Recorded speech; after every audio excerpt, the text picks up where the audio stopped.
73 of the Honorable Speaker, Lok Sabha, I would like to make the statement showing status of implementation of the recommendations contained in second report and 66th report of the Standing Committee on Rural Development and Panchayat Raj pertaining to demand for grants 24-25 and demand for grants 2025-26 of Department of Land Resources, Ministry of Rural Development, as mentioned before my name at serial number 16 in today's revised list of business.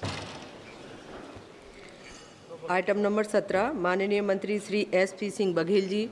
सभापति महोदया, आपकी अनुमति से मैं आज लोकसभा की संशोधित कार्यसूची में क्रम संख्या 17 पर मेरे नाम के सामने सूचीबद्ध वक्तव्य को सभापटल के समक्ष प्रस्तुत करता हूं। माननीय सदस्यगण, जिन्हें आज नियम 377 के अधीन मामले उठाने की अनुमति दी है, वह व्यक्तिगत रूप से अपना अनुमोदित पाठ सभा पटल पर प्रस्तुत कर सकते हैं। माननीय गृह मंत्री जी।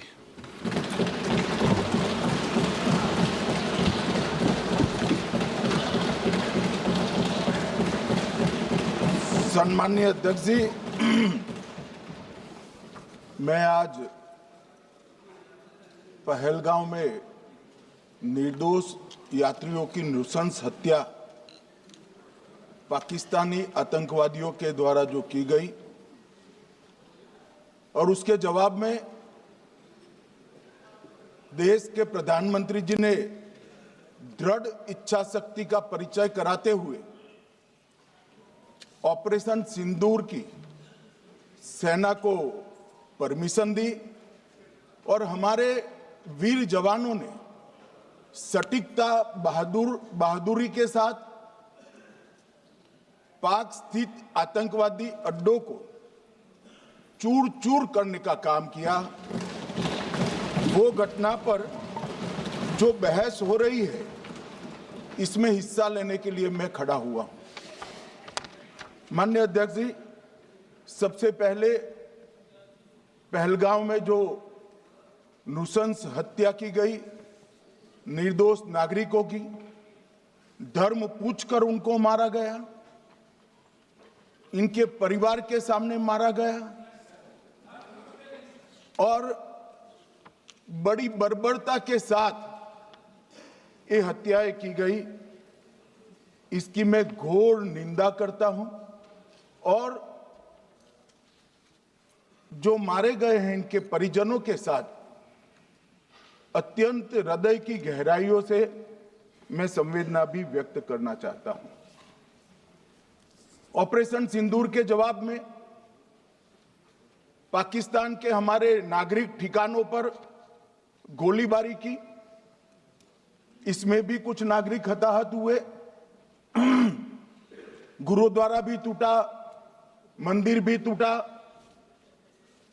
जो भी नागरिक उसमें घायल हुए हैं और जो हताहत हुए हैं, वो सभी के प्रति मैं पूरे सदन की ओर से गहरी संवेदना व्यक्त करना चाहता हूं। माननीय अध्यक्ष जी, कल से यहां पर पक्ष और विपक्ष दोनों की चर्चा चल रही है और स्वाभाविक है, जब इस तरह की नृशंस घटना घटे देश में, तब इस पर मुक्त चर्चा भी होनी चाहिए, चिंतन भी होना चाहिए। आगे न हो इसकी व्यवस्था की भी चिंता होनी चाहिए। माननीय अध्यक्ष जी, मैं विषय पर आने से पहले आपके माध्यम से सदन को और सदन के माध्यम से पूरे देश को ऑपरेशन महादेव जो कल एक हुआ है, इसकी जानकारी देना चाहता हूं।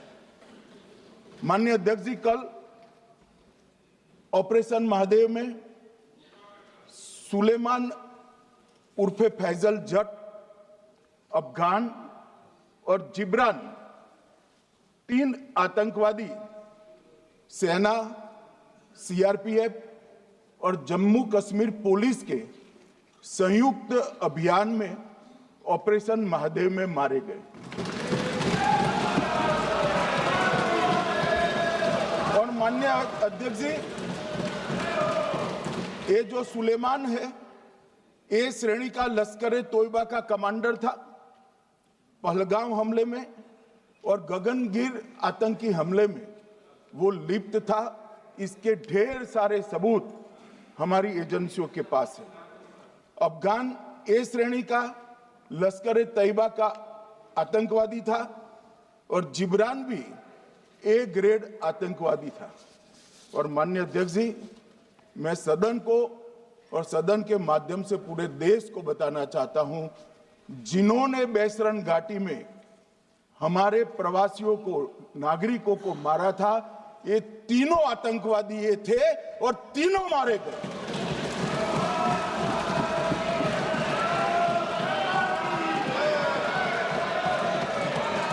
और मान्यवर, मैं आज इस सदन के माध्यम से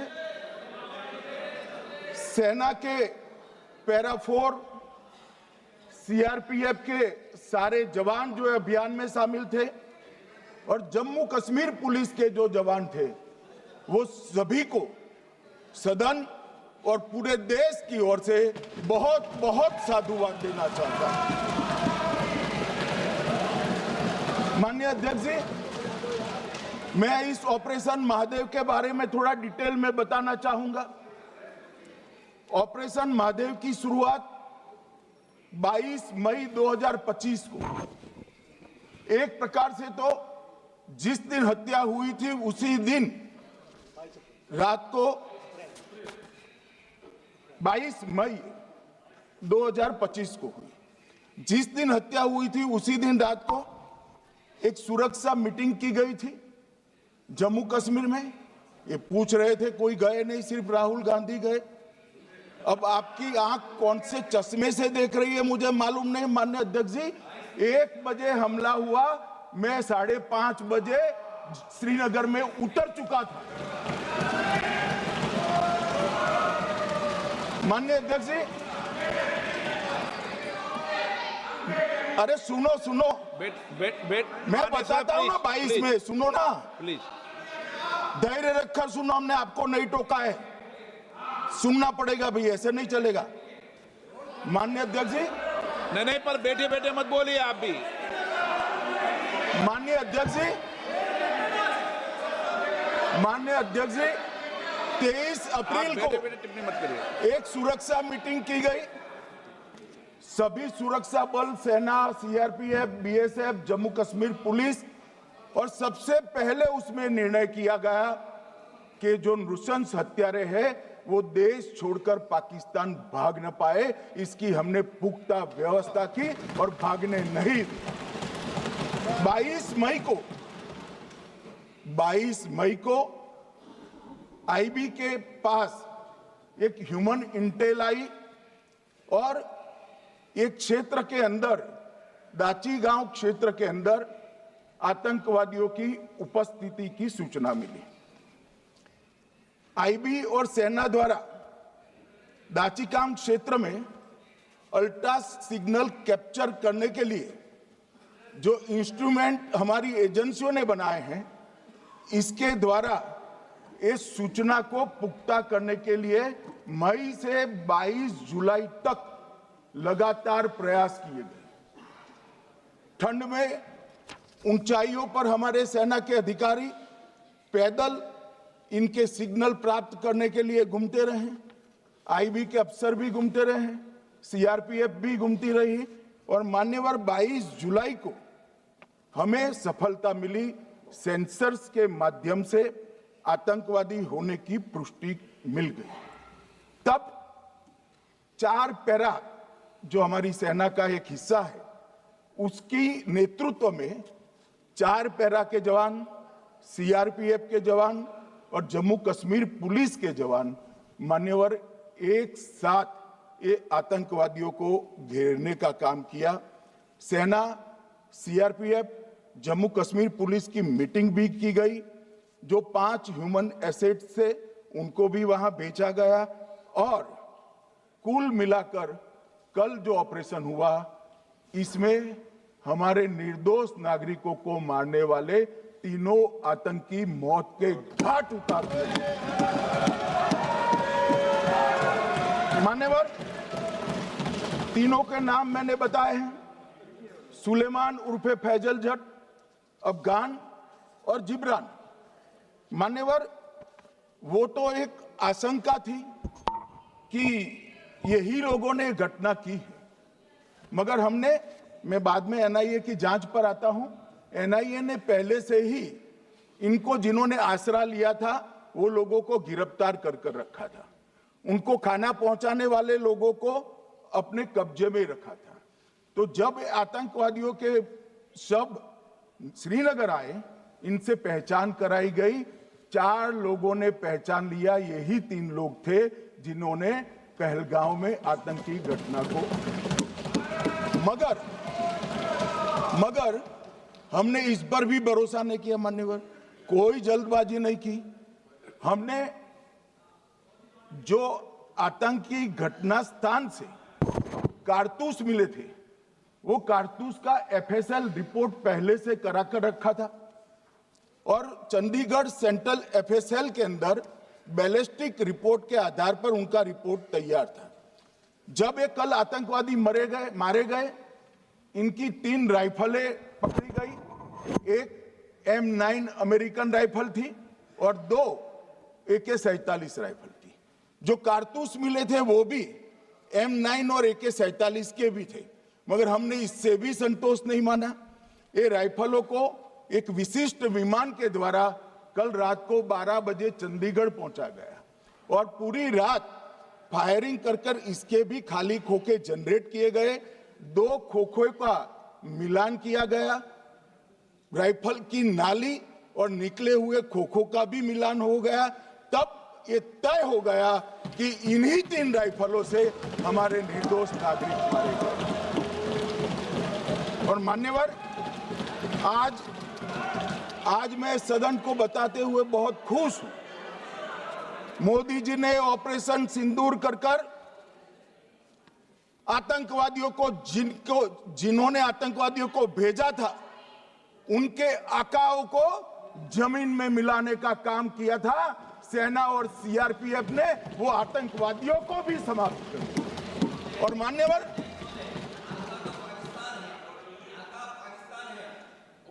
कौन पाकिस्तान से आपकी बात होती है क्या? अरे बैठ जाओ भाई।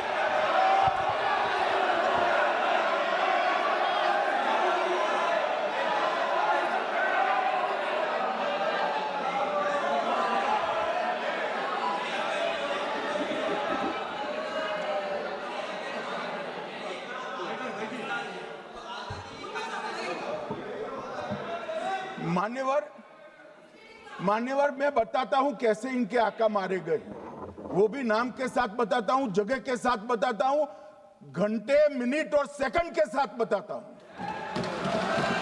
मान्यवर, मैं तो अपेक्षा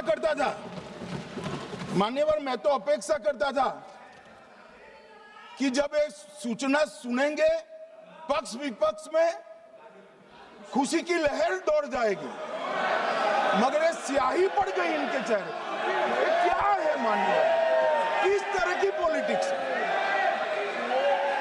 भाई? आतंकवादी मारे गए, आपको इसका भी आनंद नहीं है?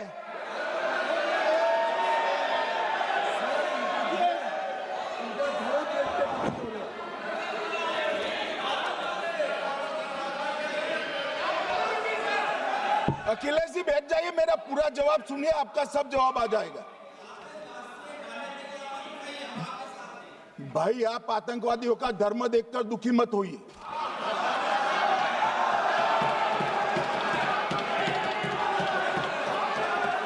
अखिलेश बैठ जाइए यार।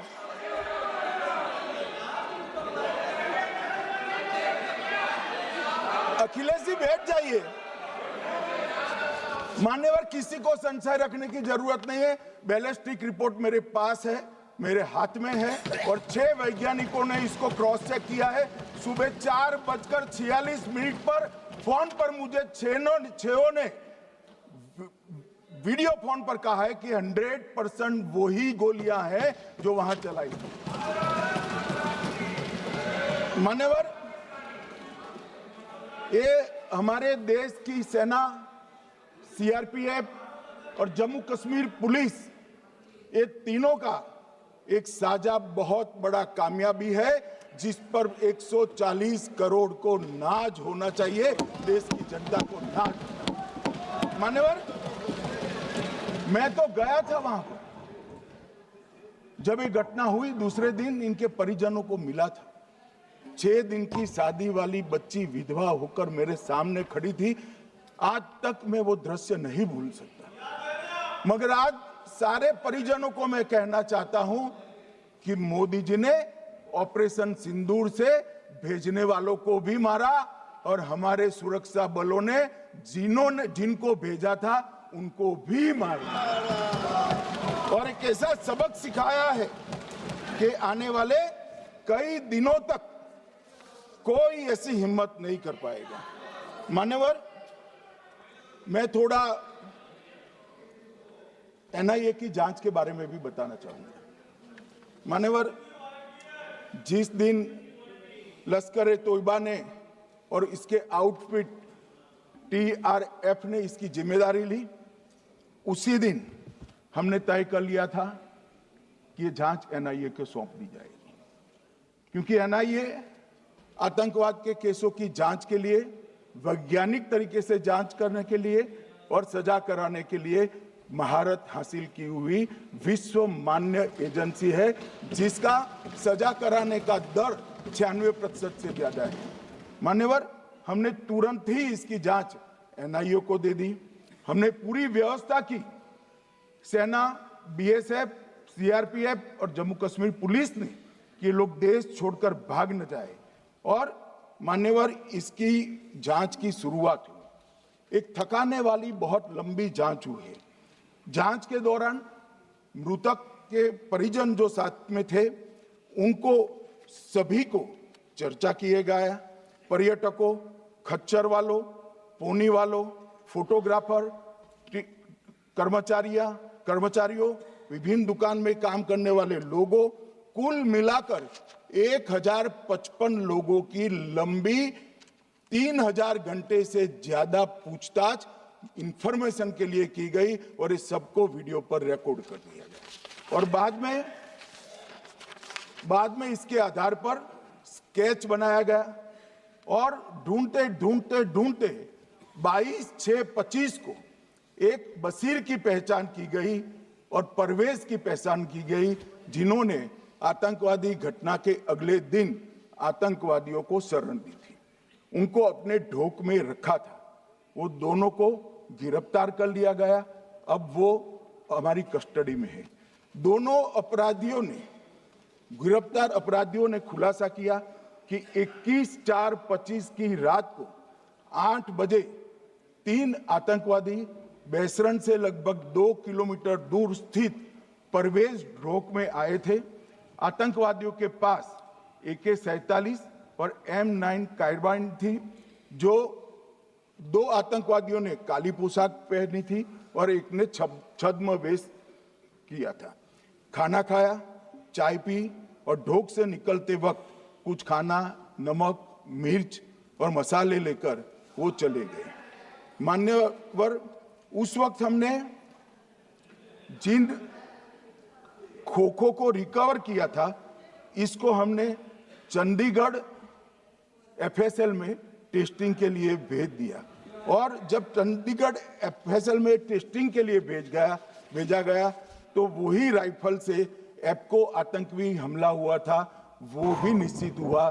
तो आज इसके साथ साथ दूसरे एप्को आतंकी हत्या को अंजाम देने वाले आतंकियों का भी इसके साथ ही समाप्ति हुई है, उनको मार दिया गया है। मान्यवर, और इसके बाद में स्केच बनाया गया। गिरफ्तार किए गए दोनों आरोपियों की माता जो थी, इन्होंने ये तीनों आतंकियों के मृतदेहों को पहचान लिया है। दोनों आतंकवादी घटना में साथ लेने वाले उनके साथियों ने भी पहचान लिया है, और अब उसकी FSL की पुष्टि भी आज सुबह 4 बजे हो गई थी। अब मैं जांच का पूरा ब्यौरा बताना चाहता हूं। मान्यवर, ये हमले में 3 पाकिस्तानी आतंकवादी थे। हमले में 2 AK-47 और 1 M9 कार्बाइन का प्रयोग किया गया था और अब जो पकड़े गए हैं इसके सुलेमान के कारण एप्को का मामला भी आज रिजॉल्व हो रहा है और आतंकवादियों को पनाह देने वाले 2 स्थानीय लोगों को भी इस केस में पकड़ लिया गया है। अब मान्यवर कल पूछते थे कहां से आए, कहां गए, किसकी जिम्मेदारी है। भाई जिम्मेदारी हमारी ही है, हम सरकार में हैं, हमारी ही जिम्मेदारी। मगर मैं पूछता हूं जब आप सरकार में थे तब क्या क्या हुआ था, इसकी जिम्मेदारी किसकी थी और क्यों निर्वहन नहीं किया, वो भी बाद में पूछूंगा, जरा धीरज से सुनना। मगर मान्यवर मुझे एक बड़ा दुख हुआ। कल इस देश के पूर्व गृह मंत्री चिदंबरम जी ने सवाल उठाया कि क्या प्रूफ है कि ये आतंकवादी पाकिस्तान से आए, और मान्यवर कब उठाया, जब संसद में चर्चा होने वाली थी। क्या कहना चाहते हैं चिदंबरम साहब, किसको बचाना चाहते हैं, पाकिस्तान को बचाकर आपको क्या मिलेगा। वो ये कह रहे हैं कि और क्या है, मत जवाब दो ना।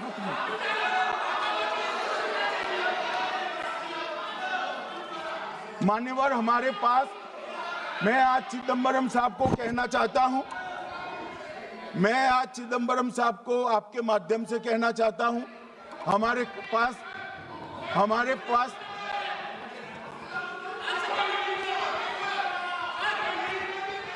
मान्यवर हमारे पास प्रूफ है, वो भी मैं सदन के सामने रखना चाहता हूं कि तीनों पाकिस्तानी थे। 3 में से 2 के पाकिस्तान के वोटर नंबर भी आज हमारे पास उपलब्ध है।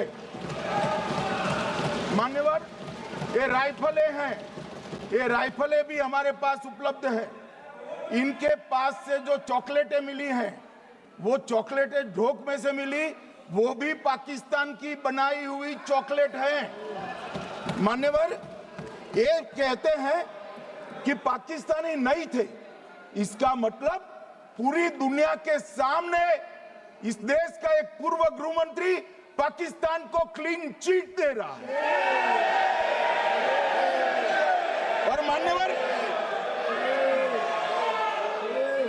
और मान्यवर वो पाकिस्तानी आतंकवादी नहीं थे ऐसा बोलकर श्री चिदंबरम अगर पाकिस्तानी आतंकवादी नहीं थे तो पाकिस्तान पर हमला क्यों किया, वो भी सवाल खड़ा कर रहे हैं।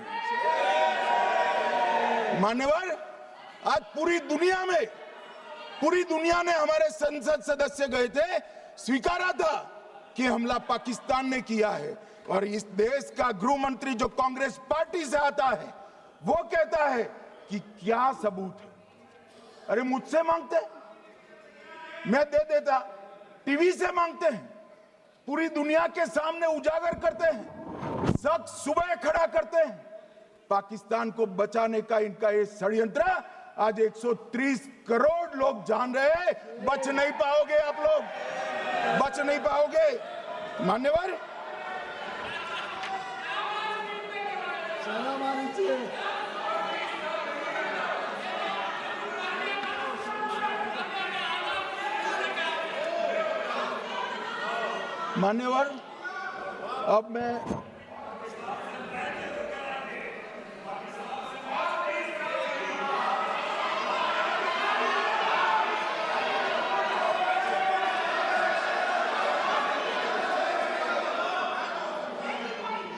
मान्यवर अब मैं पहलगांव आतंकी हमला और ऑपरेशन सिंदूर,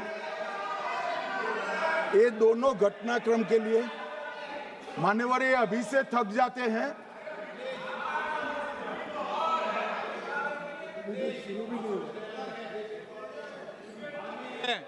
प्लीज बैठिए।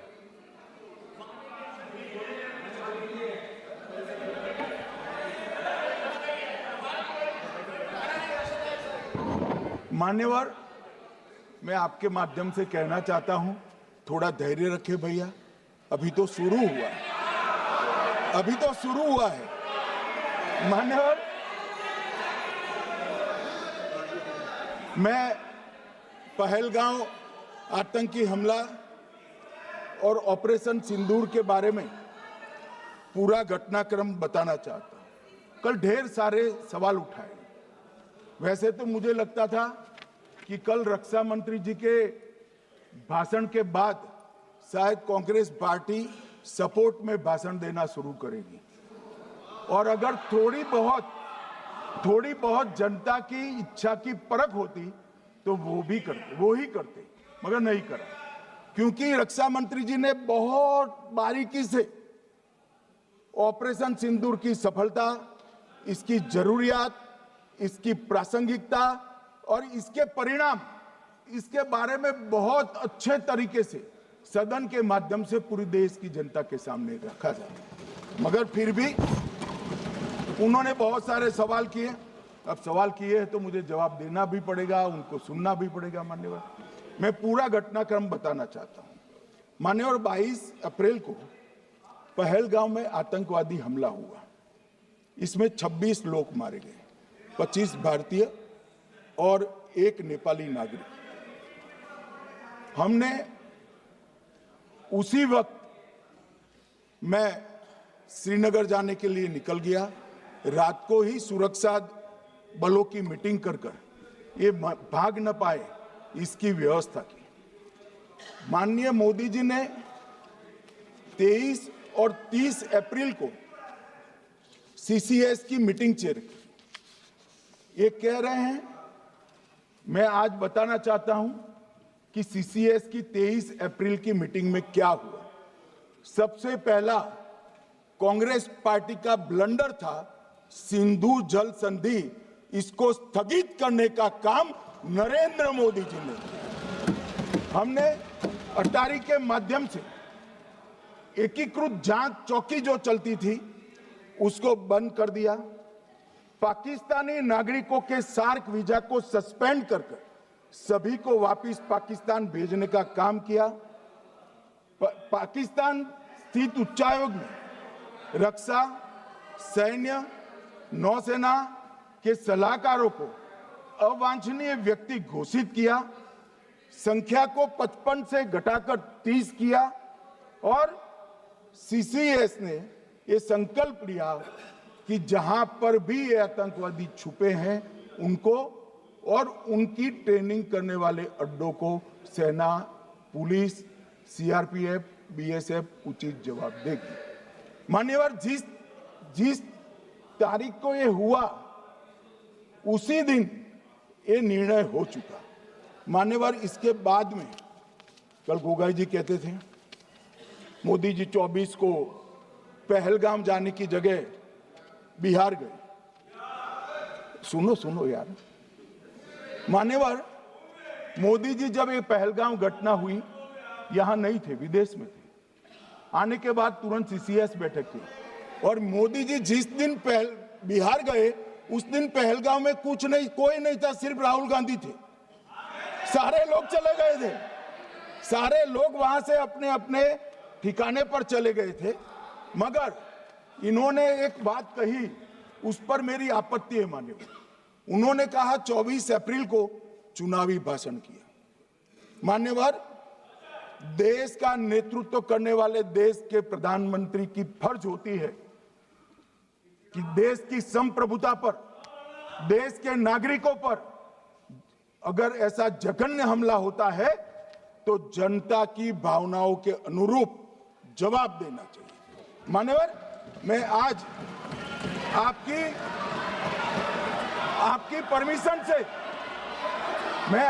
परमिशन से मोदी जी के बिहार भाषण के कुछ अंश पढ़ना चाहता हूं। कोट अनकोट है। 22 अप्रैल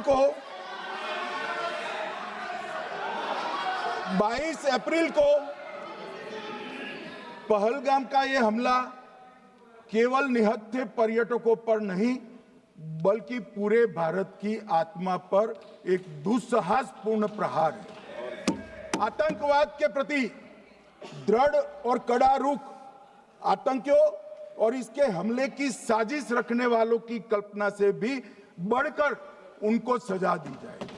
मान्यवर, महत्वपूर्ण है आतंकियों और इसकी साजिश रचने वाले दोनों को, आतंकियों की बची खुची जमीन भी मिट्टी में मिलाने का समय आ गया है।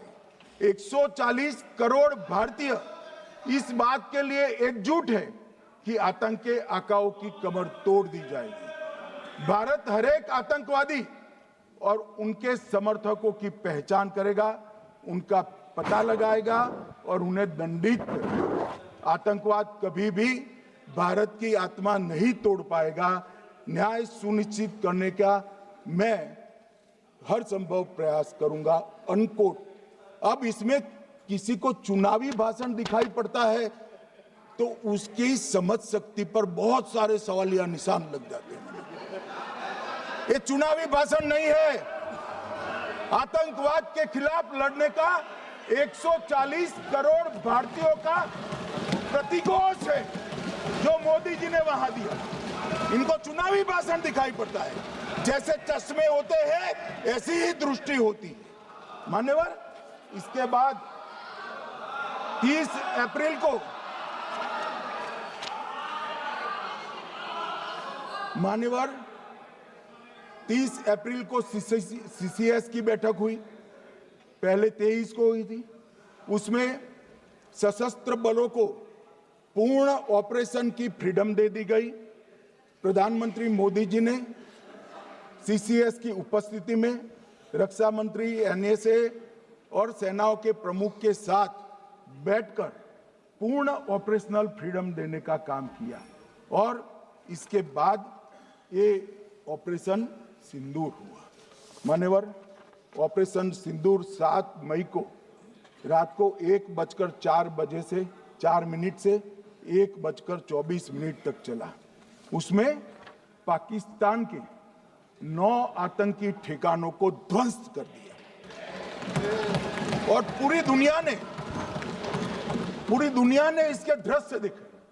साहब, इससे बड़ा संयमित हमला नहीं हो सकता। आजकल दुनिया में युद्ध चल रहे हैं, हम देख रहे हैं, बच्चे मर रहे हैं, महिलाएं मर रही, निर्दोष मर रहे। हमने 9 आतंकी अड्डों को समाप्त किया, परंतु एक भी सिविलियन नहीं मारा गया, केवल और केवल आतंकी मारे गए।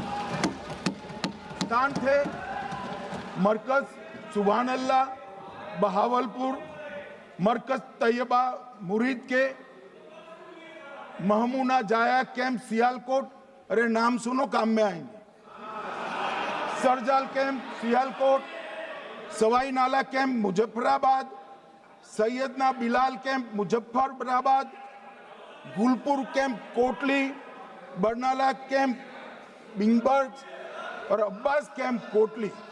मान्यवर, सर्जिकल स्ट्राइक और एयर स्ट्राइक में हमने पाक ऑक्यूपाई कश्मीर में ही हमला किया, एक प्रकार से भारत के हिस्से पर ही हमला किया। पाक ऑक्यूपाई कश्मीर हमारा ही है, तो हमने तो हमारे हिस्से में हमला किया। मगर इस बार 100 किलोमीटर अंदर घुसकर पाकिस्तान की भूमि पर आतंकवादियों को तबाह करने का काम। और मान्यवर, ये आतंकी वो के ठिकानों पर हमला हुआ, इसमें मारा कौन गया? हाफिज मोहम्मद जमील जैसे मोहम्मद के प्रमुख मौलाना मसूद अजहर के बहनोई, मुदस्सर खादियान मरकज तैयबा मुरीद का प्रमुख, याकूब मलिक जेएम पदाधिकारी, मोहम्मद हमसा जमील जेएम ऑपरेटिव, मोहम्मद यूसुफ अजहर गंभीर रूप से घायल था, फिर मारा गया।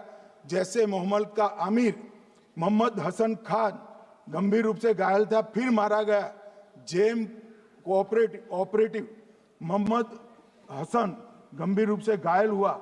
अब्दुल मलिक, खालिद अबू अक्स और नोएम मलिक, इनका कोई पता ठिकाना नहीं।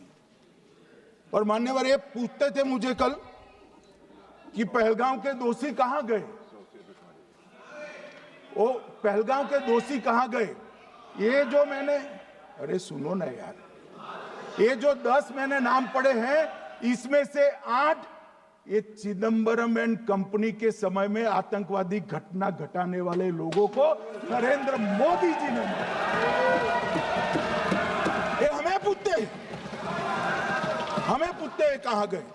अरे भाई, आपके समय में जो छुप गए थे उनको चुन चुन कर हमारी सेना ने समाप्त कर दिया है। और ये 10 नहीं, कल राजनाथ जी घबराते घबराते बोले हैं, अब ऑथेंटिक शब्द का है, मैं बढ़ा नहीं सकता, मगर कम से कम 100 लोगों को हमारी सेना ने समाप्त, 100 से अधिक लोगों को हमारी सेना ने समाप्त करने का काम। मान्यवर, और इस पर भी गर्व नहीं कर सकते आप, इस पर भी गर्व नहीं कर सकते।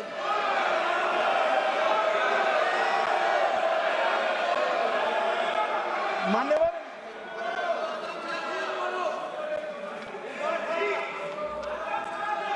मान्यवर 7 मई को 1:26 पर 22 मिनट पर ये हमारा काम समाप्त हो गया। हमारे डीजीएमओ ने उनके डीजीएमओ को बता दिया कि भाई हमने आतंकवादी हमलों पर स्थानों पर सिर्फ हमला किया है, इनके हेडक्वार्टर पर हमला किया है, जो हमारा आत्मरक्षा का अधिकार है। पूरी दुनिया इसको एक्नॉलेज करती है। ऐसा नहीं हो सकता है मनमोहन सिंह के समय की तरह कि वो आकर मारेंगे और हम चुपचाप बैठे रहेंगे और जाकर चर्चा करेंगे। ये नरेंद्र मोदी सरकार, ऐसा नहीं हो सकता। डोजियर भेजते रहेंगे।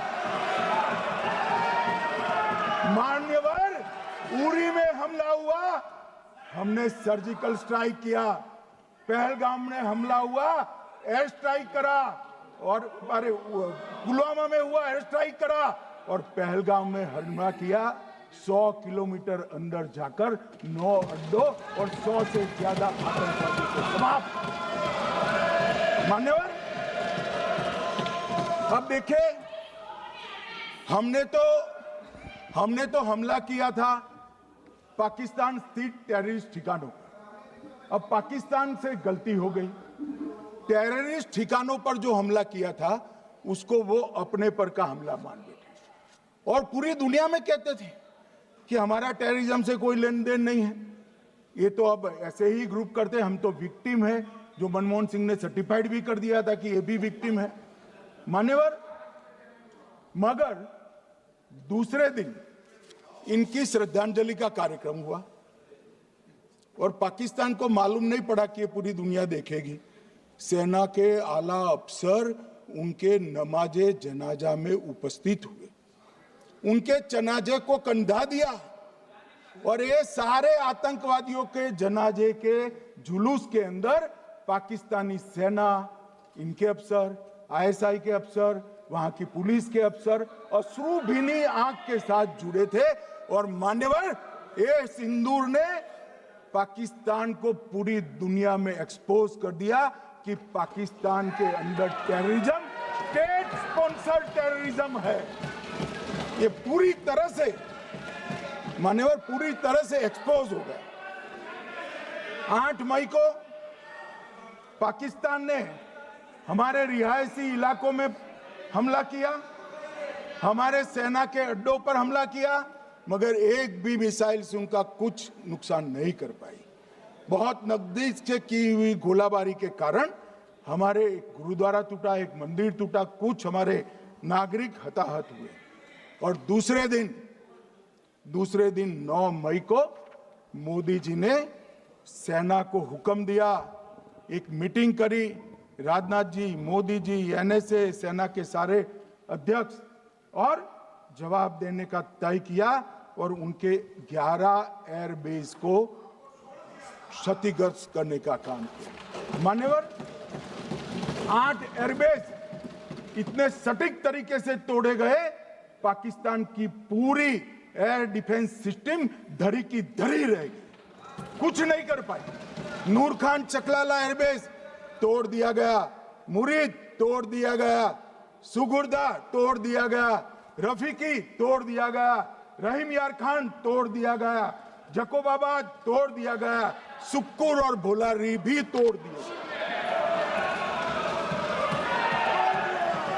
और सुकूर, लाहौर, अरिफवाला, चुनेन, झकोकाबाद और नया चोर, ये 6 रडार सिस्टम भी उनके पूरी तरह से ध्वस्त कर दिए।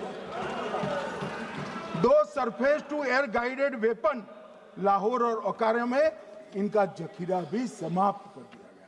और मान्यवर, ये हर चीज में पॉलिटिक्स करते हैं, हर चीज में।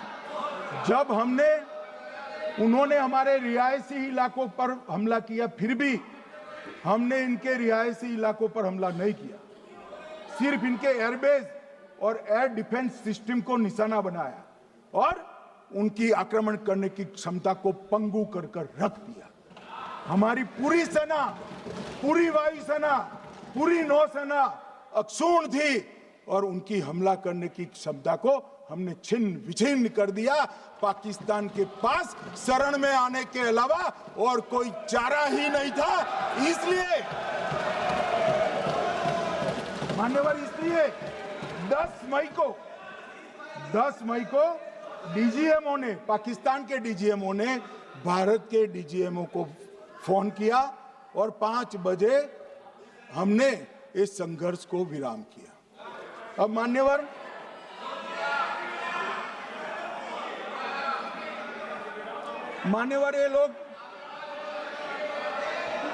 ये लोग कल सवाल उठा रहे थे कि इतनी अच्छी पोजीशन में थे, आपने युद्ध क्यों नहीं किया?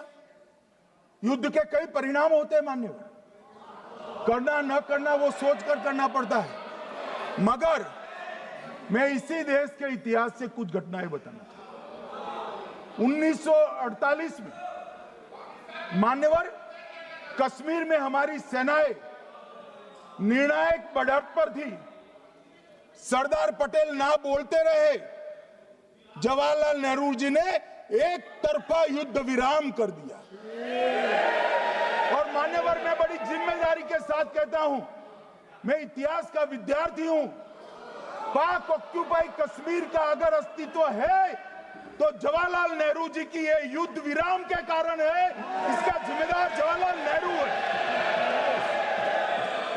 मान्यवर, 1960 में सरदार पटेल ने विरोध किया था, गाड़ी लेकर आकाशवाणी तक गए थे, घोषणा न करते, दरवाजे बंद कर दिए थे। मान्यवर, 1960 में सिंधु जल पर भौगोलिक व रणनीतिक रूप से हम बड़े मजबूत थे और उन्होंने सिंधु समझौता क्या किया? 80% भारत का पानी पाकिस्तान को दे दिया। मान्यवर, 62 के लड़ाई की बात मैं बाद में करता हूं।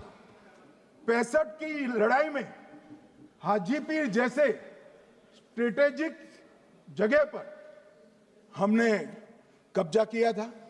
66 में उसको लौटा दिया गया। मैं 71 के युद्ध की भी बात करना चाहता हूं। मान्यवर, 71 में कल राजनाथ जी ने भी बताया, पूरे देश ने इंदिरा जी का समर्थन किया। उन्होंने पाकिस्तान के 2 टुकड़े कर दिए।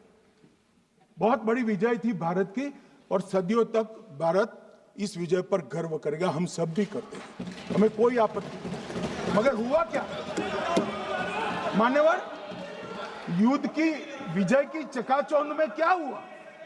93 हजार युद्धबंदी हमारे पास थे, 93,000, और 15,000 वर्ग किलोमीटर क्षेत्र पाकिस्तान का हमारे पास था।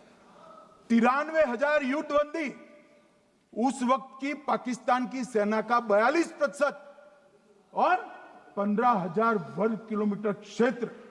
मगर शिमला में समझौता हुआ, पाक ऑक्यूपाई कश्मीर मांगना ही भूल गए। अगर उस वक्त पाक ऑक्यूपाई कश्मीर मांग लेते, न रहेगा बांस, न बजती बांसुरी। ये कैंप तोड़ने की जरूरत न पड़ती साहब आपको, हमको। मान्यवर, इतना ही नहीं, पाक ऑक्यूपाई कश्मीर तो नहीं लिया, मांगना ही भूल गए। 15,000 वर्ग किलोमीटर की जीती हुई भूमि भी वापस दे दी। तय हुआ था पाकिस्तानी नरसंहार के लिए युद्ध अपराध न्यायाधिकरण बनेगा, नहीं बना।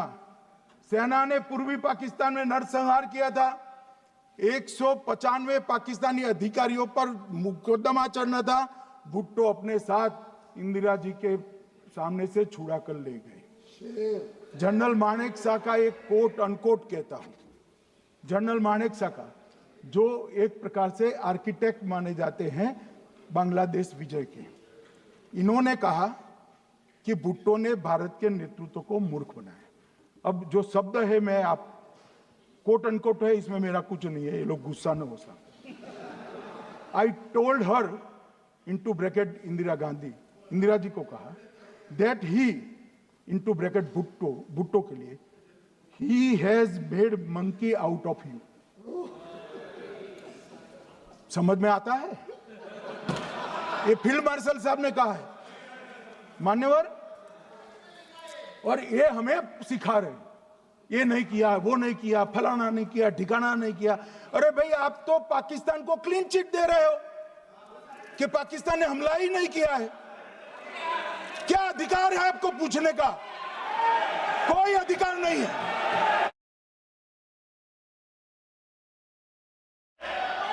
मैंने कहा पाकिस्तान को क्लीन चिट दे रहे हो, तो कनी मोदी जी कह रही है कि नहीं, हम नहीं दे रहे। कनी मोदी जी, माननीय अध्यक्ष जी, आपके माध्यम से मैं कनी मोदी को बताना चाहता हूं, माननीय सदस्य जी को, कि वो कह रही है हमने नहीं दिया, मगर जिसके साथ बैठते हो उसका दोस्त तो आपके सर पर आएगा ना। चिदम्बरम जी कर रहे हैं, आपके राज्य से है, कांग्रेस के प्रमुख नेता है, देश के पूर्व गृह मंत्री कह रहे हैं कि पाकिस्तान ने आतंकवादी नहीं भेजे थे। क्या क्लीन चिट देना चाहते? किसी को अधिकार नहीं है साहब यहां आतंकवाद पर बोलने का, किसी को अधिकार नहीं। मान्यवर, मैं अब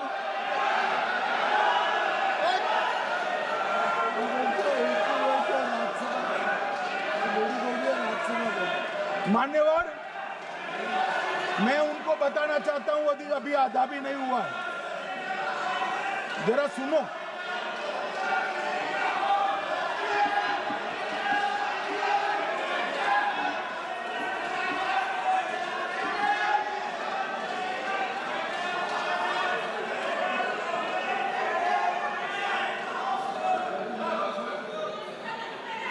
मान्यवर,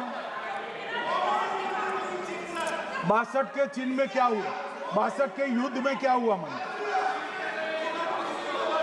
ये अभी कल कुछ कांग्रेस के सदस्य चीन का सवाल पूछ रहे थे, मैं आज पूछना चाहता हूं 62 के युद्ध में क्या हुआ? 38,000 वर्ग मीटर, पूरा सदन ध्यान से सुने, 38,000 वर्ग मीटर अक्साई चीन का हिस्सा चीन को दे दिया गया। और वर्ग किलोमीटर ही बोला, वर्ग किलोमीटर। और मान्यवर, ऐसी ही चर्चा उस वक्त सदन में हुई। मैं तो बड़ी गंभीरता से जवाब दे रहा हूं, मुझे बोलने नहीं देते। जवाहरलाल नेहरू जी ने क्या कहा?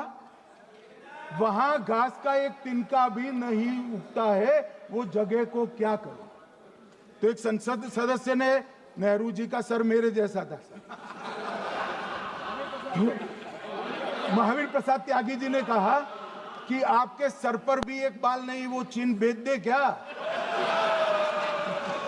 मान्यवर इस तरह से जवाब देते थे, नॉन सीरियस टाइप के जवाब। और कल गोगोई जी बड़ा बड़ा उछल उछल कर बोल रहे थे। अरे गोगोई जी, आपको मालूम है उन्होंने चीन के बारे में, आसाम के बारे में क्या क्या था? आसाम को आकाशवाणी पर बाय बाय कह दिया था। रिकॉर्डिंग है, रिकॉर्डिंग है।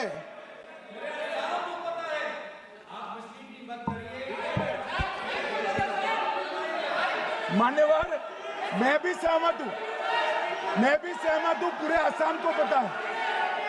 मान्यवर,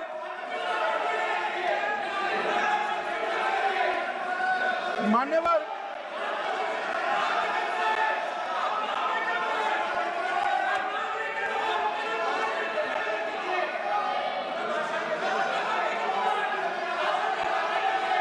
मान्यवर, मुझे मालूम है पूरे आसाम को पता है, इसीलिए तो वो विरोध पक्ष में बैठे हैं वहां पर आसाम में, पूरे आसाम को पता है। और मान्यवर,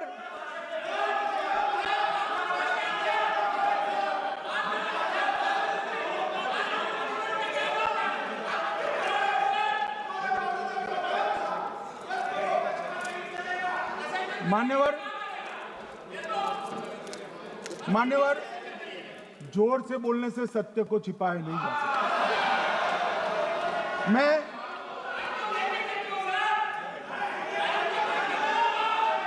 मान्यवर, मैं selected works of Jawaharlal Nehru series volume 29 पृष्ठ 231 पर से एक जवाहरलाल नेहरू जी के पत्र को कोट करना चाहता हूं। अनौपचारिक रूप से संयुक्त राज्य अमेरिका ने यह सुझाव दिया कि चीन को संयुक्त राष्ट्र में तो ले लिया जाए, मगर सुरक्षा परिषद को नहीं, सुरक्षा परिषद में भारत को लेना चाहिए। यह अमेरिका का प्रस्ताव था। नेहरू जी ने कहा, हम इसे स्वीकार नहीं करते क्योंकि इससे चीन के साथ हमारे संबंध खराब होंगे और चीन जैसे महान देश को बुरा लगेगा। मान्यवर, आज चीन सुरक्षा परिषद में है और भारत बाहर है। मोदी जी प्रयास करें अंदर ले जाने का, इसका कारण जवाहरलाल नेहरू का ये स्टैंड है।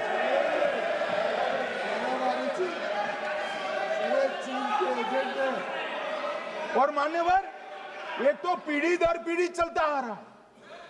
राजीव गांधी फाउंडेशन ने चीन के साथ एमओयू कर दिया।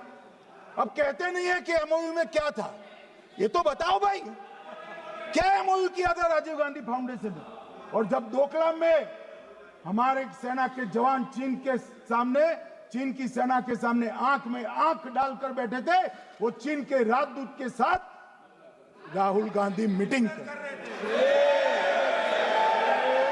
ये मान्यवर, ऐसा नहीं है।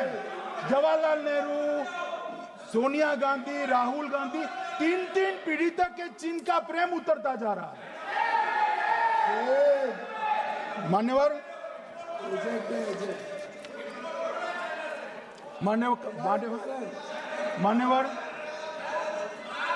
मैं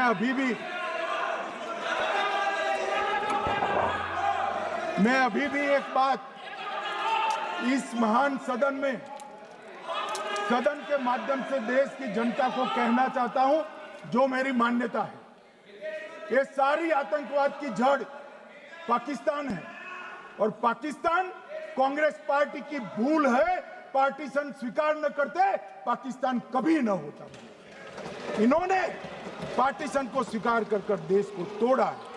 मान्यवर, कल विदेश मंत्री जी बता रहे थे शर्म अल शेख सम्मेलन का बलूचिस्तान ब्लंडर, जिसने पाकिस्तान को हमारे साथ चर्चा करने के लिए इक्वल फुटिंग पर ला दिया। मान्यवर, अब ये टेररिज्म की बात करते हैं। मैं इसमें भी पूरे देश की जनता को टेररिज्म की विगत 20 साल की स्थिति से अवगत कराना चाहता हूं। मान्यवर, अटल जी की सरकार थी। 2002 में टेररिज्म को समाप्त करने के लिए अटल जी की सरकार, एनडीए की सरकार, भाजपा सरकार पोटा का कानून लेकर आई। मान्यवर, मैं सदन को याद कराना चाहता हूं, पोटा कानून का विरोध किसने किया था? किसने किया? कांग्रेस पार्टी ने किया। हमारे पास बहुमत नहीं था राज्यसभा में, मजबूरन हमने कानून को गिर गया, मजबूरन संयुक्त सत्र बुलाना पड़ा और पोटा कानून संयुक्त सत्र में पारित हुआ। देश नहीं भूल सकता मान्यवर। और पोटा कानून को रोककर आज भी कांग्रेस पार्टी के नेता जब बोले तब कहे, पोटा कानून को रोककर किसको बताना चाहते थे आप? किसको बचाना चाहते थे? पोटा तो आतंकवादियों के खिलाफ था। पोटा को रोककर अपनी वोट बैंक का उल्लू सीधा करने के लिए आप आतंकवादियों को बचाना चाहते हैं। और मान्यवर 2004 में अटल जी की सरकार गई, मनमोहन सिंह सोनिया गांधी की सरकार आई। आते ही पहला काम क्या किया मान्यवर? पहली ही कैबिनेट में पोटा कानून को रद्द कर दिया।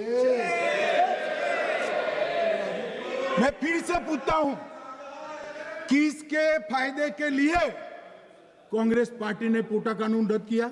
जवाब दीजिए जरा यहां पर। और मान्यवर इसके बाद क्या हुआ? 2004 के दिसंबर में पोटा कानून रद्द हुआ। 2005 में अयोध्या में रामलल्ला के टेंट पर हमला हुआ, आतंकवादी मारे गए। मुंबई लोकल ट्रेन 2006-5 में रामलल्ला पर हमला, 6 में मुंबई ट्रेन में बम धमाके 187 लोग मारे गए। 2006 डोडा उधमपुर में हिंदुओं पर हमला, 34 लोग मारे गए। 2007 हैदराबाद 44 लोग मारे गए। 2007 यूपी लखनऊ वाराणसी 13 लोग मारे गए। रामपुर सीआरपीएफ कैंप, वहां पर हमला हुआ 2008 में। 2008 में श्रीनगर के आर्मी के काफिले पर हमला हुआ, 10 सुरक्षा बल मारे गए। मुंबई आतंकी हमला 2008 में हुआ, 246 लोग मारे गए। जयपुर में 8 बम धमाके हुए, 64 लोग मारे गए। 2008 में अहमदाबाद में 21 बम धमाके हुए, 57 लोग मारे गए। दिल्ली में 2008 में 5 धमाके हुए, 22 लोग मारे गए। और पुणे की जर्मन बेकरी 17 लोग मारे गए। वाराणसी में 10 में धमाका हुआ, 11 में मुंबई में 3 धमाके हुए, 27 लोग मारे गए। अब मैं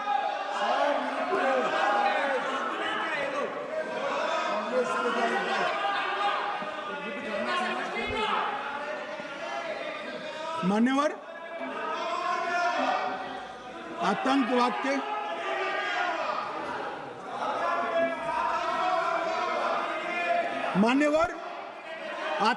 के खिलाफ लड़ाई होती, कभी वो हमला करते हैं, मगर सवाल ये है कि इन्होंने 5 से 11 के बीच में 27 जघन्य हमले किए, 1000 के करीब करीब लोग मारे गए।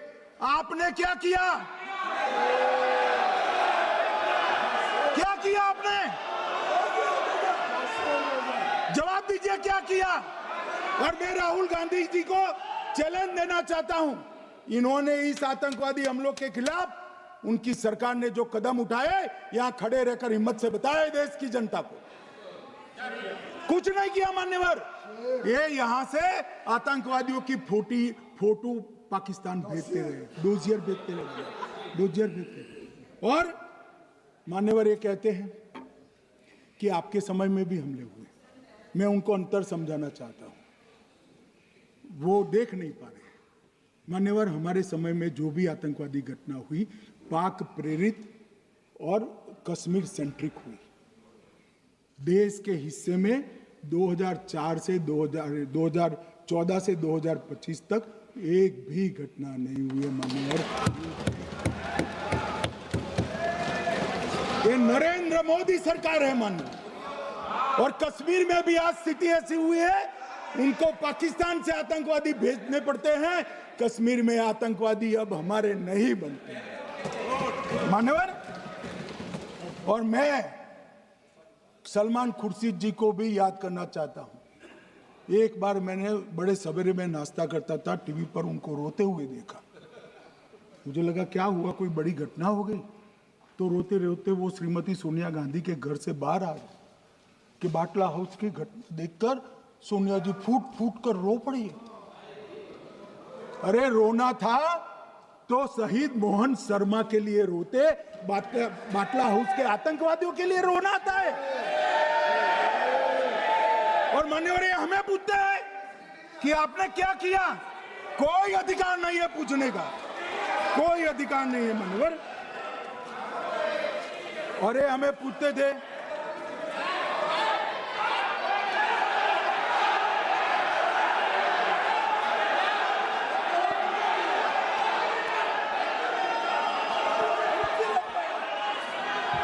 मान्यवर अभी 25% बाकी है।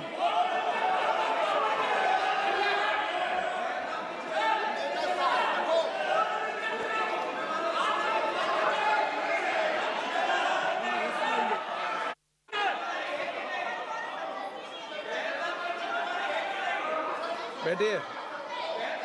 जवाब दे रहे हैं ना आपका, जवाब दे रहे हैं आपका। पहलगांव के बाद जो घटनाक्रम घटित उसका जवाब दे दिया ना माननीय गृह मंत्री जी ने। आपने पूछा आतंकवादियों क्या हुआ, आतंकवादियों का जवाब दे दिया। क्या पूछना चाहते हैं आप? आपने हर सवाल पूछा, हर सवाल जवाब सुनिए माननीय गृह मंत्री जी।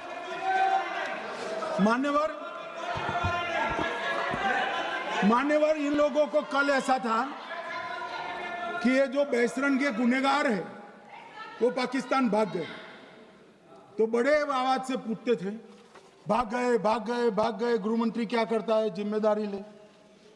हमारी तो सेना ने ठोक दिया, सीआरपीएफ ने ठोक दिया। मान्यवर अब मेरा तो जवाब बनना ना देता है ना वो मांगना बनता है, मगर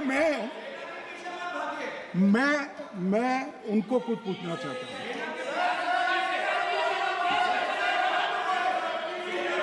मान्यवर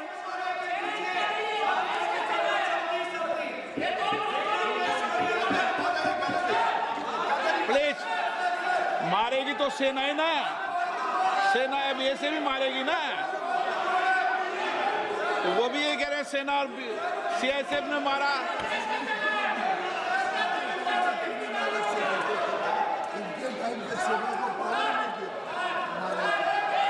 मान्यवर ये कहते हैं, साहब इसको बिठाओ जरा।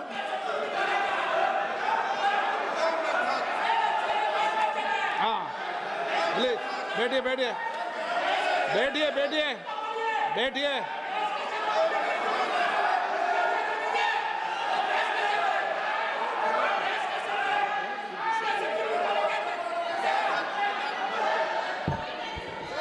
सबको मान्यवर ये लोग मुद्दा उठाना चाहते हैं तो जरूर उठाए।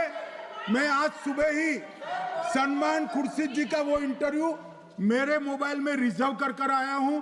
आप जब भी कहोगे ये पूरे टीवी पर बताने के लिए मैं तैयार सेव कर आया हूं। इनकी इच्छा है तो कल एक समय तय करिए, यहां बता दीजिए चारों टीवी में, और देश की जनता भी देख ले।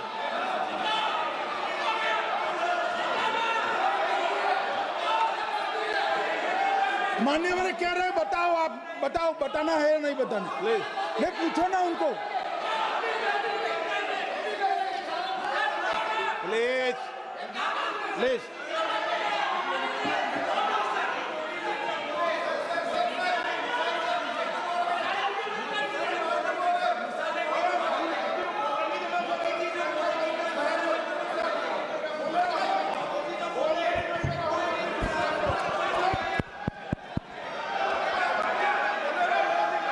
बिट्टू बैठ जाओ। मान्यवर ये पूछ रहे थे कि क्यों भाग गए। अब मेरा समय काफी जाएगा, मैं जरा संक्षिप्त में कहता हूं, घटनाओं पर नहीं जाओ। दाऊद इब्राहिम कासकर 1986 में भागा, श्री राजीव गांधी की सरकार। सैयद सलाउद्दीन 93 में भागा, कांग्रेस की सरकार। टाइगर मेमन 93 में भागा, कांग्रेस की सरकार। अनीस इब्राहिम कासकर 93 में भागा, इनकी सरकार। रियाज भटकल 2007 में भागा, इनकी सरकार। इकबाल भटकर 2010 में भागा, इनकी सरकार। मिर्जा सादाब बेग 2009 में भागा, इनकी सरकार। अब मान्यवर मेरा तो जवाब मांग लिया, हमारे सुरक्षा बलों ने मेरा जवाब भी दे दिया, अब राहुल गांधी इसका जवाब दे।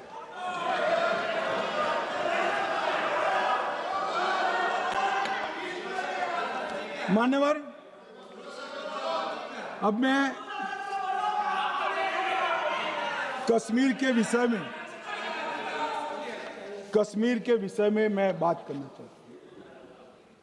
कल कहते थे कि गृह मंत्री ने भाषण किया था कि 370 की कलम जाएगी तो आतंकवाद कम हो जाएगा।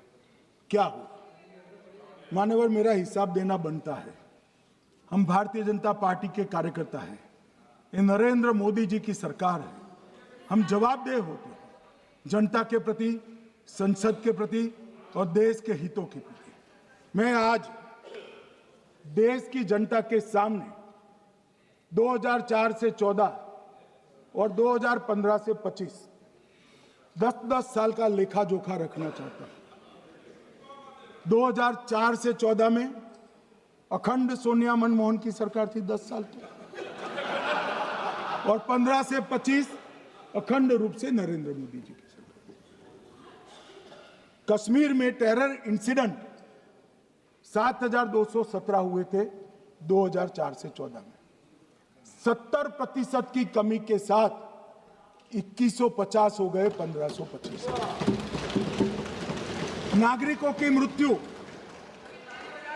2004 से 14 में 1770 हुई, 2015 से 25 में कम होकर 357 हो गई, 80%। सिक्योरिटी फोर्सेस की मृत्यु 1060 हो गई उस वक्त, और हमारे समय में 542 हुई। और टेररिस्टों की मृत्यु में 123% की वृद्धि हुई। ये हमें पूछ रहे हैं क्या हुआ? आंकड़े से भाग नहीं सकते भाई, आंकड़े से भाग नहीं सकते। और अब मैं कहता हूं कि धारा 370 ने कश्मीर में आतंकवादी इकोसिस्टम को नष्ट कर दिया है, जिस धारा 370 को आपने इतने साल तक बचा कर। हमने जीरो टेरर प्लान बनाया है, एरिया डोमिनेशन प्लान बनाया है, मल्टी लेवल डिप्लॉयमेंट किया है, सुरक्षा जेलें बनाई हैं, 98% ट्रायल अब वीडियो पर हो रहे हैं। हमने संचार साधन बसाए हैं और 702 फोन विक्रेता जेल में डाले, 2667 सिम कार्ड बन गए। हमने एक जमाना था साहब, 10-10 हजार लोगों के जनाजे निकलते थे। पूरे देश ने घटनाएं देखी होगी, बुरहान वानी मर गए, फला मर गए, ढिका मर गए, 10-10 हजार। अब जो मारा जाता है उसको वही दफना दिया जाता है। किसी भी आतंकवादी को उसका महिमा मंडन करने के लिए जनाजे की इजाजत नरेंद्र मोदी के शासन में नहीं। मान्यवर, आतंकवादियों के सगे वाले और समर्थक चुन चुन कर हमने नौकरियों से निकाले, पासपोर्ट रद्द कर दिए हैं, गवर्नमेंट कॉन्ट्रैक्ट रद्द कर दिए हैं। 75 से ज्यादा आतंकी समर्थकों को कोर्ट से ऑर्डर लेकर सरकार से बर्खास्त कर दिया गया है।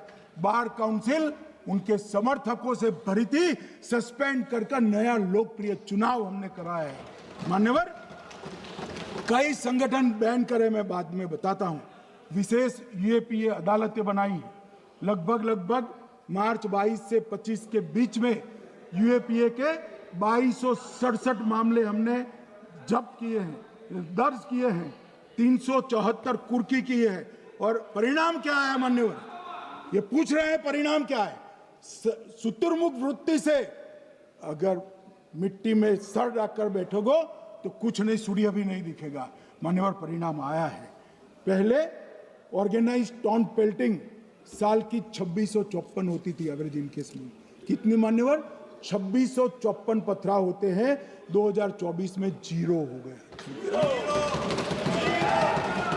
मान्यवर, ऑर्गेनाइज हड़ताल पाकिस्तान से ऐलान करते थे, घाटी बंद रहती थी।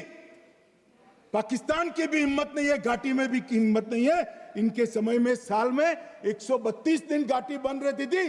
अब ऑर्गेनाइज हड़ताल 3 साल से 0 है। मान्यवर, टाउन पेल्टिंग में नागरिकों की मृत्यु हर साल 112 होती थी। 3 साल से नागरिकों की मृत्यु 0 है। मान्यवर, जख्मी होते थे 6235 लोग स्टोन पेल्टिंग में, आज 0। मान्यवर, आज मैं बताता हूं, एक समय में हुर्रियत के नेताओं को यहां वीआईपी ट्रीटमेंट मिलता था, हुर्रियत के साथ चर्चा करते थे, और ये हुर्रियत वाले आते थे, रेड कारपेट पूरा रोड खाली कर कर सीधा आता था, और मनमोहन सरकार के दूत इनके साथ चर्चा करते थे। सारे हुर्रियत के कंपोनेंट हमने बैन कर दिए हैं, सारे जेल की सलाखों के पीछे। हम कोई हुर्रियत से बात करना नहीं चाहते। मैं सदन में नरेंद्र मोदी जी की नीति दोहराना चाहता हूं। हुर्रियत टेररिस्ट संगठनों के आउटफिट है, हम इनसे बात नहीं करेंगे। हम अगर किसी से बात करेंगे तो घाटी के युवाओं के साथ बात करेंगे, हुर्रियत के साथ बात। मान्यवर, चुनाव के दौरान डर का माहौल होता था, अब 98.3% मतदान हुआ पंचायत चुनाव। कांग्रेस की बंद बहिष्कार का समय बंद हो गया। सेपरेटिस्ट बात करना चाहते थे, अब वो नहीं कर सकते। और मान्यवर, 2019 के बाद हमने कितने संगठन बैन करे, मैं बोलना चाहता हूं, थोड़ा समय चाहिएगा मान्यवर।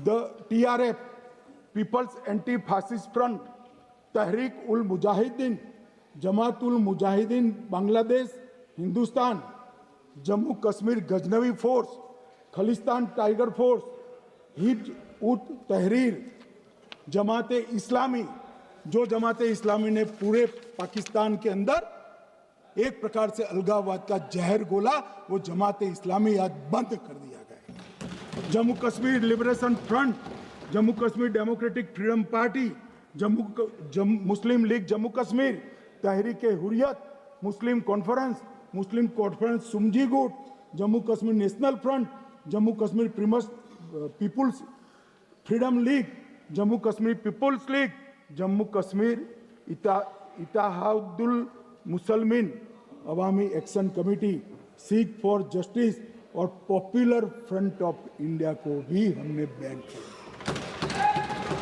और ये शांति ऐसे नहीं हुई है। और ये कहते हैं कि एक भी घुसपैठ नहीं होती है। कभी गए हो आप पाकिस्तान? तो कई बार गए हो गई आप सीमा पर गए हो? पाकिस्तान तो कई बार गए हो, फिर से बोलता हूं, सीमा पर गए हो, सीमा के माध्यम से पाकिस्तान गए हो। हमारे जवानों की कठिनाई देखो साहब, -43 डिग्री में पहाड़ पर रहकर नदी नालों के बीच में चौकी करते हैं। कोई घुस गए तो क्या हुआ? कोई घुस गया, वो बचेगा नहीं। यहां हम उसको या तो अरेस्ट करेंगे या तो एनकाउंटर में वो मारा जाएगा, बचेगा कोई नहीं। इनको सीमा की भौगोलिक कठिनाइयां मालूम नहीं। वहां मान्यवर कई नदी नाले हैं, वेग से पानी आता है, -46 डिग्री टेम्परेचर है, नीचे सुरंगें बनाते हैं। और ये तो ऐसे कह रहे हैं घुस गए। अरे भाई, आपके मन में तो, आपके समय में तो घुसने की जरूरत ही नहीं थी। आप बुलाते थे वीजा देकर, क्यों घुसेंगे?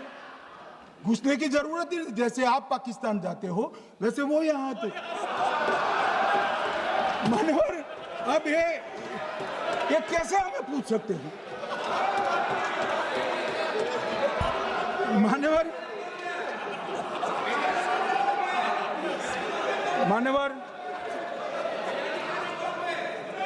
मैं समझ रहा हूं, मान्यवर मैं समझ रहा हूं, पोटा का विरोध करने वाले को नरेंद्र मोदी की आतंकवादी विरोधी नीति नहीं पसंद आई। मैं समझ रहा हूं, पोटा रद्द करने वाले को नरेंद्र मोदी जी की एंटी टेरर नीति पसंद नहीं आई। मैं समझ रहा हूं, टेररिस्टों का बचाव कर वोट बैंक बनाने वालों को एक कोई नीति पसंद नहीं आएगी। मानवर, इसका विरोधी होना है। परंतु मैं आज एक बात यहाँ सदन के सामने आपके माध्यम से सदन को और दुनिया को बताना चाहता हूँ। मानवर, ये नरेंद्र मोदी सरकार है, टेररिज्म के खिलाफ हमारी जीरो टॉलरेंस की नीति है, ऑफर है, और हम विजयी हो। और मान्यवर, मैं फिर से अंत में ऑपरेशन महादेव में जुड़े हुए सेना, सीआरपीएफ और जम्मू कश्मीर पुलिस के सभी जवानों को दो हाथ जोड़कर प्रणाम कर बहुत बहुत साधुवाद।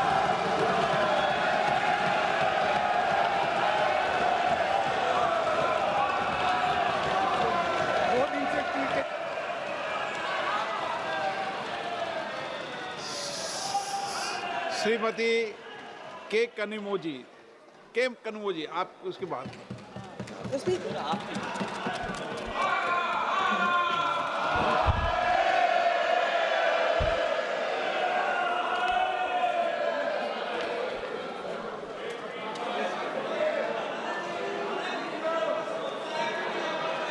Thank you, sir.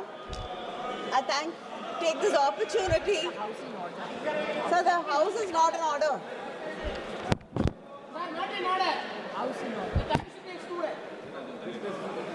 हो जाएगा।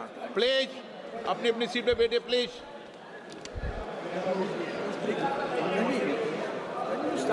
Yeah, I guess. प्लीज अपनी अपनी सीट पे बैठिए please.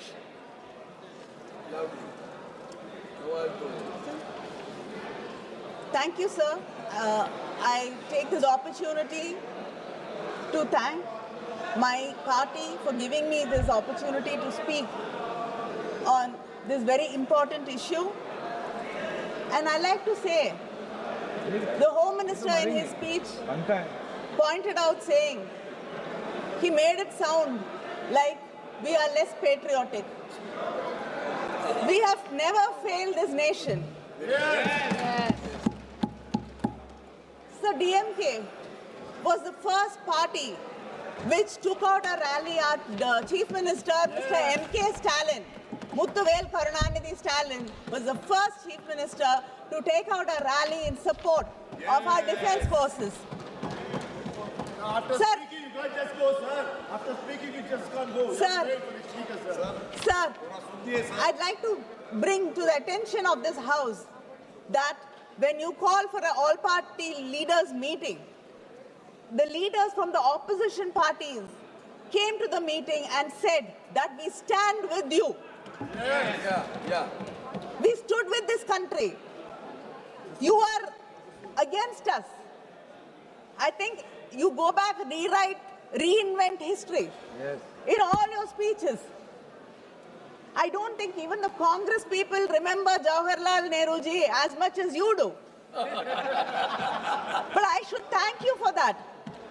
Because of you, so many young people in Tamil Nadu have gone back to read Periyar and Ambedkar. And today, all over the world, young people are finding out and wanting to know more about Jawaharlal Nehru ji because, you know, a person who had such power to change history, to do everything, and imagine having such kind of power till today, even you, whatever mistakes you commit is because of him. So people are really intrigued by that great leader that students are going and reading about him. So I think the Congress and the opposition must be grateful to you. Sir, I also like to take this opportunity to thank the government for sending delegations out and giving opportunity to me to lead a delegation. The minister is here. Honourable member, please, just a minute. Please, other members, please be seated. माननीय सदस्यगण सब लोग बैठ जाइए। माननीय सदस्यगण सब बैठ जाइए सब। Please. No. You are not allowed. No. You are not allowed to go, sir. Please, madam, start. Please be seated. Please start. Sir, I think for the first time, the BJP has shown some confidence in the opposition, and they have sent us out as leaders of delegations, as part of delegation, to represent this country. I thank them. But also I would like to say, if an opportunity to lead these delegations did not arise, we would have been happier and more grateful. Why did these delegations have to go? Why did this attacks have to happen? Sir, some opportunities are not to be celebrated, but to be mourned. For they arise where peace has failed us. Absolutely And it right. stems from the deepest of pain. We had to go on these delegations because peace has failed us. And you had failed the people of India. Yes, absolutely right. Sir, today it's become a blame game. Even the Home Minister in his speech was only intent and only concentrating on blaming the opposition. You should understand, and as you proudly say, you are here in power the third term. And yesterday, the Home Minister in one of his interventions said that we are going to be here for another 20 years. We don't mind being here for another 20 years. In democracy, the people are the greatest and they are the supreme power. If people want to keep us here, we will bow our head in front of them and stay here. But it should not be the Election Commission and SIR which is keeping us here. And we need to protect democracy. That I hope that the next discussion will be about protecting democracy and the election system in this country. Sir, you keep talking about, the Prime Minister was there in Tamil Nadu. Suddenly they've discovered, before every election they discover great love and pride in Tamil culture. But just a few months before that, they do not want to accept the greatness of the Keeladi findings. You do not want us to talk about the greatness of Tamil Nadu, where our Chief Minister says that from Tamil Nadu is where the history of India shall be written. But you came to Gangaikonda Cholapuram. Remember the name, Gangaikonda Cholapuram. Gangaiயை கொண்டவனவன், கங்கையை வென்றவனவன், தமிழன் கங்கையை வெல்லுவான், நினைவில் வைத்துக் கொள்ளுங்கள். Sir, you keep saying that you are Vishwaguru. I want to know, what did the Vishwaguru, every time there is an attack, this is not the first time. Just this year, in May 24, in Jaipur, there was an attack. Again, pilgrims, because of 33 of them were injured and 9 people died because of terrorist attack. Again, in October, there was an attack. In November, there was an attack in Srinagar. And in April, Pahalgam. In Pulwama, they brought 240 kgs of RDX. We don't have any answers. Every time there is an attack, you say it will not happen again. What has the Vishwaguru learnt? Vishwaguru is not teaching anybody anything. But what have you learnt? You have not even learnt humility. When Mumbai attacks happened, the Prime Minister of this country came out and apologized to the people of this country, saying that this should not have happened and we should have prevented it. Learn the humility from him. He is no more. Who takes responsibility for what happened to the people in Pahalgam? They were innocent tourists. They believed you, trusted you, and came there thinking it is a safe place. But they lost their lives, their loved ones. Have you reached out to these victims actually? What compensation has the union government given them? Everything, responsibility is shifted to the state governments. It's the state governments who have to take care of them. What has the union government done? Nothing. When we went to Spain, it was so heartening to see that the government was supporting NGOs, organizations, which were taking care of more than 4,000 terror victims. These terror victims are not only the people who die or lose limbs. It is the families. It is their children. The pain is there for generations. What have you done for the terror victims of this country? Do we have such organizations? Do we have such support groups? But even if there are support groups, You will say the funding is coming from somewhere, something else. It is some religious conversion, and you will be arresting people. You will not be supporting it.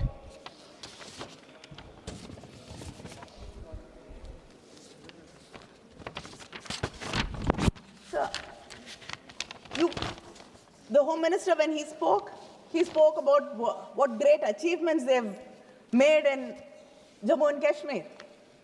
I'd like to know, what was the department doing when the RAW and IB, they said that there were suspicious activities there. They were terrorists trying to recce and find out what is happening. There were movements. But nothing was taken seriously. Why did we let it slip? And a US-based company was getting repeated requests for maps of that place. And one of the companies which were making the request was from Pakistan. That should have raised a red flag. How did you miss that? You can't keep talking about Operation Sindoor and make us forget all these questions. This is a failure on your government to protect the people. Don't go back and keep blaming something which happened 100 years ago, 50 years ago, 25 years ago. Talk about today. The government is in your hands. You are responsible for the people of this country. Why did you not protect them? Why did you fail? You made Kashmir into a union territory. But you've cut the budget for the policing there by 464 crores. It is a territory which has to be protected. And over 8 years, there's a delay in posting 4,000 constables. What kind of protection are we talking about? What kind of security are we talking about? And we all believe that, tourism, because Kashmir depends on tourism. The Chief Minister was so happy that, again, there is tourists coming there.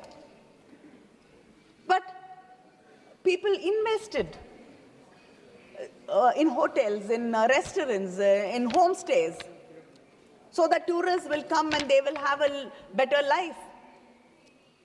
But today, 13 lakh bookings have been cancelled.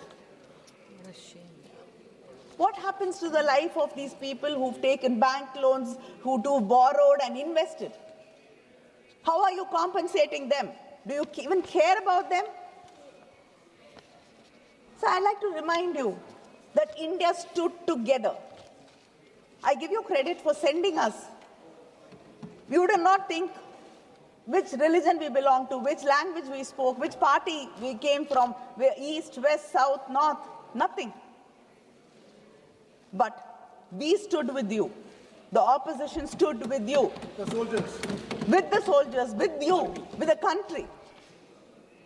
We had Muslims in the delegation. We had Christians in the delegations. We had atheists in the delegation. We have,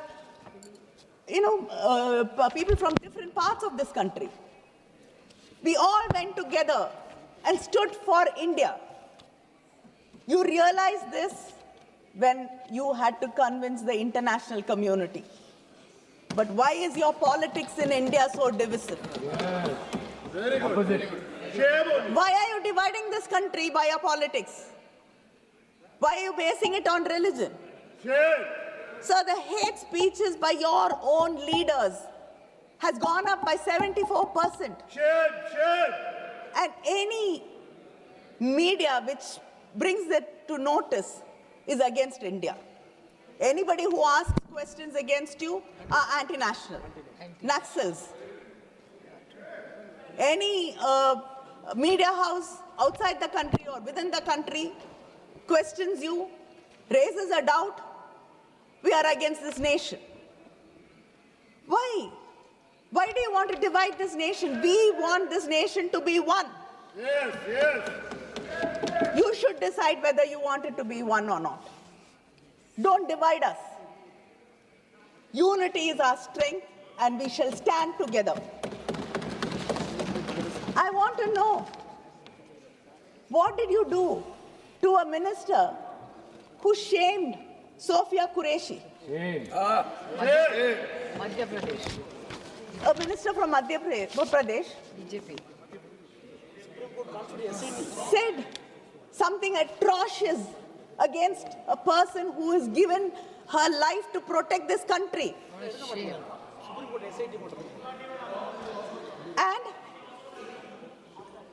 And another member of the BJP, he shames the victims, saying they did not have the spirit of warriors. Who decides what is the spirit of a warrior? What action have you taken against these people? Nothing. Has any leader condemned them? No. Your own officer, Mr. Vikram Mistry, his family was trolled, condemned, insulted. Did somebody come out in support? Our own officers. Sir, you should understand that dividing this country, not standing by its people when they need them, is not what we expect out of a government. When we stand by you, and yet you do not trust us, you do not believe us.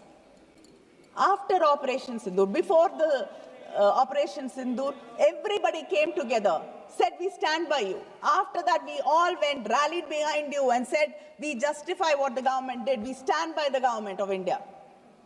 Have you ever invited the leaders from the opposition after that and explained to us what happened? I want to believe you. I do not. உங்களை நான் எந்த விதத்திலையும் ஏத்துக்க தயாராக இல்லை. உங்களுடைய ஐடியாலஜியாக இருக்கட்டும், நீங்க இந்த நாட்டில் விதைக்கக்கூடிய விஷ விதைகளாக இருக்கட்டும், அவை வேறறுக்கப்பட வேண்டும் என்பதிலே எனக்கு இருவேறு கருத்துக்கள் கிடையாது. ஆனால் இந்த நாடு என்று வரும்பொழுது இந்த நாட்டின் இறையாண்மையை நான் நம்புகிறேன். ஆனால் இன்னொரு நாட்டிலே இருக்கக்கூடிய ஒரு தலைவர் குறைந்தபட்சம் 25 முறை இந்த பாகிஸ்தானுக்கும் இந்தியாவிற்கும் இடையே போர் நிறுத்தத்தை கொண்டு வந்தது நான் என்று சொல்கிறார். I don't want to believe him. I want to believe you. But what narrative have you set for me to believe?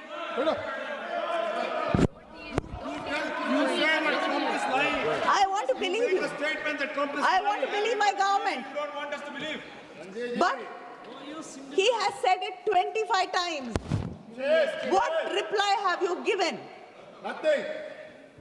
Why do we have to just suffer in silence and take it? Is this your foreign policy? Our Prime Minister has traveled to practically every country in the world. I mean, he's practically not here. Even when Parliament is functioning, he's not here. That is how it is. And we have a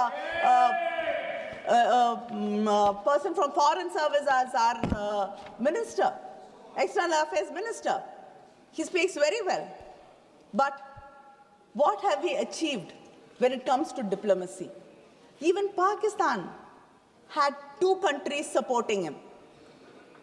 Has anybody come out openly and condemned what Pakistan did in this soil and continues to do? Is this your foreign policy? Do you have no friends? Why is it that we do not have any friendly neighbors, we don't have any fair weather friends, we don't have anybody to come out and openly support us and condemn a country which is sponsoring terrorism against India? Haven't you failed? Yes. In your diplomacy? To bring examples from Tamil Nadu. I think you have the best relationship with Sri Lanka today. You even landed an amazing deal for one of your friends, which the Congress, I think, sadly is not capable of doing when it was in power. But you have achieved that. But still our fishermen get arrested every day and our chief minister has to write to you. Their boats are not released. Why can't you use your good offices for the people of this country and not only for your friends? Yes, sir. Is this not a failure in your diplomacy? Yes. Sir, and you talk about technology, you talk about all your achievements. Are we actually prepared to face war? Nobody wants war. போர் என்பது மனிதர்களுக்கு மனித இனத்திற்கு எதிரான ஒன்று. We don't want war. But it doesn't mean we have to be unprepared. You should understand your own officers, your own defense officers have said we have to upgrade. The standing committee has recommended 3% of the budget should go for defense. But where are we? Not even 2%. This world is not such a peaceful place that we don't have to be protected, that we don't have to take care of our people, our security. You are not prepared. Today war is becoming drone attacks. Are you prepared? They were drones. Are you prepared? Have you upgraded? Our war was just not against Pakistan. Our war was much more than that, and I hope and I'm sure you realize it. There was a bigger country fighting a proxy war and supporting them. Are we prepared to face them? Should we not upgrade, understand, and be prepared to face them?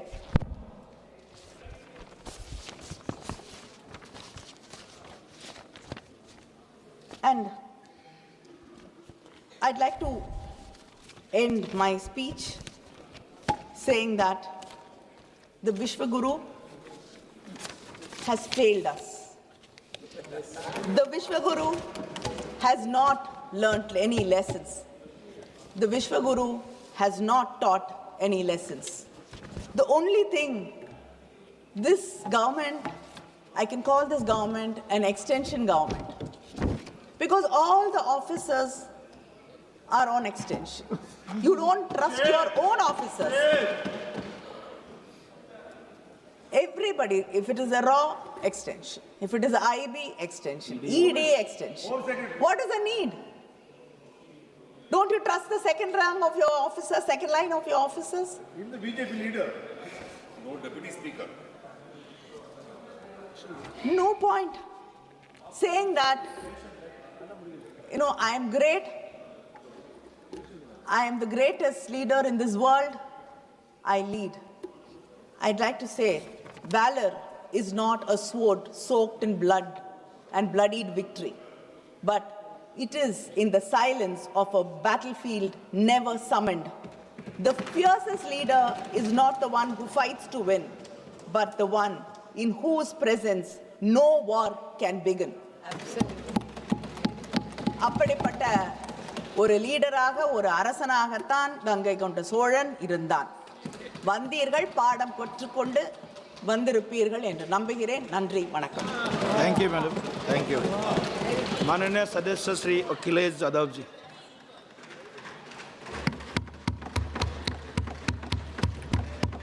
माननीय सभापति जी, अभी बोलूँगा मैं. माननीय, मैं बताऊँगा, मैं उस पर ही बोलूँगा. माननीय सभापति, मैं धन्यवाद देता हूँ आपको कि आपने मुझे बहुत महत्वपूर्ण विषय पे बोलने का मुझे मौका दिया. अभी मैं तमिलनाडु के डीएमके की माननीय सदस्य कानीमोझी जी को मैं सुन रहा था और उन्होंने, मैं उनको धन्यवाद देता हूं कि कई महत्वपूर्ण बातें उन्होंने रखी और अभी भी उनको अपनी अच्छी बातों के लिए बधाई मिल रही है. हमें खुशी है इस बात की कि विपक्ष में जो लोग हैं उनको बधाई मिल रही है लेकिन सत्ता पक्ष के लोग जब बोल के जा रहे हैं तो उनके सदस्य भी उन्हें बधाई नहीं दे रहा कोई। अध्यक्ष महोदय, मैं धन्यवाद देता हूं आपका भी, और क्योंकि मैं उनकी बात सुन रहा था, उनकी बात सुनने से मुझे कुछ याद आया। मैं ये कहना चाहता हूं 2 लाइनों में कि मैं दुनिया को मनाने में लगा हूं। अध्यक्ष महोदय,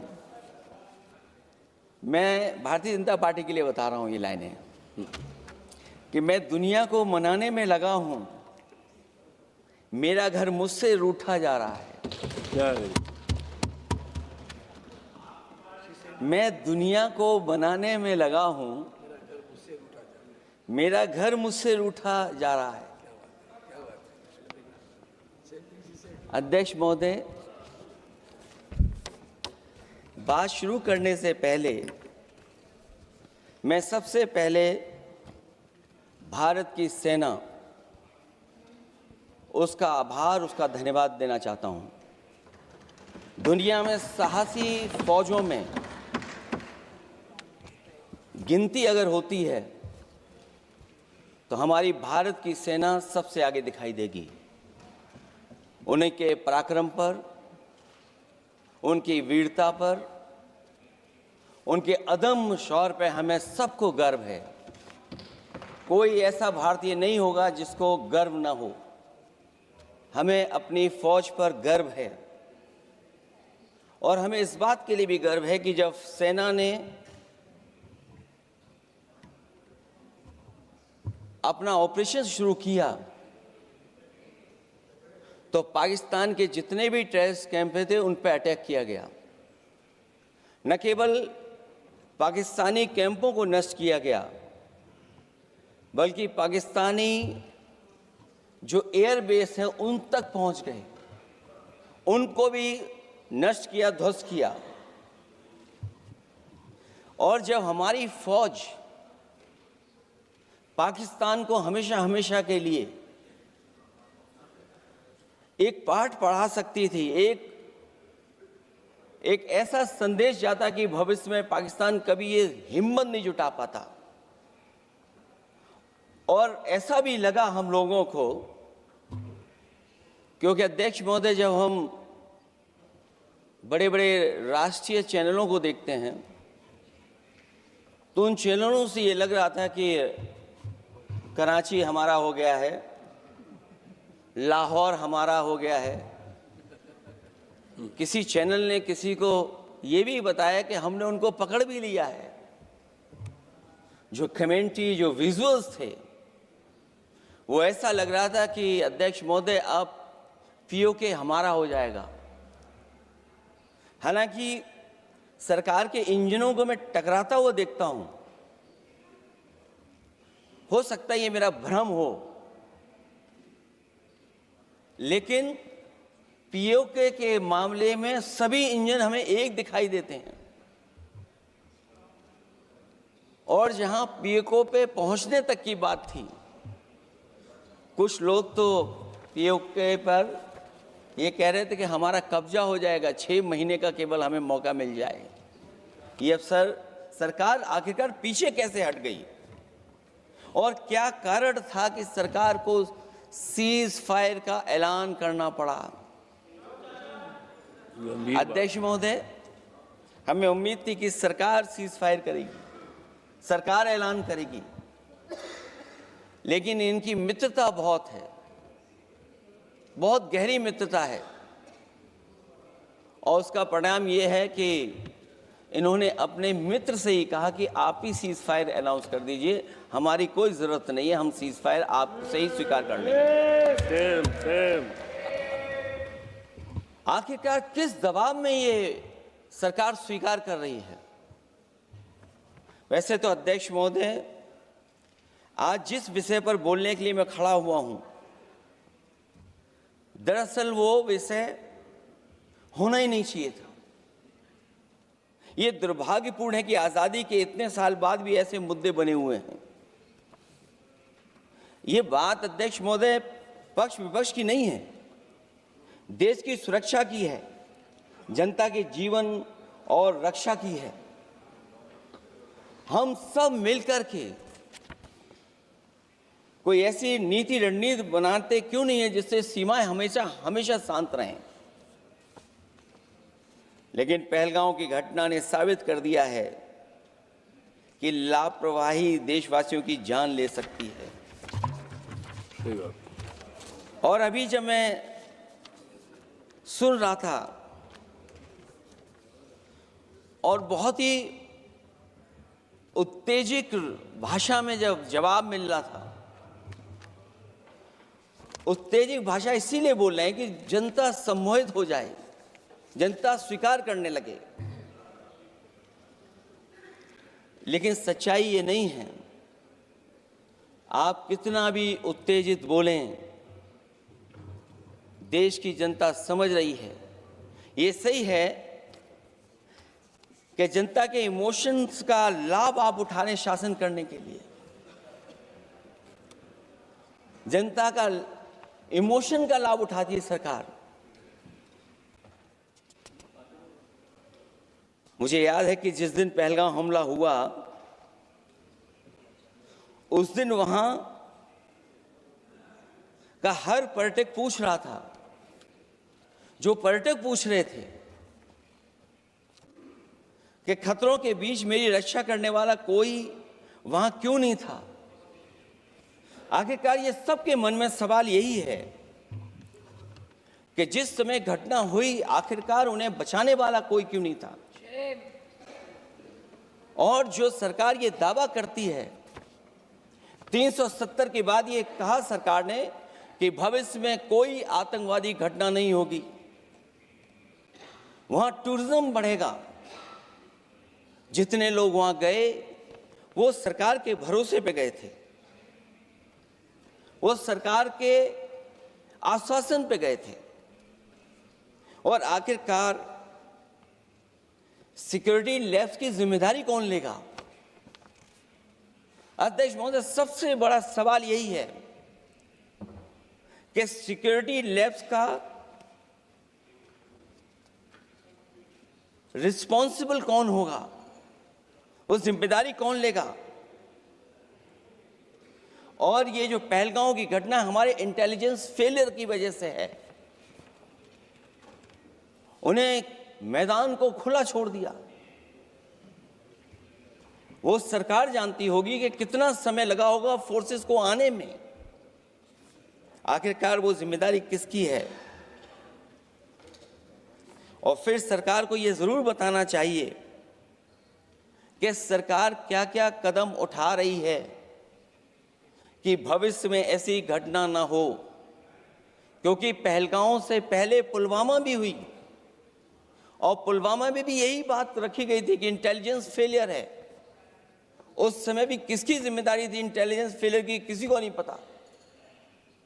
और अगर इंटेलिजेंस फेलियर पहले था तो पहलगांव में भी वही इंटेलिजेंस फेलियर हम लोगों को और पूरी देश की जनता जानती है आखिरकार जिम्मेदारी किसकी बनती है। जो लोग बड़ी बड़ी बातें कर करके चले गए, कम से कम देश के सामने एक सबसे महत्वपूर्ण सवाल, उसका जवाब सरकार की तरफ से आना चाहिए। क्योंकि हमारी सीमा पर जो सुरक्षा है, जो रक्षा करने वाले हमारे सेना के लोग हैं, वो हमारी सीमाएं सुरक्षित रखते हैं। लेकिन हमारे भारत का क्षेत्रफल क्या है? और सरकार को कम से कम ये जानकारी देनी चाहिए सदन को, देश की जनता को, कि जिस समय सरकार में ये भारतीय जनता पार्टी आई है और आज जब हम सदन में चर्चा कर रहे हैं तो हमारे भारत का क्षेत्रफल क्या है? कम से कम क्षेत्रफल पता होना चाहिए। क्योंकि जब हम सवाल पूछते हैं, और जो सवाल पर्यटक पूछ रहे थे कि कुछ ऐसे लोगों को सरकार की ओर से चारों तरफ से चाक चौबंद सुरक्षा घेरा क्यों दिया जाता है? वो जो बाद में ठग साबित होते हैं, जो हमारी रक्षा क्यों नहीं की गई। पहलगाम के दूसरे दिन की जिस तरह की राजनीतिक कार्टून, क्योंकि जिस तरह का लाभ लेना चाहते हैं भारतीय जनता पार्टी के लोग, हम सब ने देखा कि पहलगाम के दूसरे दिन ही जिस तरह का राजनीतिक कार्टून भाजपा के ऑफिशियल हैंडल से पब्लिश किया गया और हमारे द्वारा घोर आपत्ति किए जाने पर हटाया गया, उसने साबित कर दिया कि भाजपा के लोग भी जानते हैं कि दुख की इस घड़ी में उन्होंने देश की भावनाओं के साथ बेहद शर्मनाक खिलवाड़ किया है। भाजपा बताए कि ऐसे संवेदनहीन लोगों के खिलाफ उन्होंने क्या कार्रवाई की है। ये अति गंभीर प्रश्न है कि जिन्होंने अपनों को खोया है उन पर दबाव डाल करके बयान भले बदलवा दिए जाएं, लेकिन भाजपा याद रखें, बयान बदलवाने से सच नहीं बदल जाता है। पहलगांव के शहीद सैनिक की पत्नी द्वारा देश हित में शांति और सौहार्द की अपील करने पर उनसे जिस तरह का दुर्व्यवहार और उपशब्द कहे गए, उससे हर महिला और सच्चा देश प्रेमी बहुत दुखी है, आहत और शर्मिंदा हुआ है। ये सब जानते हैं कि किन लोगों की हरकत थी। इस संदर्भ में और परिप्रेक्ष्य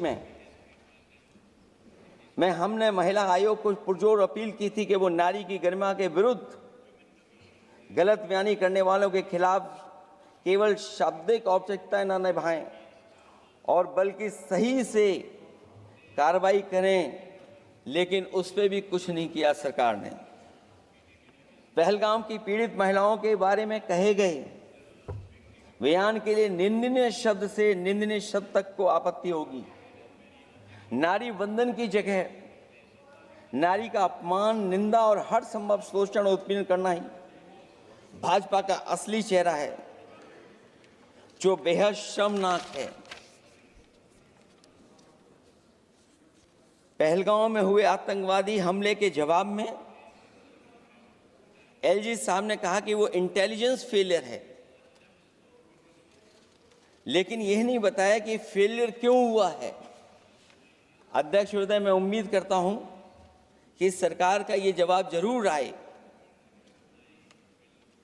कि फेलियर क्यों हुआ है।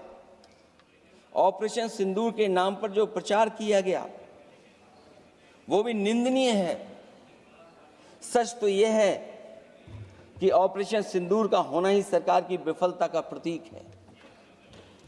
इससे बड़ी विफलता सरकार की कोई नहीं हो सकती कि अध्यक्ष महोदय हम और आप सब मिलकर के बैठ करके सिंदूर ऑपरेशन पर बहस करें, चर्चा करें। ऑपरेशन सिंदूर के दौरान विदेशी लोगों ने दावा किया कि उन्होंने उसे रुकवाया है। ये बात कई बार माननीय सदस्यों की तरफ से आई है कि आखिरकार किसने रुकवाया। हमसे हमारी संप्रभुता खंडित हुई है। संप्रभुता ही स्वतंत्रता की सुनिश्चित करती है। इधर आज़ादी के अमृतकाल का ढिंढोरा पीटा जा रहा है, उधर हमारी इंटीग्रिटी को चुनौती दी जा रही है। देश की विदेश नीति पूरी तरह फेल है। ऑपरेशन सिंदूर और पहलगाम की घटना पर दुनिया के किसी भी देश ने हमारा साथ नहीं दिया। ये हमारी विदेश नीति का संकट काल है। हमारे पड़ोसी देश या तो अतिक्रमण कर रहे हैं या हमारे साथ नहीं खड़े हैं। और अध्यक्ष महोदय, जो हमारे मंत्री जी हैं जिनका क्षेत्र बिल्कुल सीमा पर है, उनसे बेहतर कोई नहीं जानता होगा कि आखिरकार पड़ोसी देश कितना हमारी सीमाओं पर अतिक्रमण कर रहा है। गंभीर नहीं है। समाजवादियों ने हमेशा देश की सरकारों को चिताया है कि असली चुनौती और प्रतिद्वंद्विता किस देश से है, कौन पूर्वोत्तर की सीमाओं में इंक्रोचमेंट कर रहा है। सरकार को ऐसे मामलों में साहस और समझदारी से काम लेना होगा। सीमाओं से समझौता नहीं करना चाहिए। आज सरहदों के साथ देश के कारोबार को भी चुनौती मिल रही है। सरकार को आगे बढ़कर के उसका समाधान करना है, 2 कदम पीछे करने नहीं है। अध्यक्ष महोदय, जो हम लोगों को सुनने में मिलता है, ये सरकार जवाब दे कि आखिरकार जो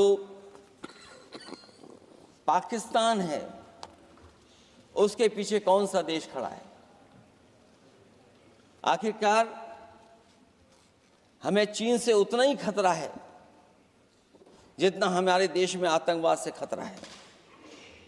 सरकार की जो नीतियां हैं, सरकार के जो फैसले हैं, वो कहीं ना कहीं ऐसे हैं जो हमारा सीमाओं का अतिक्रमण कर रहा है, उसी की व्यापारिक गतिविधियों में मदद करने का काम करते हैं।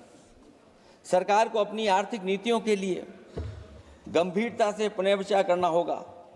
हमारा व्यापार कारोबार मजबूत होगा तो कोई हमें चुनौती नहीं दे पाएगा।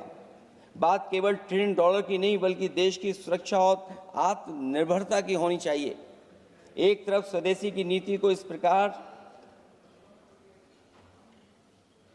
सरकार ने ताक पर फ्री ट्रेड की बात की है, तो दूसरी तरफ मैन्युफैक्चरिंग की जगह देश को ट्रेडर कंट्री बनाकर छोड़ दिया है।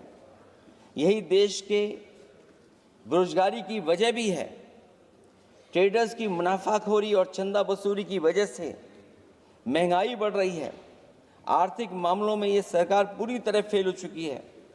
भ्रष्टाचार के कारण हर जगह सड़कें और पुल ध्वस्त हो रहे हैं, टंकियां गिर रही हैं और करप्शन जगह जगह लीक होकर के टपक रहा है। मैं ये ज़रूर कहना चाहूँगा इस समय पर कि कुल मिलाकर सरकार को अपनी राजनीतिक, आर्थिक और सामाजिक नीतियों के लिए एफआईआर जरूर करना चाहिए। सरकार को अपनी राजनीतिक, आर्थिक और सामाजिक नीतियों के लिए एफआईआर लाने की ज़रूरत है। वो हर बार ये कहकर नहीं बच सकती कि चूक हुई है, क्योंकि हर बार सरकार ये कोशिश करती है कि इन घटनाओं से बच जाएं हम, केवल चूक कहकर करके। केवल हमारी सीमाएं जो पाकिस्तान से जुड़ी हैं, वहाँ तो आतंकवाद का हमेशा खतरा ही रहता है, लेकिन जो दूसरी सीमाएं हमारे देश की जुड़ी हुई हैं, उनसे भी हमारे देश को लगातार खतरा बढ़ता चला रहा है। आज अपनी सीमा की स्थिति गलवान से पहले की स्थिति तक भी नहीं लौटी है। जो पहले स्थिति थी वहाँ ये सरकार नहीं पहुँच पाई है। वास्तविक में नियंत्रण रेखा के कई क्षेत्रों में महत्वपूर्ण बफर जोन जब भारतीय गश्ती के लिए उपलब्ध नहीं है, तो पूर्वी लद्दाख में अतिरिक्त भारतीय तैनाती जारी है, जिससे सेना को सैनिकों की भारी कमी का सामना करना पड़ रहा है। हमें उम्मीद है कि जब इतने महत्वपूर्ण समय पर बहस हो रही है, तो सरकार अपनी अग्निवीर वाली योजना को वापस लेने का काम करेगी, जिससे कम से कम सेना की कमी, हमें सेना को पूरी की पूरी सेना मिल सके। जनवरी में अपनी वार्षिक प्रेस वार्ता में जब सेना प्रमुख ने से ये पूछा गया, तो उन्होंने जवाब डालते हुए कहा कि गश्ती से जुड़े फैसले अब स्थानीय कमांडरों पर छोड़ दिए गए हैं। जैसे भारत की सीमाओं की पवित्रता अब राजनीतिक नेतृत्व का नहीं बल्कि स्थानीय सेवा अधिकारियों का मामला रह गया है। इस पे भी सरकार को बहुत गंभीरता से सोचना पड़ेगा कि जहां लगातार हमारी सीमाओं का एनक्रोचमेंट हो रहा है। चीन ने भारतीय वाहन निर्माताओं के लिए आवश्यक दुर्लभ खनिजों की आपूर्ति रोक दी है। सुना है कि बुलेट ट्रेन प्रोजेक्ट के लिए सुरंग खोदने वाली मशीनें, डीएपी जैसे उर्वरक और यहाँ तक कि कई बड़ी कंपनियों की रणनीति के तहत उनकी सप्लाई रोकने का काम किया है। जहां हम एक तरफ आत्मनिर्भर का नारा दे रहे हैं, वहीं हम किस पर निर्भर होते चले जा रहे हैं, ये भी विचार करने का सवाल है। सुनने में आ रहा है कि कुछ महीनों के बाद सरकार बीजिंग में मंत्री अधिकारी सब मिलकर के कोई बहुत बड़ी मीटिंग होने जा रही है। कहीं ऐसा तो नहीं है जो कूटनीतिक भागदौड़ चल रही है, कहीं कोई हमारी कमजोरी तो नहीं उजागर कर रही है। इसलिए जहां हमें पाकिस्तान से खतरा है, उसकी सीमाओं से हमारा आतंकवाद आ रहा है, वहीं जो उसके पीछे खड़ा हुआ देश चीन, उससे भी हमें सावधान रहना पड़ेगा। और अध्यक्ष महोदय, हम सब समाजवादियों ने कई मौकों पर ये बात रखी और कही कि हमारा खतरा पाकिस्तान से नहीं है, हमारा खतरा है चीन से। न केवल वो हमारी जमीन छीन रहा है समय समय पर, बल्कि हमारे बाजार को भी छीनने का काम कर रहा है। इस सरकार को कहीं न कहीं आतंकवाद को और पाकिस्तान को लगाम लगाने के लिए 10 या 15 साल का ऐसा फैसला लेना चाहिए जिससे कि वहां से हमारा कारोबार कम होता चला जाए। और अगर हमारा देश महोदय कारोबार कम नहीं होगा तो हम अपने देश को आत्मनिर्भर भी नहीं बना पाएंगे। ये जो आत्मनिर्भर का नारा है, कहीं ऐसा तो नहीं है नारा कुछ व्यापारियों को लाभ पहुंचाने के लिए हो रहा हो?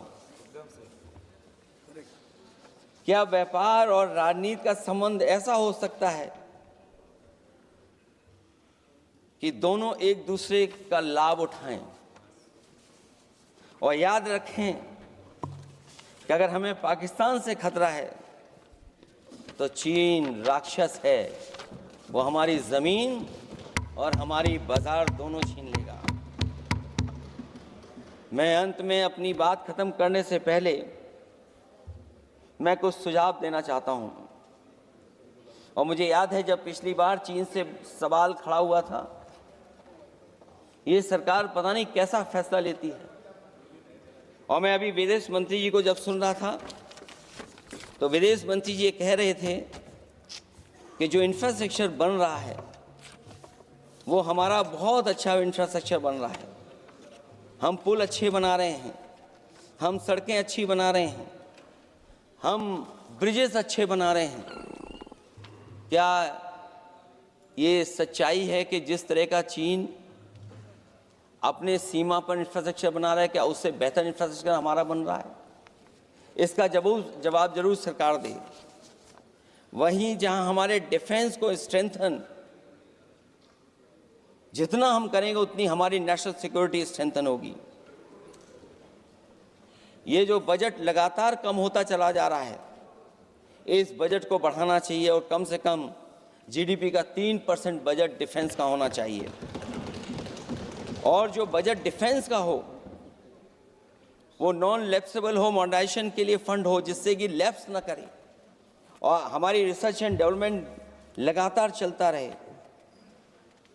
जो हमें कई बार आश्वासन मिलता है कि टेक्नोलॉजी ट्रांसफ़र भी हो जाएगा, आखिरकार टेक्नोलॉजी ट्रांसफ़र के लिए हमें वर्षों क्यों इंतज़ार करना पड़ता है? आखिरकार इसका जिम्मेदारी कौन लेगा?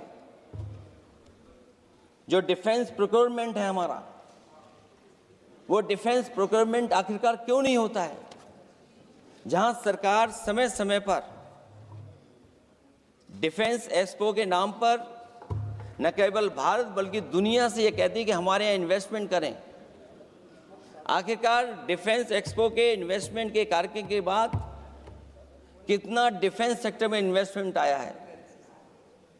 और साथ ही साथ जब आत्मनिर्भर की बात हो तो हमारे देश की अपनी रक्षा करने के लिए हमारे अपने लोग क्यों नहीं तैयार हो रहे हैं? यह सरकार इतना क्यों नहीं जोखिम उठा रही कि हम खुद तैयार हों उन चीज़ों को बनाने के लिए? इसलिए मैं एक बार फिर ये कहता हूं कि जहां पर सेना ने बहुत बहादुरी के साथ अपने पराक्रम के साथ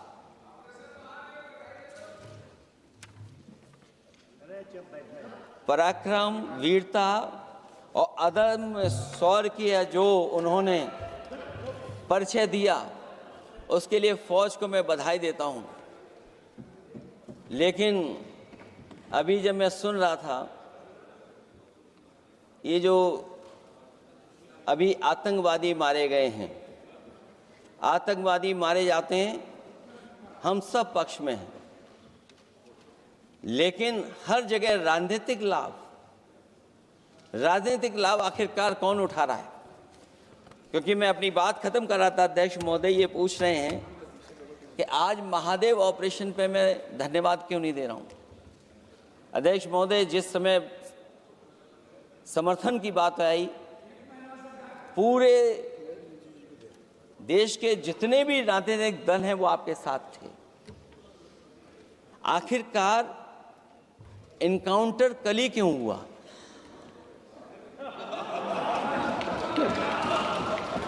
और अध्यक्ष महोदय, फिर वही बात मैं दोहराऊं जिसकी वजह से पहलगांव हुआ, जिसकी वजह से पुलवामा हुआ।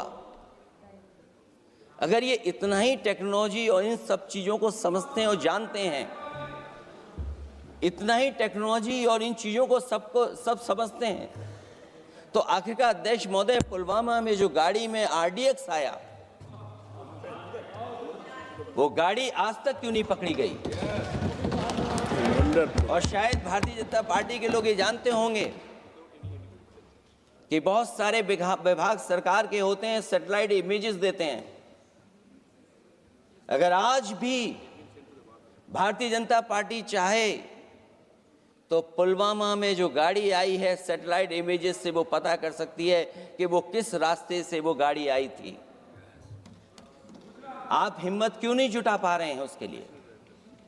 और फिर पहलगांव में किसी भी दल ने आपके साथ किसी तरह की राजनीतिक बातचीत नहीं की,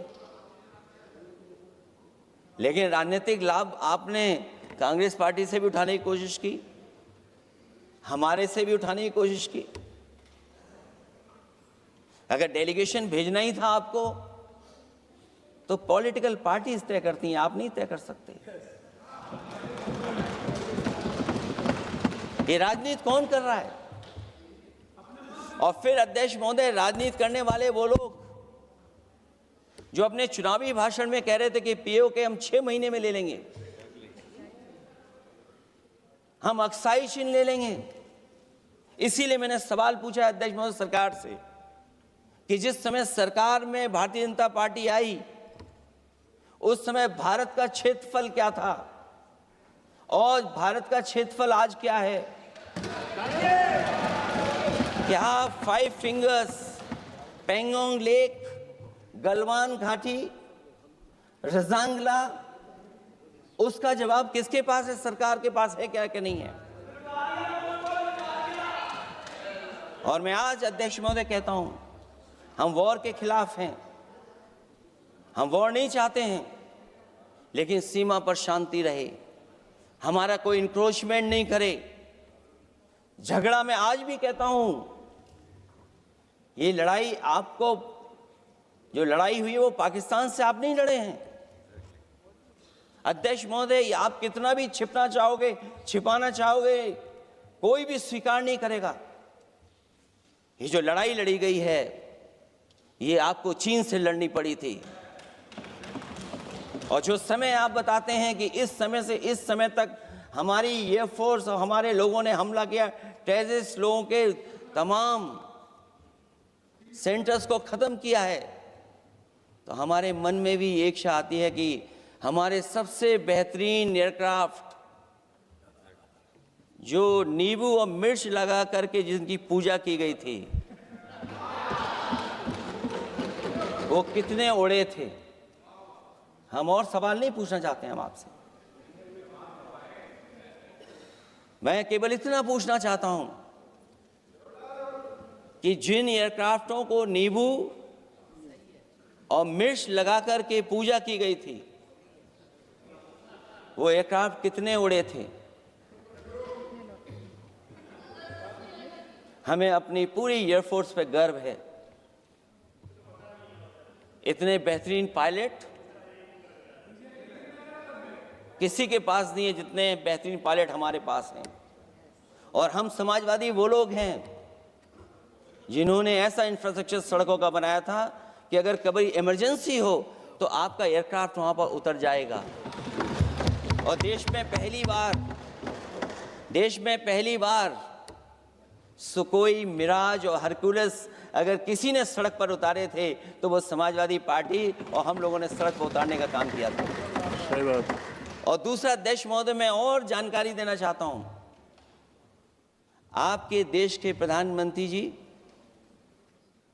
जिस हमारे देश के नहीं, हमारे भी प्रधानमंत्री हैं, हमारे भी प्रधानमंत्री हैं। हमारे हैं, बात खत्म हो रहा है। अध्यक्ष महोदय, अध्यक्ष महोदय, मैं फिर बोलता हूं। अध्यक्ष महोदय, मैं तो आपको बहुत अच्छा मान रहा था कि आप ही मुझे बुलवा के गए थे। मैं फिर बोलता हूं, देखिए प्रधानमंत्री जी की लाइनें हैं ये वाली, मैं दुनिया को मनाने में लगा हूं, मेरा घर मुझसे रूठा जा रहा है। आखिरकार कौन रूठा हुआ है? इस देश में जो हमने देखा इतने दिनों में, प्रधानमंत्री जी डिफेंस मिनिस्टर का भी रोल प्ले कर रहे थे। इसलिए जिस सड़क पर हमारे देश के प्रधानमंत्री जी हरकुलस विमान से उतरे थे, वो हाईवे किसी ने डिजाइन किया था तो समाजवादी लोगों ने डिजाइन किया था। यूपी में तो डिजाइन हो गया एक और, लेकिन देश में क्यों नहीं ऐसी सड़कें बन रही जहां पर इमरजेंसी के समय पर एयरफोर्स इसको इस्तेमाल कर सके?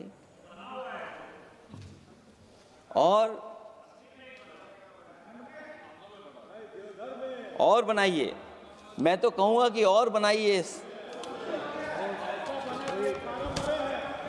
और बनाइए, मैं तो कह रहा हूं। और जिस तरीके से हमारी सेना ने जो मुकाबला किया है, सीज फायर के बाद भी ड्रोन आ रहे थे, ये भी सरकार को स्वीकार करना पड़ेगा। आखिरकार सवाल ये है हमारा कि सीज फायर किसके दबाव में किया है और सीज फायर क्यों किया जब हमारी फौज पीओके को भी ले लेती और पाकिस्तान के भी।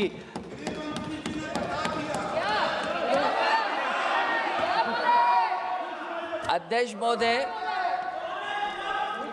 सीज फायर आपके मंत्री जी ने नहीं किया, सीज फायर आपके मंत्री जी की तरफ से नहीं आया, क्योंकि हमारे मंत्री जी वो सोशल मीडिया को देखते नहीं हैं। सबसे पहले सोशल मीडिया पे बात आई थी, आपको 1 घंटे बाद किसी ने पढ़ के बताया होगा। इसलिए अध्यक्ष महोदय, मैं केवल इतना कहना चाहता हूं अपनी बात खत्म करते हुए, आखिरकार इंटेलिजेंस फेलियर की जिम्मेदारी किसकी है? हमारे भारत का क्षेत्रफल कितना 2014 में था और आज क्षेत्रफल क्या है? और लगातार इनकी सरकार में आतंकवादी घटनाएं क्यों हो रही हैं? और हमारे देश को खतरा पाकिस्तान से तो है ही है,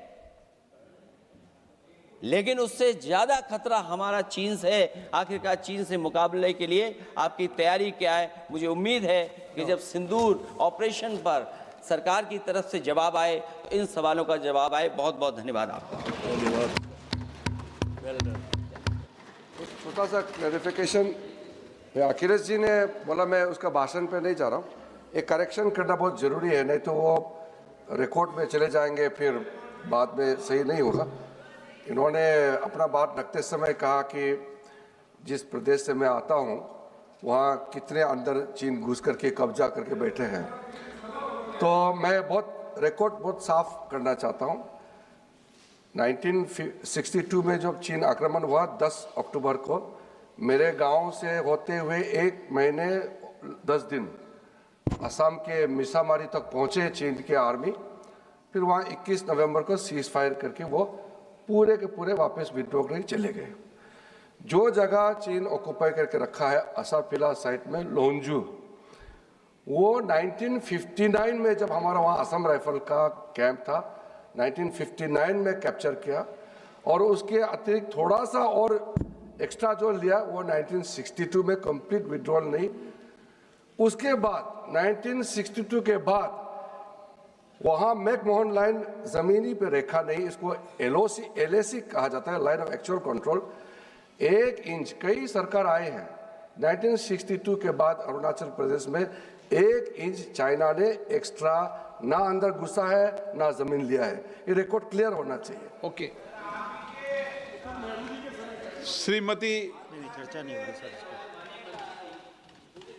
इत्फल एक बात बता दीजिए। श्रीमती प्रियंका गांधी वाड्रा।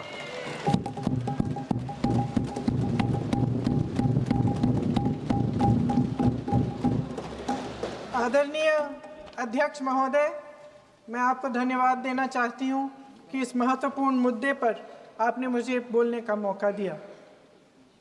ये अलग बात है कि सत्ता पक्ष के लोग सब मेरे बोलने से पहले ही भाग गए। आइए आइए, आपको देख के मैं खुश थी कि आप वापस आ गए। सबसे पहले मैं उन सैनिकों, उन जवानों, उन अफसरों को नमन करना चाहती हूँ जो हमारे देश के रेगिस्तानों में, हमारे देश के घने जंगलों में, बर्फीले पहाड़ियों पे हमारी देश की रक्षा करते हैं, जो हर पल देश के लिए अपनी जान देने के लिए तैयार रहते हैं। 1948 से लेकर अब तक, जब से पाकिस्तानी रेडर्स ने कश्मीर पे हमला किया, तब से लेकर अब तक हमारी देश की अखंडता की रक्षा करने में उनका बड़ा योगदान है। हमारी आज़ादी अहिंसा के आंदोलन से हासिल हुई, लेकिन जैसे मैंने कहा, उसको कायम रखने के लिए हमारी सेना का बहुत बड़ा योगदान है। अध्यक्ष महोदय, कल मैं सदन में बैठी हुई सबके भाषण सुन रही थी। आदरणीय रक्षा मंत्री महोदय ने बोला, सत्ता पक्ष के कई मंत्रियों ने बोला। 1 घंटे का रक्षा मंत्री जी का लंबा भाषण था। सुनते सुनते एक बात मुझे बहुत खटक रही थी। उसके बाद जब दूसरे भाषण भी सुने आपके सत्ता पक्ष के, तब भी ये बात बार बार मेरे मन में आ रही थी कि सारी बातें कर ली, ऑपरेशन सिंदूर की बात कर ली, आतंकवाद की बात कर ली, देश की रक्षा की बात कर ली, इतिहास का पाठ भी पढ़ा दिया, लेकिन एक बात छूट गई। उस दिन 22 अप्रैल 2025 को जब 26 देशवासियों को अपने परिवार के सदस्यों के सामने खुलेआम मारा गया, तो ये हमला कैसे हुआ, क्यों हुआ?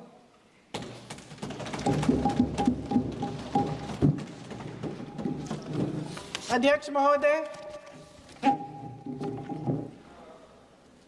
ये लोग बैसारन वैली में, पहलगाम के पास कश्मीर में क्या कर रहे थे? आजकल पब्लिसिटी का दौर है, प्रचार का ज़माना है। कुछ समय से हमारी सरकार ये प्रचार कर रही थी कि कश्मीर में आतंकवाद ख़त्म हो गया है, कि कश्मीर में शांति है, अमन चैन है। प्रधानमंत्री जी ने खूब भाषण दिए, देशवासियों को कहा कि चलिए कश्मीर चलिए, सैर करिए।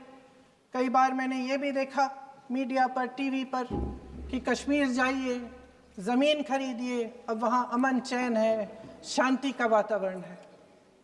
इसी बीच शुभम द्विवेदी, एक कानपुर के नौजवान, और उनके पूरे परिवार ने तय किया कि वो कश्मीर जाएंगे। शुभम द्विवेदी की 6 महीने पहले शादी हुई थी। उसकी पत्नी ने कहा कि उनके बीच एक ऐसा रिश्ता था, प्रेम और दोस्ती का ऐसा रिश्ता था कि वो एक दूसरे को बच्चों की तरह हंसाते थे। सोशल मीडिया पर एक वीडियो भी जारी है जिसमें पूरा परिवार एक साथ बैठा हुआ ताश खेल रहा है और ऐसे हंस रहे हैं, ऐसे हंस रहे हैं कि उस वीडियो को देख के किसी का भी दिल टूट जाए। कि इस परिवार को इस तरह से उजड़ने क्यों दिया हमने। 22 अप्रैल 2025 को बैसारन वैली में मौसम का मिजाज अच्छा था। जैसे हर रोज लगातार 1000 से 1500 लोग वहां पहुंचते थे, उसी तरह से उस दिन भी तमाम पर्यटक वहां पहुंचे। वहां का रास्ता आसान नहीं है अध्यक्ष महोदय जी, जंगल से जाना पड़ता है, पहाड़ों के बीच जाना पड़ता है, घोड़े से जाना पड़ता है। ये परिवार वहां पहुंचे, मौसम सुहाना था, उनके बच्चे ट्रैम्पोलिन पे खेल रहे थे, कोई जिपलाइन कर रहा था, कोई चाय पी रहा था, तो कोई कश्मीर की सुंदर वादियों की ठंडी हवा का मज़ा ले रहा था। शुभम अपनी पत्नी के साथ एक स्टॉल पे खड़े थे, तभी अचानक 4 आतंकवादी जंगल में से निकलते हैं और शुभम को वहीं अपनी पत्नी के सामने मार डालते हैं।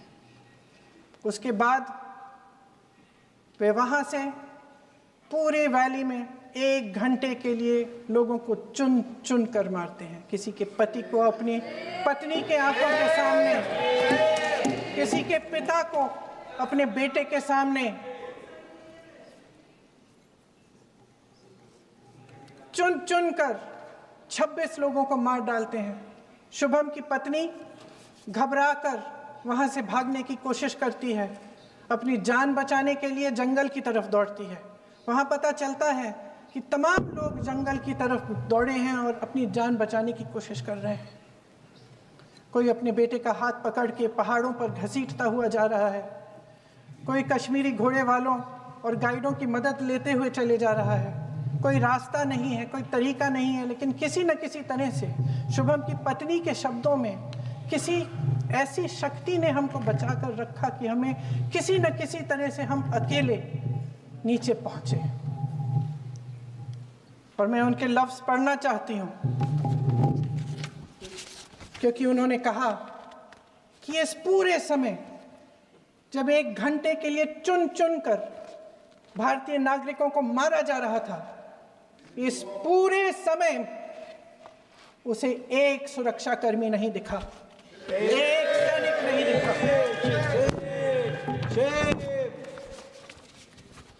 शुभम की पत्नी ने कहा, कोट, मैंने अपनी दुनिया को खत्म होते हुए देखा, अपनी आंखों के सामने एक सिक्योरिटी गार्ड नहीं था। मैं ये कह सकती हूं कि देश ने, सरकार ने हमें वहां पे अनाथ छोड़ दिया था। सिक्योरिटी क्यों नहीं थी वहां? वहां पे एक सैनिक क्यों नहीं दिखा? क्या सरकार को मालूम नहीं था कि यहां रोज 1000 से 1500 पर्यटक जाते हैं? क्या सरकार को मालूम नहीं था कि यहाँ के को पहुंचने के लिए जंगल के रास्ते से जाना पड़ता है? अगर कुछ हो जाएगा तो लोग वहां से निकल नहीं पाएंगे। एक चिकित्सा का इंतजाम नहीं था, फर्स्ट एड का इंतजाम नहीं था, कोई इंतजाम नहीं था, ना सुरक्षा का ना फर्स्ट एड का। इन लोगों को भगवान भरोसे छोड़ दिया गया।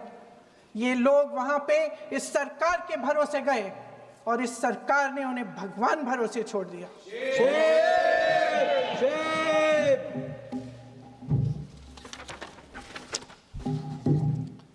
मैं पूछना चाहती हूं, ये किसकी जिम्मेदारी थी?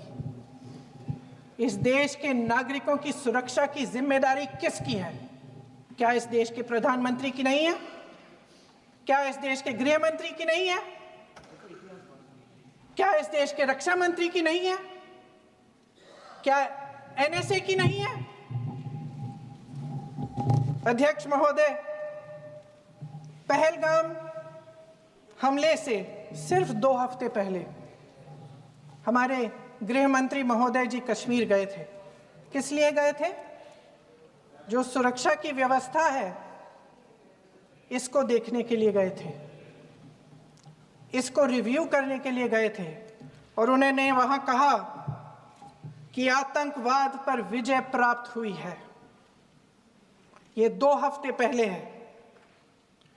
3 महीने बाद JNK के गवर्नर साहब एक आम इंटरव्यू में ऐसे ही चलते चलते कह देते हैं कि हाँ, बैसारन वैली में बहुत लापरवाही हुई और इसके लिए मैं जिम्मेदारी लेता हूँ।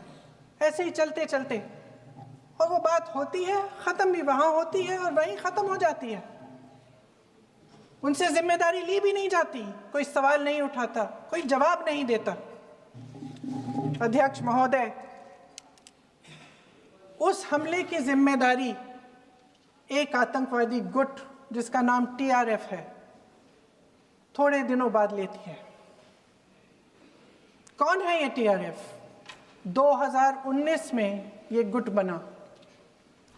2020 में इसने कश्मीर में आतंकवाद का काम शुरू कर दिया और 2020 अप्रैल 2020 से लेकर 22 अप्रैल 2025 तक इन्होंने 25 आतंकवादी हमले किए। गृह मंत्री महोदय ने जब UPA सरकार के समय के आतंकवादी हमले गिने तो लगभग 25 गिनवाए थे अभी अपने भाषण में।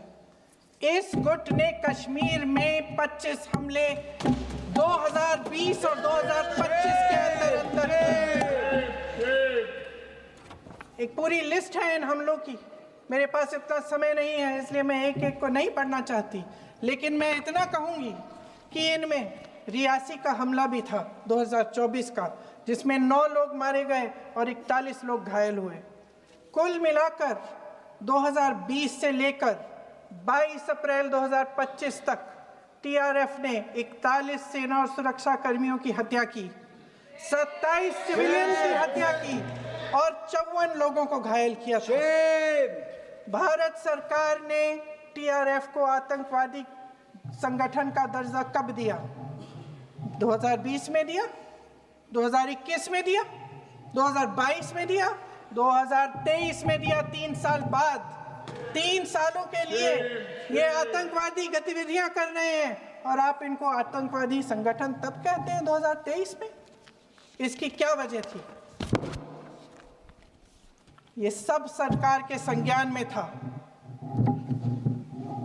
और आप मुझे बताना चाहते हैं, सत्ता पक्ष के नेता बताना चाहते हैं कि ये सब आपके संज्ञान में था, लेकिन कोई भी एक ऐसी एजेंसी नहीं है हमारी सरकार की जिसको पता चला कि ऐसा हमला, ऐसा भयानक हमला होने जा रहा है हमारे देश में, कि पाकिस्तान में बैठे हुए इस हमले की योजना बन रही है कि हम भारत जाके हैवानियत करेंगे, 26 लोगों को मार डालेंगे और हमें पता ही नहीं है।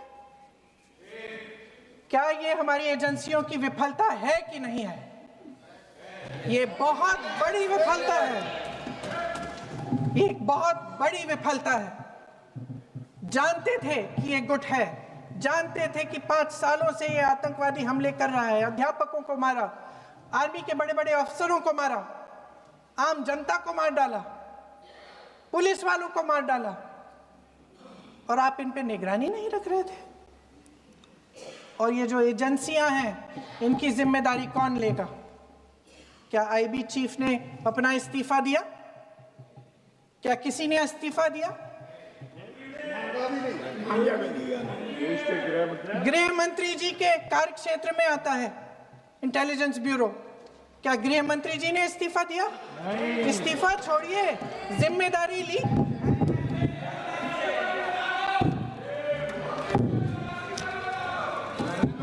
साहब देखिए, इतिहास की बात आप करिए, मैं वर्तमान की बात करना चाहती हूँ। आपको तो एक बहाना चाहिए, आपको तो एक बहाना चाहिए। पूरे परिवार का नाम गिनवा देते हैं। अरे अपनी जिम्मेदारी खुद लीजिए। 11 सालों के लिए तो सत्ता में आप हैं। अभी नेहरू को छोड़ नहीं रहा। कल माननीय गौरव गोगोई जी ने अपने भाषण में पूछा गृह मंत्री जी से, क्या आपकी जिम्मेदारी नहीं थी? मैं देख रही थी। राजनाथ जी, रक्षा मंत्री जी यूं अपना सर हिला रहे थे। कुछ बोले नहीं, अंदर से ये महसूस हुआ होगा कि यहाँ कुछ जिम्मेदारी थी, लेकिन माननीय गृह मंत्री महोदय जी हंस रहे थे, वे हंस रहे थे।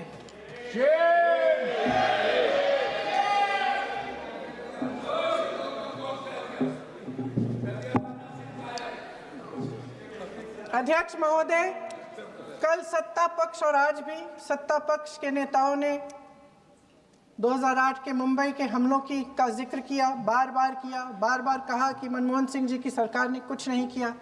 ये तो जानकारी होगी ना कि उसी समय जब वो आतंकवादी हमला चल रहा था तभी उन आतंकवादियों को मार डाला था, एक बचा था और उसको भी फांसी दे दी थी 2012 में। महाराष्ट्र के मुख्यमंत्री ने इस्तीफा दिया, देश के गृह मंत्री ने जिम्मेदारी लेकर इस्तीफा दिया।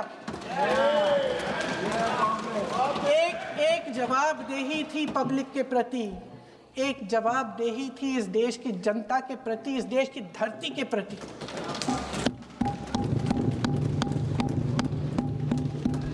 राजनाथ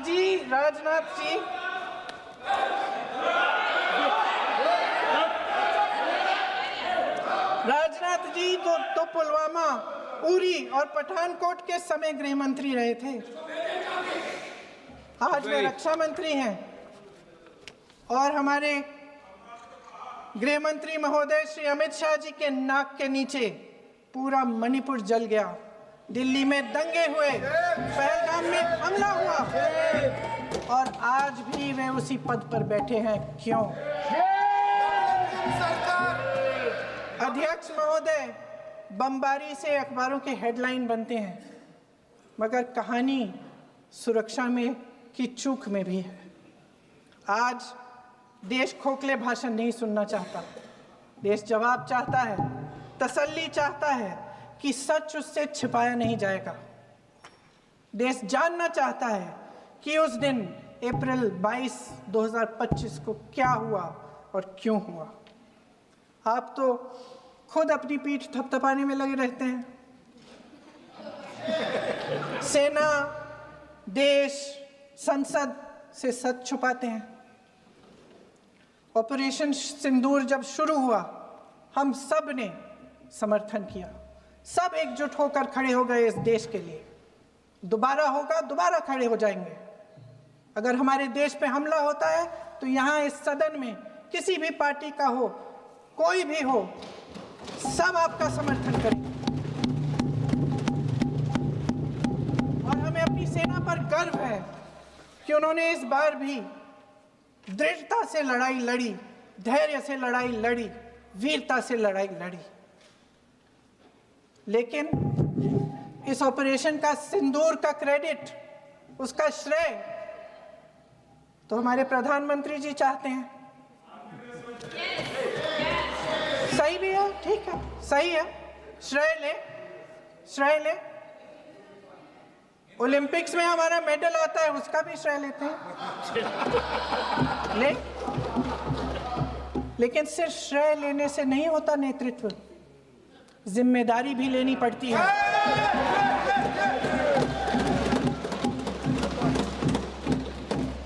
देश के इतिहास में ये पहली बार हुआ, देश के इतिहास में ये पहली बार हुआ कि जंग होते होते ही रुक गई है जी। और इस रुकावट का ऐलान हमारी सरकार, हमारी सेना नहीं करती, अमेरिका के प्रेसिडेंट करते हैं, अमेरिका के राष्ट्रपति करते हैं। ये हमारे प्रधानमंत्री महोदय की गैर जिम्मेदारी का सबसे बड़ा प्रतीक है। आज गृह मंत्री जी ने इस बात पर उल्लेख किया।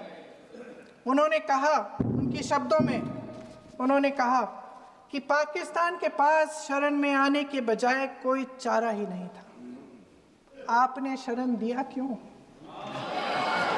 वो आते हैं आपके देश के अंदर, लोगों को मार डालते हैं और आप उनको शरण दे रहे हैं। क्यों दिया शरण?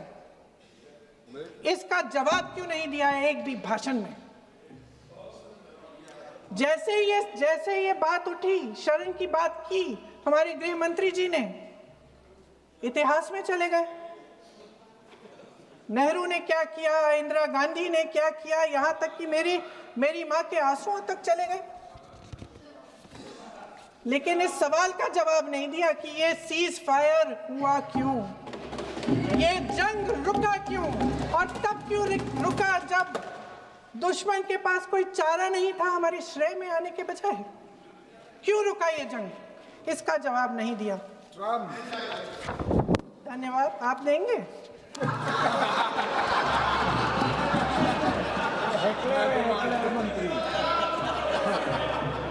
देना भाई देना, आपको टाइम मिलेगा तो। टाइम नहीं मिलेगा आपको शायद।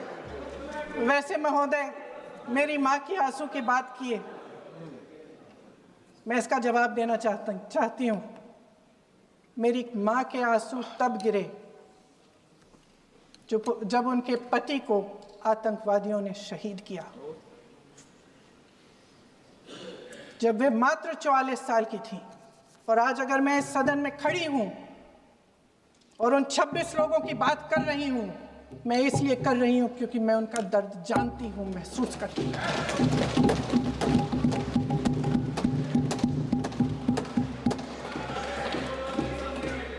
अध्यक्ष महोदय, मैंने कहा कि देश का नेतृत्व सिर्फ उपलब्धियों का श्रेय लेने से मजबूत नहीं होता।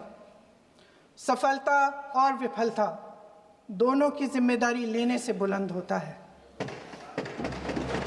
ये सोने का ताज नहीं है, कांटों का ताज है। अध्यक्ष महोदय, जब सरकार झूठी और कायर हो तो वे बहादुर से बहादुर सेना के साहस और पराक्रम को भी कमजोर कर देती है। देश को प्रतिशोध के साथ साथ सबके प्राणों की रक्षा का प्रण चाहिए। सेना की शक्ति के साथ सरकार की सच्चाई भी चाहिए।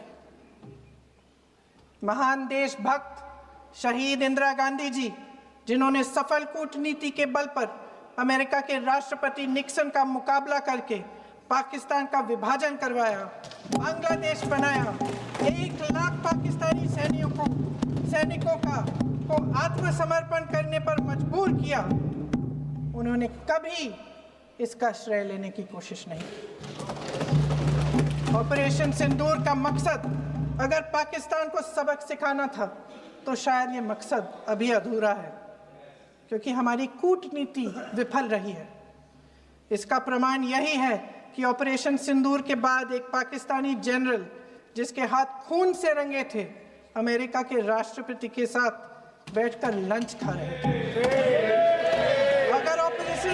अगर ऑपरेशन सिंदूर का मकसद आतंकवाद को खत्म करने का था तो पाकिस्तान को संयुक्त राष्ट्र के आतंकवाद विरोधी समिति का अध्यक्ष चुने जाने से इस मकसद को धक्का लगा है। इसकी जिम्मेदारी कौन लेगा?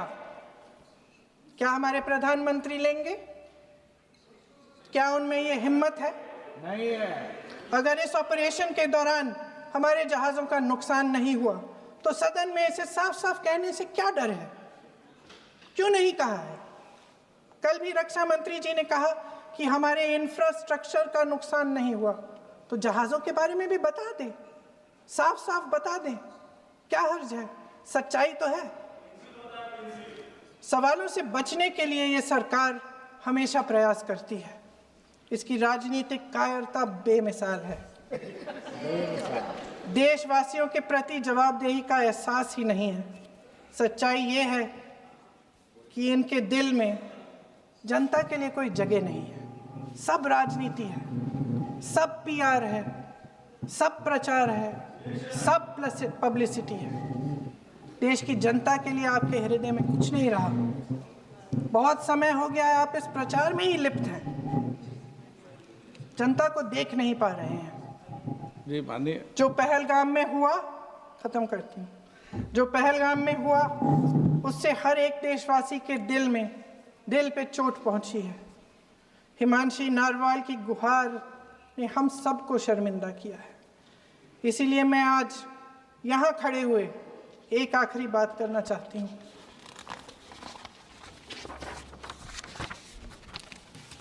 इस सदन में लगभग सभी के पास सुरक्षा है, सुरक्षा की व्यवस्था है। हम जहां भी जाते हैं हमारे साथ सुरक्षा कर्मी आते हैं। आपको भी मिल जाएगी, आप मंत्री बन जाएंगे, आपको भी मिल जाएगी। मैं मजाक की बात नहीं कर रही हूँ, मैं मजाक की बात नहीं कर रही हूँ, थोड़ा सा धैर्य रखिए।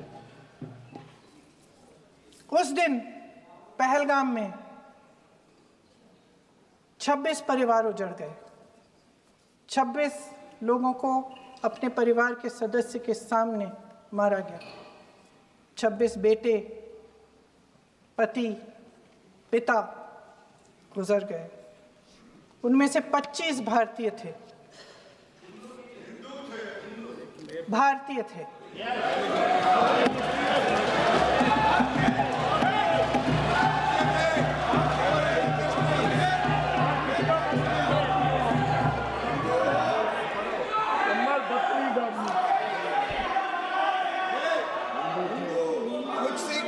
जितने भी लोग बैसारन वैली में थे और जो 25 भारतीय मारे गए, उनके लिए कोई सुरक्षा नहीं थी, कोई सुरक्षा नहीं थी। आप कितने भी ऑपरेशन कर डालें, आप इस सच्चाई के पीछे छुप नहीं सकते, इसे नकार नहीं सकते।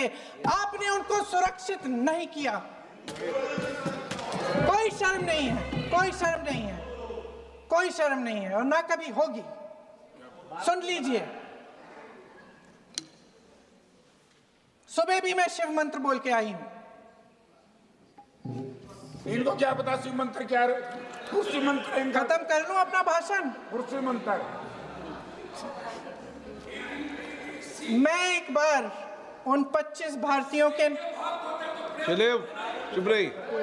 मैं एक बार उन 25 भारतीयों के नाम इस सदन में पढ़ना चाहती हूं, ताकि यहां बैठे हर सदस्य को यह एहसास हो कि वे भी हमारी तरह इंसान थे, किसी राजनीतिक बिसात के मोहरे नहीं थे।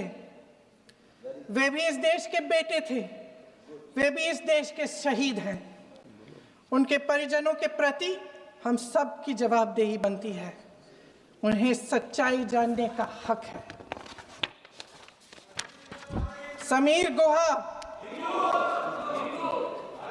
भारतीय, बिट्टन अधिकारी, मनीष रंजन, हेमंत सुहास जोशी, विनय नारवाल, सुशील नथनियल, अतुल श्रीकांत मोने, सैयद आदिल हुसैन शाह, नीरज लेन रामचंद्रन, संजय लक्ष्मण लेले,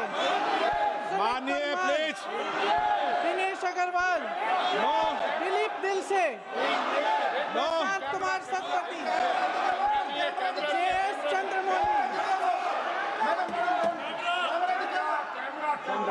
अब बोलिए, अब आराम से।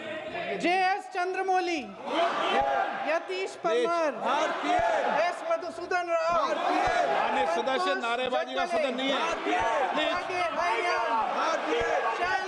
शैलेश कलाटिया, ये तरीका ठीक नहीं है आपका। मंजुनाथ राव, कौस्तभ गणबोते, शुभम द्विवेदी। जय हिंद।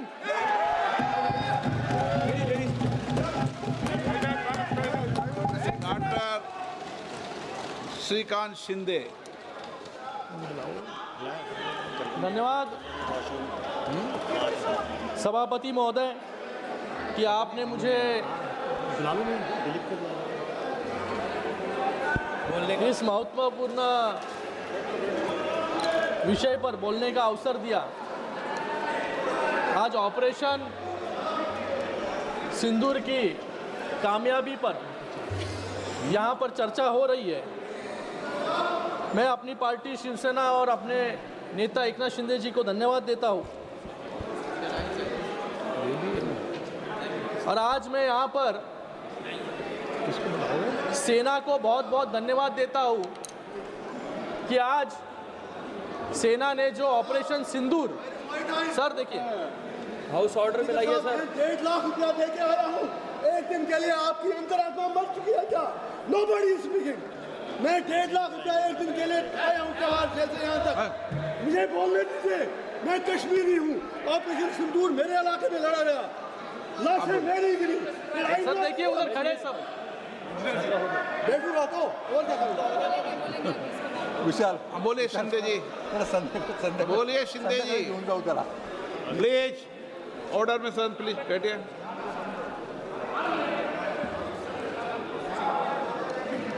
बोलिए शिंदे जी। सर बहुत बहुत धन्यवाद। मैं आज सेना के जवानों को भी बहुत बहुत धन्यवाद अदा करता हूं कि आज ऑपरेशन महादेव के माध्यम से उन 26 परिवारों को न्याय देने का काम हमारे सेना के जवानों ने किया। आज उन सेना के जवानों के लिए कुछ पंक्तियां यहां पर मैं बोलना चाहूंगा। दुनिया को इस नए भारत का यशगान सुनाया है हमने, दुश्मन के घर में घुसकर आतंकवादियों को मार गिराया है हमने, धर्म पूछकर बहनों का सिंदूर मिटाया था तुमने, उसी सिंदूर को बारूद बनाया है हमने।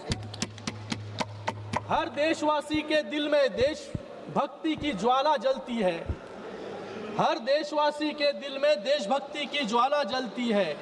यहाँ योमिका और सोफिया जैसी भारत की बेटियां लड़ती है। पहलगाम का बदला लेकर दुनिया को ये बता दिया भारत पर हमला करने की कीमत कितनी भारी पड़ती है। आज मैं हमारे सेना के जवानों का त्रिवार अभिनंदन करता हूं, उनको धन्यवाद देता हूं।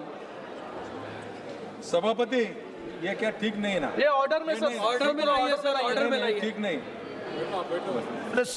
माननीय सदस्यगण प्लीज बी सीटेड। माननीय सदस्यगण please be seated,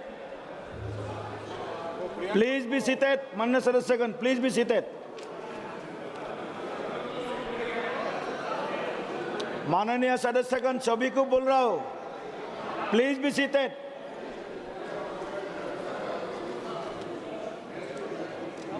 please start. मैं यहाँ पर जो लोग पहलगाम में आतंकवादी हमले में मारे गए उनको भी श्रद्धांजलि यहाँ पर व्यक्त करता हूँ। यहाँ पर सभी लोग विपक्ष के इंटेलिजेंस फेलियर के बारे में बात कर रहे थे, पूछ रहे थे कि आतंकवादी कैसे आए, कहां से आए, उस आतंकवादियों का क्या हुआ। आज आतंकवादियों का,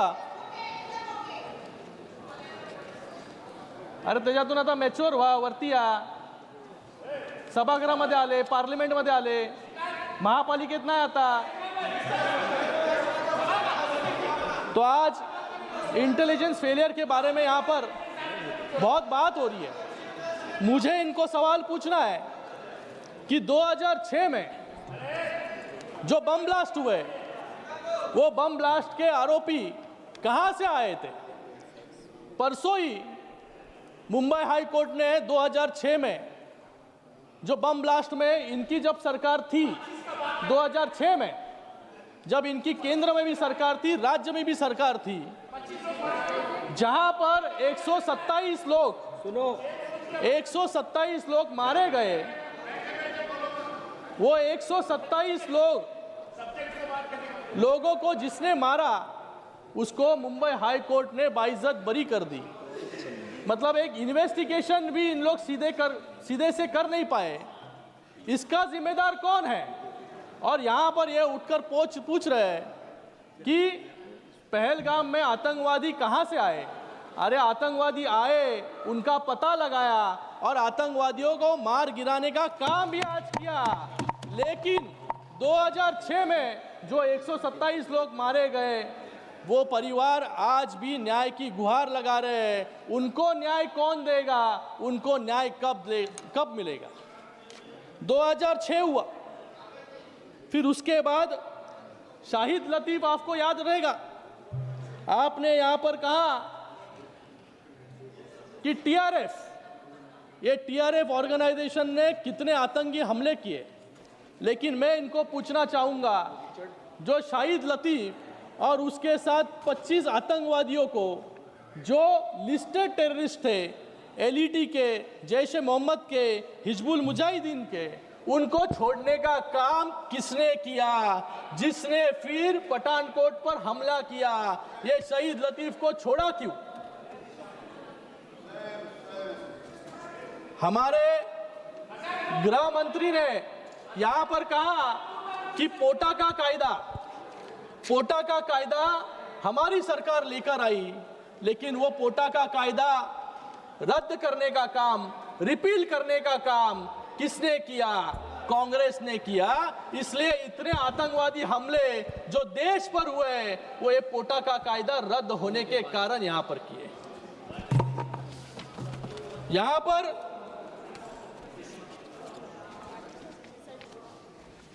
पहलगाम में जो लोग मारे गए, उनमें जो मारे गए थे उनमें से 3 लोग मेरे कॉन्स्टिट्यूएंसी के थे। जब मैं उनको श्रद्धांजलि देने गया वहां पर, तब उनके परिवारों में मैंने देखा, परिवारों के आंखों में देखा उनके अपनों का खोने का दर्द। 3 परिवार पूरी तरह से उजड़ चुके थे। वो सवाल पूछ रहे थे कि हमें न्याय कब मिलेगा, लेकिन आज उनके परिवारों को लगा रहेगा कि आज सरकार के माध्यम से और हमारी सेना के माध्यम से उनको न्याय देने का काम जो है आज यहां पर हुआ है। आत्मा को शांति मिली आज। उन्हीं जैसे 1993 के बम ब्लास्ट में, 2006 के ट्रेन ब्लास्ट में, 26/11 के आतंकी हमले में और दिल्ली ब्लास्ट में ये परिवार, जिनके परिवारों के सदस्य जिन्होंने खोए, वो आज भी न्याय की पुकार कर रहे हैं। आज वो भी इंतजार कर रहे हैं कि उनको न्याय कब मिलेगा। ये क्यों हुआ? कांग्रेस की विफलता और फॉरेन पॉलिसी फेलियर के कारण। आज 2006 में मैंने कहा आपको, कोर्ट ने कहा लैक ऑफ एविडेंस, मतलब आप वहां पर प्रूव नहीं कर पाए कि 2006 का ट्रेन ब्लास्ट किसने कराया, इसलिए आज उनके परिवार भी न्याय की गुहार लगा रहे हैं। आज यहां पर कुछ लोग 2006 हमारे सदस्य साथी अरविंद सावंत जी कल पूछ रहे थे कि 2006 वालों को न्याय कब मिलेगा, 2006 में ट्रेन में मारे गए लोगों को न्याय कब मिलेगा। मुझे उनको कहना है कि अगर बगल में पूछ लेते तो उनको पता चल जाता। कल कुछ लोग यहां पर बोल रहे थे कि ऑपरेशन सिंदूर एक तमाशा है। मुझे उन लोगों को यहां पर कहना है कि जब 2008 में मुंबई में बम ब्लास्ट हुआ, तब इनके मुख्यमंत्री एक बॉलीवुड के डायरेक्टर को लेकर जाकर ताज में उनको लेके जाने का काम इनके ही मुख्यमंत्री ने किया, फिल्म बनाने के लिए। फिर बाद में इनके ही गृह मंत्री ने कहा कि बड़े बड़े देशों में छोटी छोटी बातें जो है होती रहती है। फिर इनके ही जो गृह मंत्री थे, जो 3-3 बार जो है कपड़े बदलते थे, ये तमाशा तब होता था। लेकिन आज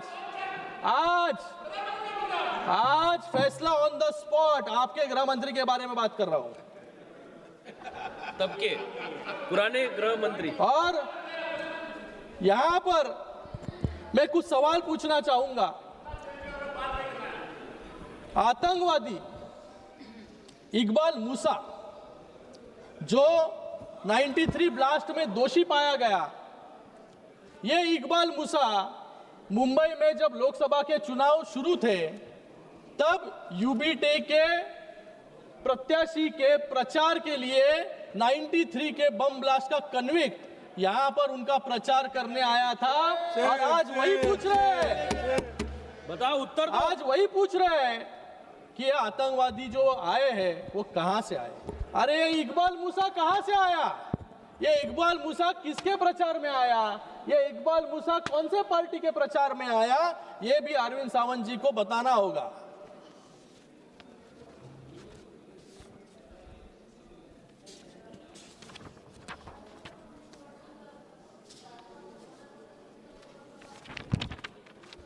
आज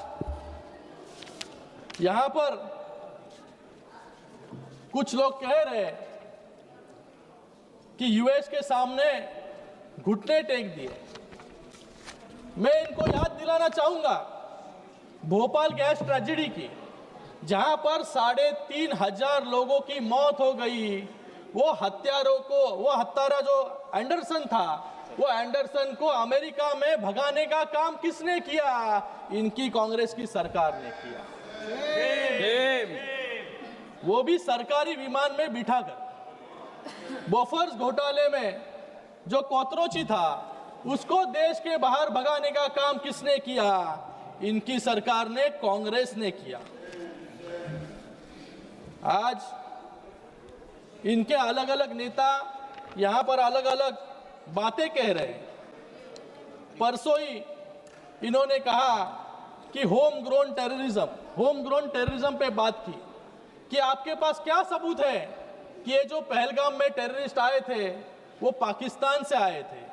मतलब आज इनका सवाल सीधे सीधे भारतीयों पर है। मतलब भारत में आज आतंकवादी पैदा हो रहे हैं, ऐसा इनका कहने का अर्थ है। इन्होंने ही पहले कहा था सैफरन टेररिज्म, मतलब टेररिस्ट को भी धर्म के भेद पर डिस्टिंग्विश करने का काम भी इनके ही नेता ने किया। और आज उनके ही नेता पाकिस्तान को क्लीन चिट देने का काम भी यहाँ पर कर रहे हैं। और इनके और एक नेता मणिशंकर जी, उन्होंने तो याकूब मेमन जो 1993 के बम ब्लास्ट धमाके में सैकड़ों लोगों की जिसने जान ली, उसके मर्सी पिटीशन पर भी साइन करने का काम इनके नेता ने किया, जिसका नाम है मणिशंकर अय्यर। उन्होंने क्या कहा? हमें पाकिस्तान का सम्मान करना चाहिए क्योंकि वो न्यूक्लियर पावर है। फिर उसके बाद यासीन मलिक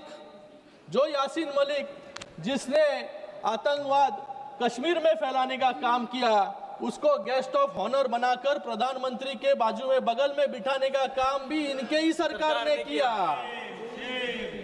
शाहिद लतीफ के बारे में मैंने कहा यहाँ पर कि 25 आतंकवादियों के साथ शाहिद लतीफ को जब छोड़ा गया, वही शाहिद लतीफ फिर से आकर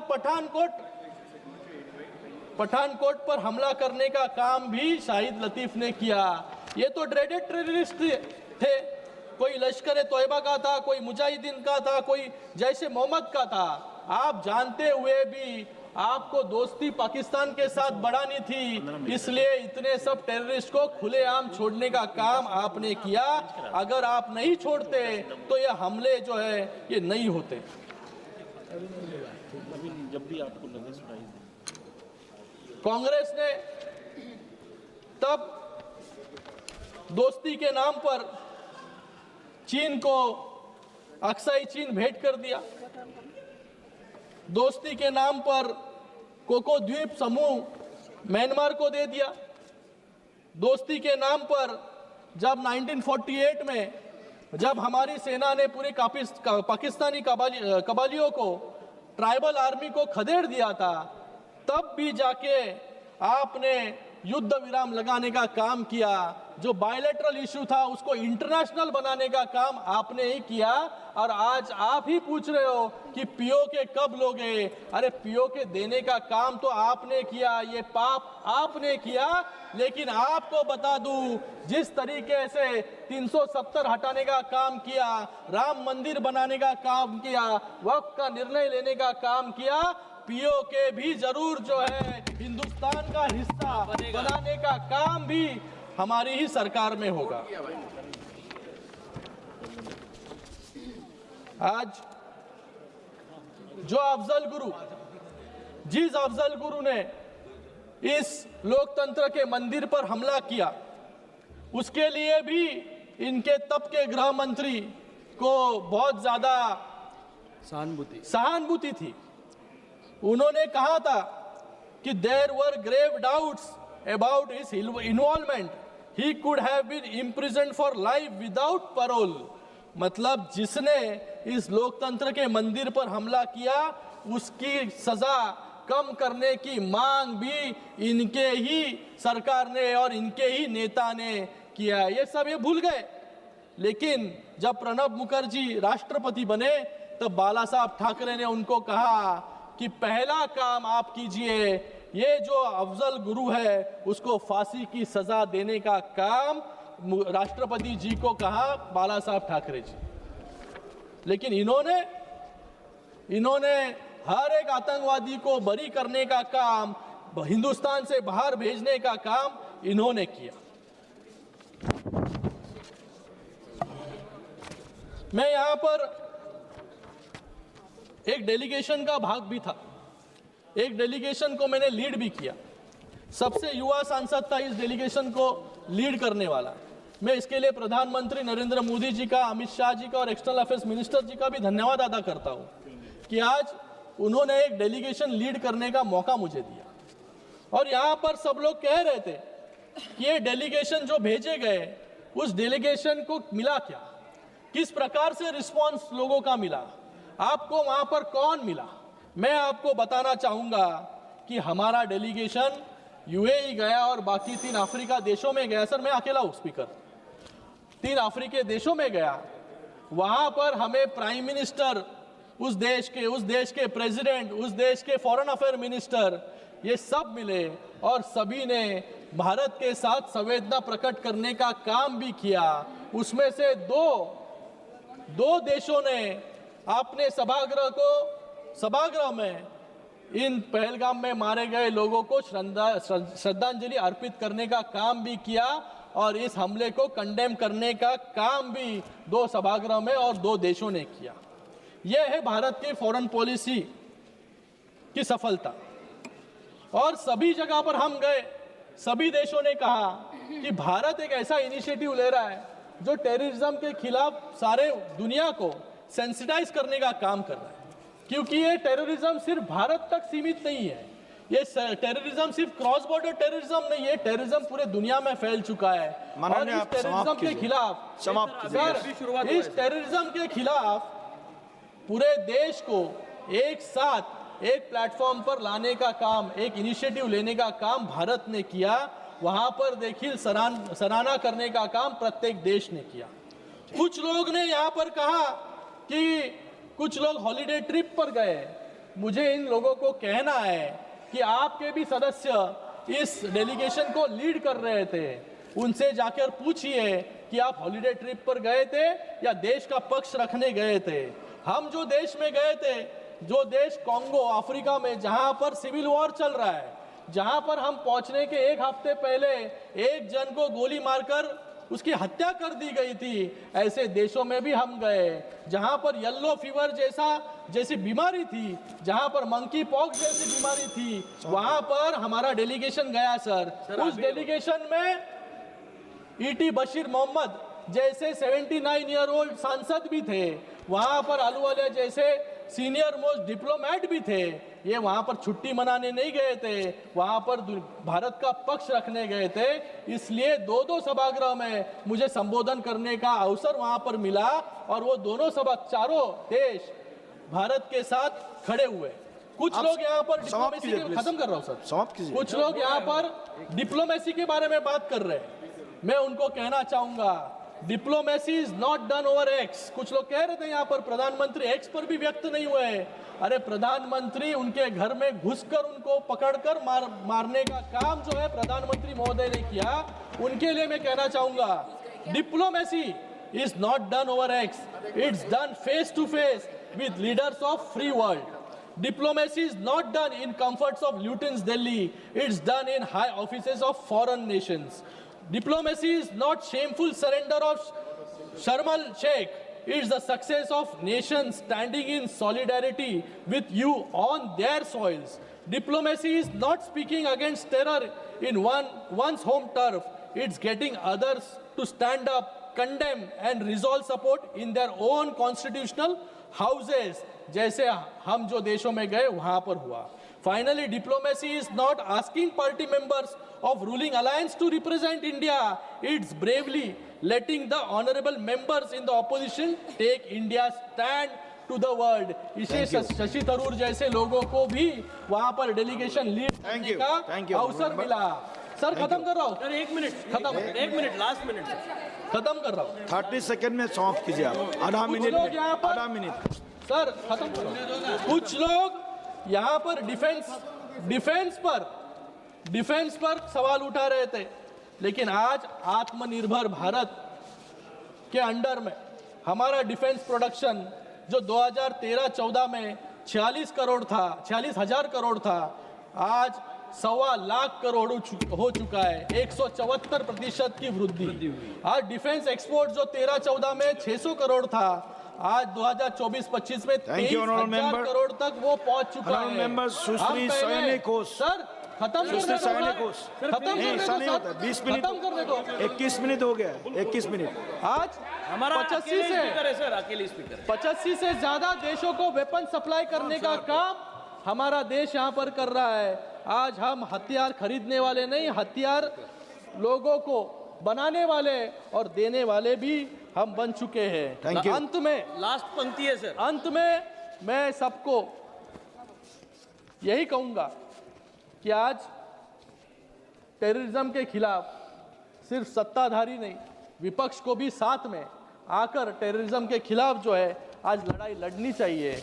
जो आज भारत की सेना जिस प्रकार से आतंकवाद खत्म करने के पीछे लगी है, उनको प्रोत्साहित करने का काम यहाँ पर करना चाहिए। Thank you. ना कि थैंक यू। और मैं आज एक मेरा आज धन्यवाद सर खत्म कर रहा हूँ लास्ट सैनिकों जी प्लीज।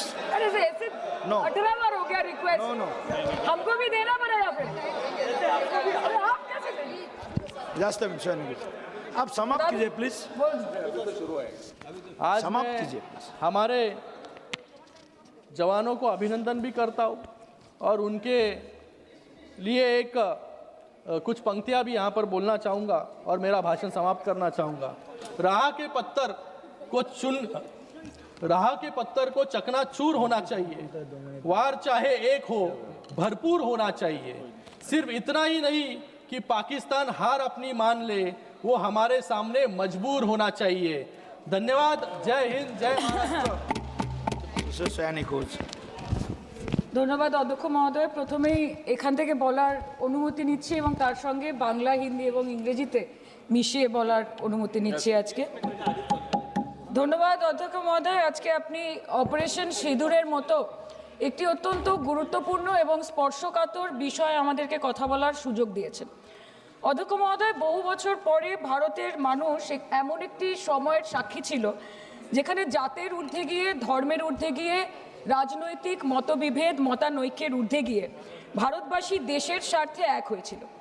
ধনী ভারতবাসী কিংবা দরিদ্র ভারতবাসী, হিন্দু কিংবা মুসলমান ভারতবাসী, শিখ কিংবা খ্রিস্টান ভারতবাসী, আস্তিক কিংবা নাস্তিক ভারতবাসী, মক ড্রিল থেকে শুরু করে ওয়ার ফুটিংয়ে প্রস্তুত ভারতবাসী সকলে মিলে একই সুরে গেয়ে উঠেছিল कि तेरी मिट्टी में मिल जावा, गुल बनके मैं खिल जावा, है इतनी सी दिल की आरज़ू।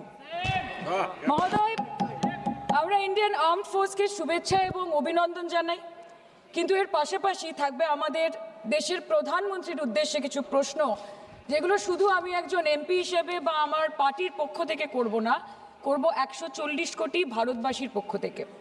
তার জন্য আপনারা আমাকে সরকারের সমালোচক বলতে পারেন, আপনারা আমার বক্তব্যকে রাজনৈতিক উদ্দেশ্য প্রণোদিত বলতে পারেন, কিন্তু দয়া করে আমাকে দেশদ্রোহী তকমা দেবেন না। তার কারণ আমি একজন দেশের মেয়ে, আমি একজন নির্বাচিত জনপ্রতিনিধি এবং আমি একজন জাতীয়তাবাদী নাগরিক, আর আমি একজন বাঙালিও বটে। Sir, I'm a Bengali, and like we all know that Vande Mataram is a war cry that originated from Bengal. Our forefathers have shed blood for this country, and we continue to sacrifice our lives for the unity and the sovereignty of this great nation. Sir, 22 April পহেলগাঁওতে Pakistan sponsored জঙ্গি হানায় যেই 26টি নিরীহ ভারতীয় প্রাণ চলে গেল, তার মধ্যে বাংলা থেকে মনীষ রঞ্জন, সমীর গুহ এবং যাদবপুর লোকসভা কেন্দ্র থেকে বিতান অধিকারী ছিলেন। তার বাড়ি আমি গেছিলাম। ছেলের কফিনের সামনে ৮০-৮৫ বছরের বৃদ্ধ বাবা মা বিধ্বস্ত অবস্থায় দাঁড়িয়ে আছে। আতঙ্কিত ছোট্ট একটি বাচ্চা কাঁদতে কাঁদতে এ ঘর থেকে ও ঘর দৌড়োদৌড়ি করছে এবং উদ্ভ্রান্ত বউ বিলাপ বকে চলেছে।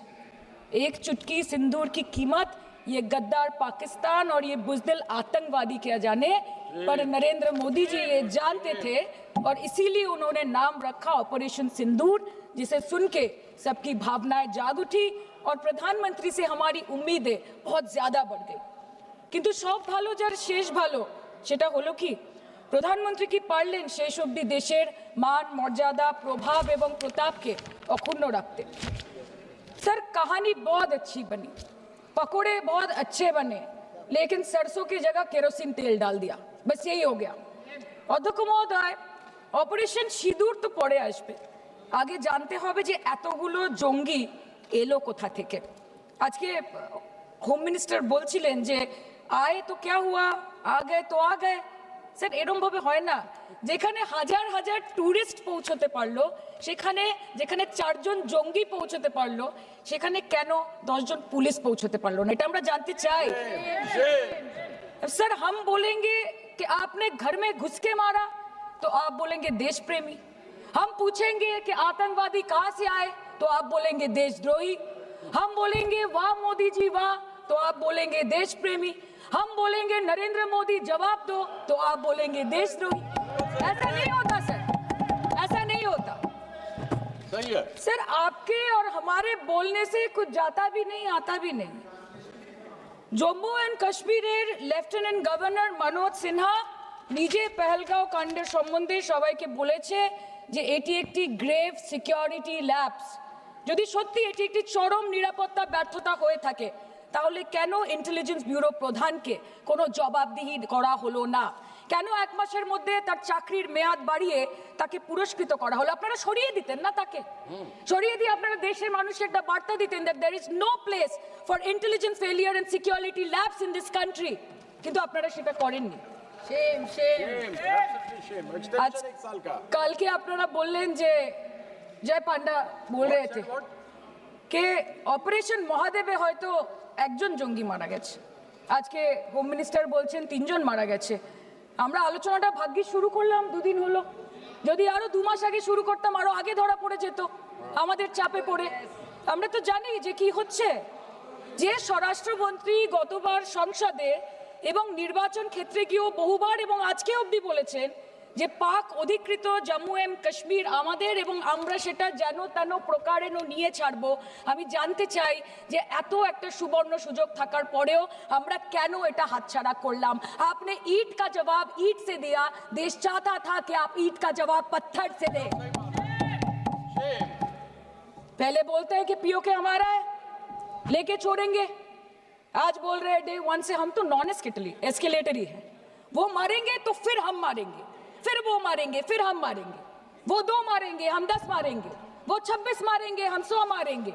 उरी होगा, बालाकोट होगा, पुलवामा होगा, उसके बाद और कोई अटैक होगा, फिर पहलगांव होगा, फिर ऑपरेशन सिंदूर होगा, सिलसिला चलता रहेगा, जान जाती रहेगी। राजनाथ जी कल बोल रहे थे सर के युद्ध उन्हीं के साथ होता है जो आपके बराबर हो, इसमें बराबरी की कोई बात नहीं है। श्री राम और रावण क्या बराबर के थे क्या? नहीं थे ना। धर्म पे अधर्म की बात होती है, न्याय पे अन्याय की बात होती है, ऐसे नहीं होता सर।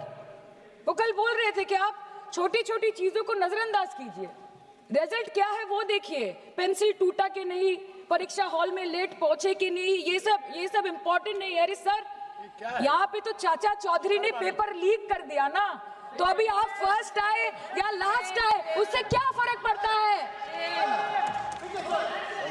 तो बच्चे का स्कूल चल रहा है क्या? सर हम भी सोचते हैं স্যার, কেউ যুদ্ধ চায় না স্যার, সবাই শান্তি চায়, কেউ রক্তক্ষরণ চায় না, ধ্বংসলীলা চায় না, সবাই সম্প্রীতি চায়, উন্নতি চায়। हम भी सोचते हैं कि अगर जंग छिड़ी तो दुकानों का क्या होगा, हम भी सोचते हैं कि अगर जंग छिड़ी तो दुकानों का क्या होगा, बंदूकें तो बिक जाएंगी, गुलदस्तों का क्या होगा, हम भी सोचते हैं। But wasn't this the right time and the right opportunity to give Pakistan a befitting reply and let them know कि वजीर आजम आपके झंडे पे चांद है और हमारा झंडा चांद पे है, to let Pakistan know कि आप 1 किलो आटे के लिए आपस में लड़ते हैं और हम हर दिन गुरुद्वारे में पूरी और हलवा बांटा करते हैं। फर्क है ना सर? पर जवाब नहीं दे पाए। Despite being at an advantage, we surrender to external interference in the internal matter of this country. Yes, sir, Jammu and Kashmir is the internal matter of India. ঠিক যখন একটার পর একটা জঙ্গি ঘাঁটি ধ্বংস হচ্ছে, দেশের মানুষের উচ্ছ্বাস উদ্দীপনা বাড়ছে, ঠিক সেই সময় মার্কিন রাষ্ট্রপতি ডোনাল্ড ট্রাম্পের সামাজিক মাধ্যমের বার্তা থেকে ভারতবাসী জানতে পারলো যে অপারেশন সিঁদুর স্থগিত হয়ে গেছে, যে আমেরিকার হস্তক্ষেপে ভারত যুদ্ধ শুরু হওয়ার 3 দিনের মাথায় যুদ্ধ বিরতি ঘোষণা করে দিয়েছে, যেখানে 9 তারিখ আমেরিকার উপরাষ্ট্রপতি জেডি ভান্স বলছেন যে it's fundamentally none of our business, সেখানে 10ই মে মার্কিন রাষ্ট্রপতি বলছেন after a long night of talks mediated by the United States, I am pleased to announce that India and Pakistan have agreed to a full and immediate ceasefire. Congratulations to both countries on using common sense and great intelligence.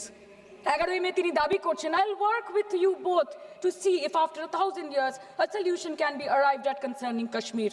12 মে তিনি দাবি করছেন, my administration helped broker a full and immediate ceasefire, I think a permanent one, between Pakistan and India. 13 মে তিনি দাবি করছেন, I used trade to a large extent to do it. And I said, fellows, come on, let's make a deal. Let's do some trading. Sir, ভাষা দেখিয়ে কি?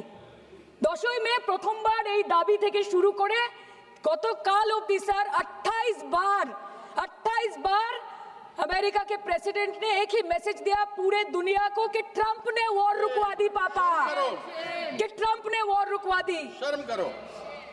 Home minister बोल रहे थे ना सर आज कि मानिक शाह जी ने बोला that Bhutto made a monkey out of Indira Gandhi. पूरा देश बोल रहा है, पूरा विश्व बोल रहा है that Trump made a joker of Narendra Modi. ये बात है, That's a fact. Fact is the fact. কালকে প্রতিরক্ষা মন্ত্রী একটা শব্দ বলেনি এই বিষয়ে, বিদেশ মন্ত্রী এক লাইন বলেছে, नहीं नहीं हमारे साथ ट्रेड की कोई बात नहीं हुई है, बस और कुछ नहीं। मतलब रिस्क हम ले, ऑपरेशन हम करें और खीर चाचा चौधरी खा के चला जाए, इसी के लिए हम बैठे हैं यहाँ पे। सर इस लड़ाई में शायद आप जीत गए, लेकिन नैरेटिव की लड़ाई में आप हार गए। आप देश को बता नहीं पाए कि धर्म पर कि अधर्म पर धर्म की जीत हुई है, पाकिस्तान पर फिर से हिंदुस्तान की जीत हुई, आप बता नहीं पाए ठीक से। और प्रेस मीडिया का इस देश में तो सर कुछ गैर जिम्मेदार भूमिका रही होगी, लोगों को बहकाने का काम किया इन्होंने। खबर ऐसे बनाते थे कि आज कलकत्ता में मैं सोने जाऊंगी और कल कराची में नींद खुलेगी मेरी, कि आज लखनऊ में मैं डिनर करूंगी और कल लाहौर में ब्रेकफास्ट। ऐसा नहीं चल सकता सर। सर আমরা জিজ্ঞেস করব না যে কটা জেট পড়লো, हमको ये सब से कोई मतलब नहीं है। हाँ वॉर है, हमारे 2 गिरे होंगे, आपके 10 गिरे होंगे। हमें पता है कि ये कोई पबजी नहीं है जो आप बेडरूम में बैठ के, बालकनी में बैठ के, बाथरूम में बैठ के आप अटैक कर रहे हो, ऐसा नहीं होता। We are responsible people, but आपको ये भी समझना पड़ेगा sir that Indians need transparency and accountability. They need their leader, their prime minister to stand up and speak. 124 बार मन की बात हो गई, 125 बार हो जाती ना, उसमें कौन सी बड़ी बात है? और आप बोल रहे हैं कि हम आपको सवाल न करें।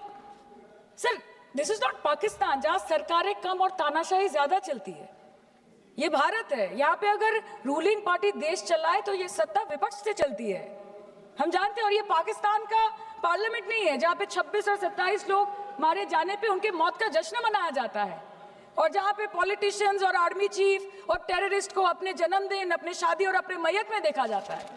ऐसा नहीं होता है। होम मिनिस्टर ने आज बोला कि हमने दुनिया के सामने पाकिस्तान को बेनकाब कर दिया, কিন্তু তাও দেখুন এত এভিডেন্স থাকার পরেও পাকিস্তান হামলার পরপরই আইএমএফ এবং ওয়ার্ল্ড ব্যাংক থেকে 1 বিলিয়ন এবং 40 বিলিয়ন অর্থ সহযোগিতা পেয়ে গেল, দীর্ঘমেয়াদী বিনিয়োগের সুযোগ পেয়ে গেল, এবং পাকিস্তানের মতো একটা টেরর ম্যানুফ্যাকচারিং দেশ ইউনাইটেড নেশনসের সিকিউরিটি কাউন্সিলের সন্ত্রাস দমন কমিটির ভাইস চেয়ারম্যান হয়ে গেল। Of course, everybody will condemn and criticize terrorism, but there was no diplomatic isolation for Pakistan from any country of the world. आपके 56 इंच का दबदबा कहाँ गया मोदी जी? আপনারা নিজেদের বিশ্ববন্ধু বিশ্বগুরু বলেন, এই কঠিন সময় 33টা দেশের পাশে আপনারা গেছিলেন। স্যার मेरा टाइम है सर, और कोई है नहीं स्पीकिंग? 25 मिनट है सर, 25 मिनट है सर, टाइम था नहीं है सर, पहले स्पीकर ने बोला 25 मिनट इनके पास है। স্যার আপনারা নিজেদের বিশ্ববন্ধু বিশ্বগুরু বলেন, কিন্তু এই কঠিন সময় যে 33টা দেশের কাছে আপনারা বন্ধুত্বের হাত আশা করে গেছিলেন, কজন সরাসরিভাবে আপনাদের সমর্থন করেছে আমরা তাদের ফিডব্যাক পড়েছি। কেউ কেউ আমেরিকাকে ধন্যবাদ জানিয়েছে, কেউ কেউ নিউট্রাল থেকেছে, নিরপেক্ষ থেকেছে, আর কেউ কেউ মুখে কুলু পেটেছে। পহেলগাঁও কাণ্ডের পর প্রধানমন্ত্রী 8 বার বিদেশ ভ্রমণ করেছে। কি লাভ বিশ্ব ভ্রমণ করে যখন সবাই শুধু আয়োজনে আছে, কেউ প্রয়োজনে নেই। কাল अनुराग जी बोल रहे थे कि हम किसी के पास सहयोग मांगने नहीं गए, हम विवरण देने गए थे कि हम कैसे जीते। खुद का ढिंडोरा क्या पीटना, पूरा देश देख रहा है, पूरा विश्व देख रहा है। पराक्रमी बने, विजयी बनेंगे लोग बोलेंगे ना, आपको जाने की क्या जरूरत है इतने सारे जगह। না বিশ্ব বন্ধু হতে পারলেন, না দেশ বন্ধু হতে পারলেন। পেহেলগাঁওতে এত বড় একটা ঘটনা ঘটে গেল, পেহেলগাঁও গেলেন না। ক্রস বর্ডার শেলিং এ পুঞ্চ, রাজৌরি, উড়িতে 27 জন মারা গেল, সেখানে গেলেন না। তৃণমূল কংগ্রেসের ডেলিগেশন অবধি পৌঁছে গেল পাকিস্তান বর্ডারের 4 কিলোমিটার আগে অবধি, কিন্তু আপনি পৌঁছতে পারলেন না। দেশবাসী চেয়েছিল আপনি শুধু একবার গিয়ে দাঁড়ান। অল পার্টি মিটিং হলো, আপনি সেখানে আসতে পারলেন না। আপনি ये जो बोलते हैं ना कि हमने किया है, सर आपने सिर्फ अकेले नहीं किया है, इंडियन आर्म फोर्स ने किया है, 140 करोड़ लोगों ने किया है। सर किसी का कुछ नहीं आता, सबका वक्त आता है, और जिसका वक्त आता है उसका सब आता है। तो वक्त था ये हमारा।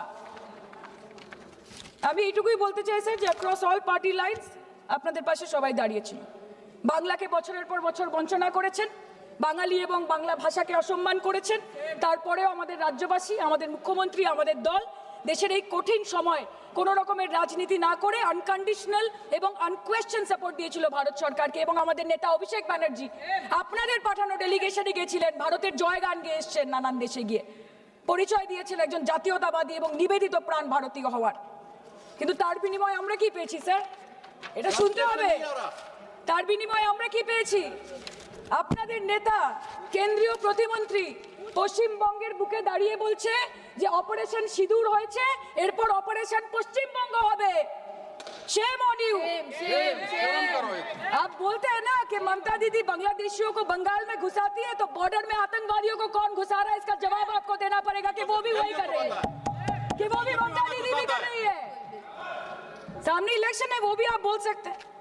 काल के इलेक्शन করুন, কালকে করুন। একদিকে আপনি আপনার কারিগরি টাকা, কেন্দ্রীয় এজেন্সি, কোটি কোটি ক্ষমতা, অন্যদিকে হাওয়াই চটি বাংলার মে মমতা। আমরা দেখে নেব। विषय से जान, विषय से जान, विषय से जान। सर मैं और ज्यादा कुछ नहीं बोलना चाहती, मैं बस एक ही बात बोलूंगी।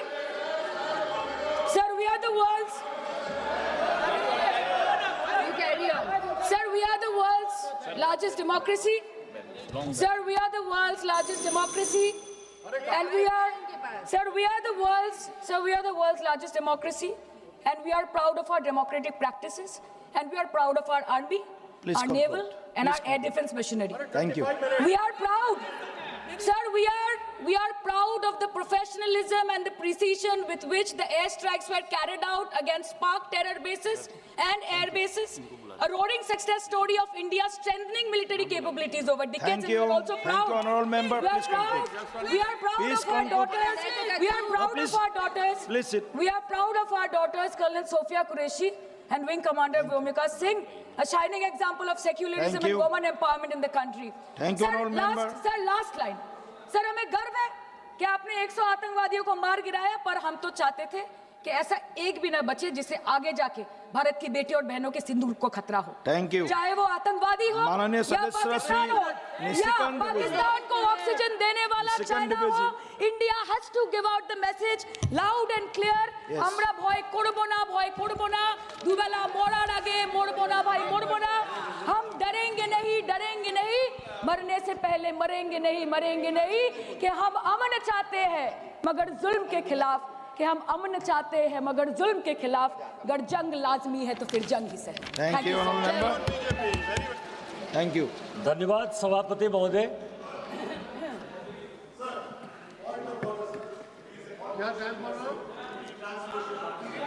Translation. धन्यवाद सभापति महोदय। है ना translation? एक minute, just a minute. Translation is going on. English, Hindi. Hindi तो बोल रहे. English is going on. You please confirm translation. Just a minute, Nishikant ji. Just a minute. Some problem is there. Technical issues is there. So doing. Yeah. Just a minute. Just a minute.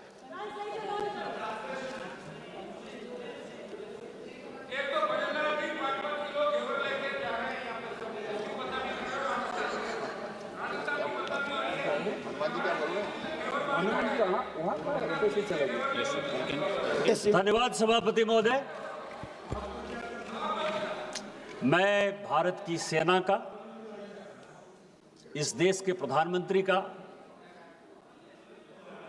धन्यवाद देना चाहता हूं कि जिन्होंने पहलगांव की घटना के बाद ऑपरेशन सिंदूर करके पाकिस्तान को मुंहतोड़ जवाब दिया। मैं उन लोगों को भी श्रद्धांजलि अर्पित करना चाहता हूं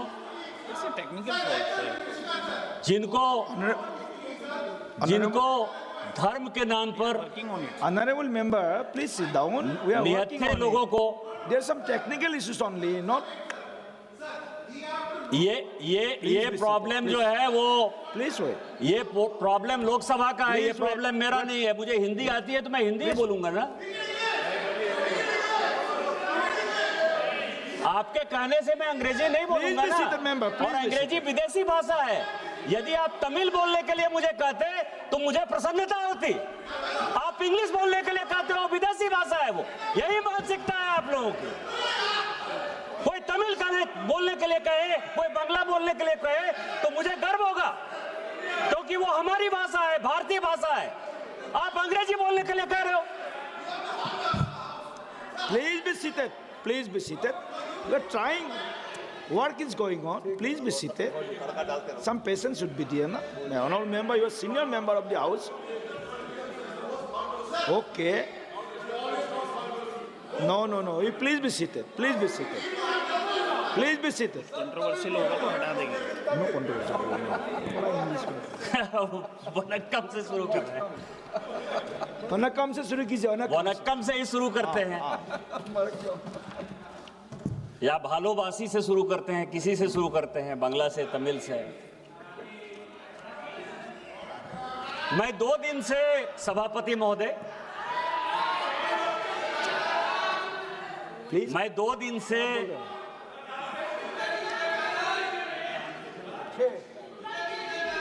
अरे मैं तो वही बोल रहा हूँ, थोड़ा सा patience please. Some technical issues is there, so working on it. Please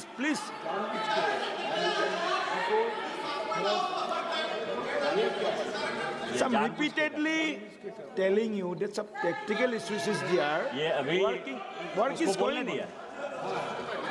Just a minute. आप ये देखें sir, chairman sir, chairman sir, अभी 30 मिनट तक बंगाली में भाषण होता रहा। किसी भी तमिलनाडु के सांसद ने इतना चिल्लाकर बात नहीं किया।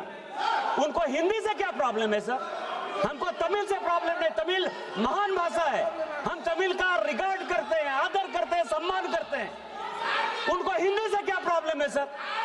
और यही कांग्रेस की मानसिकता है, यही कांग्रेस के सभी सहयोगी पार्टियों की मानसिकता है। उनको नॉर्थ इंडियन से प्रॉब्लम है सर। हिंदी बोलना इस देश में गुनाह हो गया सर। और एक दिन ऐसा होगा कि पूरा का पूरा देश जो है वो इंग्लैंड हो जाएगा, अंग्रेजों के गुलाम हो जाएंगे सर।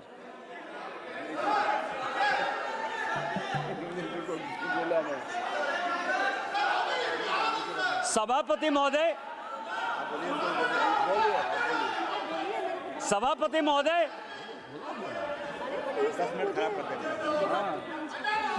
मेरा समय बर्बाद हो रहा है सर, मेरा समय बर्बाद हो रहा है और वो समय इंक्लूड होगा इसमें सर। पूरा समय दे देना सर, पूरा समय दे देना।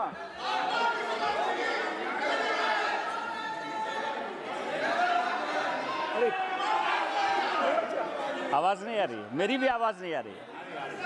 नहीं, मेरी आवाज आ रही है।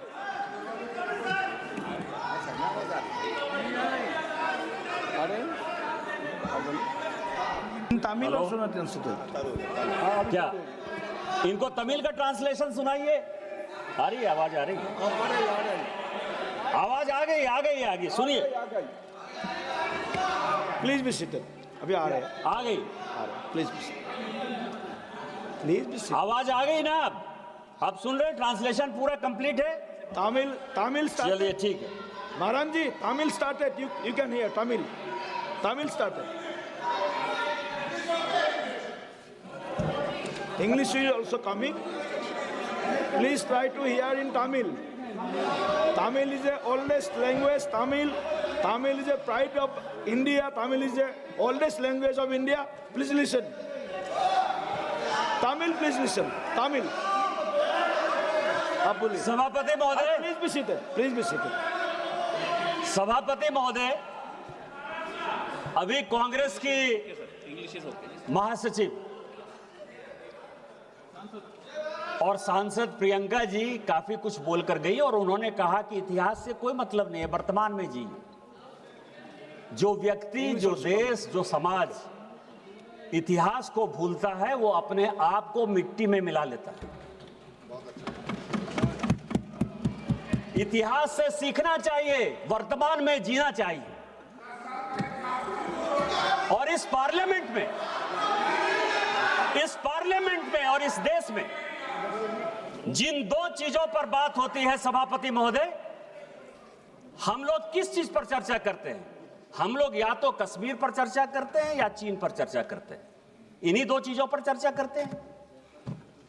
और प्रियंका गांधी और राहुल गांधी जी को लगता है कि नेहरू जी पर उनका एक स्टाम्प है। नेहरू जी आपके नाना हो सकते हैं, दादा हो सकते हैं, इस देश के वो पहले प्रधानमंत्री थे और उनके किए हुए कारनामे पर प्रश्न उठाने का मुझे पूरा अधिकार है। आपकी कोई गारंटी नहीं है, आपकी कोई यूएसपी नहीं है, वो इस देश के प्रधानमंत्री हैं। और यदि लम्हों ने खता की, सदियों ने सजा पाई, तो हम जो सजा पा रहे हैं उसके बारे में प्रश्न उठाने का मुझे पूरा अधिकार है। एक किताब है सर जो नेहरू जी ने खुद लिखी और इस समाज को, इस देश को जानने का अधिकार है। उन्होंने लिखा, उनकी किताब है glimpses of world history. Chair पे आना है 4 बजे। और वही कांग्रेस की मानसिकता और विपक्षी पार्टियों की मानसिकता वहीं से निकलती है। ग्लिम्सेस ऑफ वर्ल्ड हिस्ट्री में सभापति महोदय, नेहरू जी ने लिखा कि मोहम्मद गजनी जिसको गजनी और गोरी जिसको कि हम लुटेरा मानते हैं, जो आज का टेररिस्ट जिसको कहते हैं, वो उस जमाने का टेररिस्ट हुआ करता था, उसको वो कहते हैं कि वो वॉरियर था। उसको वो कहते हैं कि वो केवल अपने अंपायर को एक्सपेंड करने के लिए आया था और उसने हिंदुओं पर कोई जुल्म नहीं किया। ये ग्लिम्सेस ऑफ वर्ल्ड हिस्ट्री में खुद मिस्टर नेहरू लिखते हैं। और यही आज की मानसिकता है। और दूसरी मानसिकता जिसमें कि नेहरू जी के किए हुए कामों पर ये परिवार क्वेश्चन उठाता है। मैं आपको बताऊं कि पाकिस्तान, जिसको कि माननीय गृह मंत्री जी ने बोला, मैं उसको आगे बढ़ाना चाहता हूं कि आखिर पाकिस्तान क्यों बना। और ये मैं सभी को बताना चाहता हूं कि पाकिस्तान क्यों बना। पाकिस्तान दो लोगों ने बनवाया, एक का नाम था मिस्टर जिन्ना, दूसरा का नाम था लियाकत अली। जब 1946 में, प्लीज, जब 1946 में लियाकत अली इस देश का कट्टर नागरिक होना चाहता था। लियाकत अली वेस्टर्न उत्तर प्रदेश का था और वो यहीं बैठकर राजनीति करना चाहता था।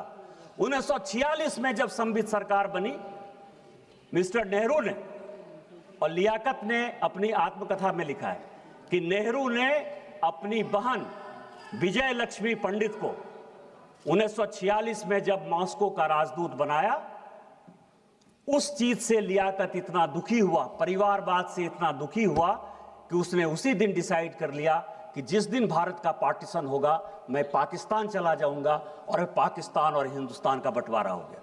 वही परिवारवाद आज कांग्रेस को यहां तक ले आई है सर, इस देश को यहां तक ले आई है। अब मैं आपको बता रहा हूं कि हम लोग कश्मीर पर बात करते हैं, 370 पर बात करते हैं। प्लीज प्लीज प्लीज बैठिए, प्लीज बैठिए, प्लीज बी सीटेड, प्लीज माननीय सदस्य बैठिए। मैं डोंट प्लीज सुनिए इनको। सर ये कांग्रेसियों की आदत है, ये मुझे बोलने नहीं देते। ज्यादा सुनना पड़ेगा फिर। मैं आपको बताऊं सर, अभी पूरा डेलीगेशन, हम लोग 7 डेलीगेशन गए, संजोग से मैं भी उस डेलीगेशन का पार्ट रहा। हमने यह कहा हमने ये कहा सभापति महोदय कि 370 जो है वो विशेष तौर पर ऐसी परिस्थिति में लगाया गया जिसके लिए वो हकदार नहीं था। इसकी कहानी समझिए सर कि आखिर 370 क्यों लगा और ये कश्मीर का प्रॉब्लम क्यों है जिसके कारण कि पूरे देश में लड़ाई है। जब 1942 में भारत छोड़ो आंदोलन हुआ, पूरे देश की जनता भारत छोड़ो आंदोलन कर रही थी। हम अंग्रेजों भारत छोड़ो का आंदोलन कर रहे थे। कश्मीर एक ऐसा जगह था सभापति महोदय कि वहां शेख अब्दुल्ला साहब राजा कश्मीर छोड़ो का आंदोलन चला रहा था। ये ऐसा यदि करेंगे सर तो कभी भी कांग्रेस वाले नहीं बोल पाएंगे। ये जो रनिंग कमेंट्री है ना सर, ये जो वर्षा गायकवाड़ है, अब आप समझिए कि इसको इतना भी नहीं पता है कि लॉबी में कोई चलता है तो हंसी मजाक होता है, न्यूज बनाती है, इतना भी नहीं पता है। आप ये समझे सभापति महोदय, मैं आना चाहता हूं विषय पर कि जब शेख अब्दुल्ला का राजा भारत छोड़ो आंदोलन चल रहा था तो जिन्ना बहुत तेज थे।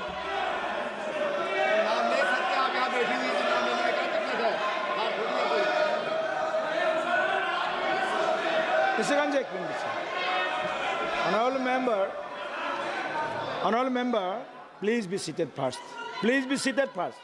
आप बैठिए पहले आपको बैठने बोला है, बैठिए।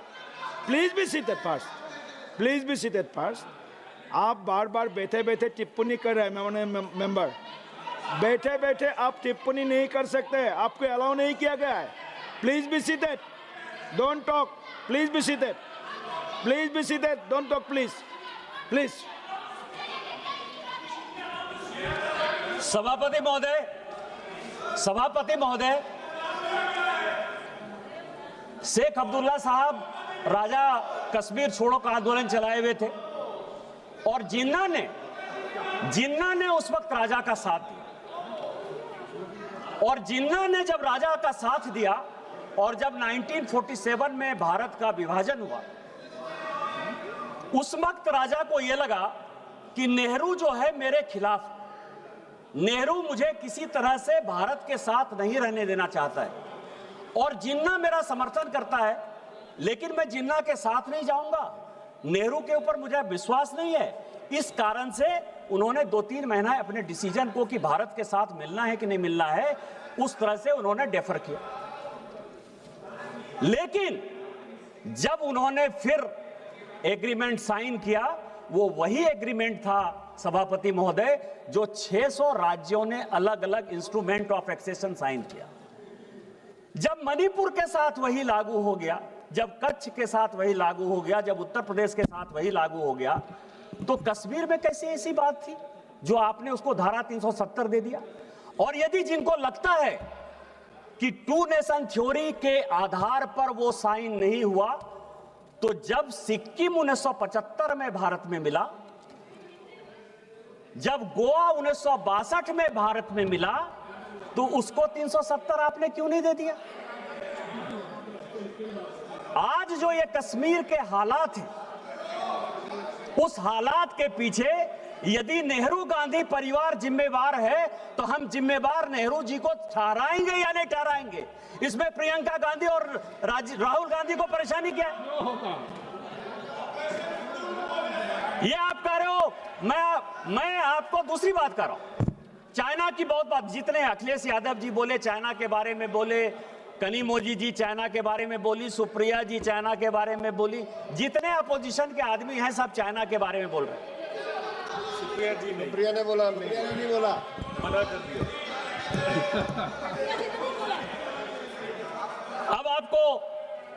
अब आपको मैं बताऊं सर, इस देश में क्या क्या हुआ सभापति महोदय।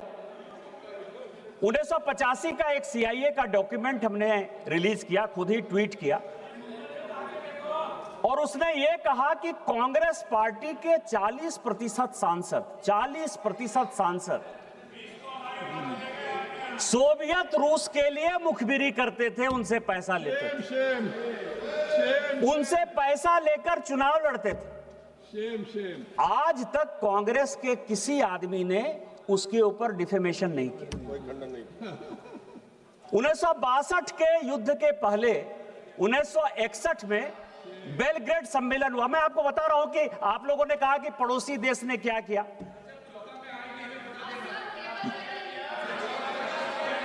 यूएस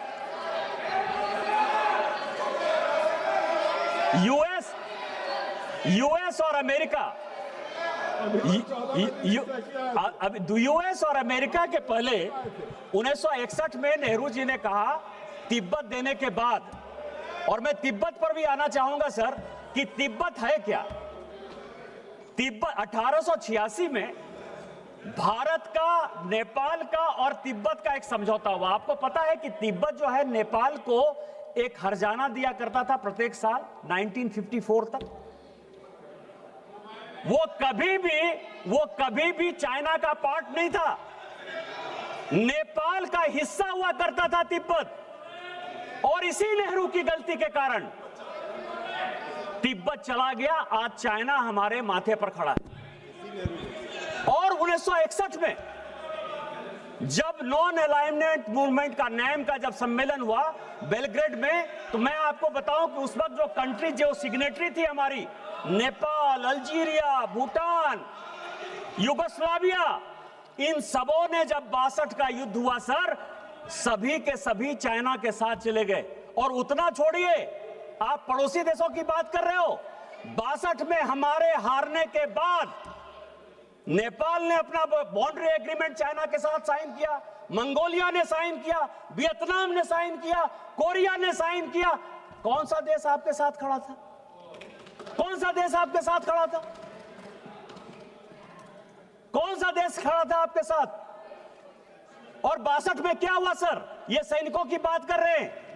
मैं आपको एक और कहानी बताना चाहता हूं, आप सैनिकों का क्या सम्मान और असम्मान करते हैं। 71 का जो ढिंढोरा आप पीट रहे हैं कि 71 में हमने इतना बड़ा विक्ट्री कर लिया, इतना बड़ा विक्ट्री कर लिया, एक और देश को हमारे माथे पर खड़ा कर दिया। यदि बनाना था तो 2 नेशन थ्योरी में हिंदू बांग्लादेश बनाना था और मुस्लिम बांग्लादेश बनाना था।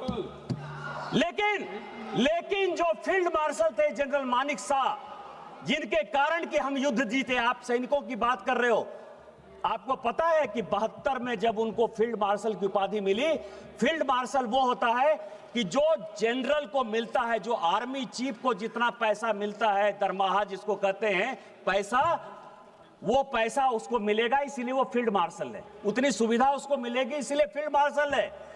आपको आश्चर्य होगा सभापति महोदय कि 1972 से लेके 2007 तक इस कांग्रेस सरकार ने उनको पेंशन तक नहीं दिया। फील्ड मार्शल का पैसा तो छोड़िए, जब कलाम साहब राष्ट्रपति हुए और उन्होंने इंटरवीन किया तो 2008 में फाइनली उनको पेंशन मिला। आप आर्मी चीफ की इज्जत नहीं करते हो, 71 बार के हीरो की इज्जत नहीं करते हो, और आप कहते हो कि आप सेना के बारे में सम्मान करते हो। मैं आपको 62 के युद्ध की बात बता रहा हूं सर। इन्होंने अपने रिश्तेदार को, भाई भतीजाबाद केवल पॉलिटिक्स में नहीं, 1962 के चाइना युद्ध के समय इन्होंने असम नेपा का जो हेड है वो मिस्टर कॉल को बनाया। कॉल कौन था? कॉल नेहरू जी का चचेरा भाई था। 18 सेनापति को बाईपास करके उसको उन्होंने बनाया। और आपको पता है क्या हुआ सर? उस युद्ध में चीन हमारे साथ, चीन के खिलाफ अमेरिका भी था और ब्रिटेन भी था। लेकिन आपको आश्चर्य लगेगा सर कि जो आकाशवाणी में जब नेहरू जी ने अनाउंस किया कि आसाम हमारे हाथ से चला गया, तो मिस्टर कॉल जो है भाग कर आ गए सर, और यहाँ रिसर्च रेफरल अस्पताल है धौला कुआं का, यहाँ जो है वो भर्ती हो गए अस्पताल में। आप किस तरह की बात कर रहे हो? उन्होंने अपनी किताब में लिखा सर, अनटोल्ड स्टोरी में, अनटोल्ड स्टोरी में लिखा, उसी मिस्टर बी.एल. कॉल ने लिखा कि इंडियन एयरफोर्स यदि हमारा साथ देती तो शायद हम बच सकते थे, लेकिन नेहरू ने एयरफोर्स का जो है कोई भी उपयोग नहीं किया, जिसके कारण कि भारत के, उन्होंने अपने स्टोरी में लिखा। और इसके बाद में एक और कहानी बताना चाहता हूं सर। जो अनटोल्ड स्टोरी में हुआ कि एक आर्मी चीफ ने रिटायर्ड आर्मी चीफ ने, गिरिराज जी ये बड़ा महत्वपूर्ण है, जयंती शिपिंग कंपनी बनाई सर। उस वक्त 1000 करोड़ का बैंक लोन ले लिया जयंती शिपिंग ने। उसको जो है उस तेजा ने, रवि तेजा जिसका कंपनी का नाम था, उसने लंदन में मकान लिया। और आपको पता है मधुलिमिया जी ने इसी हाउस में कहा सभापति महोदय कि तेजा साहब जो है राजीव गांधी का और संजय गांधी का रहने का खर्चा और पूरे पढ़ाई का खर्चा वो जयंती शिपिंग का मालिक तेजा देता था। इस तरह की बातें कर रहे हो आप। हमसे एयरक्राफ्ट का हिसाब लेते हो। 62 के युद्ध में, 65 के युद्ध में, 71 के युद्ध में कितने एयरक्राफ्ट गिरे ये आपको पता है। ये पार्लियामेंट में आज तक डिस्कस नहीं हुआ। हमने इसका कभी हिसाब नहीं मांगा। IMF का लोन 1948 से लेके 2010 तक, यदि मुझे बताओगे तो मैं ये बताऊंगा कि पाकिस्तान को 1948 से लेके 2010 तक IMF और वर्ल्ड बैंक लोन देता रहा। आपने एक बार भी उसके ऊपर क्वेश्चन नहीं किया। लेकिन हमने जो है, जब अभी ऑपरेशन सिंदूर के बाद IMF और वर्ल्ड बैंक लोन लेना चाहती थी, हमने विरोध किया। भारत ने पहली बार विरोध किया। आप सुनना चाहते हो 65 के युद्ध में 45 एयरक्राफ्ट आपने लूज किया। 1971 के युद्ध में 71 एयरक्राफ्ट आपने लूज किया। आपसे कभी किसी ने हिसाब पूछा? हम देशभक्त नागरिक हैं। भारतीय जनता पार्टी का जन्म ही उसी से हुआ है। श्यामा प्रसाद मुखर्जी जी ने इस कश्मीर को बचाने के लिए अपना बलिदान दिया है। माननीय नरेंद्र मोदी जी ने 1952, 92, 93 में झंडा फहराने के लिए अपने जान की परवाह नहीं की। हमारे लिए एक एक नागरिक महत्वपूर्ण है। आतंकवादी को मिट्टी में मिलाएंगे, पाकिस्तान ऑक्युपाइड कश्मीर को भारत का अंग बनाएंगे। यही हमारा संकल्प है, यही हमारा न्यू नॉर्मल है। और जिस दिन ये बनेगा उस दिन भारत एक होगा। आपने मुझे मौका दिया। इन्हीं शब्दों के साथ जय हिंद, जय भारत। बहुत बहुत धन्यवाद। Honourable member Shri A Raja ji. Mr. Chairman, in addition to the points that have been made to the House by my colleague Mrs. Kanimuli on behalf of the DMK, I want to bring few facts before this House, and out of the facts, I want to ask some questions. Sir,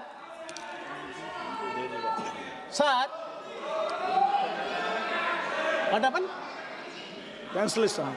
Question. Sir.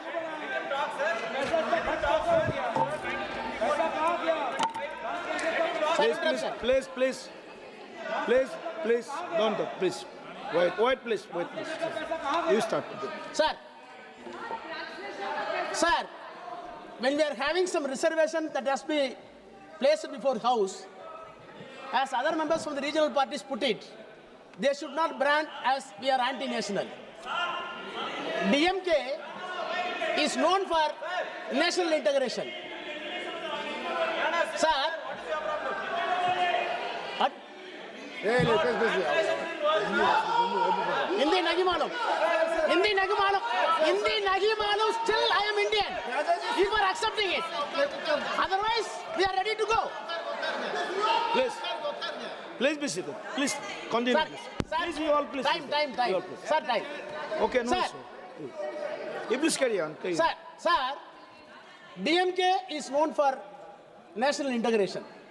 Yes, there was a time that we wanted to have a separate state in the name of Dravida Nadu. In 1962, when the China aggression took place in this country, we gave up the separate state. In 1971, when the Pakistan war came into existence, our then Chief Minister Kalangal Karunanidhi gave 5 crore, which was not matched by none. In 1999, Kargil war imposed on us. That time, 100 crores was given on behalf of the Tamil Nadu government by same Dr. Kalangal Karunanidhi, our beloved leader. which was matched by none. Now, as my colleague put it, the first rally to support the Indian Army with lakhs of people was organized by my leader, Mr. M.K. Stalin, Chief Minister of Tamil Nadu, for which the entire country is indebted and followed it. Sir, with this background, I want to reveal some reservations. Sir, I passionately heard the Defense Minister, External Affairs Minister, and the Home Minister. Unfortunately, I have to submit, all these voices are having high sound, but no content and light. I will come to one by one. Sir, it becomes a habitual culture of this BJP that whenever they are topping any topic, they want to hint Nehru, Indira, Rajiv, Congress. What is this? Comparison is always not correct. Comparison is odious in always. Wait, be patient. Sir, any decision will be taken by the then Prime Minister and leader in the context and the circumstances and the situation prevailing over. That decision must be viewed and this decision must be weighed. Yes, in 1962, there was a setback to India. But is it was suppressed by Nehru? Concealed by Nehru? None other the Prime Minister in India. He was the only Prime Minister used to write letter every month. Whereas he apprised how the defeat was happened. What are all the reasons? Climate, the terrain which was forced before our army, then the international China and Russia, and the arms lapses, quality of the arms which was not able to pair with China. He honestly admitted. And then army chief at the time tendered resignation with the pain. Nehru accepted it. Past is past. Come to the present. What you are doing? Pahalgam took place. So far, are you having conscience? Are you speaking conscience? None of you, right from the Prime Minister up to the Member of Parliament, in spite of the so-called strength, have expressed mere regret? Not at all. Today, 4 persons have been shot down. You are claiming pride. How can you pride for 4 persons terrorists were shot down? Sir, 16th century, Machiavelli, he is a philosopher for them. Ends justify the means. You can do anything, achieve the ends. That is your philosophy. You are telling that whatever happened in the Pahalgam, right? The culprits were shot down. So we got the victory. Is it correct? That is our philosophy. Even the mother suffering starvation, don't do wrong. So means is very important.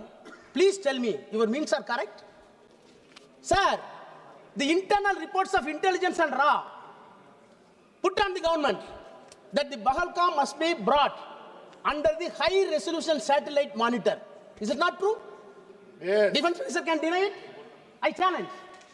Home Minister can challenge? Prime Minister can challenge? None. In spite of the internal report which was given by IB and RA, there was no personnel, either from police side or from the security side. You are having no, I imposed 370. There cannot be, after 370 repealing, there will be no shooting, there will be no bullet sound. No bullet sound. But striking surgery is going with Pakistan. Is it correct for you? Sir, everywhere you are telling that Nehru is wrong, Indira is wrong.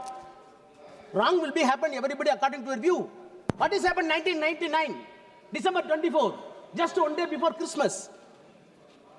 Indian Air Force 841 was hijacked by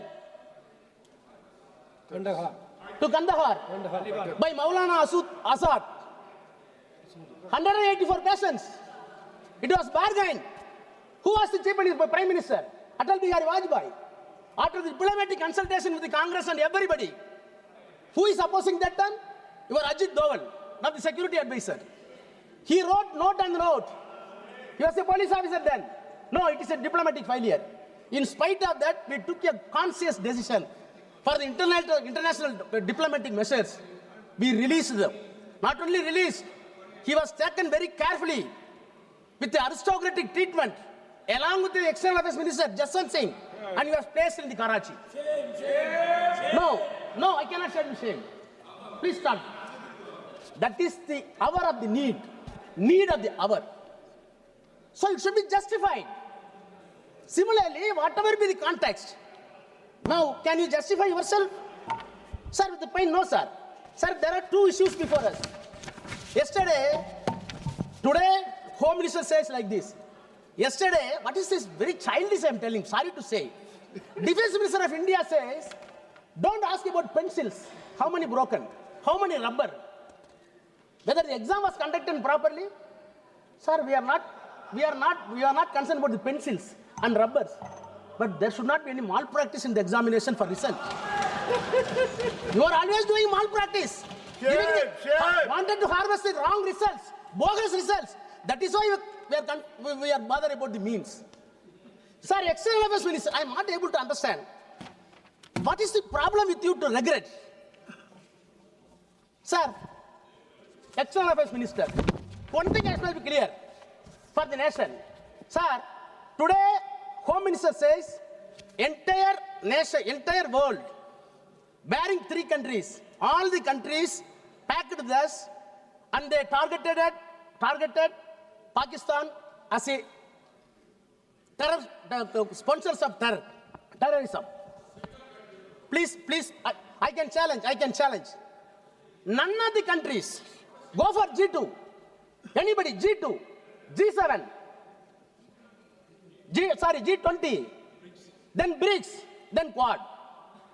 None of the organizations officially passed any resolution supporting India and condemning Pakistan. Shame. They are condemning the terrorist attack, not Pakistan. Shame. Not even they are saying that the attack, the terrorism is being supported by Pakistan. But you are traveling with them and getting pride. No, we achieved. What is this? Sir, I can read. Another joke. When we are saying that Trump has announced the ceasefire, they are denying. Sir, I feel very, very shame, personally as an Indian in the parliament, because of them. Why? Sir, what dare to the External Affairs Minister, he says, Vice President of America, J.D. Vance, called the Prime Minister, warning of a massive Pakistani attack. Who? Vice President of America. In the next few hours, are you sleeping? Is it not shame on your part? Vice President of America called the Prime Minister of India, you are going to be attacked. You are having military. You are having RAW. You are having IB. What you are doing? External Affairs Minister yesterday.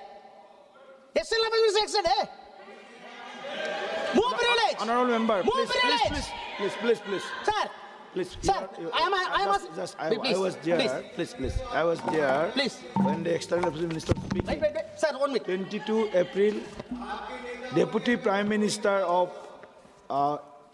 USA, he called Prime Minister. After the incident. Sir, sorry. I am quoting yesterday's External Affairs Minister's speech in the Parliament. I quote. Sir, I would like to inform this House. I quote, Anurag, please. I am quoting your minister's stance. Sir, I would like to inform the House that on the 9th May, if there is any wrong in the court, it should be expunged from the record.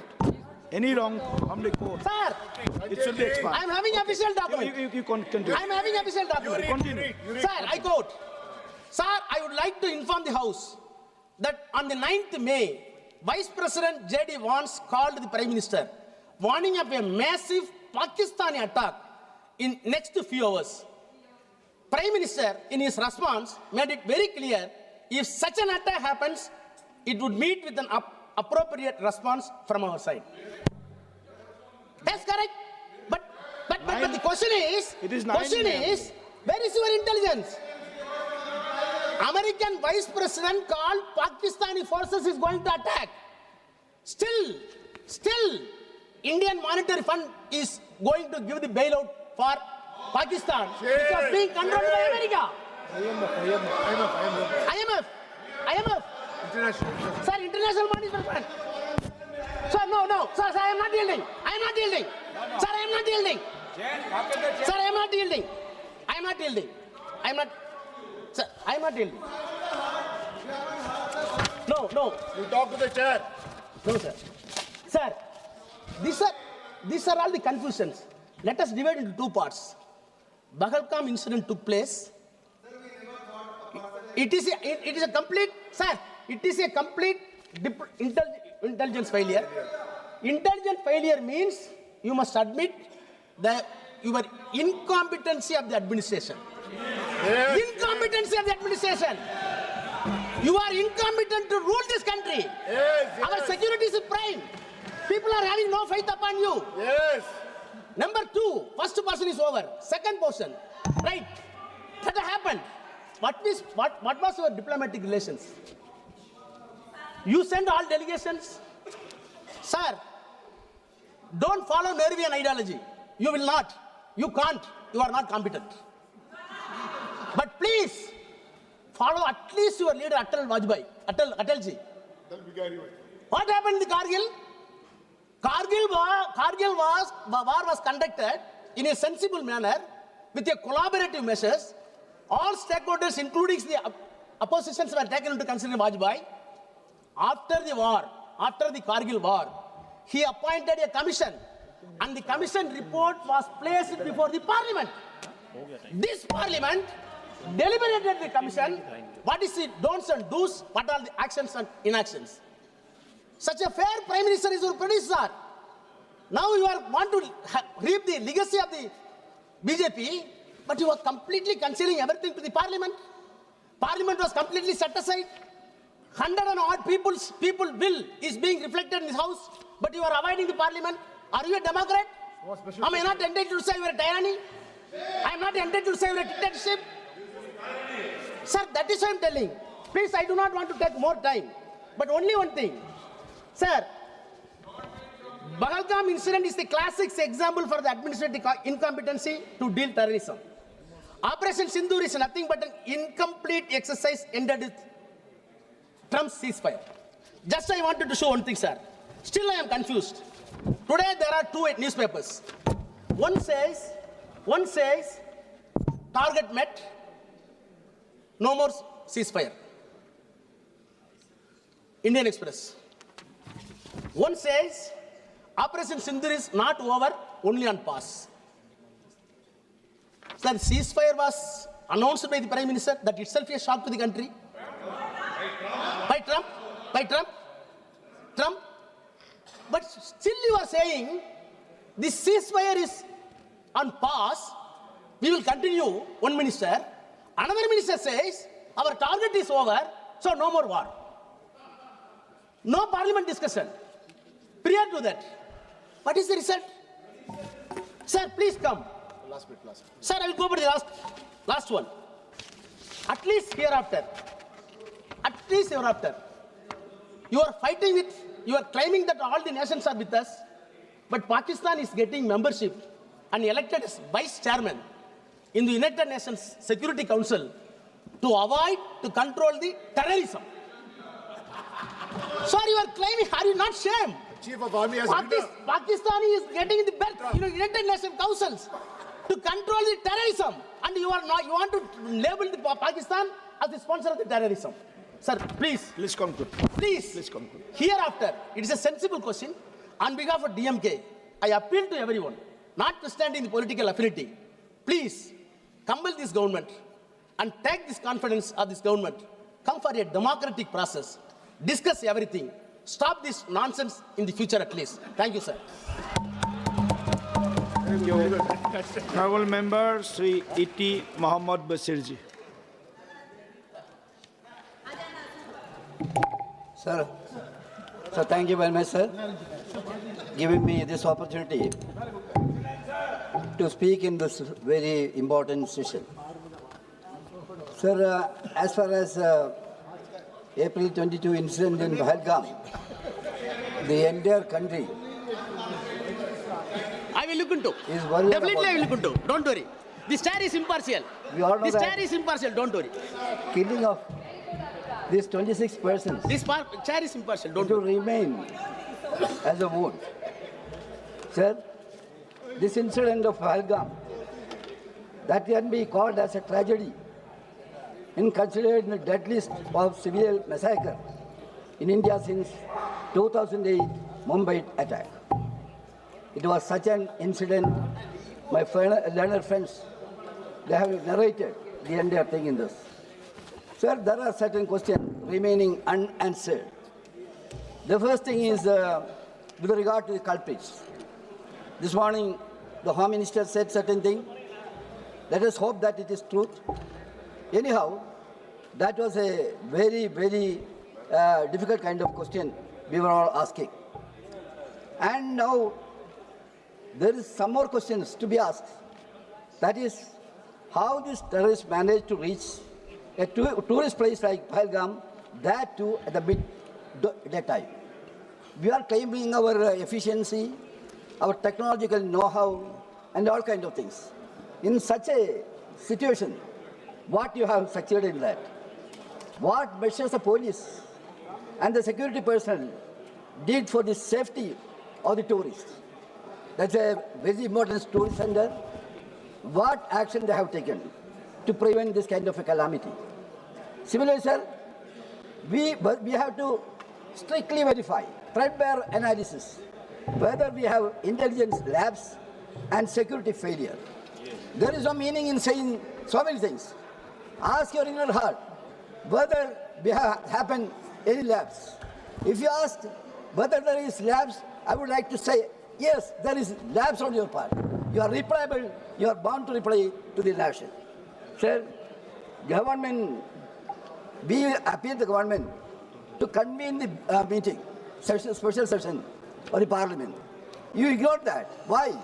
You could have convened that meeting, session, let the entire world know the truth. You had something to hide at that time. That was the reason you have refused our request to have this meeting. That happened in this. And even many eminent persons, they have said about the lapses in our activities. Sir, it is also to be examined that whether strategic planning was there. If it is true, if your claim are true, explain that. You have not explained that.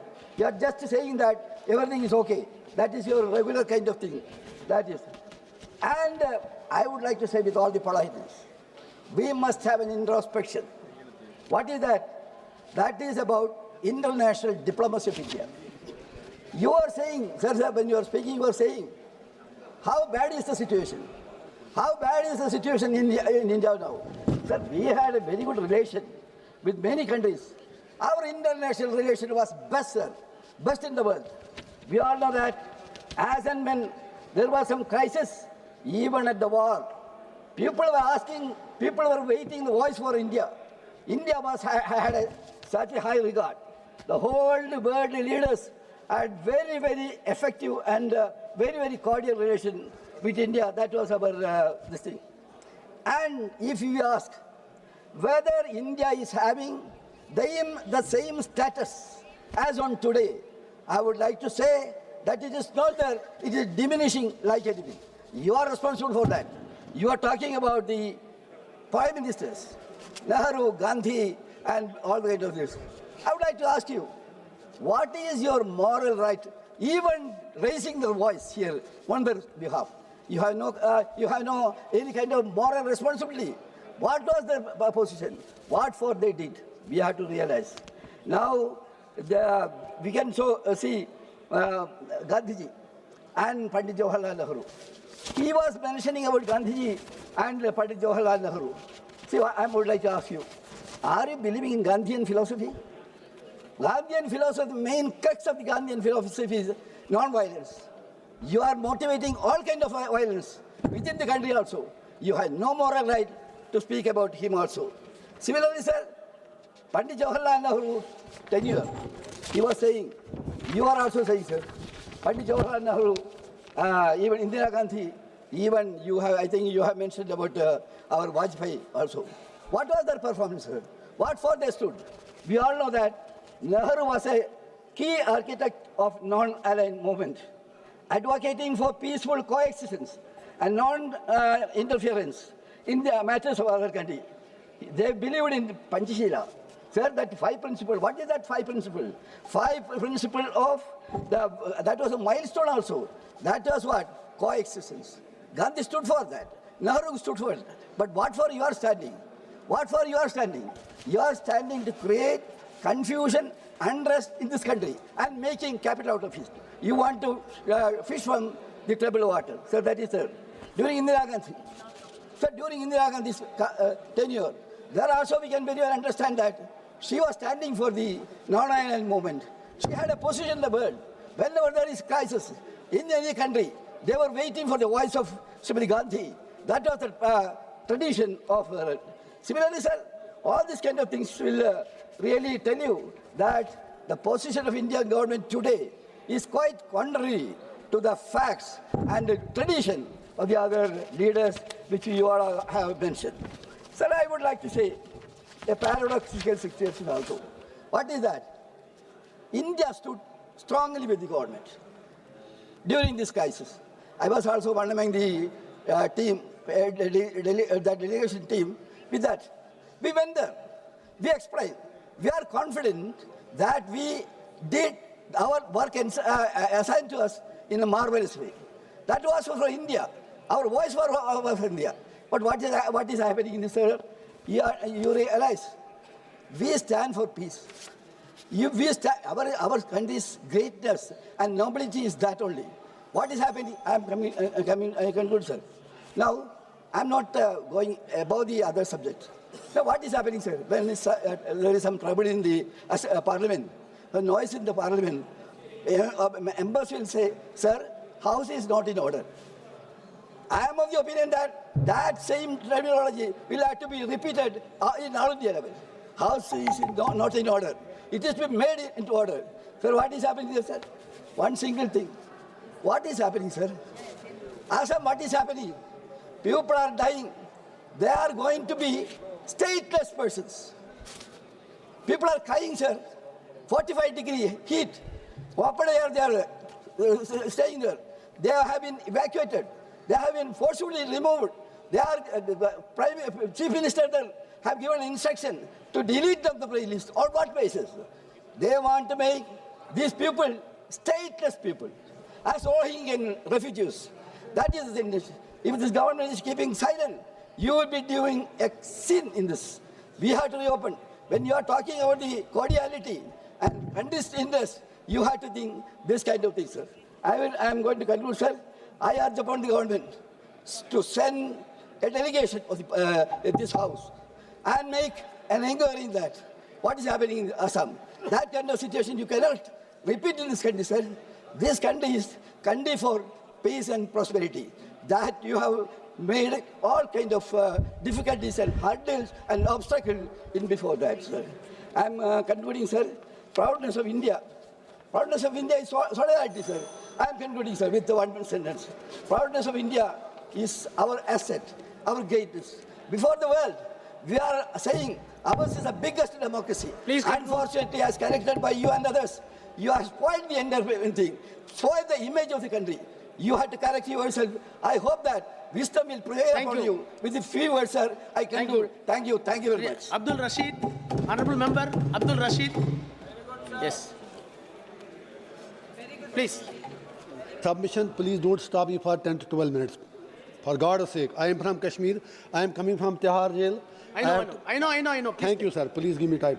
तो मैं कुछ अशार के साथ शुरू करूँगा अपनी बात. दीप जिसका महलात में ही जले, चंद लोगों की खुशियों को लेकर चले, वो जो साये में हर मसलहत के पले, ऐसे दस्तूर को सुबह बेनूर को मैं नहीं मानता, मैं नहीं जानता. मैं भी खायफ नहीं तख्तेदार से, मैं भी मंसूर हूँ कह दो अगियार से, क्यों डराते हो जिंदा की दीवार से. जुल्म की बात को, जहल की रात को मैं नहीं मानता, मैं नहीं मानता. फूल शाखों पे खिलने लगे तुम कहो, कश्मीर में सब चेंज है, न्यू कश्मीर, नया कश्मीर. फूल शाखों पे खिलने लगे तुम कहो, जाम रिन्नू को मिलने लगे तुम कहो, चाक सीनों के सिलने लगे तुम कहो. इस खुले झूठ को, जहन की लूट को मैं नहीं मानता, मैं नहीं मानता। तुमने सदियों लूटा हमारा सुकून, अब न चलेगा हम पे तुम्हारा फसून। चारागर दर्दमंदों के बनते हो क्यों, तुम नहीं चारागर, कोई माने मगर मैं नहीं मानता, मैं नहीं मानता। ऑनरेबल चेयर सर, मेरे प्रॉफिट का फरमान है कि जिसने एक बेगुनाह शहरी को कत्ल किया उसने सारी ह्यूमैनिटी को कत्ल किया। लिहाजा पहलगाम में जो भी हुआ वो पूरी इंसानियत का कत्ल था। जब कंडेमनेशन की बात आए, हम कश्मीरियों से ज्यादा कौन पहलगाम की उन फैमिलियों का दर्द समझ सकता है, क्योंकि हम लोगों ने 80,000 लोग 1989 से आज तक खो दिए हैं। कश्मीर ने जितनी तबाही देखी है, हमने कब्रिस्तान देखे हैं, लाशें उठाते उठाते हम थक गए हैं। मैं स्पीकर साहब कहना चाहता हूं, आज हर कोई कहता है कि वो मिलिटेंट कहां गए, एलजी साहब क्या कर रहे थे। मैं किसी की वकालत नहीं कर रहा हूं, आई am not taking the sides, I come from a place which is situated at the LOC। जब बॉर्डर पे देखते हैं तो नजर आपकी थकती है, इतना ऊपर बॉर्डर है, किसी को आना जाना हो उतना ज़्यादा मुश्किल नहीं है, फौज शायद उतना कंट्रोल नहीं कर सकती है। इसी तरह जब आप एलजी को इल्ज़ाम देते हैं, I am not defending him, I have nothing to do with him. आपकी पार्लियामेंट में तो बैठे बैठे 2 बंदे अंदर घुस आए नीचे से। कहना यह है, आप मिलिटेंसी खत्म कैसे करोगे, आप मिलिटेंट से कैसे लड़ोगे, उसके लिए आपको कश्मीरियों के दिल जीतने होंगे। लेकिन कल से मैं सुन रहा हूं आप में से किसी एक ने भी कश्मीरियों के लिए बात नहीं की। आपको कश्मीर की जमीन चाहिए या कश्मीर के लोग चाहिए। आज रूलिंग पार्टी और अपोजिशन को ये डिसाइड करना होगा। मैं कांग्रेस से गुजारिश करना चाहूंगा, यहाँ नेहरू जी के मुतालिक बड़ी बातें की गई। Of course he was our first prime minister, सही कहा दुबे जी ने, बिल्कुल सही कहा। तो इसीलिए हम भी कहते हैं थिंग्स कंटिन्यूटी, जो उन्होंने कमिटमेंटें की वो सीधे जहन में रखें। वो यूनाइटेड नेशन में मसला लेके गए, हम तो तब पैदा भी नहीं हुए थे। देश आपको मिला 15 अगस्त 1947 को, फॉल्ट आपका है। जिन्ना साहब हूँ, नेहरू साहब हूँ, गांधी हूँ, सरदार पटेल हूँ, लियाकत अली खान हूँ। आप इंडिया को यूनाइटेड नहीं रख सके। अपने देश के आपने बदकिस्मती से 3 हिस्से कर दिए, बांग्लादेश बनाया, इंडिया बनाया, पाकिस्तान बनाया, और कश्मीरियों को क्या मार रहे हो। मेरा बाप 15 साल बाद पैदा हुआ, आपको आज़ादी मिलने के बाद हमें क्या मार रहे हो। मैं पूछना चाहता हूँ हमारा कसूर क्या है, मैं पूछना चाहता हूँ हमारे खून का जवाब कौन देगा। आप कहते हैं वहाँ सब कुछ ठीक है, ठीक है, वहाँ सोशल मीडिया पर आप हमें कुछ लिखने नहीं देते। लोग जेलों में मर रहे हैं, 3000 लोग बंद हैं। मैं आज पूछना चाहता हूँ, मैं फिर कहता हूँ मिलिटेंसी खत्म करनी है। यहाँ हर कोई Trump Trump Trump Trump Trump कह रहा है। ट्रंप के पास मसले का हल नहीं है। कश्मीर मसले का हल जम्मू कश्मीर के लोगों के पास है, वहाँ के हिंदुओं के पास है, वहाँ के मुसलमानों के पास है, वहाँ की हर कम्युनिटी के पास है। It is not a communal issue, it's a political issue. You need to give a political resolution for God sake. मैं आपसे पूछना चाहता हूँ, इसलिए नहीं मैं आज 1.5 लाख रुपया दे के यहाँ आया, लेकिन जब आप मेरे लिए नहीं बोल सके, आप कश्मीरियों के लिए क्या बोलेंगे। मैं आपसे पूछना चाहता हूँ, सबसे बड़ा सेपरेटिस्ट लीडर सैयद अली गिलानी हुआ करता था, लेकिन वो भी 3 बार MLA रहा है। मैं आपसे पूछना चाहता हूँ वो क्यों 3 बार संविधान की शपथ लेने के बाद सबसे बड़ा अलगाववादी नेता बना। मैं आपसे पूछना चाहता हूँ, हिंदू राष्ट्र बनाने की बहुत जल्दी है, शौक से बनाओ, मजे से बनाओ अगर आपको लगता है, लेकिन मेरे जम्मू कश्मीर की डेमोग्राफी को टच मत कीजिए, मेरे जम्मू कश्मीर के कल्चर के साथ छेड़छाड़ मत कीजिए। जम्मू कश्मीर को जम्मू कश्मीर ही रहने दीजिए। आज पाकिस्तान के साथ जो करना है करो, हमें क्या लेना देना। आपका उनसे झगड़ा, हम बीच में मारे जा रहे हैं। अब याद कीजिए अभी United, sir please please for God sec, please sir, please please. मैं कहना चाहता हूँ मैं आज इनसे अपना टाइम मांगता हूं, 2-2 मिनट मुझे सारी पार्टियां दें। मैं ये कहना चाहता हूं, जब अभी यूनाइटेड नेशन सिक्योरिटी काउंसिल में वुमेन्स राइट, मैं जेल में अखबार पढ़ के पता है, मुझे बाहर की दुनिया का कुछ पता नहीं। अभी तो मुझे उंगली करना की बात करनी है, मुझे टाइम दीजिए। यूनाइटेड नेशन सिक्योरिटी काउंसिल में जब तालिबान को कंडेमनेशन करने की बात आई, तो यही हमारी सरकार जो यहाँ यूपी में कहते थे तालिबानी शासन यहाँ लाया जा रहा है, you supported Taliban there, you abstained from the vote. आज इतने बुरे दिन क्यों आ गए कि आज आपको तालिबान की सपोर्ट लेनी पड़ती है? अब ऑपरेशन सिंदूर की बात करें, पाकिस्तान को मुझे आज कुछ बातें जरूरी कहनी है, अगर आप कहने दें तो। मैं ये कहना चाहता हूँ, जो जंग लड़ी गई, ये उड़ी में लड़ी गई, कुपवारा में लड़ी गई, करना में लड़ी गई, रजौरी पुलिस में लड़ी गई, आपके इलाकों में नहीं लड़ी गई। वहां पर कितने लोग मरे वो आपको पता है। मीडिया के लिए करना उड़ी बॉर्डर इलाके हेडलाइन तब बनते हैं जब वहां गोलियां चलती हैं, वहां कोई इंफ्रास्ट्रक्चर नहीं। उन लोगों के लिए पैकेज चाहिए। गुरेज के लोगों से मोदी साहब ने कमिटमेंट की है 5-5 मरला जमीन उनको देंगे, वो 5 मरला जमीन आपको उन्हें देने पड़ेंगे। जस्ट 1 मिनट सर, आपने 60 MP, दिल जला हूं सर, दिल जला हूं, कुछ कहने दीजिए। आज के बाद शायद यहाँ नहीं आ पाऊंगा, कहां से 1.5 लाख बेरोज लाऊं?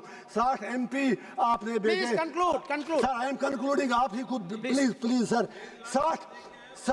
60 MP आपने बाहर के देशों में भेज दिए। पूछना चाहता हूं, उनमें कश्मीर के कितने MP थे? आपका तो एक जेल में, बाकी 2 उनके साथ आपका लव लेटर चलता है उमर साहब के साथ, उनमें कोई नहीं था। मैं आखिर पर लास्ट पे फिर ये गुजारिश करूंगा, स्टेटहुड की बात यहाँ आपने की कल, स्टेटहुड ही हमारा मामला नहीं है। You will have to restore all that what you have snatched from us and you will have to fulfil your promises in accordance with the history. Thank you sir. Venugopal ji. Thank you, Honorable Chairperson.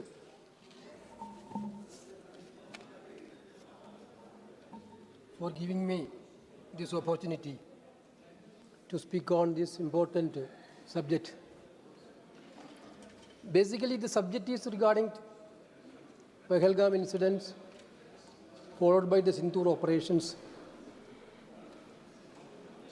But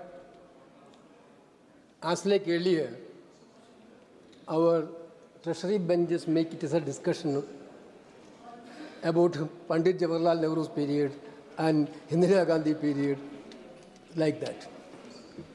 Discussion, why this discussion was been called? The discussion has been called to discuss about the Pahalgam incident. Of course, and the Operation Sindoor. Just like our colleagues, I also salute the brave soldiers of our country, those who are part of the Sindoor operations. But I totally wondered while hearing the speech of Honorable Home Minister Amit Shah ji. He is talking about many things. Yesterday onwards, my colleague Gaurav started with a security failure issue. Everybody spoke from this side, repeated the same argument, but our Home Minister didn't touch a single word of security failure. Other than the security failure, he spoke everything. Sir, I was there in Srinagar that day as a part of Public Accounts Committee field visit. When I was sitting there along with my colleagues, having an interaction with the Government of India officers, Chief Secretary of Jammu Kashmir was there in that meeting. Suddenly he informed us something bad has happened, I need to allow to leave. We asked, he narrated this, that point of time, everybody feel that this issue was very minor. But within hours, that issue which was one of the major terrible terrorist attack news has come out. Sir, just before that day, we were in Gulbarga. One of my, as a part of this PAC delegation, in that place, one of my DCC president came to meet me, who is staying only 2 kilometers away from Gulmarg. He invited me to go to the house. I'm ready to go to his house because he is the DCC president. But the security officers, they told me, we cannot allow you go. Why? Any time. This is the word he used. Any time, anything can happen in this area. Sir, that was the situation in Jammu and Kashmir. Priyanka ji mentioned very rightly, who was the real culprit, basically? You only told Kashmir is very safe. Everybody come. Everybody went there, sir. But if you are calling them, if you are calling the tourists to visit Kashmir, is it your primary duty to make available security for them? Is it your primary duty? Sir, I took a strategy.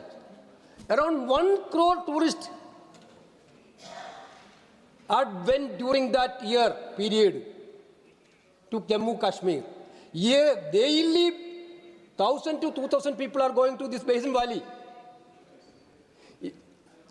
Please think about it. If anywhere 50 persons are gathering, there will be a security surveillance, there will be a security cover. Here, thousands of people are going, that is in Kashmir. No security cover. Who is responsible? Amit Shah is speaking very loudly. Who is responsible? Basically, the terrorists are responsible for this incident. We agree. Pakistan is behind this thing. But who given this valuable 26 persons' life to this terrorist hand? Your ignorance given. Your ignorance given. Then you are talking about a Mumbai incident. Amit Shah ji, how can a minister lie like this, sir? Lie. His speech was completely lie. Baseless. He is talking about that in UPA period only terrorist attack happened. In the entire period, everything have peaceful, only except some Kashmir incident happened. I have statistics, sir. Sir, 23 December 2014, 23 December 2014, Assam violence. 85 people were killed. 28 December 2014, Bangalore bombing. 20 March 2015, Jammu attack, 6 people killed. 4-9 June 2015, Manipur ambush. And we cannot say about Manipur. In this country, Amit Shah is telling everything is safe. One state still burning. Now also it is burning. Yes. Shame.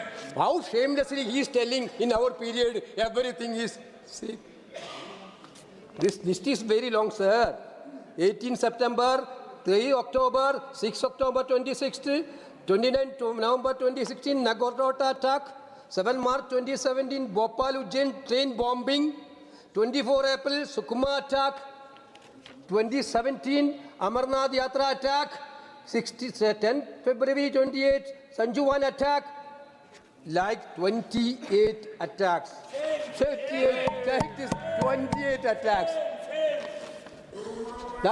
Therefore, I think it is clearly a privilege, sir. You know that. Coming to the house and while replying, the Honorable Home Minister completely lying. Completely lying. In Kashmir also, In Kashmir also, we had statistics. They are telling about in this Lieutenant Governor period only 608 incidents. 197 security persons were killed. Pahalgam is not at all an isolated incident. It was a continuous incident. That's why we are asking, why don't you put sufficient security measures? Our Giriraj is sitting there. Whenever Priyanka ji is putting the names of the victims, he is talking about Hindu, Hindu, Hindu. Okay, they are Hindus. The design of the attack was very clear. The terrorist design of this attack was very clear. Asking the religion, asking the name, identifying the religion, and killing. This was first in the history of terrorist attack in this country. Why? Because the conspirators, the people behind, the country behind, their design is very clear to divide the country in the name of religion. Their design is to divide the country in the name of religion. They are doing from outside. But Giriraj ji, you people are doing inside the same job. You people are doing the same job. When sir, you see that social media, I think you also looked in the social media comments of those days. I mean, abusive language. How many attempts to divide this country, but this country stood together. I am along with Rahul ji, visited there, sir. The Kashmiri people, including Muslim people, are solidly stand with India. Sir, I am proudly say one moment, sir. One Ramachandran is a part of this. No, sir, I have to complete. Ramachandran is a part of these 26 people. I went to his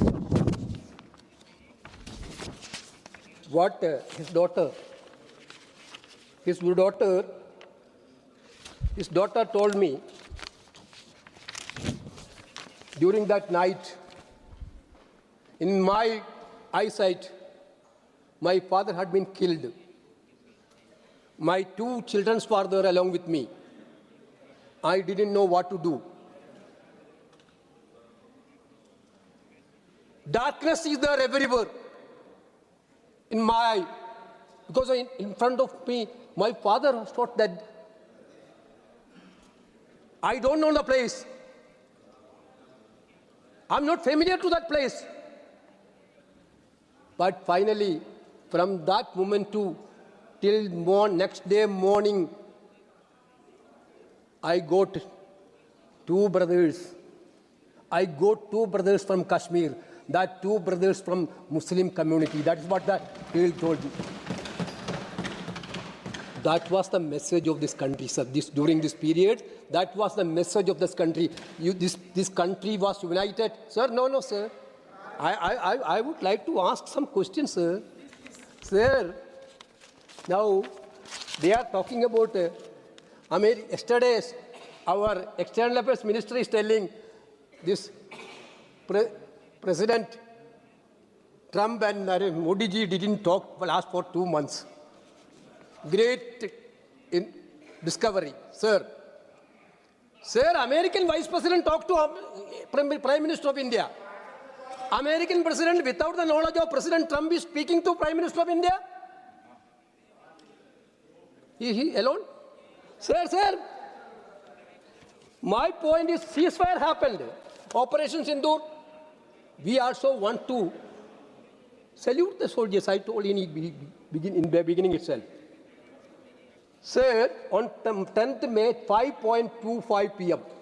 Sir, please note this. 5:25 p.m., Trump wrote in social media platform, after a long night of talks mediated by the United States, I am pleased to announce that India and Pakistan have agreed to full and immediate ceasefire. This is Trump tweet. In a post text soon after 5:37 p.m., U.S. Secretary of State Marco Rubio echoed Trump and said two countries have agreed to an immediate ceasefire. Followed by, shortly after Rubio post, Pakistan Foreign Minister Ishaq Dar confirmed that a ceasefire had indeed been agreed to. Only after that, around 6 p.m., our Foreign Secretary given a statement about ceasefire. If the ceasefire happened without the intervention of Trump, why don't India inform the country? Why don't India inform the country, sir? It is very clear. It is a clear intervention of third party, which has never happened in the history of Indian diplomacy. Trump told one more story.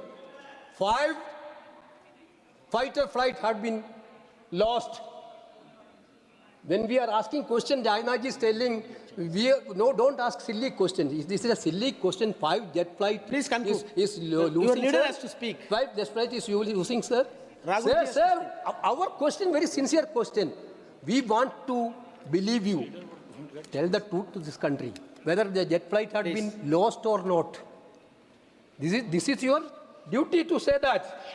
Sir, but one thing I have to tell that. So very clearly, now External Affairs Minister yesterday telling that all countries except 3 countries are given certificate to us. Sir, American also given. Please conclude now. Sir, I'm coming to conclusion. Sir, that part also exceeds the time exceeded. We know the timing exactly. Time constraint is there for leader. Sir, CENTCOM Chief General Michel Kurila praised Pakistan as a phenomenal partner in counter-terrorism.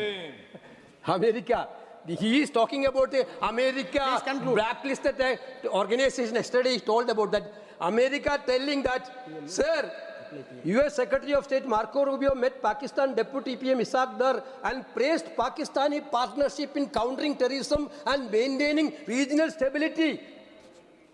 Where is your foreign policy, sir? Their foreign policy, you made it as a public relation of your Prime Minister. There the fault happens, sir. Foreign policy is to deal diplomatically within countries, sir. Thank you. Instead of that, you made it as a partisan politics. You made it as a political thing. That's why this is happening. Sir, I think whenever we are asking question, I'm concluding, sir. Whenever we are asking question, you are telling that you are questioning India. We are not questioning India, sir. We are very much proud of India, but we want to know that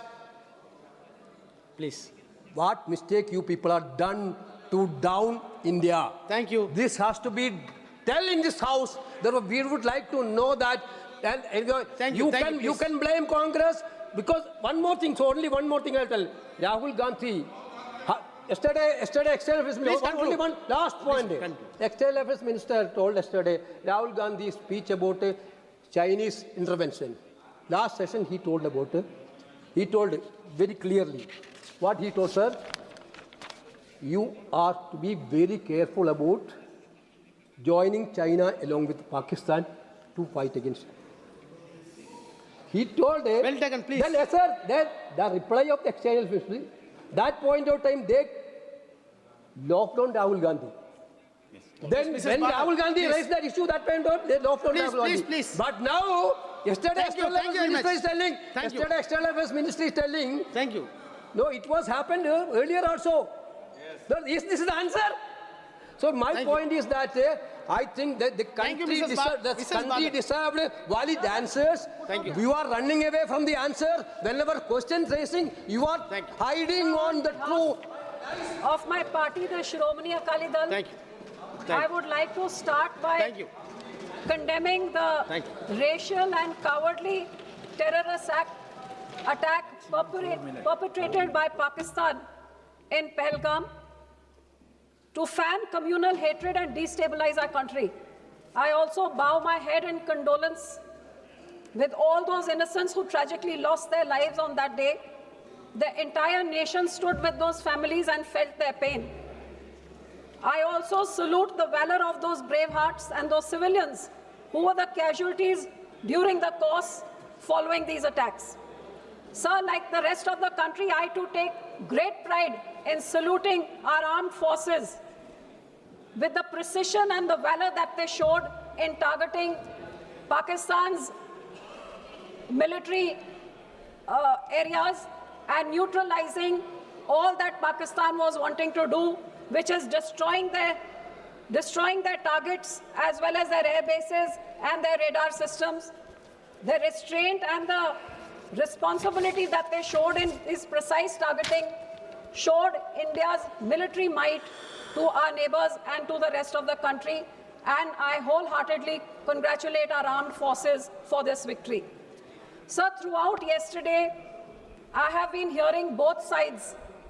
Everybody over here spoke about their view of what this whole 72-hour episode was about. While the Treasury benches thumped their chest in victory, the opposition said that ye kya, in fact, not only showed their approval before me, a leader from the opposition party said, "Jang ruka kyun?"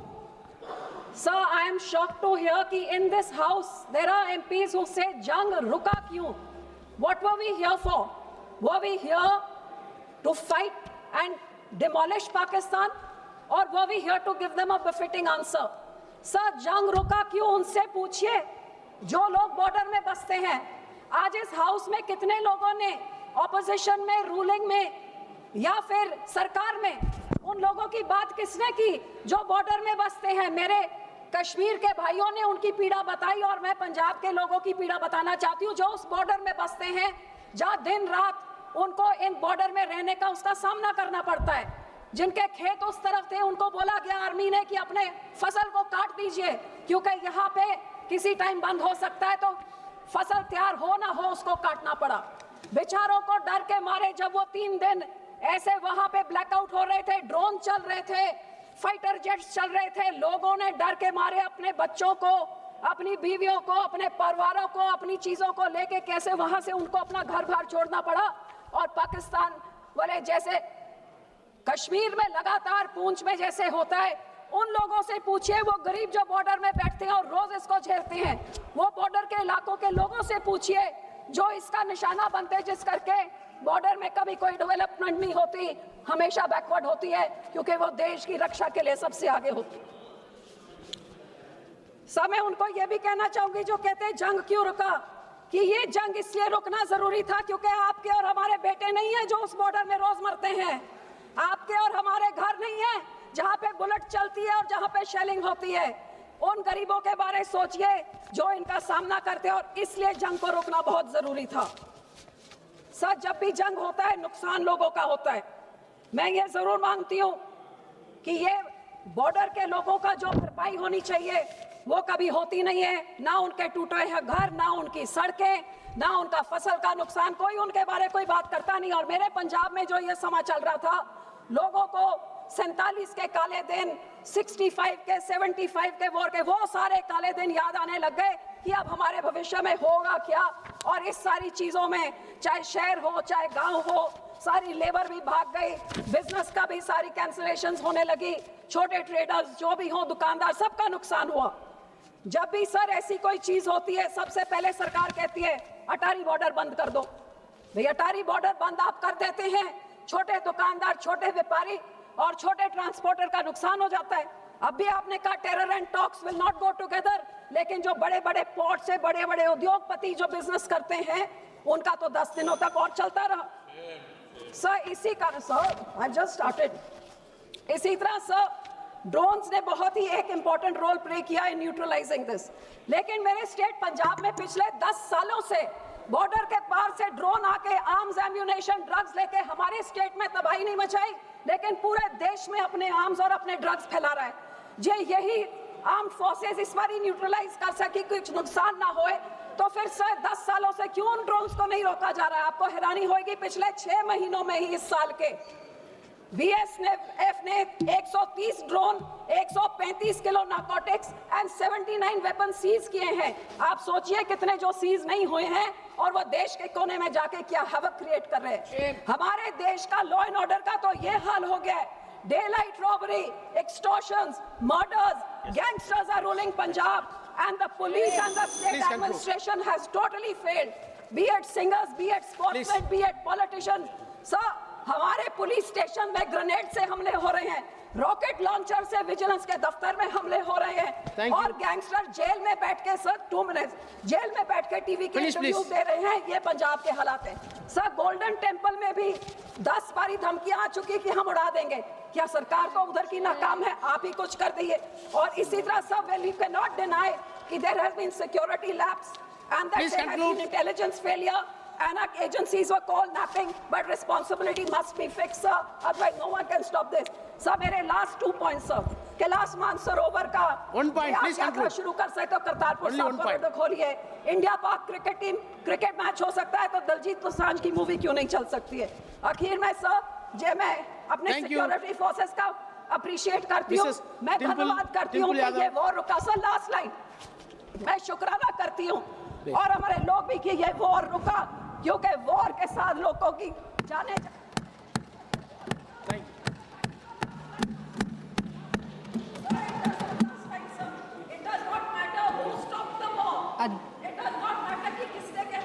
अध्यक्ष जी,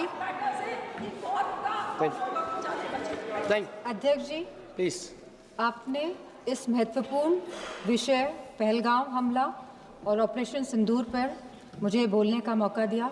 मैं आपका धन्यवाद देना चाहती हूँ। सबसे पहली बात जो मैं कहना चाहूँगी वो यह है कि हमें अपने देश की सेना पर गर्व है। उनके शौर्य, सामर्थ्य, पुरुषार्थ, साहस, पराक्रम, वीरता और बलिदान को मेरा शत शत नमन। हमारी सेना ने हमेशा मातृभूमि की रक्षा करी है और पूरी तरह समर्पित होकर करी है, और इस समर्पण के भाव को हम सदैव और इस समर्पण के भाव के लिए हम सदैव अपनी सेना के कृतज्ञ हैं और रहेंगे। सेना हमारा अभिमान भी है और सेना हमारा सम्मान भी है। सभी सैन्य बल और सुरक्षा बल जो वीर गति को प्राप्त हुए, उन्हें हमारी भावपूर्ण श्रद्धांजलि। बॉर्डर पर भारत के जिन नागरिकों ने अपनी जान गंवाई और जो घायल हुए, उन सभी परिवारों के साथ हमारी संवेदना है। पहलगाम की जो आतंकवादी हमला जो 22 अप्रैल को हुआ, वह कहीं ना कहीं भारत की सुरक्षा पर आघात था। जहां एक तरफ सरकार यह कह रही थी कि सब कुछ नॉर्मल है कश्मीर पे, तो कहीं ना कहीं इस सरकार ने नेशनल सिक्योरिटी की कीमत पर कश्मीर में नॉर्मलसी का जो नैरेटिव सेट करने की कोशिश करी। पहलगाम की घटना कहीं ना कहीं उसी का अंजाम भी है। हमारा सवाल सीधे सरकार से यह है कि आखिरकार यह घटना क्यों घटी। आखिरकार पहलगाम में बाइसान वैली में जहां हज़ारों टूरिस्ट रोज़ जा रहे थे अपने परिवारों के साथ, और मैं पूछना चाहूँगी सरकार से कि अगर आपके परिवार के या हमारे परिवार का कोई भी सदस्य कश्मीर जाता, घाटी में घूमने जाता, तो बिना सिक्योरिटी के क्या आप उन्हें भेज देते? बिना किसी सुरक्षा के आप उन्हें भेज देते? तो क्या एक भारतीय की जान की कोई कीमत नहीं है? कहीं ना कहीं जो यह घटना घटी है, इसके लिए पूरी तरह से यह सरकार जिम्मेदार है और इसको रिस्पॉन्सिबिलिटी भी लेनी पड़ेगी और अकाउंटेबिलिटी भी सेट करनी पड़ेगी। और जिस समय घटना घटी तो भारत में अमेरिका के वाइस प्रेसिडेंट्स JD वांस भी यहाँ मौजूद थे, और जब भी इस तरह के VIP गेस्ट भारत में होते हैं तो हमेशा कश्मीर घाटी में सुरक्षा बढ़ाई जाती है। लेकिन इस बार जो ये चूक हुई है और यह खाली बरसान वैली की बात नहीं है, 60 और ऐसे टूरिस्ट डेस्टिनेशंस थे जहाँ पे कोई भी सुरक्षा नहीं थी, और आपके कहने पर ही, भारतीय जनता पार्टी की सरकार के कहने पर ही टूरिस्ट कश्मीर जा रहा था, इस भरोसे के साथ, इस विश्वास के साथ कि वह सुरक्षित है। और यह जिम्मेदारी अंतोगत इस सरकार ने, भारतीय जनता पार्टी के नेताओं ने क्या कहा कि यह जिम्मेदारी टूर ऑपरेटर्स की थी वहाँ की सुरक्षा की, जो बहुत ही गैर जिम्मेदारा बयान है और साथ इनकी संवेदनहीनता को भी दर्शाता है। ऑपरेशन सिंदूर में जहां भारतीय सेना ने सटीकता से पाकिस्तान और पीओके के अंदर 9 टेररिस्ट कैंप्स या आतंकी ढांचों को तबाह किया, को निशाना बनाया, और जब हमारा पल्ला भारी दिख रहा था तो ये सीज फायर का जो अनाउंसमेंट हुआ, बात ये नहीं है कि सीज फायर का अनाउंसमेंट हुआ, बात यह है कि सीज फायर का अनाउंसमेंट किसने किया। किसी भी भारत के मंत्री ने या कोई भी भारत के ऑफिशियल हैंडल से यह अनाउंसमेंट क्यों नहीं किया गया? भारत के देशवासियों को क्यों यह सूचना एक अमेरिका के राष्ट्रपति के द्वारा मिली? सवाल इस बात का है। सेम कहीं ना कहीं भारत की फॉरेन पॉलिसी पूरी तरह से फेल है, और जो ये विश्व गुरु का जो माहौल बनाया जा रहा है देश में और पूरे संसार, पूरे विदेशों में, कहीं ना कहीं ये भी पूरी तरह फेल है। क्योंकि ऑपरेशन सिंदूर के तुरंत बाद और सीज फायर के तुरंत बाद IMF ने $1 बिलियन पाकिस्तान को देने का काम किया है। वहीं वर्ल्ड बैंक ने $108 मिलियन पाकिस्तान को देने का काम किया है। एशियन डेवलपमेंट बैंक्स ने $800 मिलियन देने का काम किया है। I will finish in 2 minutes. वहीं UN सिक्योरिटी काउंसिल में पाकिस्तान को काउंटर टेररिज्म कमेटी का वाइस चेयरमैन बना दिया गया। यह दर्शाता है कि भारत की फॉरेन पॉलिसी पूरी तरह विफल हुई है। और यही नहीं, पहली बार चीफ ऑफ आर्मी पाकिस्तान का अमेरिका के राष्ट्रपति के साथ लंच करने का न्योता मिला और लंच किया। और बात यहीं पे समाप्त नहीं होती है। आज जनरल माइकल कुरेला को प्रेसिडेंट ऑफ पाकिस्तान ने प्रेस्टिजियस निशान-ए-इम्तियाज अवार्ड भी दिया है। तो ये रिश्ता जो पाकिस्तान का और जो अमेरिका का है, और इन रिश्तों के बीच में भारत का खड़ा है, सवाल इस बात का है। सवाल ये भी है कि अगर चीफ डिफेंस स्टाफ ने ये बात कही कि हमारे लड़ाकू विमान गिरे हैं, तो लड़ाकू विमान तो गिनती के हैं, आज नहीं तो कल तो पता ही चल जाएगा कि कितने लड़ाकू विमान गिरे। प्लीज मां। तो सरकार को क्या दिक्कत है बताने में?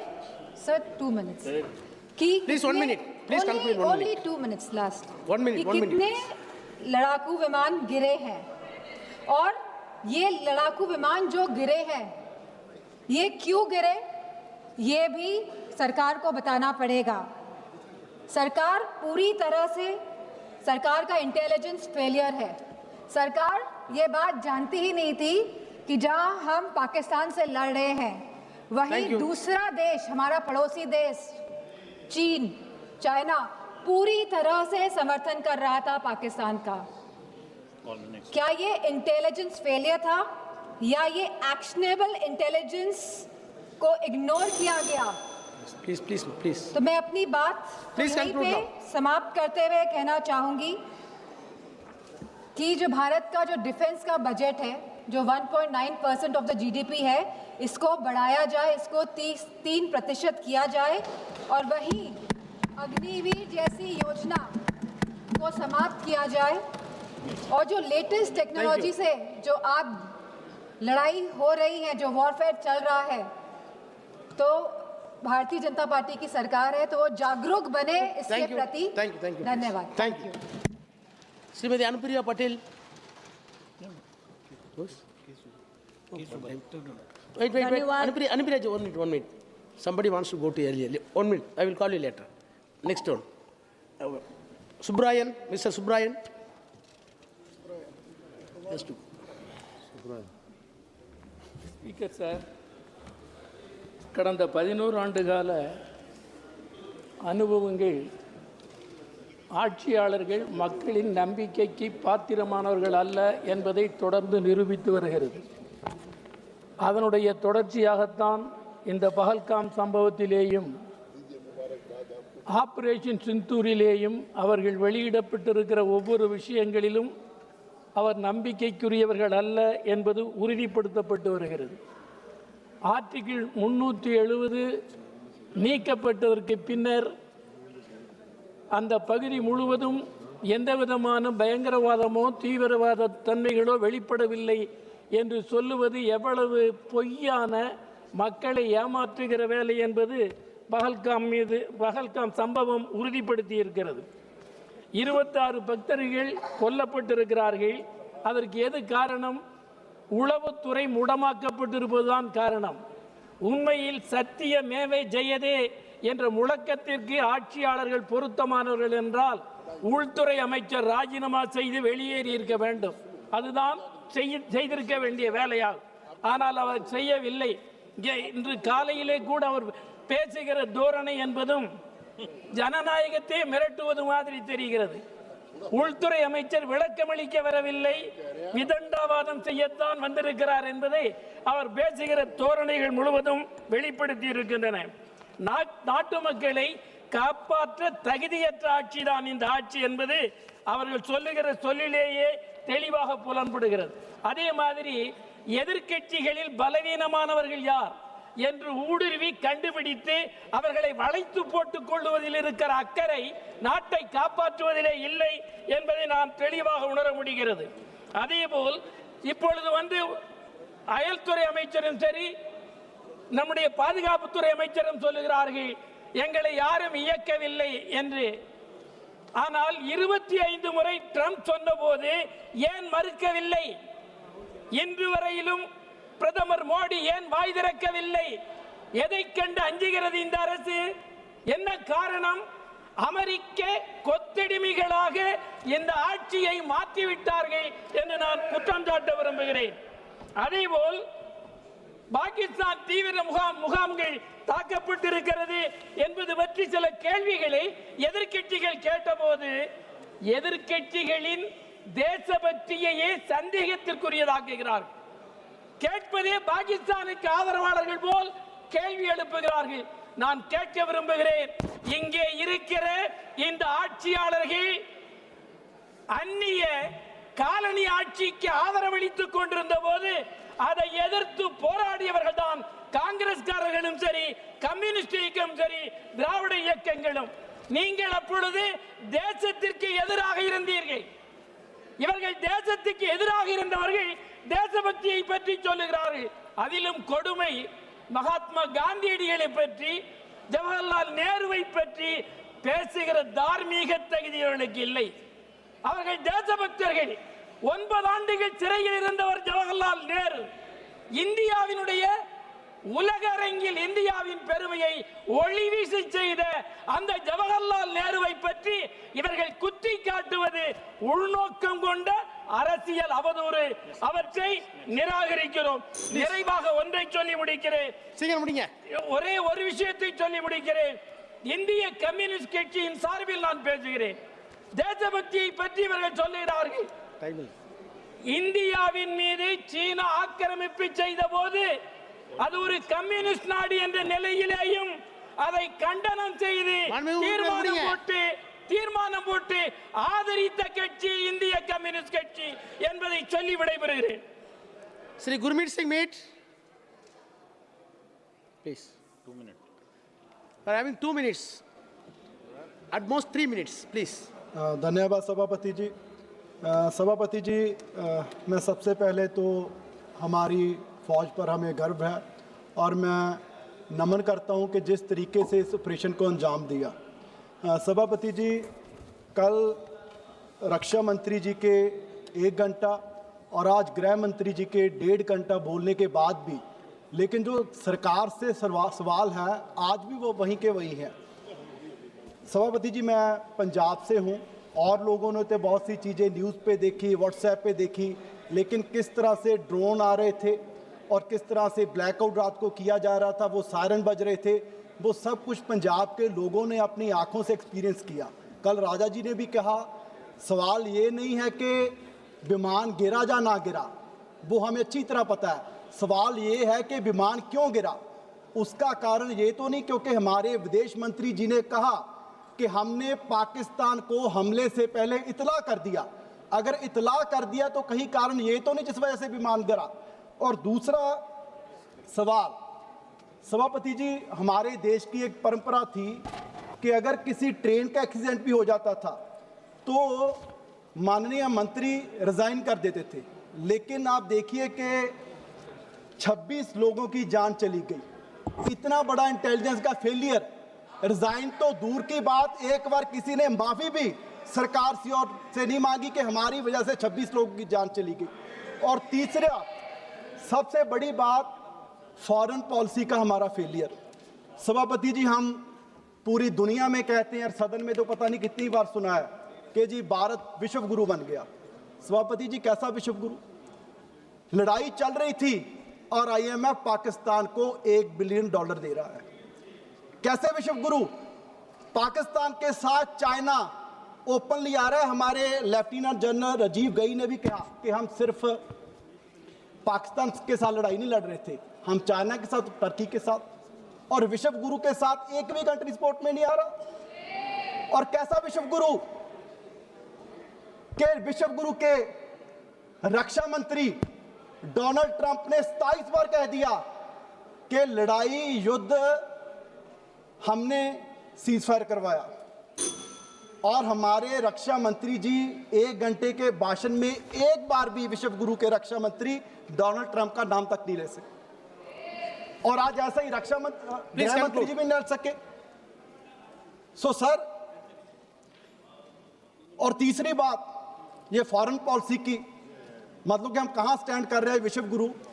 33 देशों में हमारे जो प्रतिनिधि थे, अलग अलग पार्टीज के MP गए, और सर 2-4 मुल्कों को छोड़ के कहीं कैबिनेट मंत्री भी हमें जो हमारे प्रतिनिधि गए थे उनको मिलने के लिए नहीं आए।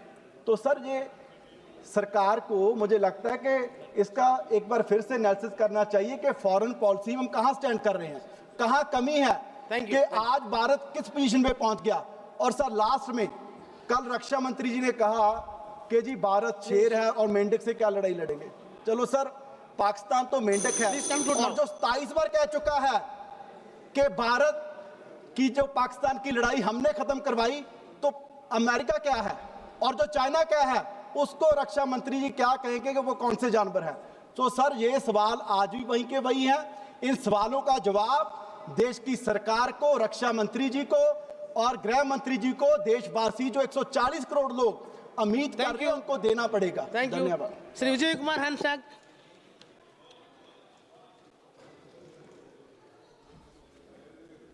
धन्यवाद चेयरमैन सर। मैं पार्टी जेएमएम की तरफ से बोलने के लिए खड़ा हुआ हूँ। पहले शहीदों को मैं अपना नमन करूँगा, और आर्मी ने जो जिस तरह से लड़ाई लड़ी उसके लिए मैं साधुवाद दूंगा।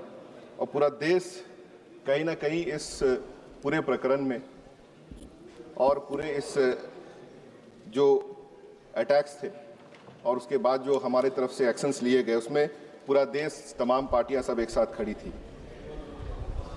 लेकिन सक्सेस की जो बात कही जा रही है उसमें कहीं ना कहीं खटास तब आई कि कोई एक दूसरा देश जो है उसके प्रेसिडेंट ये बता रहे हैं कि हमने सीज फायर करवाया। तो कहीं ना कहीं हमारी जो पोजीशन है वो बड़ी कमजोर दिखी, और कोई दूसरा देश हमारे मामलों में बोलने वाला होता कौन है, ये सबसे बड़ा सवाल है। अगर हमारे नेता, हमारे देश के एजेंसीज के द्वारा ये बात कही गई होती तो बहुत अच्छा समझ में आता। कि देश के अंदर कुछ बिजनेस हाउसेस को आप फायदा पहुंचाएं, वो घर के अंदर का मसला है, लेकिन देश के मसले में बाहर का कोई नेता हमारे लोगों से पहले बोले, वो बहुत गलत और हमें कमजोर दिखाने वाला काम हो रहा है। और मेरा सुझाव, एक तहे दिल से सुझाव देना चाहूंगा कि अग्निवीर जैसी योजनाओं को बंद करें, हमारे देश के आर्मी को कमजोर करना बंद करें। जो आप बिजनेस हाउसेस को आपका जाकर के माफी दी जा रही है टैक्स की, उन सभी चीजों को बंद करें। आर्मी को मजबूत करने के लिए आप जो है उस पैसे को लगाएं और रिसर्च में वो पैसे लगाएं, ताकि हमारा आर्मी स्ट्रेंथन हो सके। और ये घटनाएं जो हुई है, ये आगे भी हुई और अभी भी, तो उसको हम लोग पहले से ही रोक पाए। आपका जाके ऑपरेशन सिंदूर के और उसके बाद प्रधानमंत्री जाते हैं बिहार भाषण देने के लिए, तो मैं ये कह सकता हूं कि इलेक्शन और भाषण इन सब में आप लोगों ने महारत हासिल कर ली है, लेकिन देश चलाने में अभी भी आपको अभी और आवश्यकता है एक्सपर्टाइज की। क्योंकि जिस तरह से आप लोग, चाहे वो ईवीएम हो, एसआईआर की बात हो, तो इलेक्शन किस तरह से जीतना है, हर एक हथकंडा अपनाने के लिए आप तैयार हैं, लेकिन देश के आर्मी और इंटेलिजेंस फेलियर अगर हो रही है तो उसे किस तरह से रोकना, इसमें आपको अभी और एक्सपर्टाइज लाने की जरूरत है।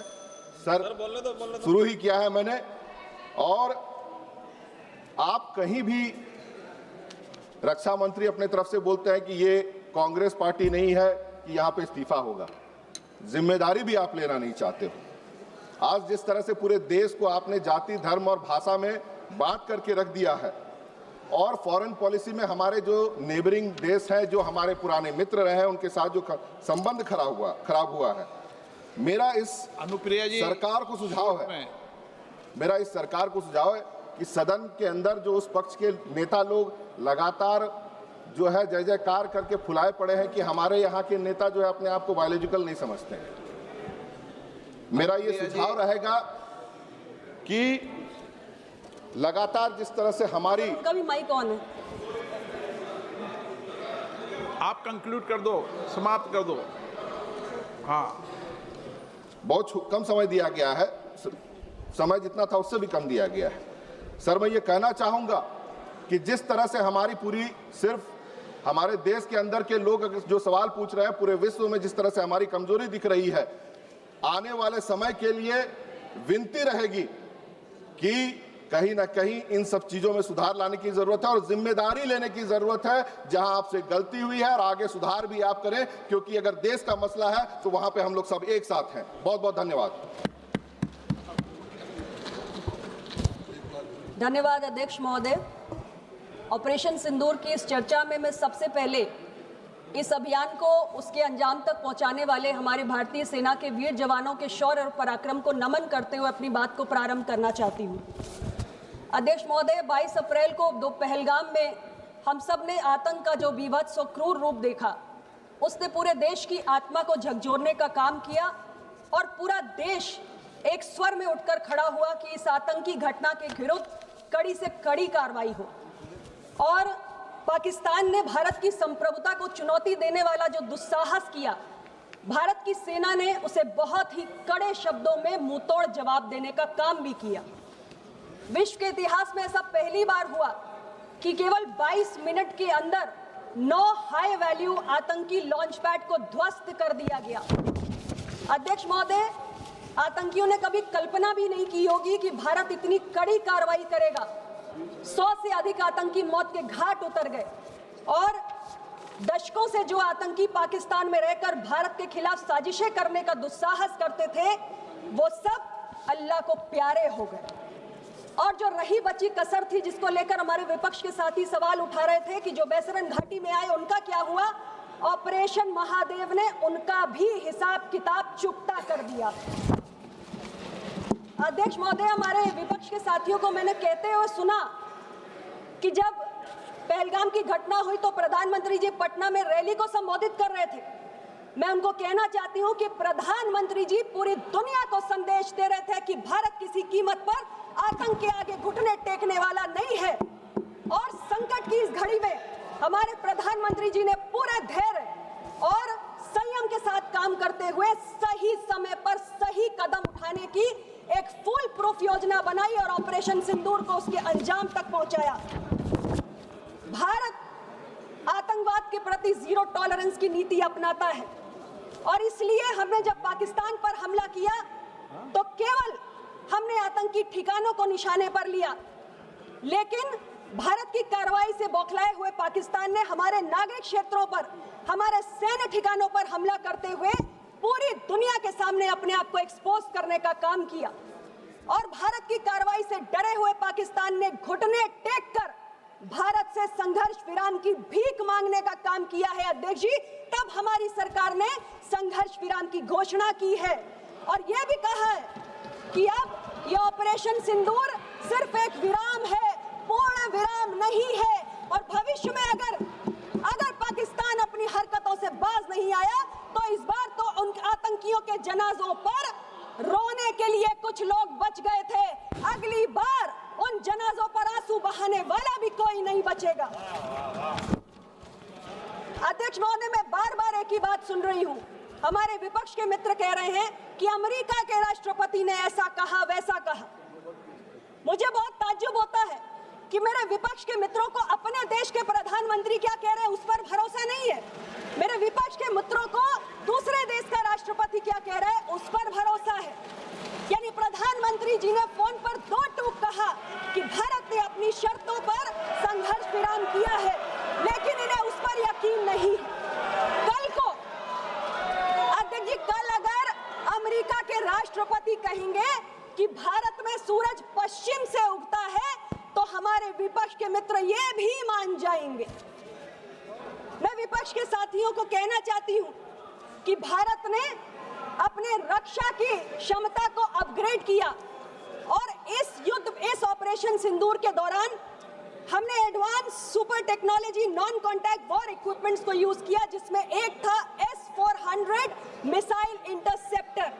अध्यक्ष जी, इसका सप्लायर रशिया है और मैं विपक्ष के मित्रों से कहना चाहती हूं कि अमेरिका ने हमें टेक्नोलॉजिकल सैंक्शंस की धमकी भी दे डाली और कहा कि भारत इसको ना खरीदे, लेकिन ये देश के प्रधानमंत्री श्री नरेंद्र मोदी हैं जिन्होंने कहा कि देश की रक्षा के साथ किसी भी प्रकार का कोई समझौता नहीं होगा, किसी के दबाव में आने वाली ये सरकार नहीं है और हमने S-400 को खरीदा।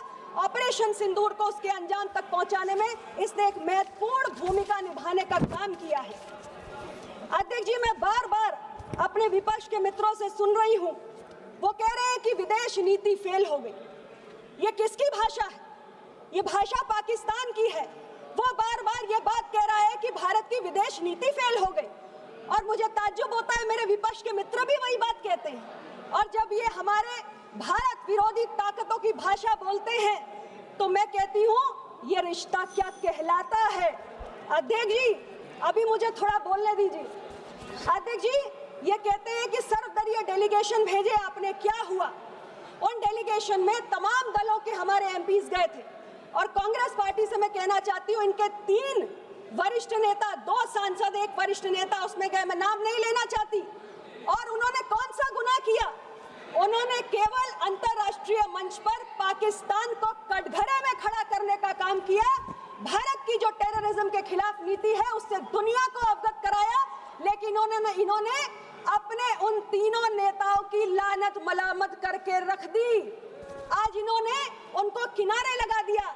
इनके एक नेता मौन हो गए। एक नेता कहते हैं कि भारत का रहने वाला हूं, भारत की बात सुनाता हूं, और एक नेता कहते हैं is it so difficult to be patriotic in this country. ये हालात है इस कांग्रेस पार्टी के अध्यक्ष जी। और मैं इनको याद दिलाना चाहती हूँ कि जब संयुक्त राष्ट्र में कश्मीर का मसला उठा था तब भी भारत की सरकार ने, माननीय नरसिंह राव जी की सरकार ने एक डेलीगेशन भेजा था जिसका नेतृत्व वाजपेयी जी ने किया था और वहां उन्होंने भारत का साथ दिया था, भारत की आवाज को रखा था और उनकी पार्टी ने उनके साथ किनारा नहीं किया था। ये हमारी विदेश नीति है।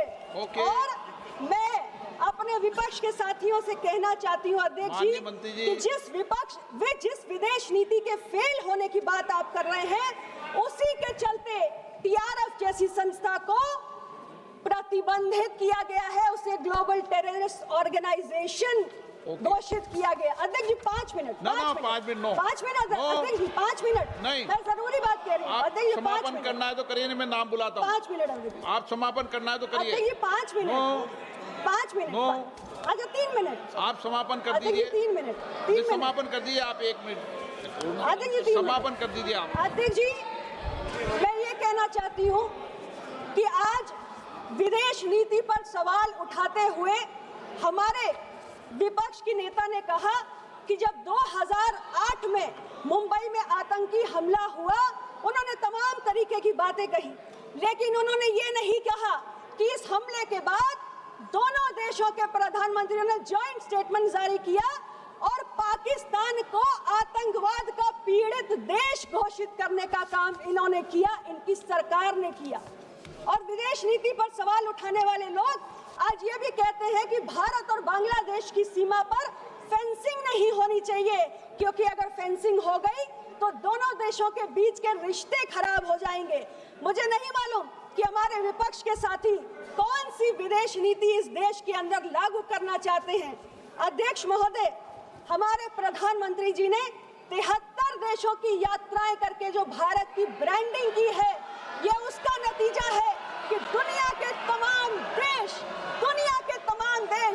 आज भारत के साथ खड़े हुए हैं।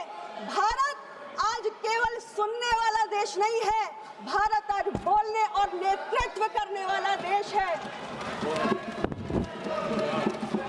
ये आपकी विदेश नीति थी जिसमें पीओके का एक बड़ा हिस्सा चीन के पास चला गया, लेकिन ये हमारी सरकार है जिसने ऑपरेशन सिंदूर को जलाकर पाकिस्तान को और पूरी दुनिया को आतंकवाद के खिलाफ भारत की जीरो टॉलरेंस की नीति से अवगत कराने का काम। Shri Rahul Gandhi ji.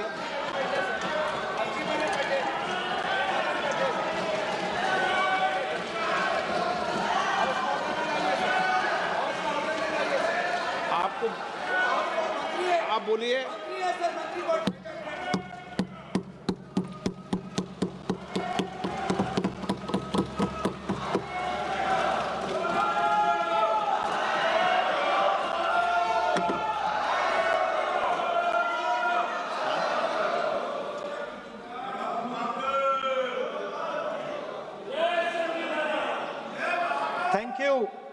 Thank you, Speaker, sir, for letting me speak on a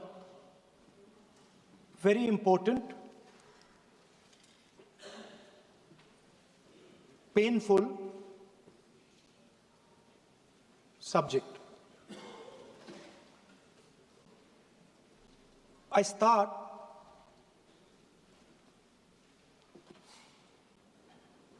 with the attack in Pahalgam.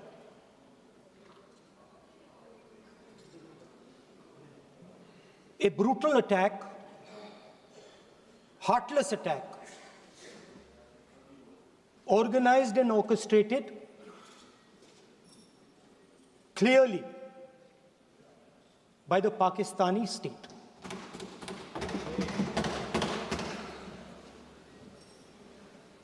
Merciless,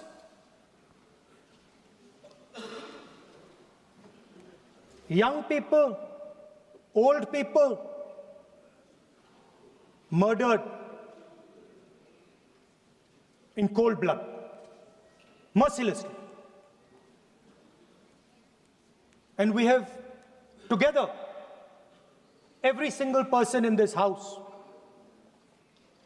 condemned Pakistan. The moment Operation Sindoor began, in fact, even before it began, the opposition committed itself, all the parties, that we will stand like a rock with the forces and with the government of India, with the elected government of India. We heard the odd jibe, the sarcastic remarks from some of their leaders, but we said absolutely nothing. And this was something that was agreed among all the senior leadership of the India Alliance. And we are very proud that as an opposition, we stood united as we should have. Speaker sir, Pahalgam के बाद मैं करनाल में narwhal जी के घर गया। उनके बेटे navy में थे, वो सीआरपीएफ में थे। मुझे ऐसा लगा कि मैं अपने परिवार के साथ बैठा हूं। 2 घंटे में बैठा। उन्होंने अपने बेटे के फोटोग्राफिक एल्बम दिखाया मुझे, जब वो छोटा सा बच्चा था। उसके बारे में बताया, मजाक करता था, जोक्स करता था, और एक प्रकार से परिवार के बारे में मुझे बताया। 2 घंटे बात हुई। बहन ने कहा कि मैं दरवाजे की ओर देखती हूं, मेरा भाई नहीं आता है, कभी आता ही नहीं है और कभी नहीं आएगा।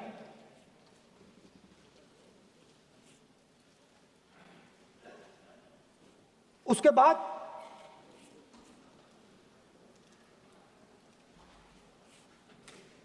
यूपी में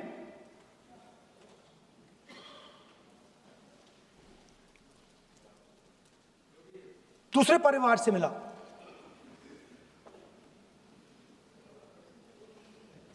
पति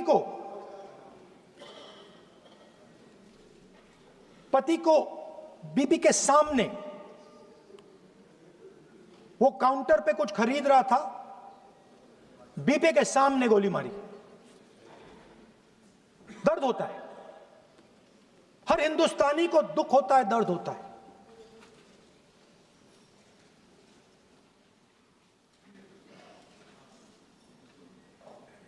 जो हुआ गलत हुआ, सबने कंडेम किया। स्पीकर सर,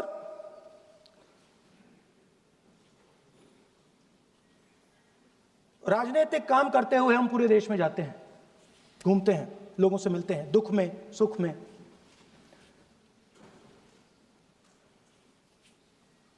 जब भी मैं फोर्सेस के किसी भी व्यक्ति से मिलता हूं, जैसे ही मैं हाथ मिलाता हूं, और ये आपको भी फील हुआ होगा, जैसे ही मैं हाथ मिलाता हूं, मुझे पता लग जाता है कि ये हिंदुस्तान की फोर्सेस, सेना का आदमी है। हाथ जैसे मिलाता है, मुझे पता लग जाता है कि ये टाइगर है, इसको हिलाया नहीं जा सकता, ये देश के लिए मर जाएगा, सीधा खड़ा रहता है। इसको कहीं भी भेज दो, ये देश के लिए लड़ने के लिए, मरने के लिए तैयार रहता है।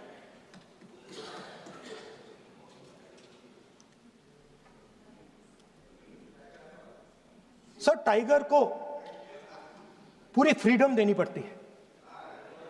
टाइगर को आप बांध नहीं सकते हो। अगर आपने टाइगर से सच्चा काम लेना है, पूरा काम लेना है, तो आपको टाइगर को पूरी छूट देनी पड़ेगी। सर, 2 शब्द हैं, एक पॉलिटिकल विल और दूसरा फ्रीडम ऑफ ऑपरेशन। मतलब अगर आप हिंदुस्तान की सेना, एयरफोर्स, नेवी का प्रयोग करना चाहते हो, आपके पास सबसे पहले 100% पॉलिटिकल विल होनी चाहिए, और दूसरा, अगर आप सेना का प्रयोग करना चाहते हो तो आपको फुल फ्रीडम ऑफ ऑपरेशन देना पड़ेगा। राजनाथ सिंह जी ने अपने भाषण में कल 1971 और सिंदूर का कंपैरिजन किया। और मैं उनको याद दिलाना चाहता हूं, 1971 में पॉलिटिकल विल थी, इंडियन ओशन में 7th फ्लीट आ रही थी, हिंदुस्तान की ओर आ रही थी, और उस समय के प्रधानमंत्री ने कहा हमें जो बांग्लादेश में करना है हम करेंगे, आप आ जाओ, जितना आना है आ जाओ, हम करेंगे। Political will, without any confusion. Super power of the world is coming with its aircraft carriers, hundreds of aircraft, political will. The Prime Minister of India says, we don't care. Come. But हमारा जो काम है हम उसे पूरा करें। General Manekshaw ने इंदिरा गांधी जी से कहा कि मैं ऑपरेशन गर्मी में नहीं कर सकता हूं, नहीं करूंगा, मुझे 6 महीने चाहिए। इंदिरा गांधी जी ने उन्हें कहा आपको 6 महीने चाहिए, 1 साल चाहिए, जितना भी आपको समय चाहिए आप लीजिए, क्योंकि आपको फ्रीडम होनी चाहिए, फ्रीडम ऑफ एक्शन आपको होना चाहिए, फ्रीडम ऑफ मैनूवर आपका होना चाहिए। 1 लाख पाकिस्तानी सोल्जर सरेंडर किए, एक नया देश बना। Sir, let us now move to operation Sindoor. Yesterday I watched Rajnath Singh ji का भाषण में सुन रहा था, and I listened quite carefully when people speak. And Rajnath Singh ji said that Operation Sindoor began at 1:05 in the morning. और उसके बाद उन्होंने कहा, he said, Operation Sindoor lasted 22 minutes. And then he said the most shocking thing. He said at 1:35, we called Pakistan. We called Pakistan at 1:35 and we told them that we have hit non-military targets and we do not want escalation. These are the words of the Defense Minister of India. Now, maybe he does not understand what he revealed.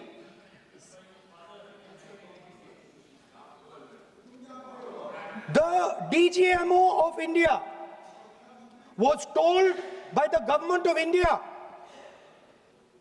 to ask for a ceasefire at 1:35 at night itself, on the night of Operation Sindoor.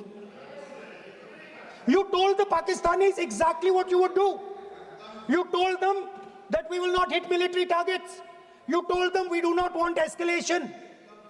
Speaker sir, you imagine, 2 लोगों के बीच में लड़ाई हो रही है, 2 लोगों के बीच में लड़ाई हो रही है, एक आदमी जाके दूसरे को घूंसा मारता है और फिर कहता है देखिए मैंने घूंसा मार दिया, अब एस्केलेशन नहीं कीजिए।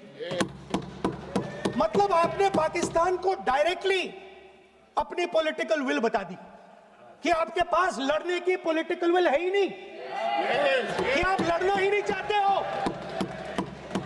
और ये डिफेंस मिनिस्टर ने कहा है कि हमने, डिफेंस मिनिस्टर यहां हाउस में कह रहे कि हमने पाकिस्तान से जाके कहा कि हमने आपको एक झापड़ मारा है, मगर हम आपको और झापड़ नहीं मारेंगे। हम एस्केलेशन नहीं चाहते हैं, आप रिस्पॉन्ड नहीं कीजिए और हम मिलिट्री टारगेट नहीं मारेंगे।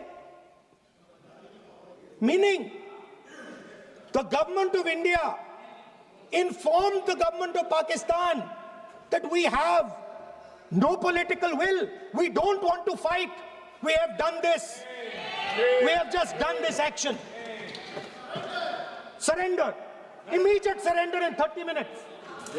Now Now there is a second very important thing that Rajnath Singh ji said. Maybe he didn't mean to say this. He also said that he told the Pakistanis that we are not going to hit any of your military infrastructure. Now this is a very interesting fact because, and I want you to listen carefully to this. I said freedom of maneuver, meaning freedom to the Air Force. Now listen to this quote very carefully. Captain Shiv Kumar, Defense Attaché, Indonesia.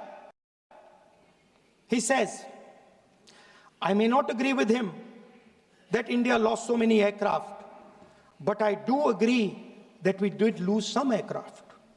And that happened only because,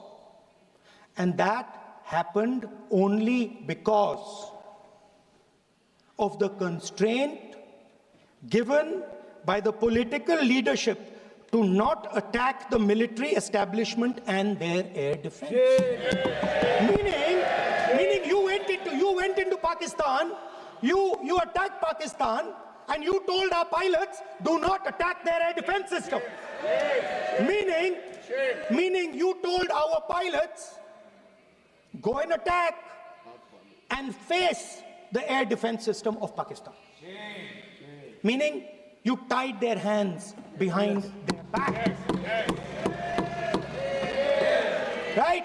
And the defense minister has said this in Parliament House itself, that we told the Pakistanis that we are not going to attack their infrastructure. इन्होंने बोला publicly house में कि भैया हम आपके जो military infrastructure है, आपके air defense system को हम नहीं अटैक करेंगे, और दूसरे साइड से आप हमारे पायलट भेज रहे हो, क्या होगा? माननीय हवाई जहाज गिरेंगे, right? So the point is, aircraft were lost, as this gentleman Shiv Kumar says. They were lost because of the constraint given by the political leadership to not attack the military and air defense infrastructure of the Pakistanis. मतलब आपने शुरू किया और शुरुआत में ही आपने उनको कह दिया कि भैया हमारे पास ना पॉलिटिकल विल है और ना हम आपके मिलिट्री इंफ्रास्ट्रक्चर पर अटैक करेंगे, और फिर आपने हमारे पायलट से कहा जाके लड़ाई करिए, और नतीजा सारों को मालूम है। आप जवाब नहीं देना चाहते हो, मगर नतीजा सारों को मालूम है। अनिल चौहान जी कहते हैं, what was important was not the jet being down, but why they were being down. मतलब वो कह रहे हैं कि जरूरी सवाल ये है कि जेट गिरे क्यों। वो कह रहे गिरे तो ठीक है, मगर जरूरी सवाल है गिरे क्यों। और फिर उसके बाद कहते हैं what mistakes were made. The good part is we were able to understand the tactical mistake which we made, remedy, rectify, and implement after 2 days.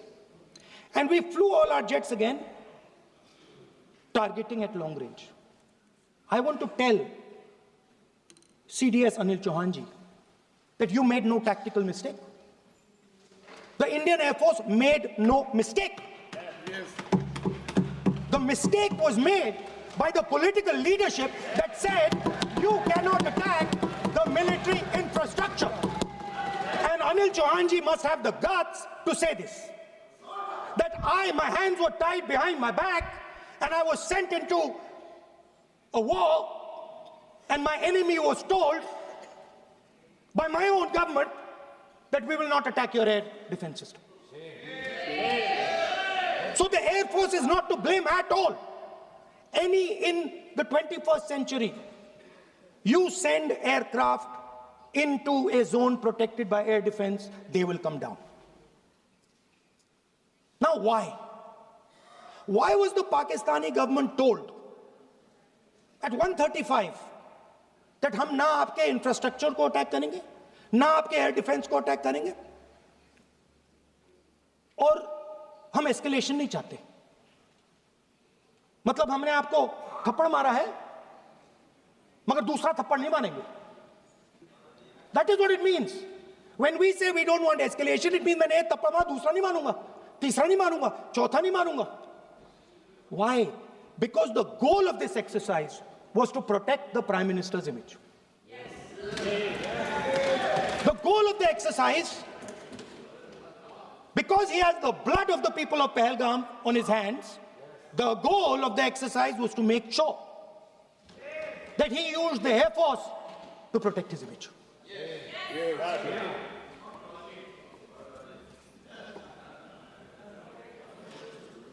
After that, Donald Trump has said 29 times. 29 times he said, 29 बार उन्होंने बोला कि भैया मैंने cease fire करवाया है. अच्छा, अगर वो झूठ बोल रहे हैं तो अपने भाषण में यहां प्रधानमंत्री कह दें कि वो झूठ बोल रहे हैं. यहां पे अगर दम है तो यहां पे प्रधानमंत्री बोल दे कि ट्रंप झूठ बोल रहे हैं. If he has the courage, if he has the courage of Indira Gandhi, let him say here, that Donald Trump, you're a liar. That you did not make a ceasefire and that we did not lose any planes. Let him say it here. If he has the courage. 50% भी है इंदिरा गांधी का तो यहां बोल दे. 50% होगा तो बोल देगा, बोल देंगे. सॉरी सर, एक साइड से 7th फ्लीट आ रही है, बोलने दीजिए सर. सर मजा आ रहा है. ऐसा नहीं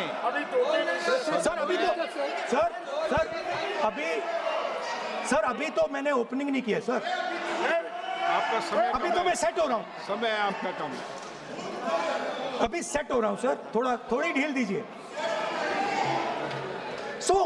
अगर दम है, अगर सचमुच में दम है तो आज शाम यहां प्रधानमंत्री को कह देना चाहिए Donald Trump is a liar. झूठ बोल रहा है डोनाल्ड ट्रंप.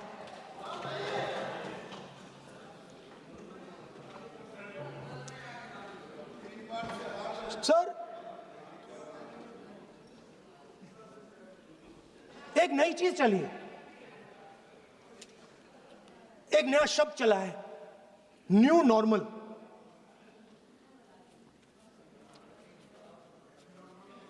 कि न्यू नॉर्मल है. एक्सटर्नल अफेयर्स मिनिस्टर नहीं है बट वो यूज करते हैं. भाषण में उन्होंने कहा कि सारे के सारे देशों ने टेररिज्म को कंडेम किया है. Absolutely 100% correct.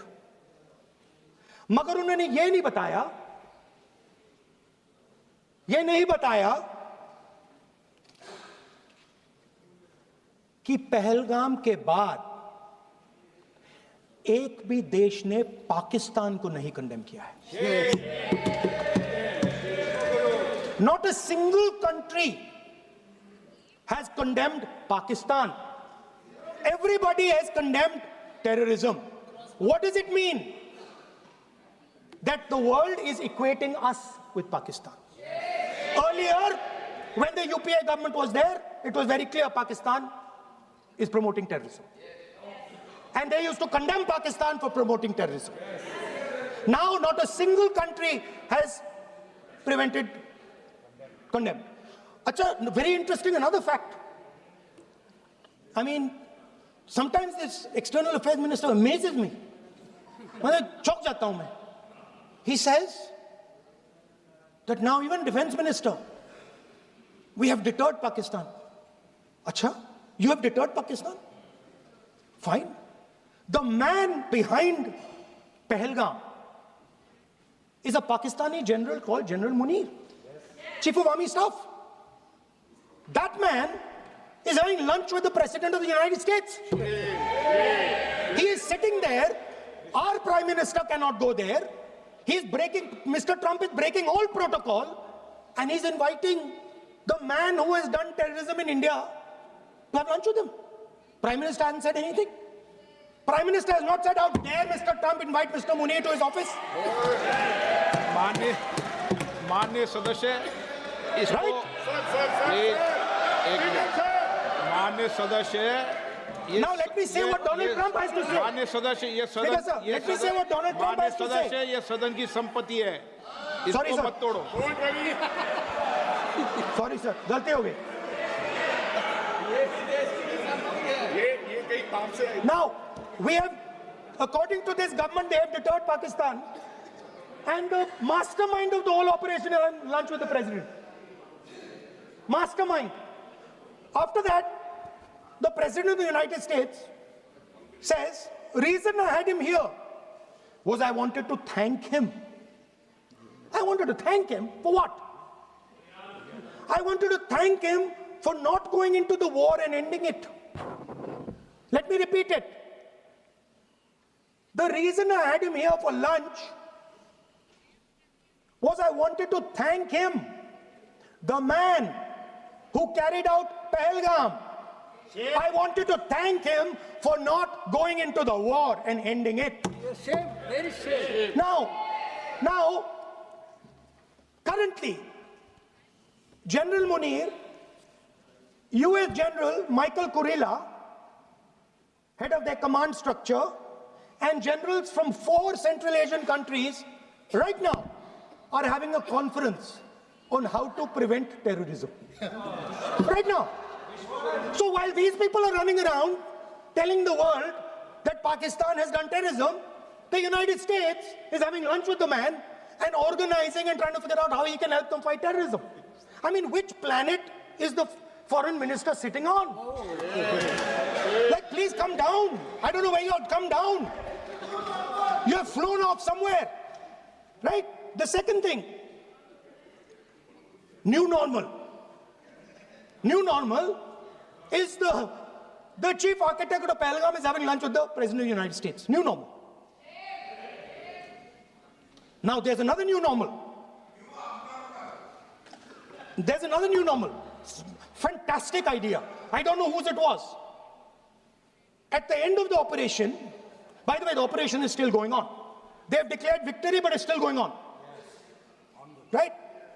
At the end of the exercise, they say, the government of India says, any act of terror is an act of war. Now, do you understand what this statement is saying? What this statement is saying is that any terrorist now who wants to make India fight a war has just got to do one attack in India. मतलब आपने पूरी की पूरी power आतंकवादियों को उठा के दे दी कि भैया आपको युद्ध चाहिए ना, आप एक अटैक कर दो, युद्ध हो जाएगा. It's craziness. You have taken the entire idea of deterrence and turned it upside down. Right? So today, no, one second, you're laughing. Tell me something. The next terror attack that happens, what will you do? What will you do? You'll attack Pakistan again? So now, the moment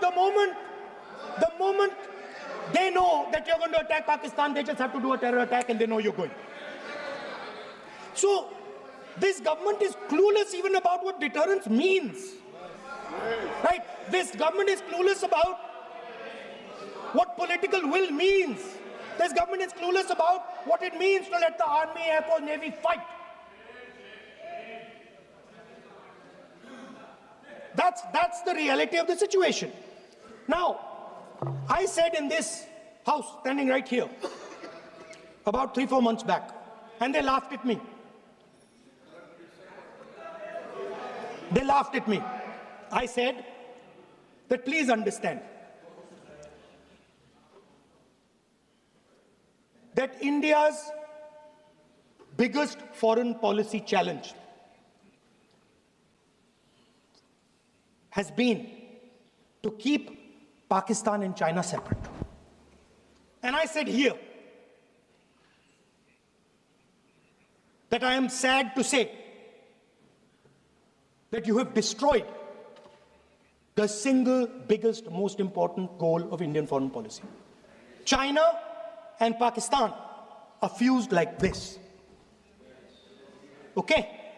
Now let me tell you what that means. Well, let me tell you what that means. It means, sir, अगर आप समझना चाहते हैं मैं समझा दूंगा थोड़ी देर बाद. प्लीज समझा दूंगा सर. प्लीज आप समझा दूंगा तो बैठ जाएंगे sir. Don't worry, I am ready to do it.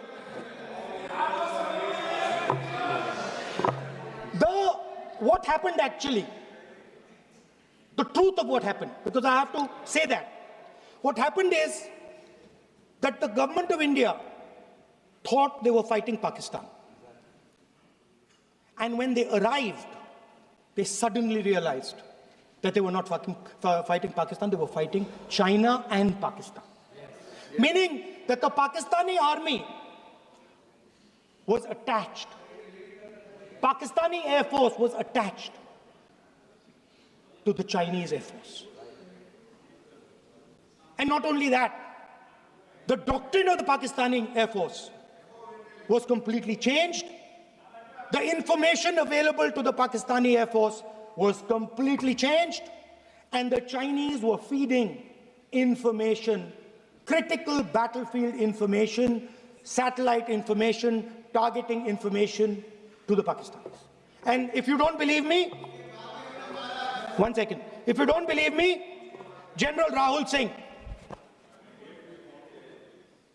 during a FICCI event, May 11th, when the DGMO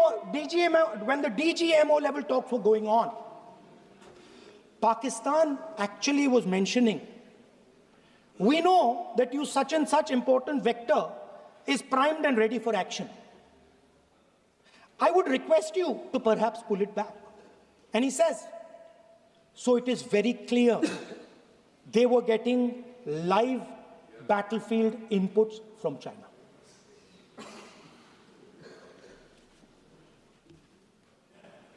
If you had listened to me here, you would not have lost those 5 planes. If you had listened to me and you had said that yes, the Chinese and the Pakistanis are fused,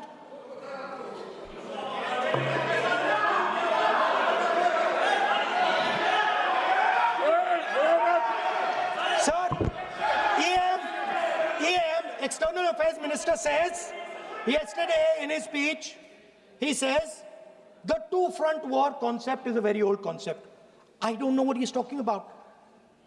The two-front war concept is gone. It doesn't exist anymore. There is now a unified front concept where there is only one unified single front, and war is going to be held on multiple domains: space, electromagnetic, cyber, undersea, air, space, air, land, sea.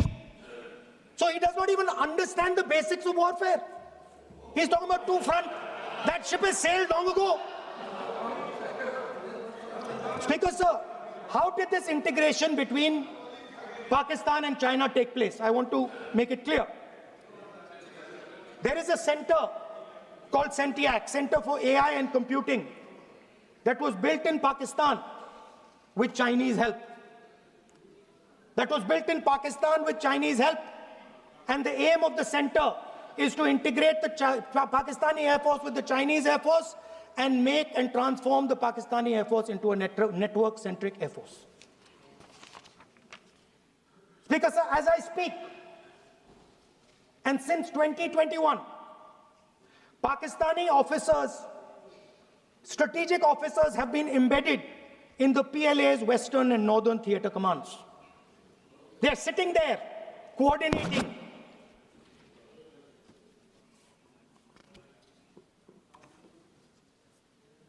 So it is important to understand that you did not have political will, that you did not give freedom of maneuver, but there is another problem. And the problem is that we are now facing not just China, not just Pakistan, but China and Pakistan fused as one militarily. Speaker, sir, it is dangerous in this time for the Prime Minister to use the forces to protect his image. It is dangerous for the country. The forces should only be used in national interest. The forces should be used with freedom. If you want them to be used, you want to unleash a tiger, free him. Do not tie his hands behind his back. Do not go to the Pakistanis and say, listen, don't escalate. Then go all the way. Then fight properly and defeat them once and for all. Don't have President Trump tell you that I have stopped the war 29 times. Have the courage to tell him, no, to hell with you. You can't stop any war. We're going to fight.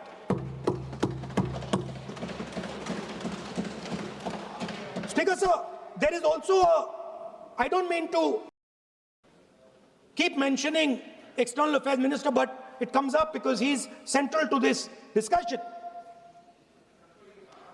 I want to finish by telling you about something he said that shows the complete bankruptcy of the foreign policy of this government. Please remember that not a single neighboring country, not a single country condemned Pakistan. Not one.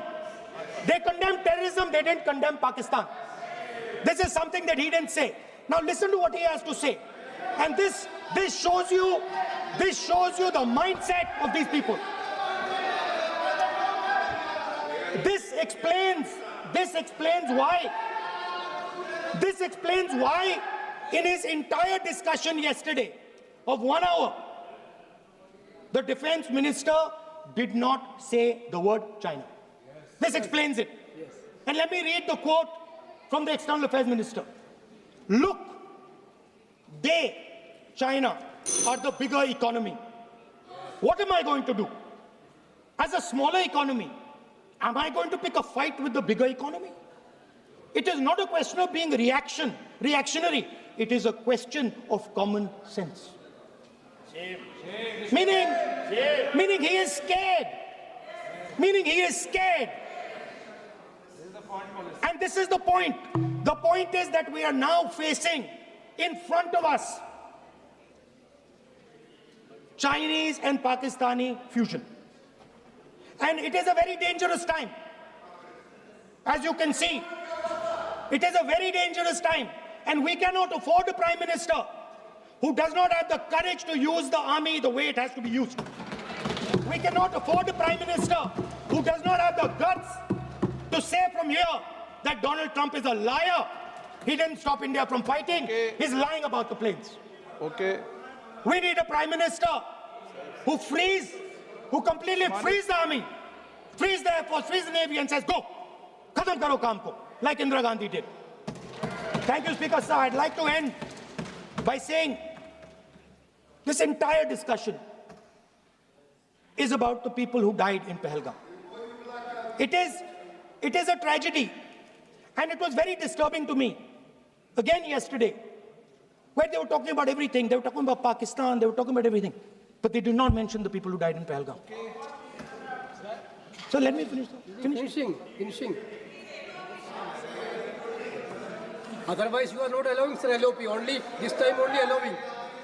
Other time, mic is not allowed. Sir,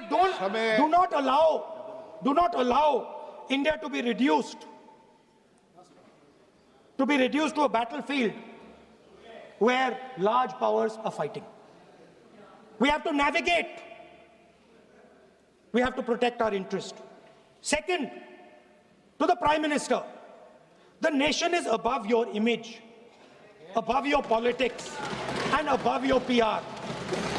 The forces are above your PR, your image, and your politics. Have the humility to understand that. Have the dignity to understand that.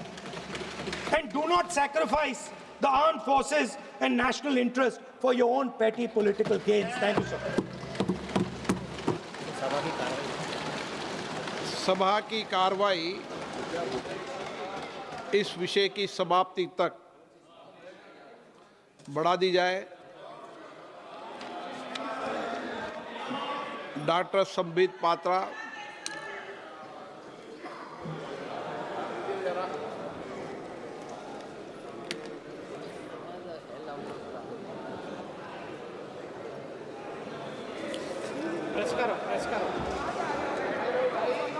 अरे बैठो सुनो। वो भी press करो। हाँ, हो गया। माननीय सभापति जी, आपका बहुत बहुत आभार व्यक्त करता हूं। आपने इस महत्वपूर्ण विषय पर मुझे अपने वक्तव्य को रखने के लिए यहाँ आज्ञा प्रदान किया है। मैं आज एक बहुत महत्वपूर्ण श्लोक से अपने वक्तव्य को आरंभ करूंगा। कर्पूर गौरम करुणावतारम संसार सारम भुजगेंद्रहारम सदा वसंतम हृदयारविंदे भवम भवानी सहितम नमामि। आज मां भवानी के सिंदूर को और महादेव के त्रिशूल को मैं नमन करता हूं।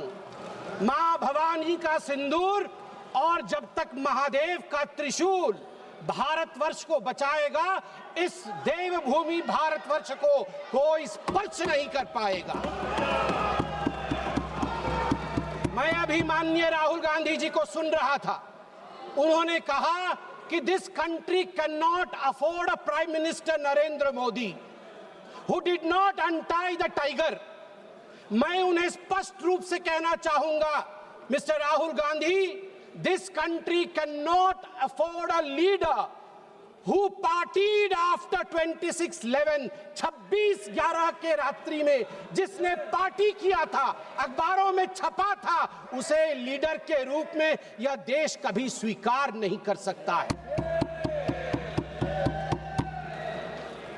सभापति महोदय, यहां मैं अनुभव में सबसे कनिष्ठ हूं, छोटा हूं, मगर आज मुझे तकलीफ होती है इस बात से सभापति महोदय कि आज ये सदन क्यों बैठा है। 2 दिन से सदन में क्या चर्चा हो रही है? सदन में एक ही विषय पे चर्चा हो रही है कि ऑपरेशन सिंदूर सफल रहा या असफल रहा। सभापति महोदय, आप मुझे बताइए, ये किस देश के सदन में होता है? पूरे विश्व के किस देश के सदन में होता है कि सारे सदन के सदस्य बैठ के चर्चा करें कि देश जीता या हारा, देश ने सरेंडर किया या देश सफल रहा? मुझे दुख के साथ कहना पड़ रहा है, 140 करोड़ लोग जब टीवी पर देख रहे होंगे, जैसे शब्दों का प्रयोग आज यहां नेता ने किया है, सरेंडर, कायर, धिक्कार है, भारत पीछे रह गया, भारत हार गया, ये कैसे शब्द है? मैं सीने को चौड़ा करते हुए, छाती पर हाथ पीटते हुए कहता हूं, भारत जीता है। ऑपरेशन सिंदूर राजनीतिक इच्छा शक्ति और अपने आर्मी के अदम्य साहस के कारण भारत ने जीता है। और हां, ऑपरेशन सिंदूर कंटिन्यू भी कर रहा है। याद रहे, सर्जिकल स्ट्राइक हुई, एयर स्ट्राइक हुआ, ऑपरेशन सिंदूर हुआ, आगे तांडव भी होगा, आगे तांडव भी होगा, छोड़ा नहीं जाएगा। आज राहुल जी के एक एक प्रश्न का उत्तर दिया जाएगा और मैं यहां भाजपा के सदस्य के नाते नहीं, एक आम हिंदुस्तानी के नाते कहना चाहता हूं। अभी राहुल जी ने यहां कहा कि हम सब आपके साथ खड़े थे, एवरीवन वाज अगेंस्ट पाकिस्तान, हम सब ने पाकिस्तान की तरफ उंगली दिखाई। किसने दिखाई? किसने दिखाई सभापति महोदय? कल के हेडलाइन को मैं पढ़ना चाहूंगा। कल हेडलाइन छपा है द ट्रिब्यून में। ट्रिब्यून में क्या हेडलाइन छपा है? ट्रिब्यून में हेडलाइन छपा है कि Pakistan narrative was right, Chidambaram, the man of Congress, pokes hole into India's narrative. जो पाकिस्तान का मुख्य अखबार है, उसका हेडलाइन है कि कांग्रेस पार्टी सही कह रही है, पाकिस्तान का कोई हाथ नहीं है आतंकवादी हमले में, ये भारत की सरकार झूठ बोल रही है। ऐसा हमेशा क्यों होता है कि दोनों टीवी चलते हैं, भारत के टीवी पे नरेंद्र मोदी हीरो है और पाकिस्तान के टेलीविजन में राहुल गांधी हीरो है? ऐसा क्यों होता है? सभापति महोदय, मैं एक डोजियर लेके आया हूं। आप जानते हैं कि जिस समय यूपीए की सरकार थी, डोजियर खेला जाता था, ये बात अलग है, अब हम डोज देते हैं। मगर ये जो डोजियर में लेके आया हूं, ये डोजियर पाकिस्तान ने यूनाइटेड नेशन एचआरसी, यूएनएचआरसी को सबमिट किया था, ह्यूमन राइट काउंसिल को। और किसको कोट किया है? डोजियर में बतौर एविडेंस, विटनेस कोट किया गया है, किसी पाकिस्तानी को नहीं, कोट किया गया है हमारे एलओपी राहुल गांधी को। मैं उस कोट को पढ़ रहा हूं और वो कोट है, I quote, it has been 20 days since the people of Jammu and Kashmir had their freedom and civil liberties curtailed. Leader of opposition and press got a taste of draconian administration and brute force unleashed on the people of Jammu and Kashmir when we tried to visit Srinagar. Rahul Gandhi और आगे पाकिस्तान लिखता है कि United nation देखे, ये हम नहीं कह रहे हैं, ये एलओपी उस समय के लीडर और अभी के एलओपी राहुल गांधी कह रहे हैं कि इंडिया में इस प्रकार की परिस्थिति हो गई है। आप बताइए, ये लोग हमें बताएंगे, ये लोग हमें बताएंगे कि ये पाकिस्तान के खिलाफ है? कब सबूत नहीं मांगा? जब सर्जिकल स्ट्राइक हुआ, यही वो राहुल गांधी है। मैं दुख के साथ कहता हूं, जिन शब्दों का प्रयोग किया गया वो था खून की दलाली। क्या सर्जिकल स्ट्राइक खून की दलाली थी? क्या सर्जिकल स्ट्राइक खून की दलाली थी? और मेरे पास यह भी डॉक्यूमेंट है, जब एक बड़े नेता कांग्रेस पार्टी के ऑपरेशन सिंदूर के बाद इसे सिंदूर का सौदा कहा और सभापति महोदय मैं उसे अनदेखा कर देता, मगर अगले दिन डीजीएमओ पाकिस्तान ने उसे कोट किया और डीजीएमओ पाकिस्तान ने कांग्रेस के तीन वीडियो चलाए। एक वीडियो खरगे साहब का चलाया, एक वीडियो राहुल गांधी का चलाया और तीसरा वीडियो चलाया जिसमें कांग्रेस का नेता ऑपरेशन सिंदूर को सिंदूर का सौदा कह रहा है। We don't need enemies from outside. हमें बाहर से दुश्मन नहीं चाहिए, घर के अंदर ही दुश्मन बैठे हैं। सभापति महोदय, मैं अंत में, चूंकि बेल बजी है, मैं अंत में कहना चाहता हूं, सारी बातें माननीय गृह मंत्री, माननीय रक्षा मंत्री, माननीय विदेश मंत्री ने बहुत स्पष्ट रूप से, पूरा देश आज बहुत ही तल्लीनता के साथ सब आंकड़े जानता है, मगर मैं एक बात कहना चाहता हूं जो हाउस में आया नहीं। यह भी एक गृह मंत्री का वक्तव्य है। यह राहुल गांधी जी के पार्टी कांग्रेस पार्टी के तत्कालीन गृह मंत्री का वक्तव्य है। वो कह रहे हैं मैं विजय भाई से एडवाइस लेता था। ये सुशील कुमार सिंधे जी का है, मैं ऑन रिकॉर्ड कह रहा हूं, आप कहेंगे तो सत्यापित भी कर दूंगा। मैं विजय भाई से, जब मैं होम मिनिस्टर था, उनके पास कभी कभी जाता था और एडवाइस मांगता था। उन्होंने मुझे एक बार ऐसा कहा कि असली एडवाइस मैं दे रहा हूं, सुशील तू इधर उधर मत भटक, तू कश्मीर में जा और वहां लाल चौक पे भाषण कर और लोगों से मिल और दल लेक की ओर जाकर वहां पर शेयर कर। ये एडवाइस तो उन्होंने दे दी, मगर मैं कैसे बताऊं कि मेरी डैश, मतलब मैं वो शब्द इस्तेमाल नहीं कर रहा हूं क्योंकि वो शब्द ठीक नहीं है, इसलिए मैं बीफ कर दे रहा हूं, मेरी ऐसी थी। आप सोचिए डर का माहौल उनके होम मिनिस्टर में था कि उनके होम मिनिस्टर कह रहे हैं कि मैं कश्मीर नहीं जा सकता हूं, और जम्मू कश्मीर भाई बहन दोनों गए थे, बर्फ के साथ खेल कर आ रहे थे। इतना ही कह के समाप्त करूंगा, मगर माननीय सभापति जी मुझे सिर्फ और 50 सेकंड दीजिए, क्योंकि अटल बिहारी वाजपेयी जी को याद ना करूं, सिर्फ 50 सेकंड में। एक नहीं दो नहीं करो 20 समझौते, पर स्वतंत्र भारत का मस्तक नहीं झुकेगा। अगणित बलिदानों से अर्जित यह स्वतंत्रता, त्याग तेज तप बल से रक्षित यह स्वतंत्रता, प्राणों से भी प्रियतर यह स्वतंत्रता। इसे मिटाने वालों की साजिश करने वालों से कह दो, चिंगारी का खेल बुरा होता है। औरों के घर आग लगाने का जो सपना, वो अपने ही घर में सदा खड़ा होता है। अपने ही हाथों तुम अपनी कब्र न खोदो पाकिस्तान, अपने ही हाथों तुम अपनी कब्र न खोदो, अपने पैरों आप कुल्हाड़ी नहीं चलाओ।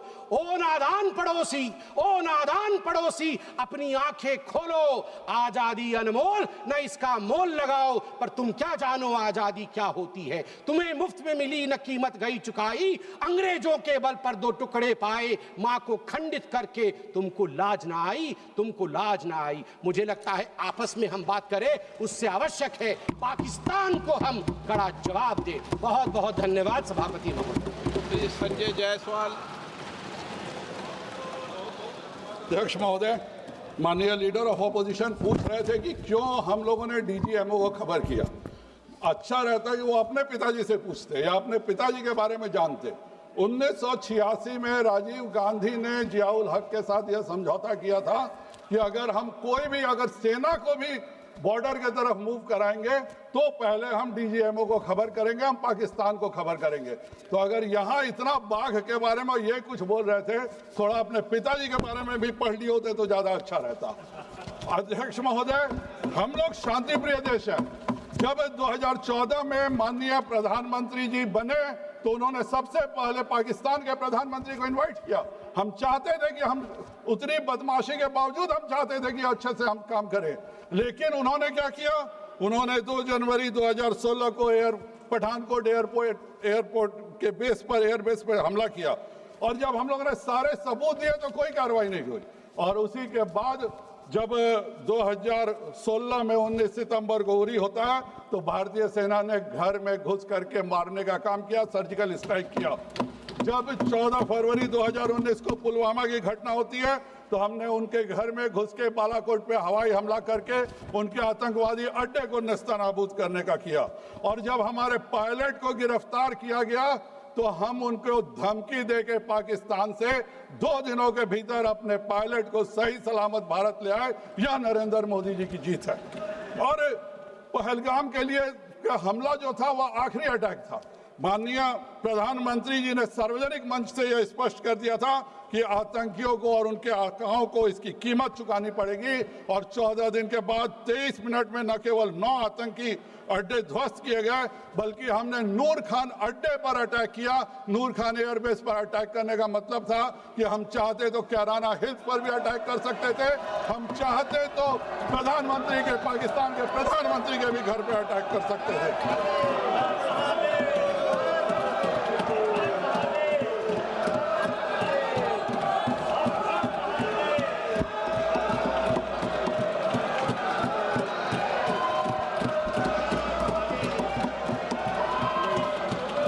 लेकिन हमारे विपक्ष को यह बात समझ में नहीं आती है, क्योंकि उनको यह समझ ही में नहीं आता है कि भारत की शक्ति क्या है। जब 2006 में ट्रेन ब्लास्ट होता है, 189 लोग मारे जाते हैं, तो भारत पाकिस्तान के साथ मिल करके आतंकवादी घटनाओं की निंदा करता है। जब 26/11 में मुंबई की घटना होती है तो भारत इसकी कड़ी निंदा करता है। अहमदाबाद में जब यूपीए में बम ब्लास्ट होता है हम कड़ी निंदा, दिल्ली सीरियल ब्लास्ट में कड़ी निंदा, वाराणसी बम विस्फोट में कड़ी निंदा, बेंगलोर में हमारे इंडियन इंस्टीट्यूट ऑफ साइंस में आतंकी हमला करके साइंटिस्ट मारते हैं, हम कड़ी निंदा करते हैं। अध्यक्ष महोदय, इतना हम लोगों ने कड़ी निंदा किया था कि बेचारा कड़ी निंदा भी सुसाइड कर ले। लेकिन जब एक बात और है, अभी राहुल गांधी जी बोल रहे थे कि इंदिरा गांधी जैसा बनो, इंदिरा गांधी जैसा बनो। अध्यक्ष महोदय, कांग्रेस में जब 93,000 सैनिकों को भारत की सेना ने अपने अदम्य साहस और शौर्य से पकड़ा था तो पाकिस्तान ने भी 618 भारतीय सैनिकों को पकड़ा था। तब माननीय इंदिरा गांधी जी ने 93,000 पाकिस्तानी सैनिकों को तो छोड़ दिया, पर उस 618 में 54 सैनिक हम आज भी वापस नहीं ला सके। इसका जिम्मेवार इंदिरा गांधी है कि नहीं, यह बताना चाहिए। मेजर अशोक सूरी ने कि उनके पिताजी को 7 दिसंबर 1974 को हाथ से लिखी हुई चिट्ठी मिलती है। सेना कंफर्म करती है कि हाँ, यह मेजर सूरी की चिट्ठी है जो पाकिस्तानी जेल से आई थी। लेकिन उसके बाद भी हम अपने उन सभी 54 सैनिकों को भारत नहीं ला सके। यह हम सब के लिए बहुत शर्मिंदा की बात है और इसके लिए राहुल गांधी और पूरे कांग्रेस को शर्मिंदा होना चाहिए। अध्यक्ष महोदय, हम लोगों ने 1965 में पीओके में हाजीपुर दर्रा कैप्चर कर लिया था। अगर उसको हम नहीं छोड़े होते तो हमको कभी भी जरूरत नहीं पड़ती कि पीओके से कोई आ सके। हम लोगों ने 1971 में 13,000 स्क्वायर किलोमीटर इंदिरा गांधी ने पाकिस्तान को वापस कर दिया। हम लोगों ने अक्साई चीन में जमीन कैप्चर किया और माननीय नेहरू जी कुछ नहीं बोले। 1948 में ऑल इंडिया रेडियो में जाकर के उन्होंने रोक दिया कि भाई इसके आगे मत बढ़ो। अध्यक्ष महोदय, मैं एक ही बात कांग्रेस पे कहना चाहूंगा, जो आज हम लोग पर टिप्पणियां हो रही थी कि वह एक समंदर खंगालने में लगे हुए हैं, हमारी कमियां निकालने में लगे हुए हैं। जिनकी खुद की लंगोटियां तक है फटी हुई, वह हमारी पगड़ी उछालने में लगे हुए हैं। बहुत बहुत धन्यवाद।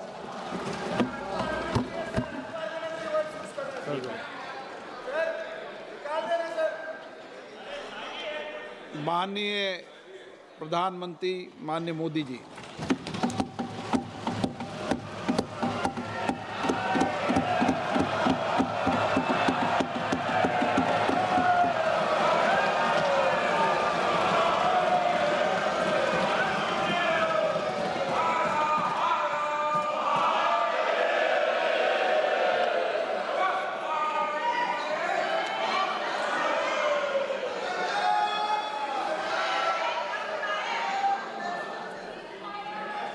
आदरणीय अध्यक्ष जी, इस सत्र के प्रारंभ में ही मैं जब मीडिया के साथियों से बात कर रहा था तब मैंने सभी माननीय सांसदों को अपील करते हुए एक बात का उल्लेख किया था। मैंने कहा था कि ये सत्र भारत के विजयोत्सव का सत्र है।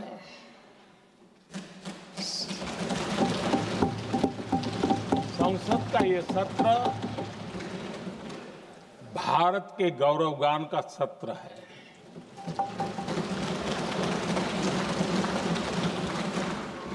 आदरणीय अध्यक्ष जी, जब मैं विजयोत्सव की बात कर रहा हूं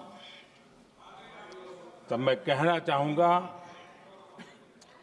कि ये विजयोत्सव आतंकी हेडक्वार्टर्स को मिट्टी में मिलाने का है।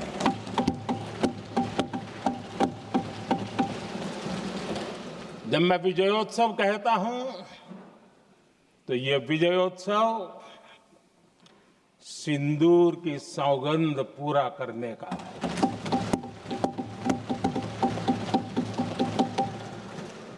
मैं जब ये विजयोत्सव कहता हूं तो ये भारत की सेना के शौर्य और सामर्थ्य का विजय गाथा कह रहा है। जब मैं विजयोत्सव कह रहा हूं तो 140 करोड़ भारतीयों की एकता, इच्छा शक्ति, उसके एक अप्रतिम जीत का विजयोत्सव की बात करता हूं। आदरणीय अध्यक्ष जी, मैं इसी विजय भाव से इस सदन में भारत का पक्ष रखने के लिए खड़ा हुआ।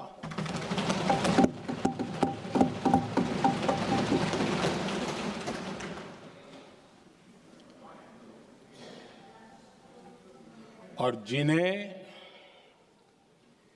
भारत का पक्ष नहीं दिखता है उन्हें मैं आईना दिखाने के लिए खड़ा हुआ।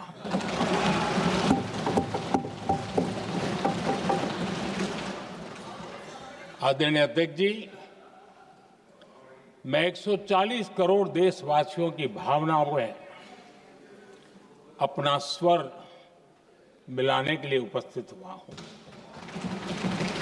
ये 140 करोड़ देशवासियों की भावना के जो गुंज है, जिस सदन में सुनाई दी है, मैं उसे अपना एक स्वर मिलाने खड़ा हुआ। आदरणीय अध्यक्ष जी, ऑपरेशन सिंदूर के दरमियान जिस प्रकार से देश के लोगों ने मेरा साथ दिया, मुझे आशीर्वाद दिए, देश की जनता मुझ पर कर्ज है। मैं देशवासियों का आभार व्यक्त करता हूं। मैं देशवासियों का अभिनंदन करता हूं। आदरणीय अध्यक्ष जी, 22 अप्रैल को पहलगाम में जिस प्रकार की क्रूर घटना घटी, जिस प्रकार आतंकवादियों ने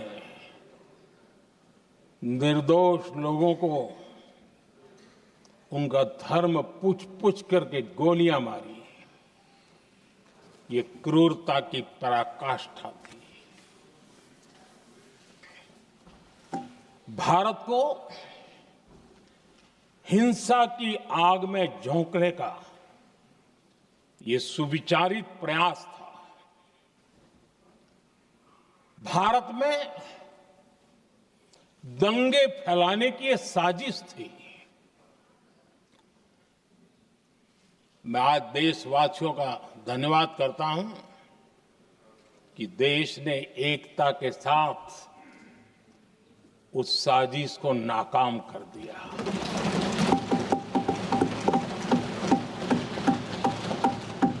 आदरणीय अध्यक्ष जी, 22 अप्रैल के बाद मैंने एक सार्वजनिक रूप से और विश्व को समझ में आए इसलिए कुछ अंग्रेजी में भी वाक्यों का प्रयोग किया था और मैंने कहा था कि हमारा संकल्प है हम आतंकियों को मिट्टी में मिला देंगे।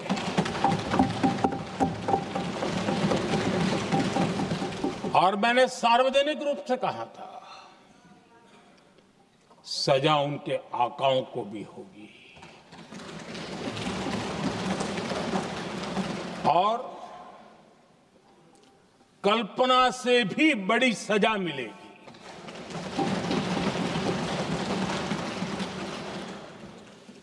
22 अप्रैल को मैं विदेश था, मैं तुरंत लौट के आया और आने के तुरंत बाद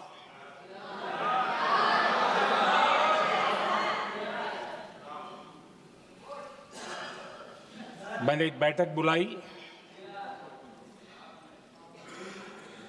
और उस बैठक में हमने साफ साफ निर्देश दिए कि आतंकवाद को करारा जवाब देना होगा और ये हमारा राष्ट्रीय संकल्प है। आदरणीय अध्यक्ष जी, हमें हमारे सैन्य बलों की क्षमता पर पूरा विश्वास है, पूरा भरोसा है उनकी क्षमता पर, उनके सामर्थ्य पर, उनके साहस पर। सेना को कार्रवाई की खुली छूट दे दी गई और यह भी कहा गया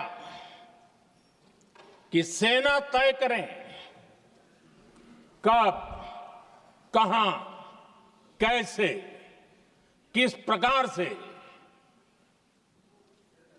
ये सारी बातें उस मीटिंग में साफ साफ कह दी गई और कुछ बातें उसमें से मीडिया में शायद रिपोर्ट भी हुई है।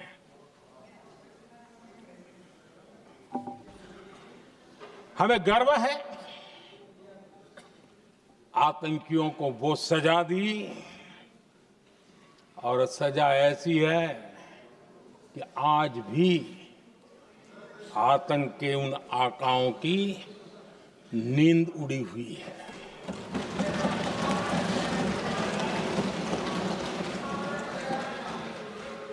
आदरणीय अध्यक्ष जी, मैं हमारी सेना की सफलता के उससे जुड़े भारत के उस पक्ष को सदन के माध्यम से देशवासियों के सामने रखना चाहता हूं। पहला पक्ष, पहलगाम हमले के बाद से ही पाकिस्तानी सेना को अंदाजा लग चुका था कि भारत कोई बड़ी कार्रवाई करेगा। उनके तरफ से न्यूक्लियर की धमकियों के भी बयान आना शुरू हो चुके थे। भारत ने 6 मई रात और 7 मई सुबह जैसा तय किया था वैसी कार्रवाई की और पाकिस्तान कुछ नहीं कर पाया। 22 मिनट में 22 अप्रैल का बदला निर्धारित लक्ष्य के साथ हमारी सेना ने ले लिया। दूसरा पक्ष, आदरणीय अध्यक्ष जी, पाकिस्तान के साथ हमारी लड़ाई तो कई बार हुई है, लेकिन ये पहली ऐसी भारत की रणनीति बनी कि जिसमें पहले जहां कभी नहीं गए थे वहां हम पहुंचे। पाकिस्तान के कोने कोने में आतंकी अड्डों को धुआं धुआं कर दिया गया।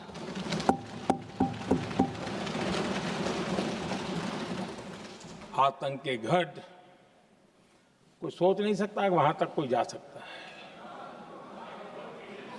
बहावलपुर और मुर्गे उसको भी जमीन दोस्त कर दिया गया। आदरणीय अध्यक्ष जी, हमारे सेनाओं ने आतंकी अड्डों को तबाह कर दिया। तीसरा पक्ष, पाकिस्तान की न्यूक्लियर धमकी को हमने झूठा साबित कर दिया।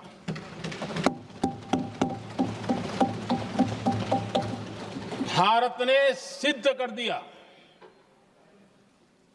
कि न्यूक्लियर ब्लैकमेलिंग अब नहीं चलेगा और न ही ये न्यूक्लियर ब्लैकमेलिंग के सामने भारत झुकेगा। आदरणीय अध्यक्ष जी, चौथा पक्ष, भारत ने दिखाई अपनी तकनीकी क्षमता। पाकिस्तान के सीने पर सटीक प्रहार किया। पाकिस्तान के एयरबेस एसेट्स को भारी नुकसान हुआ और आज तक उनके कई एयरबेस आईसीयू में पड़े हैं। आज टेक्नोलॉजी आधारित युद्ध का युग है। ऑपरेशन सिंदूर इस महारत में भी सफल सिद्ध हुआ है।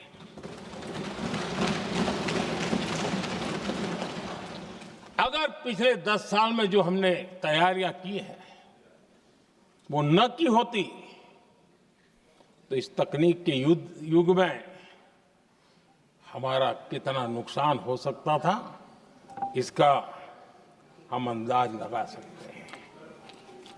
पांचवा पक्ष,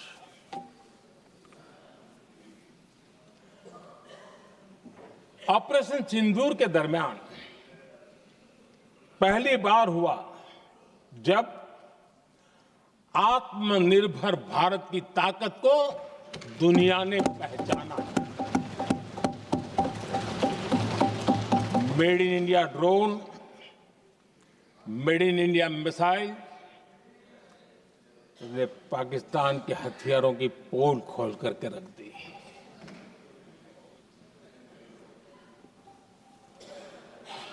आदरणीय अध्यक्ष जी, और भी एक महत्वपूर्ण काम जो हुआ है, वैसे जब राजीव गांधी जी थे उस समय उनके जो एक डिफेंस का काम देखने वाले अमोस थे, उन्होंने जब मैंने सीडीएस की घोषणा की तो वो बहुत प्रसन्न होकर के मुझे मिलने आए थे और बहुत बहुत प्रसन्न थे वो। इस समय ऑपरेशन में नेवी, आर्मी, एयरफोर्स तीनों सेनाओं का जॉइंट एक्शन, इसके बीच की सिनर्जी, इसने पाकिस्तान के छक्के छुड़ा दिए।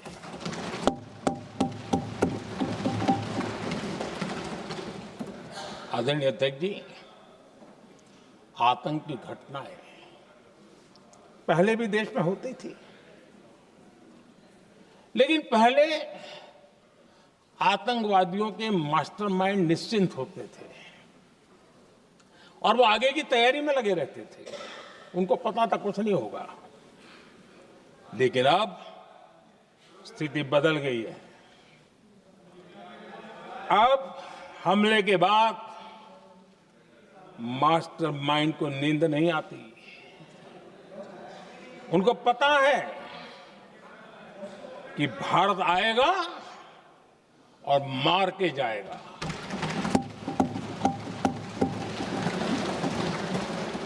ये न्यू नॉर्मल भारत ने सेट कर दिया है।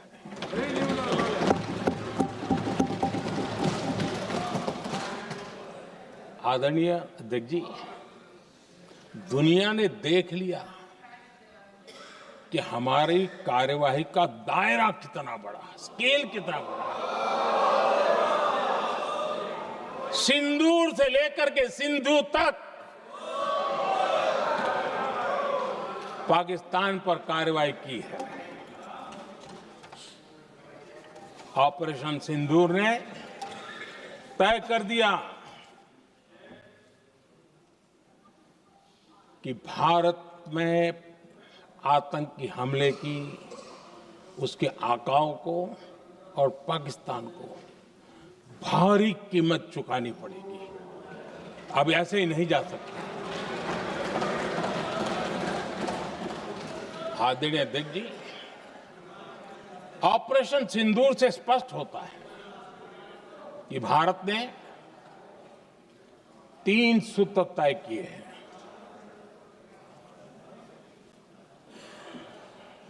अगर भारत पर आतंकी हमला हुआ तो हम अपने तरीके से, अपनी शर्तों पर, अपने समय पर जवाब दे करके रहेंगे।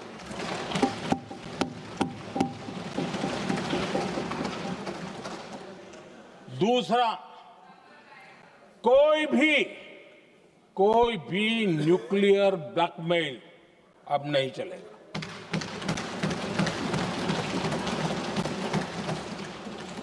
और तीसरा, हम आतंक की सरपरस्त सरकार और आतंक के आकाओं उनको अलग अलग नहीं देखेंगे। आदरणीय अध्यक्ष जी,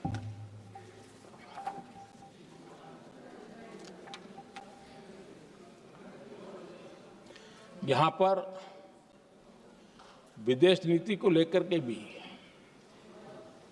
काफी बातें कही गई हैं।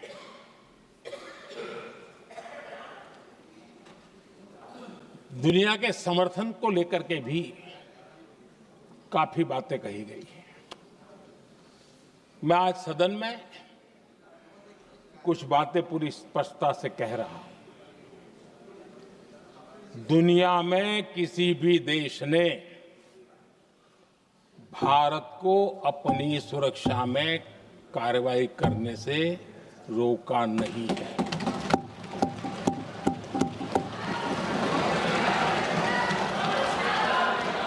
संयुक्त राष्ट्र 193 कंट्रीज,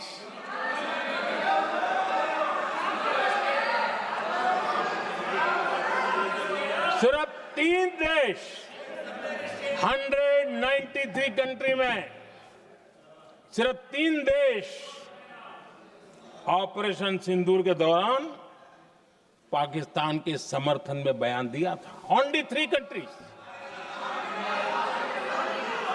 क्वाड हो, ब्रिक्स हो, फ्रांस, रूस, जर्मनी, कोई भी देश का नाम ले लीजिए, तमाम देश दुनिया भर से भारत को समर्थन मिला है।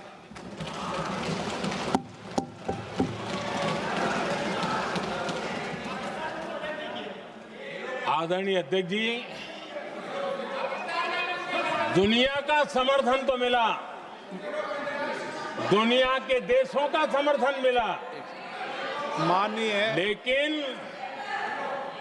ये दुर्भाग्य है कि मेरे देश के वीरों के पराक्रम को कांग्रेस का समर्थन नहीं।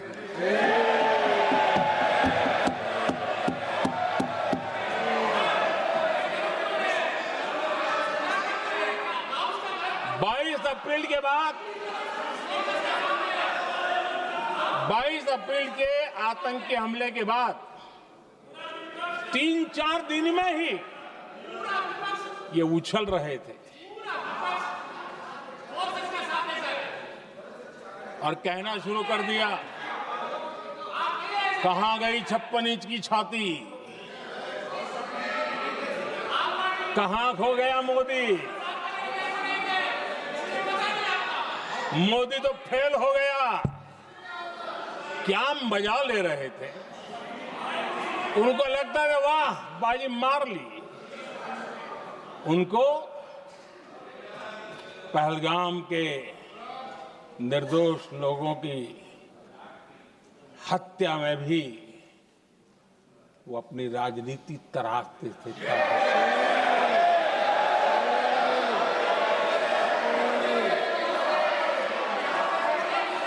अपनी स्वार्थी राजनीति के लिए मुझ पर निशाना साध रहे थे, लेकिन उनकी ये बयानबाजी, इनका छिछोरापन देश के सुरक्षा बलों का मनोबल गिरा रहा था।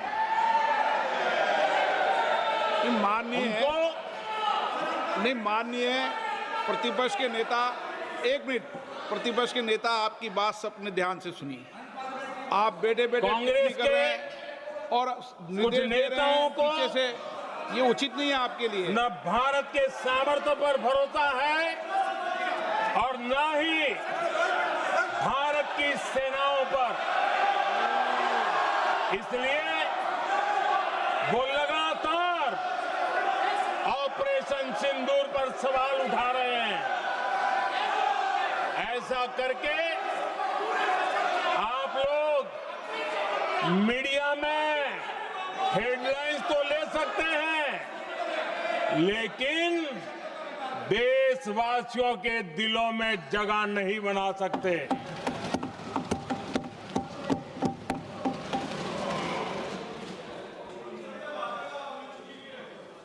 आदरणीय सभापति जी, आदरणीय अध्यक्ष जी, 10 मई को भारत ने ऑपरेशन सिंदूर के तहत हो रहे एक्शन को रोकने की घोषणा की। इसको लेकर यहां भांति भांति की बातें कही गई। ये वही प्रोपेगेंडा है जो सीमा पार से फैलाया गया है। कुछ लोग सेना द्वारा दिए गए तथ्यों की जगह पाकिस्तान के झूठ प्रचार को आगे बढ़ाने में जुटे हुए हैं,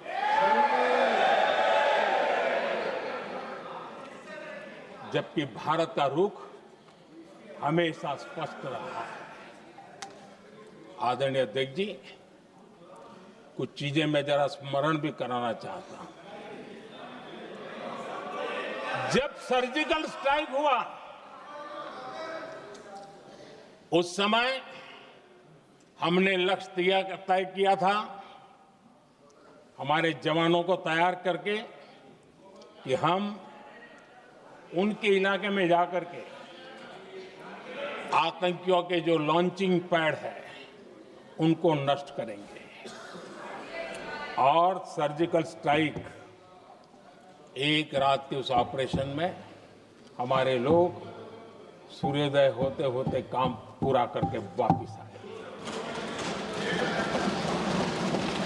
लक्ष्य निर्धारित था कि ये करना है। जब बालाकोट एयर स्ट्राइक किया तो हमारा लक्ष्य तय था कि आतंकियों के जो ट्रेनिंग सेंटर्स है, इस बार हम उसको तबाह करेंगे, और हमने वो भी करके दिखाया। ऑपरेशन सिंदूर के समय हमारा लक्ष्य तय था और हमारा लक्ष्य था कि आतंक के जो एपी सेंटर है और पहलगाम के आतंकियों को जहां से पुरजोश योजना बनी, ट्रेनिंग मिली, व्यवस्था मिली, उस पर हमला करेंगे। हमने उनके नाभि पर हमला कर दिया।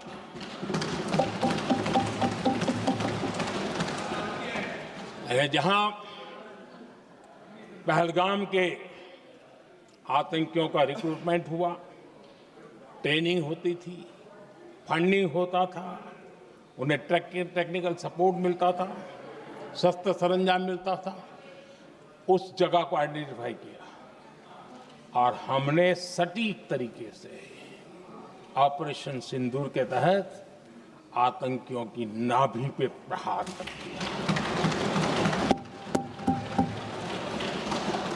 और आदरणीय अध्यक्ष जी, इस बार भी हमारी सेना ने 100% लक्ष्यों को हासिल करके देश के सामर्थ्य का परिचय किया।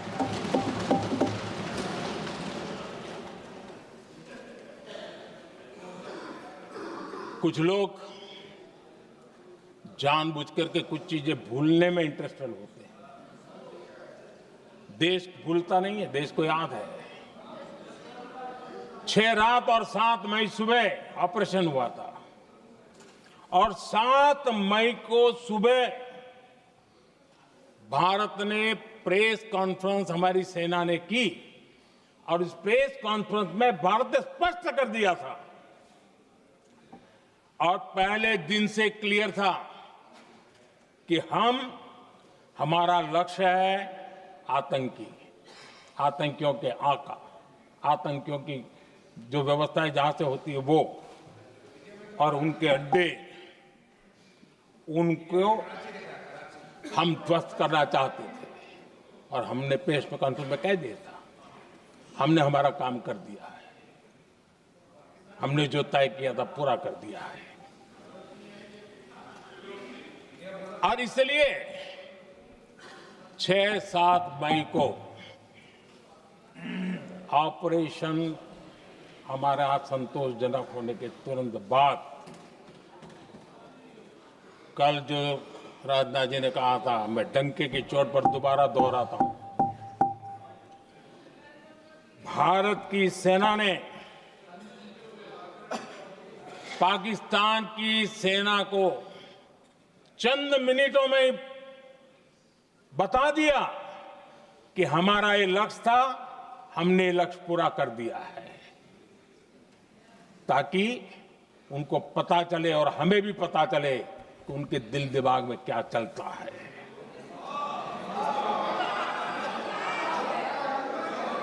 हमने अपना लक्ष्य 100% हासिल कर लिया था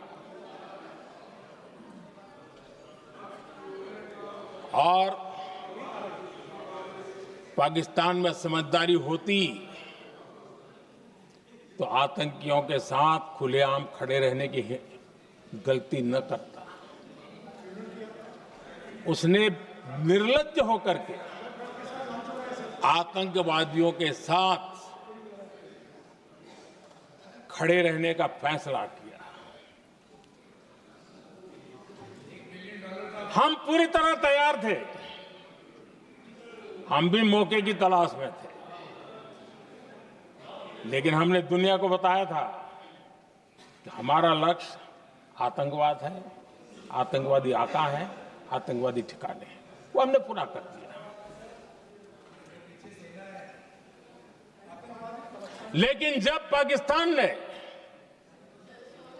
आतंकियों की मदद में आने का फैसला किया और मैदान में उतरने की हरकत की, तो भारत की सेना ने सालों तक याद रह जाए ऐसा करारा जवाब दे करके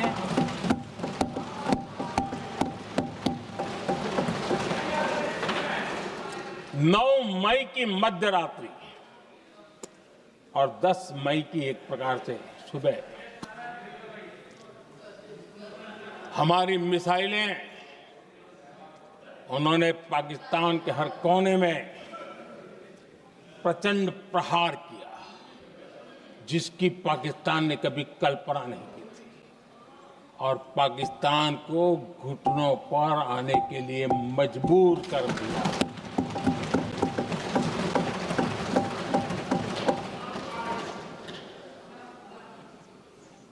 और आपने टीवी में भी देखा है, वहां से क्या बयान आते थे। पाकिस्तान के लोग, अरे मैं तो स्विमिंग पूल में नहा रहा था, कोई कह रहा था मैं तो दफ्तर जाने की तैयारी कर रहा था। हम कुछ सोचे पहले तो भारत ने तो हमला कर दिया। ये पाकिस्तान के लोगों के बयान है और देश ने देखे हैं। स्विमिंग पूल में नहा रहा था।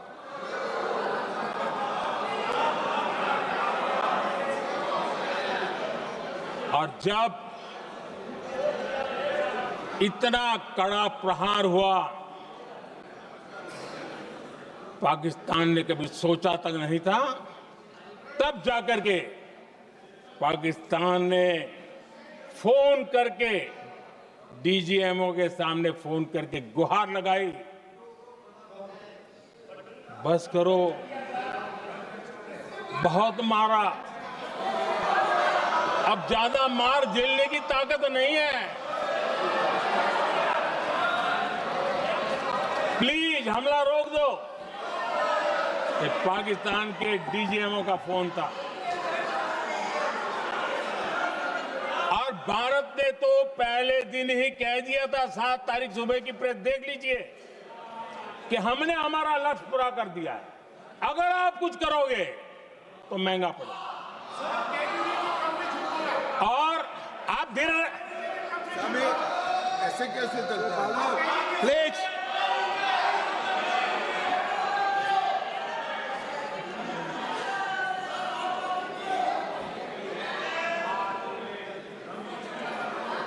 मैं आज दोबारा कह रहा हूं, ये भारत की स्पष्ट नीति थी, सुविचारित नीति थी, सेना के साथ मिलकर के तय की हुई नीति थी, और वे ये थी कि हम आतंक, उनके आका, उनके ठिकाने, ये हमारा लक्ष्य है। और हमने कहा, पहले दिन प्रेस कॉन्फ्रेंस में कहा है कि हमारा एक्शन नॉन एक्सीलेटरी है, ये हमने कह करके किया है। और इसके लिए साथियों हमने हमला रोका। अध्यक्ष जी, दुनिया के किसी भी नेता ने भारत के ऑपरेशन रोकने के लिए नहीं कहा।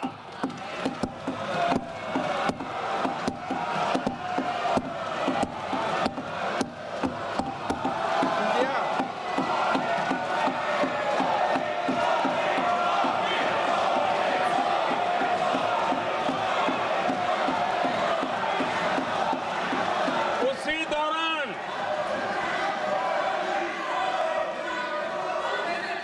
9 तारीख को रात को अमेरिका के उपराष्ट्रपति जी ने मुझसे बात करने का प्रयास किया। वो घंटे भर कोशिश कर रहे थे, लेकिन मेरी सेना के साथ मीटिंग चल रही थी, तो मैंने उनका फोन उठा नहीं पाया। बाद में मैंने उनको कॉल बैक किया।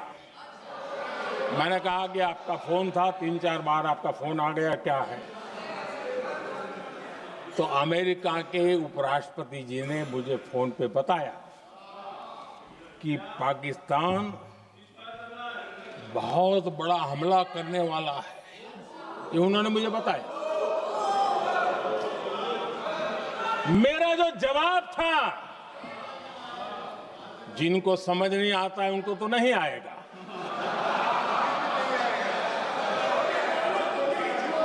मेरा जवाब था, अगर पाकिस्तान का ये इरादा है तो उसे बहुत महंगा पड़ेगा। ये मैंने अमेरिका के उपराष्ट्रपति को कहा था,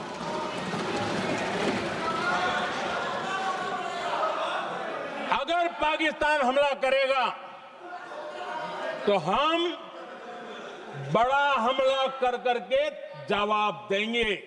ये मेरा जवाब था। और आगे मेरा एक वाक्य था, मैंने कहा था हम गोली का जवाब गोले से देंगे। ये 9 तारीख रात की बात है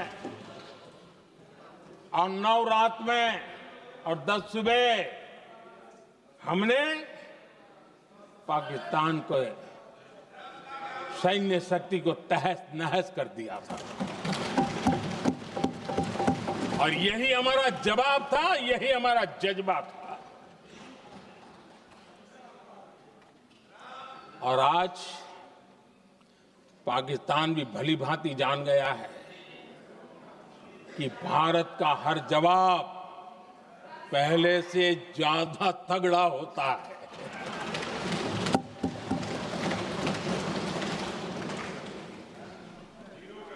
उसे यह भी पता है कि अगर भविष्य में नौबत आई तो भारत आगे कुछ भी कर सकता है। और इसलिए मैं फिर से लोकतंत्र के इस मंदिर में दोहराना चाहता हूं, ऑपरेशन सिंदूर जारी है।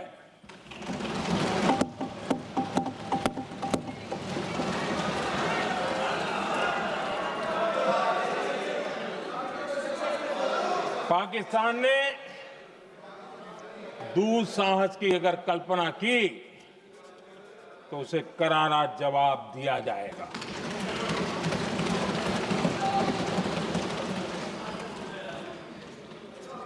आदरणीय अध्यक्ष जी, आज का भारत आत्मविश्वास से भरा हुआ है। आज का भारत आत्मनिर्भरता के मंत्र को लेकर के पूरी शक्ति के साथ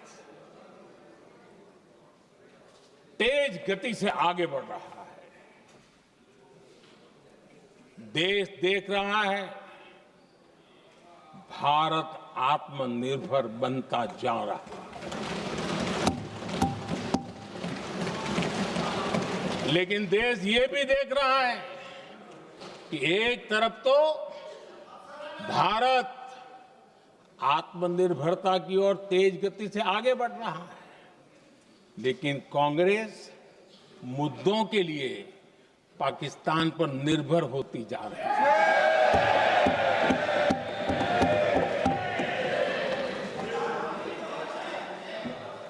मैं आज पूरा दिन देख रहा था, जो 16 घंटे से जो चर्चा चल रही है, दुर्भाग्य से। प्लीज बैठिए, सब जवाब दे दिया आपका, आप सुनते नहीं, सबका जवाब दे दिया। प्लीज नो, दुर्भाग्य से सुनिए जवाब। कांग्रेस को पाकिस्तान के मुद्दे इंपोर्ट करने पड़ रहे हैं।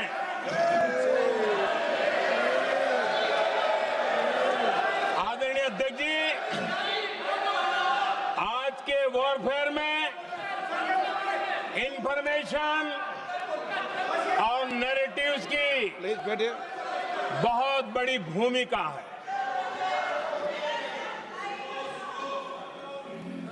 नैरेटिव घड़ करके, एआई का भी भरपूर उपयोग करके सेनाओं के मनोबल को कमजोर करने के खेल भी खेले जाते हैं। जनता के अंदर अविश्वास पैदा करने के भी भरपूर प्रयास होते हैं। दुर्भाग्य से कांग्रेस और उसके सहयोगी पाकिस्तान के ऐसे ही प्रपंच के प्रवक्ता बन चुके हैं।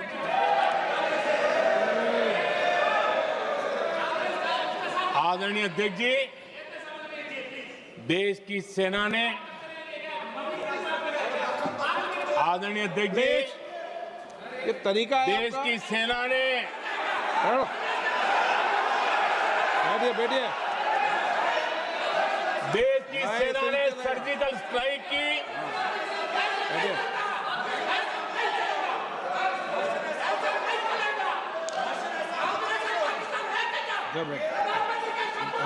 बैठिए आदरणीय अध्यक्ष जी, देश की सेना ने सफलतापूर्वक सर्जिकल स्ट्राइक की तो तुरंत कांग्रेस वालों ने सेना से सबूत मांगे थे, लेकिन जब उन्होंने देश का मूड देखा, देश का मिजाज देखा, तो सुर उनके बदलने लगे और बदल करके क्या कहने लगे। कांग्रेस के लोगों ने कहा ये सर्जिकल स्ट्राइक क्या बड़ी बात है, ये तो हमने भी की थी। एक ने कहा 3 सर्जिकल स्ट्राइक की थी, दूसरे ने कहा 6 सर्जिकल स्ट्राइक की थी, तीसरे ने कहा 15 सर्जिकल स्ट्राइक की थी। जितना बड़ा नेता उतना बड़ा आंकड़ा चल रहा था।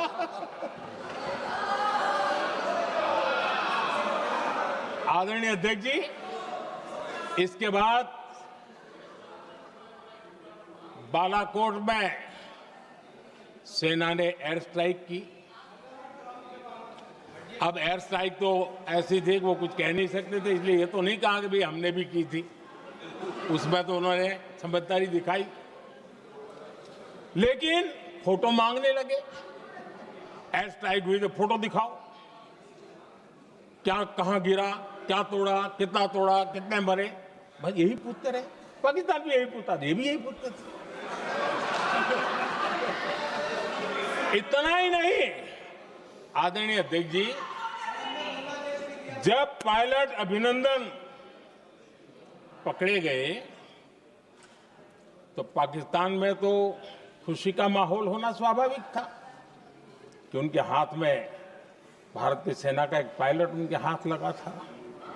लेकिन यहां पर भी कुछ लोग थे जो कानों कानों में कह रहे थे अब मोदी फंसा, अब अभिनंदन वहां आए, मोदी ला करके दिखा दे, अब देखते हैं मोदी क्या करता है। आज डंके की चोट पर अभिनंदन वापिस आए।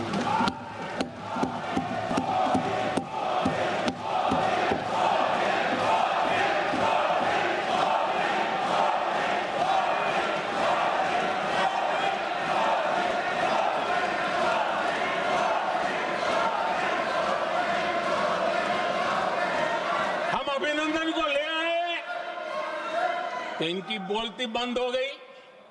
इनको लगा यार ये नसीब वाला आदमी है, हमारा हथियार हाथ से निकल गया।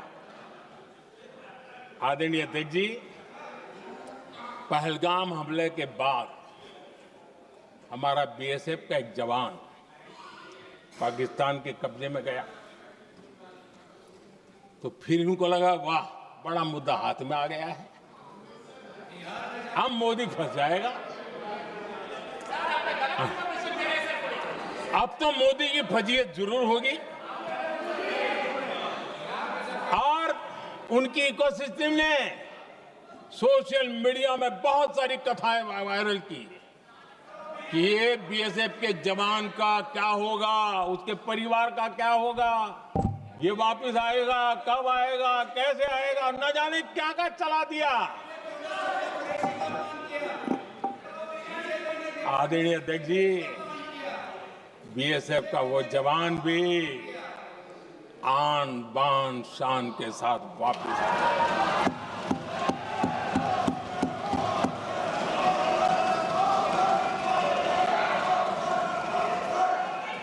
आतंकवादी रो रहे हैं, आतंकवादियों के आका रो रहे हैं और उनको रोते देखकर यहां भी कुछ लोग रो रहे हैं।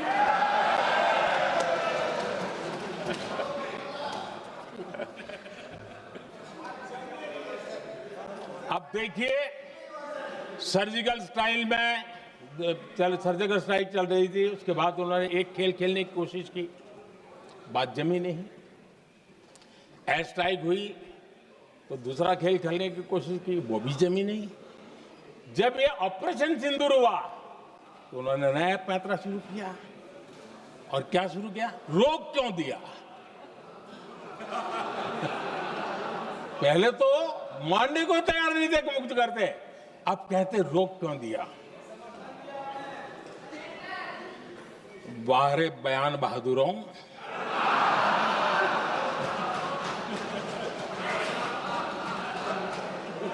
आपको विरोध का कोई न कोई बहाना चाहिए, और इसलिए सिर्फ मैं नहीं, पूरा देश आप पर हंस रहा है।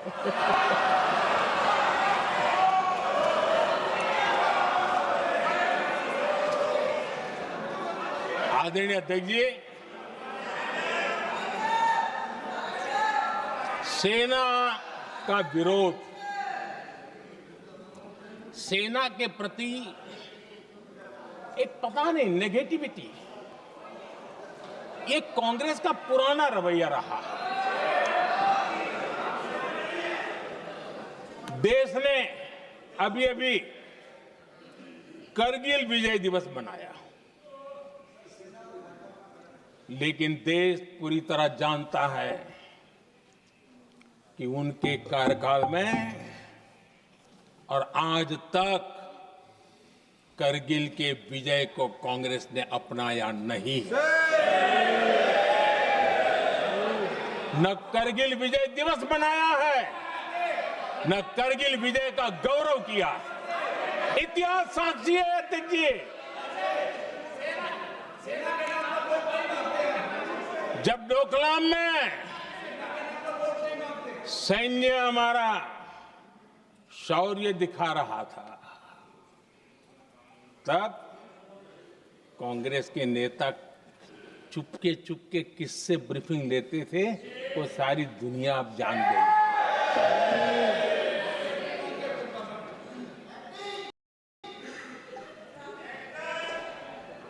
आप निकाल दीजिए पाकिस्तान के सारे बयान और यहां हमारा विरोध करने वाले लोगों के बयान, फुल स्टॉप कॉमा के साथ एक है। क्या कहेंगे इसको? और बुरा लगता है सच बोलते हैं तो। पाकिस्तान के साथ सुर में सुर मिला दिया जाता है। आदरणीय अध्यक्ष जी, देश हैरान है, कांग्रेस ने पाकिस्तान को क्लीन चिट दे दी है।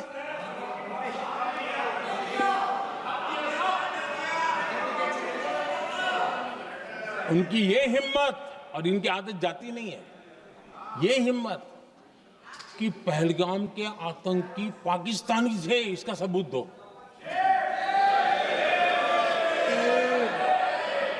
क्या कह रहे हो तुम लोग? तो कौन सा तरीका है? और यही मांग पाकिस्तान कर रहा है जो कांग्रेस कर रही है। और आदरणीय अध्यक्ष जी, आज जब सबूतों की कोई कमी नहीं है, सब कुछ आंखों के सामने दिखता है, तब ये हालत है। अगर ये सबूत ना होते तो क्या करते ये लोग, आप बताइए। आदरणीय अध्यक्ष जी,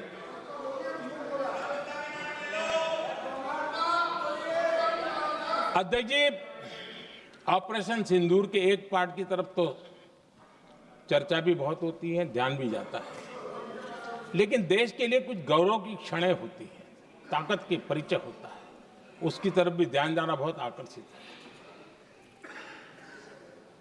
हमारे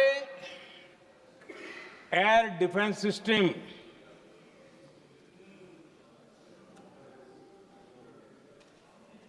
दुनिया में इसकी चर्चा है। हमारे एयर डिफेंस सिस्टम ने पाकिस्तान की मिसाइल और ड्रोन्स उसको तिनके की तरफ बिखेर दिया था।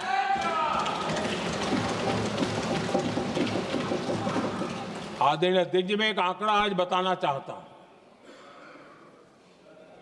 पूरा देश गर्व से भर जाएगा।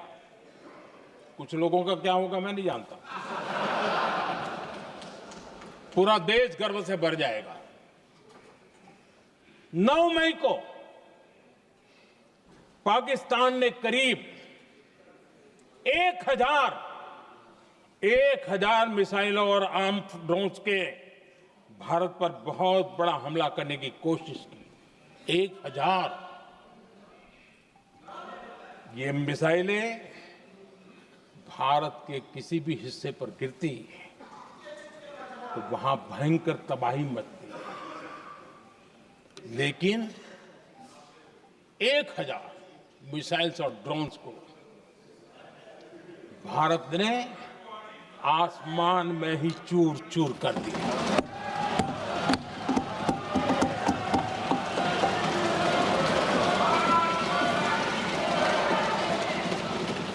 हर देशवासी को इससे गर्व हो रहा।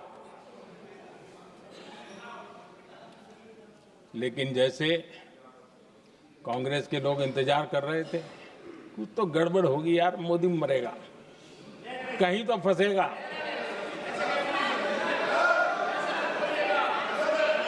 पाकिस्तान ने आदमपुर एयरबेस पर हमले का झूठ फैलाया, उस झूठ को बेचने की भरपूर कोशिश की, पूरी ताकत दी लगा दी। मैं अगले ही दिन आदमपुर पहुंचा और खुद जाकर के उनके झूठ को मैंने बेनकाब कर दिया। तब जाकर के उनको अकल ठिकाने लगी कि अब ये झूठ चलने वाला नहीं है। आदरणीय अध्यक्ष जी, जो हमारे छोटे दलों के साथी हैं, जो राजनीति में नए हैं, उनको कभी शासन में रहने का अवसर नहीं मिला, उनसे कुछ बातें निकलती मैं समझ सकता हूं। लेकिन कांग्रेस पार्टी ने इस देश में लंबे समय तक राज किया है, उसको शासन की व्यवस्थाओं का पूरा पता है, उन चीजों से वो निकले हुए लोग हैं, उनके लिए शासन व्यवस्था क्या होती है इसकी समझ पूरी है, अनुभव है उनके पास।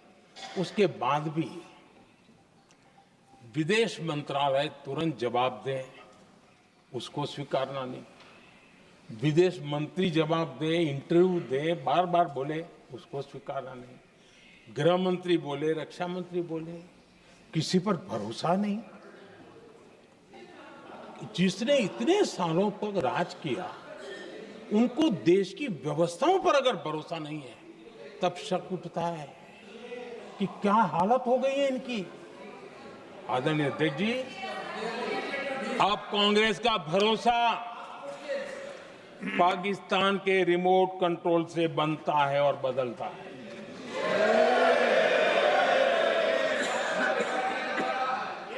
आदरणीय अध्यक्ष जी, एक बिल्कुल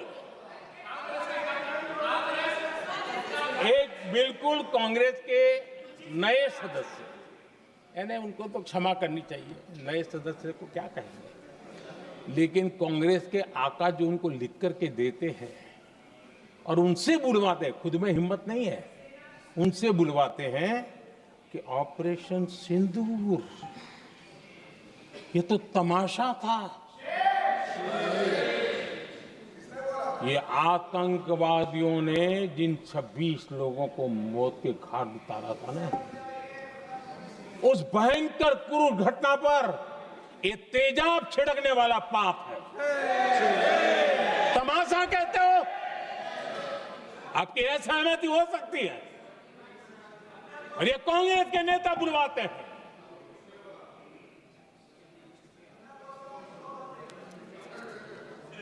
आदरणीय अध्यक्ष जी,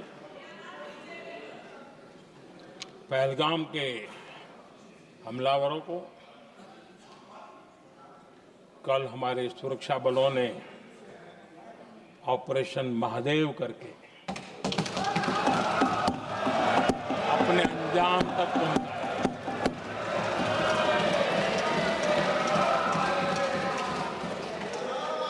लेकिन मैं हैरान हूं कि यहां ठहाके लगा के पूछा गया कि आखिर ये कल ही क्यों हुआ।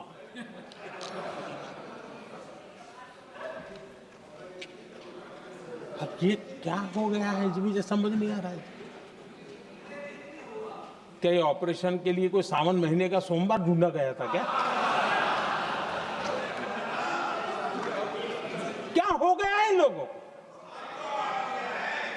हताशा, निराशा इस हद तक।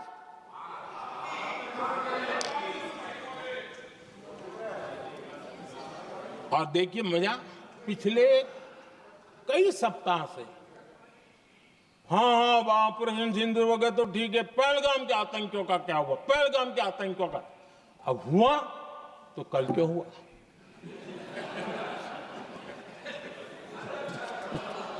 और कल ही क्यों हुआ? क्या हाल है अध्यक्ष जी का। आदरणीय अध्यक्ष जी,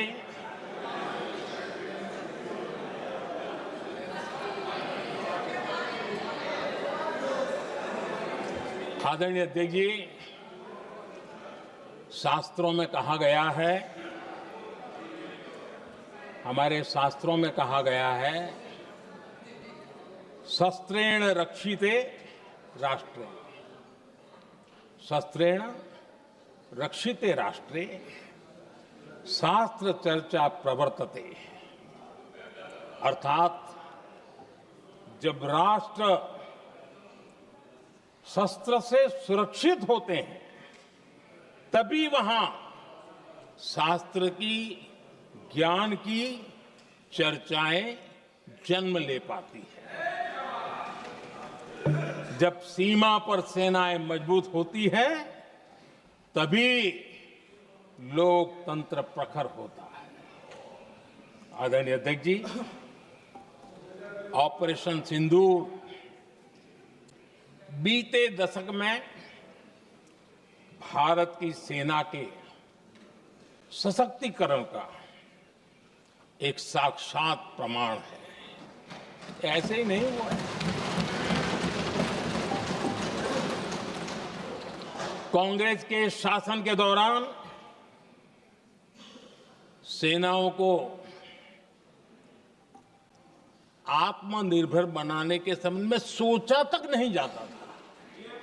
आज भी आत्मनिर्भर शब्द की मजाक उड़ाई जाती है। वैसे वो महात्मा गांधी से आया हुआ है, लेकिन आज भी मजाक उड़ाई जाती है। हर रक्षा सौदे में कांग्रेस अपने मौके खोजती रहती थी।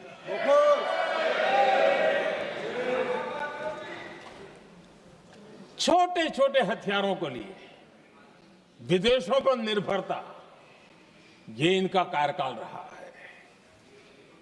Bullet proof jacket, night vision camera तक नहीं होते थे। और लंबा लिस्ट है, जीप से शुरू होता है, बफो, हेलीकॉप्टर, हर चीज के साथ घोटाला जुड़ा हुआ है। आदरणीय अध्यक्ष जी, हमारी सेनाओं को आधुनिक हथियारों के लिए दशकों तक इंतजार करना पड़ा। आजादी के पहले, और इतिहास गवाह, एक जमाना था जब डिफेंस मैन्युफैक्चरिंग में भारत का आवाज सुनाई देती थी। जिस समय तलवारों से लड़ा जाता था ना, तब भी तलवारें भारत की श्रेष्ठ मानी जाती थी। हम डिफेंस के इक्विपमेंट में आगे थे। लेकिन आजादी के बाद जो एक मजबूत डिफेंस इक्विपमेंट मैन्युफैक्चरिंग का हमारा दायरा था, जो हमारा पूरा इकोसिस्टम था, उसको सोच समझ करके तबाह कर दिया गया, उसको दुर्बल किया गया।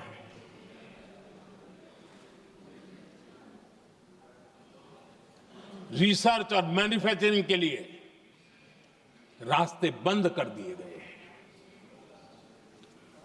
अगर इसी नीति पर हम चलते तो भारत इस 21वीं सदी में ऑपरेशन सिंदूर के संबंध में सोच भी नहीं सकता।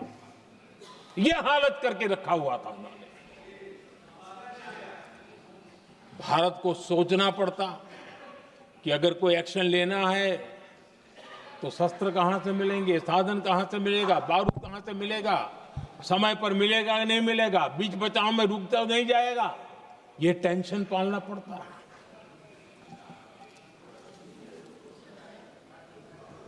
आदरणीय अध्यक्ष जी, बीते एक दशक में मेक इन इंडिया हथियार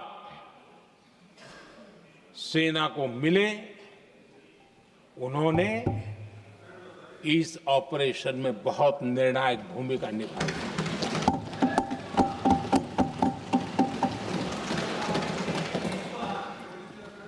आदरणीय अध्यक्ष जी, एक दशक पहले भारत के लोगों ने संकल्प लिया, हमारा देश सशक्त, आत्मनिर्भर और आधुनिक राष्ट्र बने। रक्षा, सुरक्षा, हर क्षेत्र में बदलाव के लिए एक के बाद एक ठोस कदम उठाए गए, सीरीज ऑफ रिफॉर्म्स किए गए और देश में सेना में जो रिफॉर्म्स हुए हैं, जो आजादी के बाद पहली बार हुए। चीफ ऑफ डिफेंस स्टाफ की नियुक्ति, ये विचार कोई नया नहीं था, दुनिया में प्रयोग भी चलते हैं, भारत में निर्णय नहीं होते थे। हमने, ये बहुत बड़ा रिफॉर्म था, हमने किया और बहुत ही, मैं हमारी तीनों सेनाओं का अभिनंदन करता हूं कि इस व्यवस्था को उन्होंने दिल से सहयोग किया है, दिल से स्वीकार किया है। सबसे बड़ी ताकत ज्वाइंटनेस और इंटीग्रेशन की इस समय नेवी हो, एयरफोर्स हो, आर्मी हो, ये इंटीग्रेशन और ज्वाइंटनेस ने हमारी ताकत को अनेक गुना बढ़ा दिया और उसका परिणाम भी हमें नजर में आया है, ये हमने करके देखा है। सरकार की जो डिफेंस प्रोडक्शन की कंपनियां थी, उसमें हमने रिफॉर्म किए। शुरुआत में वहां पर आग लगाना, आंदोलन करवाना, हड़तालें करवाने के खेल चल रहे थे, अभी भी बंद नहीं हुए हैं, लेकिन देश हित को सर्वोपरि मान करके उन डिफेंस इंडस्ट्री के हमारे जो लोग थे सरकारी व्यवस्था में, उन्होंने इसको मन से लिया, रिफॉर्म को स्वीकार किया और वो भी आज बहुत प्रोडक्टिव बन गए। इतना ही नहीं, हमने प्राइवेट सेक्टर के लिए भी डिफेंस के दरवाजे खोल दिए हैं और आज भारत का प्राइवेट सेक्टर आगे आ रहा है। आज स्टार्टअप्स डिफेंस के क्षेत्र में हमारे 27-30 साल के नौजवान, टियर 2, टियर 3 सिटी के नौजवान, कई कुछ जगह तो बेटियां स्टार्टअप का नेतृत्व कर रही है। डिफेंस के सेक्टर में सैकड़ों की तादाद में आज स्टार्टअप काम कर रहे हैं। ड्रोन्स, एक प्रकार से मैं कह सकता हूं, ड्रोन्स की जितनी भी एक्टिविटी हमारे देश में हो रही है, शायद एवरेज 30-35 की उम्र होगी जो लोग कर रहे हैं, सारे लोग, और सैकड़ों की तादाद में कर रहे हैं। और उसका ताकत, क्योंकि इनका भी योगदान था इसमें, जिन्होंने इस प्रकार के प्रोडक्शन किए हैं, और वो हमें ऑपरेशन सिंदूर में बहुत काम आए। मैं उन सबके प्रयासों को बहुत साधुवाद करता हूं और मैं उनको विश्वास दिलाता हूं, आगे बढ़िए, अब देश रुकने वाला नहीं है। आदरणीय अध्यक्ष जी, डिफेंस सेक्टर में मेक इन इंडिया ये नारा नहीं था। हमने इसके लिए बजट पॉलिसी में जो परिवर्तन करना था, जो नए इनिशिएटिव ले रहे थे, वो नए इनिशिएटिव लिए। और सबसे बड़ी बात, क्लियर कट विजन के साथ हमने देश में make in India defence sector के अंदर तेज गति से हम आगे बढ़ रहे हैं। आदरणीय अध्यक्ष जी, एक दशक में डिफेंस का बजट लगभग पहले से 3 गुना हुआ है। डिफेंस प्रोडक्शन में करीब करीब 250% वृद्धि हुई है, 250% वृद्धि हुई है। 11 वर्षों में डिफेंस एक्सपोर्ट 30 गुना से भी ज्यादा बढ़ा है, 30 गुना से ज्यादा। डिफेंस एक्सपोर्ट आज दुनिया के करीब 100 देशों तक हम पहुंचे। और आदरणीय अध्यक्ष जी, कुछ चीजें ऐसी होती हैं जो इतिहास में बहुत बड़ा प्रभाव छोड़ती हैं। ऑपरेशन सिंदूर ने डिफेंस का जो मार्केट है उसमें भारत का झंडा गाड़ दिया है। भारत के हथियारों की डिमांड आज बढ़ती चली जा रही है, मांग बढ़ रही है। ये भारत में उद्योगों को भी बल देगी, एमएसएमई को बल देगी, हमारे नौजवानों को रोजगार देगी और हमारे नौजवान अपनी बनाई चीजों से दुनिया में अपनी ताकत का प्रदर्शन कर पाएंगे। ये आज दिख रहा है, मैं देख रहा हूं। डिफेंस के क्षेत्र में जो आत्मनिर्भर भारत की दिशा में हम जो कदम उठा रहे हैं, मैं हैरान हूं। कुछ लोगों को आज भी तकलीफ हो रही है, जैसे उनका खजाना लूट गया। ये कौन सी मानसिकता है? देश को ऐसे लोगों को पहचानना होगा। आदरणीय अध्यक्ष जी, मैं स्पष्ट करना चाहता हूं, डिफेंस में भारत का आत्मनिर्भर होना ये आज की शस्त्रों की स्पर्धा में के काल में विश्व शांति के लिए भी जरूरी है।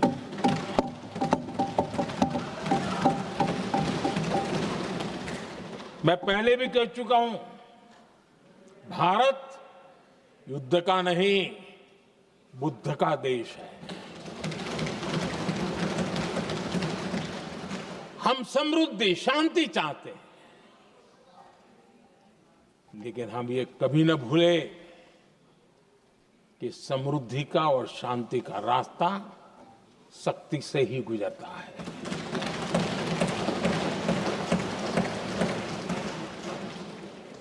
आदरणीय अध्यक्ष जी, हमारा भारत छत्रपति शिवाजी महाराज, महाराजा रणजीत सिंह, राजेंद्र चोला, महाराणा प्रताप, लसित बोरफुकन और महाराजा सुहेलदेव का देश है।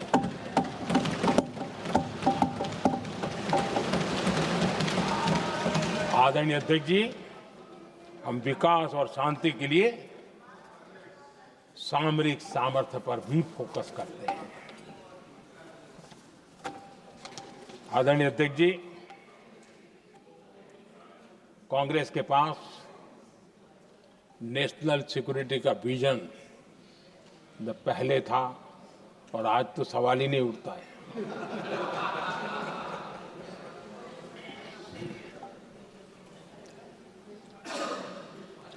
कांग्रेस ने हमेशा नेशनल सिक्योरिटी पर समझौता किया। आज जो लोग पूछ रहे हैं पीओके को वापस क्यों नहीं लिया, वैसे ये सवाल मुझे ही पूछ सकते हैं और किसको पूछ सकते हैं।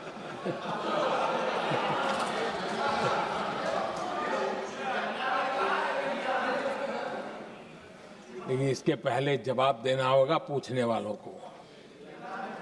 किसकी सरकार ने पीओके पर पाकिस्तान को कब्जा करने का अवसर दिया था।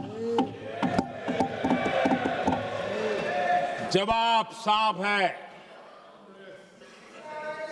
जवाब साफ है। जब भी मैं नेहरू जी की चर्चा करता हूं तो कांग्रेस और उसका पूरा इकोसिस्टम बिलबिला जाता है, पता नहीं क्या है। आदरणीय अध्यक्ष जी, हम एक शेर सुना करते थे, मुझे ज्यादा इसका ज्ञान तो नहीं है लेकिन सुनते थे। लम्हों ने खता की और सदियों ने सजा पाई। आजादी के बाद से ही जो फैसले लिए गए उनकी सजा आज तक देश भुगत रहा है।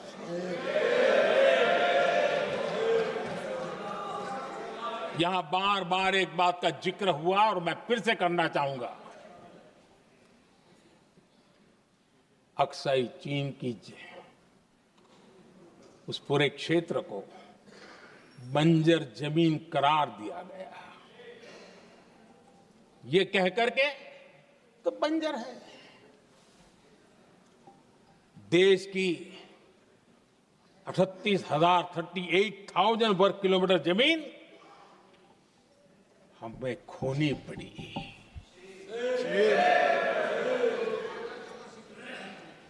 आदरणीय अध्यक्ष जी, मैं जानता हूं मेरी कुछ बातें चुभने वाली है। 1962 और 1963 के बीच कांग्रेस के नेता जम्मू कश्मीर के पूंछ, उरी, नीलम वैली और किशनगंगा को छोड़ देने का प्रस्ताव रख रहे थे। भारत की भूमि, आदरणीय अध्यक्ष जी, और वो भी लाइन ऑफ पीस के नाम पर किया जा रहा था। 1966 रण ऑफ कच्छ पर इन्हीं लोगों ने मध्यस्थता स्वीकार की। ये था उनका राष्ट्रीय सुरक्षा का विजन। एक बार फिर उन्होंने भारत का करीब 800 वर्ग किलोमीटर क्षेत्र पाकिस्तान को सौंप दिया, जिसमें छड़बेट भी शामिल है, कि कहीं उसको छड़ा बेट भी कहते हैं। 1965 की जंग में हाजीपीर पास को हमारी सेना ने वापस जीत लिया था, लेकिन कांग्रेस ने उसे फिर लौटा दिया। 1971 पाकिस्तान के 93,000 फौजी हमारे पास बंदी थे। पाकिस्तान का हजारों वर्ग किलोमीटर एरिया हमारी सेना ने कब्जा किया था। हम बहुत कुछ कर सकते थे, विजय की स्थिति में थे। उस दौरान अगर थोड़ी सा विजन होता, थोड़ी सी समझ होती, तो पीओके वापस लेने का निर्णय हो सकता। वो मौका था, वो मौका भी छोड़ दिया गया। अरे इतना ही नहीं, इतना सारा जब सामने टेबल पर था, अरे कम से कम करतारपुर साहब को तो ले सकते थे, वो ही नहीं कर पाया। 1974 श्रीलंका को कच्चथीवू द्वीप को गिफ्ट कर दिया गया। आज तक हमारे मछुआरे भाई बहनों को इससे परेशानी होती है, उनकी जान पर आफत आती है। क्या गुनाह था तमिलनाडु के मेरे फिशरमैन भाई बहनों का? आपने उनका हक छीन लिया और दूसरों को गिफ्ट कर दिया। कांग्रेस का दशकों से इरादा लेकर चल रही थी कि सियाचिन से सेना हटा दी जाए। आदरणीय अध्यक्ष जी, 2014 में देश ने इनको मौका नहीं दिया, वरना आज सियाचिन भी हमारे पास नहीं होता।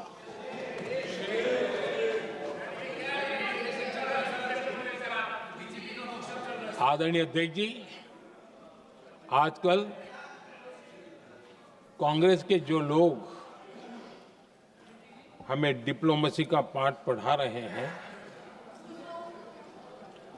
मैं उन्हें उनकी डिप्लोमेसी याद दिलाना चाहता हूं, ताकि उनको भी कुछ याद रहे, पता चले।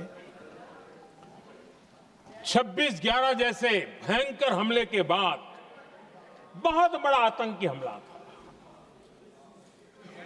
कांग्रेस का पाकिस्तान से प्रेम नहीं रुका। इतनी बड़ी घटना 26/11 की हुई थी। विदेशी दबाव में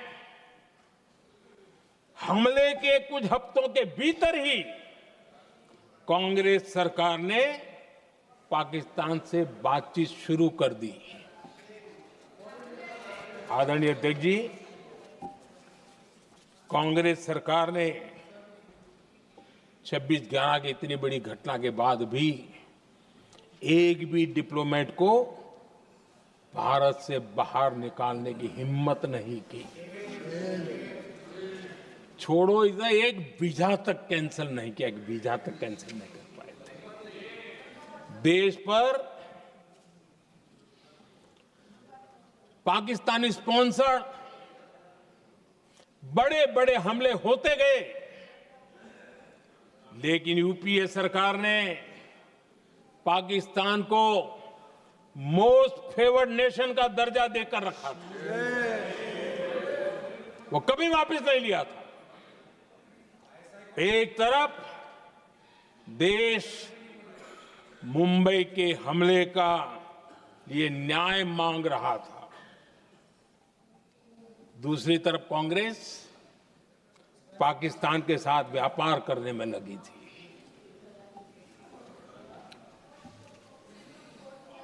पाकिस्तान वहां से खून की होली खेलने वाले आतंकियों को भेजते रहे,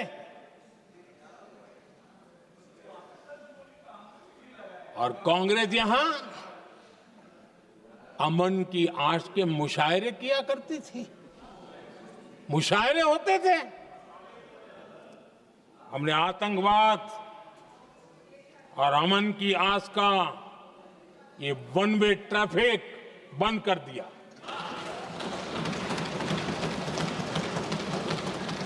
हमने पाकिस्तान का MFN का दर्जा रद्द किया, वीजा बंद किया। हमने अटारी वाघा बॉर्डर को बंद कर दिया। आदरणीय अध्यक्ष जी,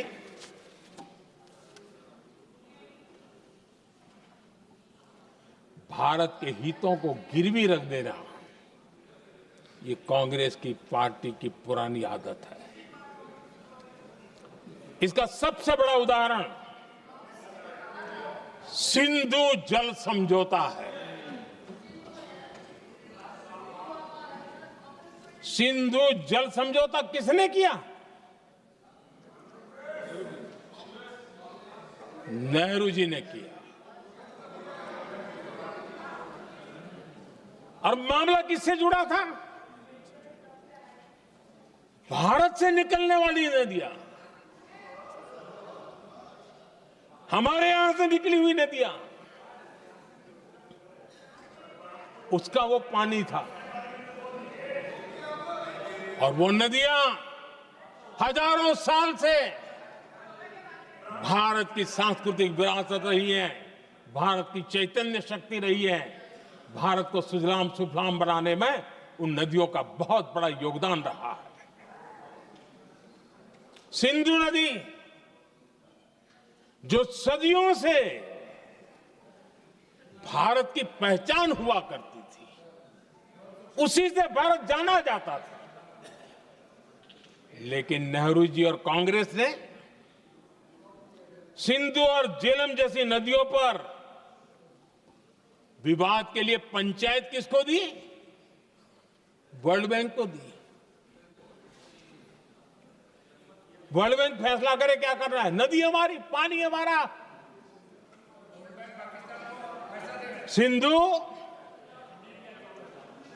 सिंधु जल समझौता सीधा सीधा भारत की अस्मिता और भारत के स्वाभिमान के साथ किया गया बहुत बड़ा धोखा था।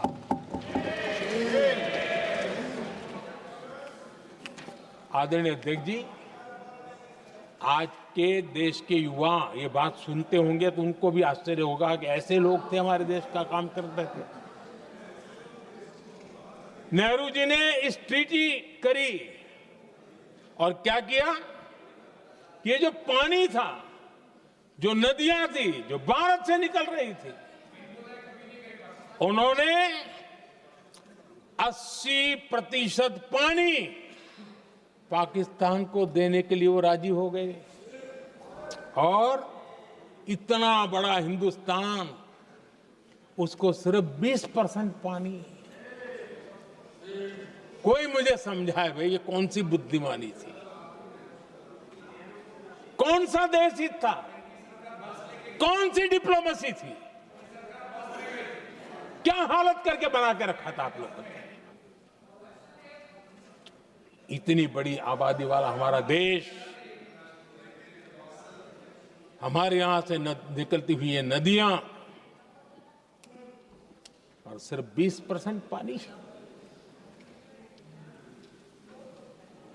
और 80% पानी उन्होंने उसको दिया जो देश खुलेआम भारत को अपना दुश्मन करार कर देता रहा है, दुश्मन कहता रहा। और ये पानी पर किसका हक था? हमारे देश के किसानों का, हमारे देश के नागरिकों का, हमारा पंजाब, हमारा जम्मू कश्मीर, देश के एक बहुत बड़े हिस्से को कि इन्होंने पानी के संकट में धकेल दिया इस एक कारण से। और राज्यों के भीतर भी पानी को लेकर के आपस में संघर्ष पैदा हुई है, प्रतिस्पर्धा पैदा हुई, और उनका जिस पर हक था उस पर पाकिस्तान मौज करता रहा। और ये दुनिया में अपनी डिप्लोमेसी के पाठ पढ़ाते रहते हैं। आदरणीय अध्यक्ष जी, अगर ये ट्रीटी न होती तो पश्चिमी नदियों पर कई बड़ी परियोजनाएं बनती। पंजाब, हरियाणा, राजस्थान और दिल्ली, वहां के किसानों को भरपूर पानी मिलता, पीने के पानी की कोई समस्या नहीं रहती। औद्योगिक प्रगति के लिए भारत बिजली बना पाता। इतना ही नहीं, नेहरू जी ने इसके उपरांत करोड़ों रुपए भी दिए ताकि पाकिस्तान नहर बना सके।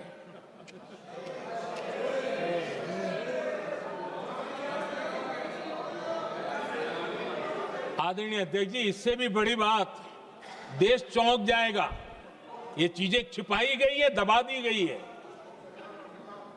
कहीं भी बांध बनता है तो उसमें एक मैकेनिज्म होता है उसकी सफाई का, डीसिल्टिंग का। उसमें जो मिट्टी भर जाती है, बाकी घास वगैरह आकर के भर जाता है तो उसकी कैपेसिटी कम होती है, तो उसकी सफाई के लिए यानी इनबिल्ट व्यवस्था होती है। नेहरू जी ने पाकिस्तान के कहने पर यह शर्त स्वीकार की है कि इन बांध में जो मिट्टी आएगी, कूड़ा कचरा आएगा और बांध भर जाएगा, इसकी सफाई नहीं कर सकते। डिसिल्टिंग नहीं कर सकते हैं? बांध हमारे यहां, पानी हमारा, लेकिन निर्णय पाकिस्तान का कि आप डिसिल्टिंग नहीं कर सकते। इतना ही नहीं, जब इस बार मैं डिटेल में गया तो एक बांध तो ऐसा है कि जहां ये डिसिल्टिंग के लिए जो गेट होता है ना, उसको वेल्डिंग कर दिया गया है ताकि कोई गलती से भी खोल करके वो मिट्टी को निकाल ना दे। पाकिस्तान ने नेहरू जी से लिखवा लिया था कि भारत बिना पाकिस्तान की मर्जी अपने बांधों में जमा होने वाली मिट्टी साफ नहीं करेगा, डिसिल्टिंग नहीं करेगा। ये समझौता देश के खिलाफ था और बाद में नेहरू जी को भी ये गलती माननी पड़ी। इस समझौते में निरंजन दास गुलाटी करके एक सज्जन उसमें जुड़े हुए थे। उन्होंने एक किताब लिखी है। उस किताब में उन्होंने लिखा है कि फरवरी 1961 में नेहरू ने उनसे कहा था, गुलाटी, मुझे उम्मीद थी कि यह समझौता अन्य समस्याओं के समाधान का रास्ता खोलेगा, लेकिन हम वहीं हैं जहां पहले थे। ये नेहरू जी ने कहा। नेहरू जी केवल तत्कालिक प्रभाव देख पा रहे थे, इसलिए उन्होंने कहा कि हम वहीं के वहीं हैं, लेकिन सच्चाई ये कि इस एग्रीमेंट के कारण देश बहुत पिछड़ गया, देश बहुत पीछे चल गया और देश का बहुत नुकसान हुआ। हमारे किसानों को नुकसान हुआ, हमारी खेती को नुकसान हुआ। और नेहरू जी उस डिप्लोमेसी को जानते थे जिसमें किसान का कोई वजूद ही नहीं था। यह हाल करके रखा था उन्होंने। आदरणीय अध्यक्ष जी, पाकिस्तान आगे दशकों तक भारत के साथ युद्ध और छद्म युद्ध, प्रॉक्सी वॉर करता ही रहा, लेकिन कांग्रेस की सरकारों ने बाद में भी सिंधु जल समझौते की तरफ देखा तक नहीं, नेहरू जी की गलती को सुधारा तक नहीं। आदरणीय अध्यक्ष जी, लेकिन अब भारत ने पुरानी गलती को सुधारा है, ठोस निर्णय लिया है।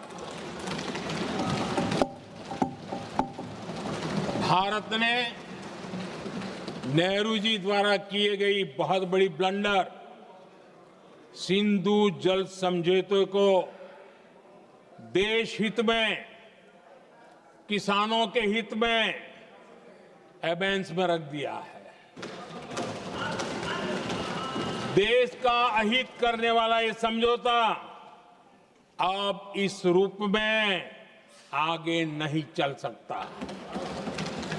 भारत ने तय कर दिया है, खून और पानी साथ साथ नहीं बह सकते।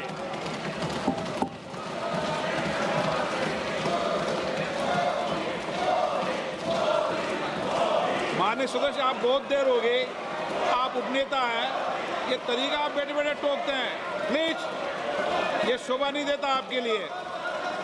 बैठिए बैठिए बैठिए, आदरणीय, शोभा नहीं देता आपका। अध्यक्ष जी, आप उपनेता, अपनी मर्यादा बना के रखें। चलिए बैठिए।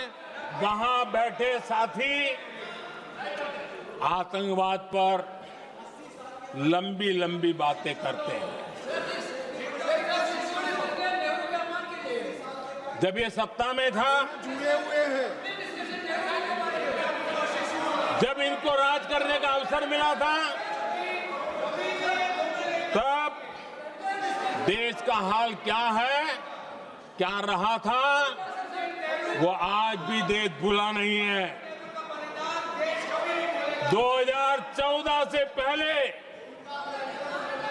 देश में असुरक्षा का जो माहौल था,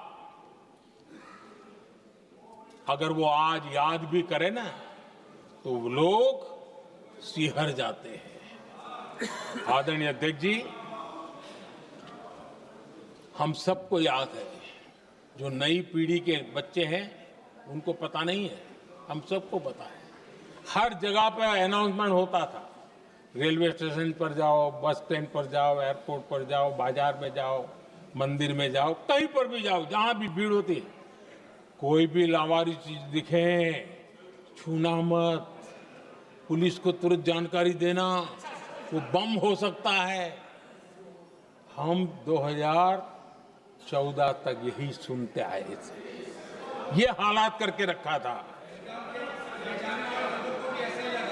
देश के कोने कोने में यही हाल था। माहौल ये था कि जैसे कदम कदम पर बम बिछे हैं और खुद को ही नागरिकों ने बचाना है। उन्होंने हाथ ऊपर कर दिए थे, अनाउंस कर दिया। आदरणीय अध्यक्ष जी, कांग्रेस की कमजोर सरकारों के कारण देश को कितनी जानें गंवानी पड़ी, हमें अपनों को खोना पड़ा। आदरणीय अध्यक्ष जी, आतंकवाद पर ये लगाम लगाई जा सकती थी। हमारी सरकार ने 11 साल में ये करके दिखाया, एक बहुत बड़ा सबूत है। 2004 से 14 के बीच जो आतंकी घटनाएं होती थी, उन घटनाओं में बहुत बड़ी कमी आई है। इसलिए देश भी जानना चाहता है, अगर हमारी सरकार आतंकवाद पर नकेल कस सकती है तो कांग्रेस सरकारों की ऐसी कौन सी मजबूरी थी कि आतंकवाद को फलने फूलने दिया। आदरणीय अध्यक्ष जी, कांग्रेस के राज में आतंकवाद अगर फला फूला है तो उसका एक बड़ा कारण इनकी तुष्टीकरण की राजनीति है, वोट बैंक की राजनीति है। जब दिल्ली में बाटला हाउस एनकाउंटर हुआ, कांग्रेस के एक बड़ी नेता के आंख में आंसू थे, आतंकवादी मारे गए इसके कारण। और वोट पाने के लिए इस बात को हिंदुस्तान के कोने कोने में पहुंचाया गया। आदरणीय अध्यक्ष जी, 2001 में देश की संसद पर हमला हुआ था। तब कांग्रेस के एक बड़े नेता ने अफजल गुरु को बेनिफिट ऑफ डाउट देने की बात कही थी। आदरणीय अध्यक्ष जी, मुंबई में 26/11 का इतना बड़ा आतंकी हमला हुआ, एक पाकिस्तानी आतंकी जिंदा पकड़ा गया।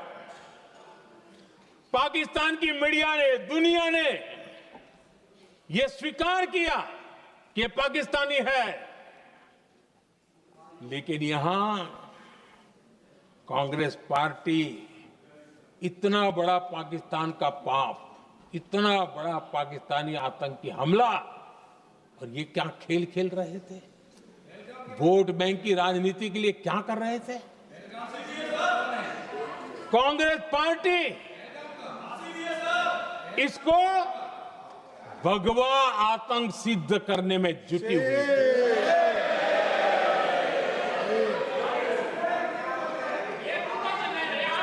कांग्रेस दुनिया को हिंदू आतंकवाद की छड़ी बेचने में लगी हुई थी। कांग्रेस के एक नेता ने अमेरिका के बड़े राजनयिक को यहां तक कह दिया था कि लश्कर-ए तोयबा से भी बड़ा खतरा भारत के हिंदू ग्रुप है।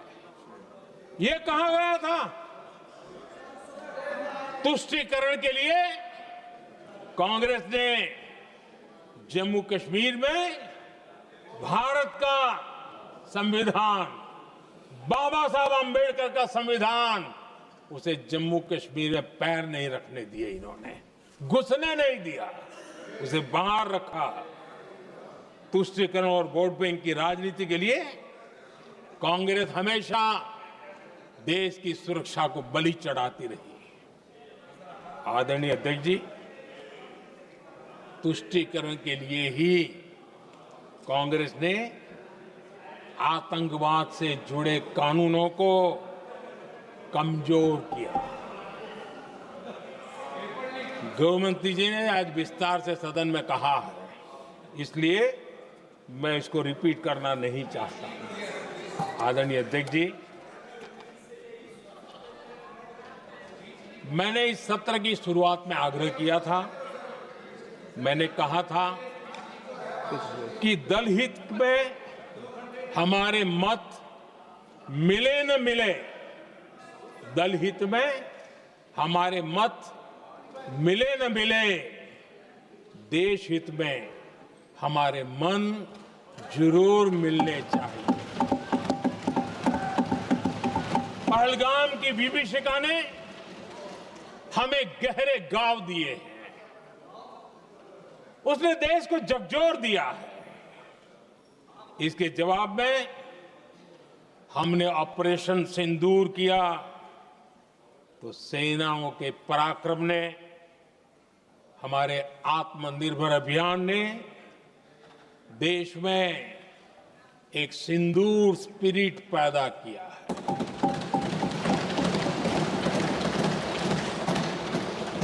ये सिंदूर स्पिरिट हमने तब भी देखी जब दुनिया भर में हमारे प्रतिनिधि मंडल भारत की बात बताने गए।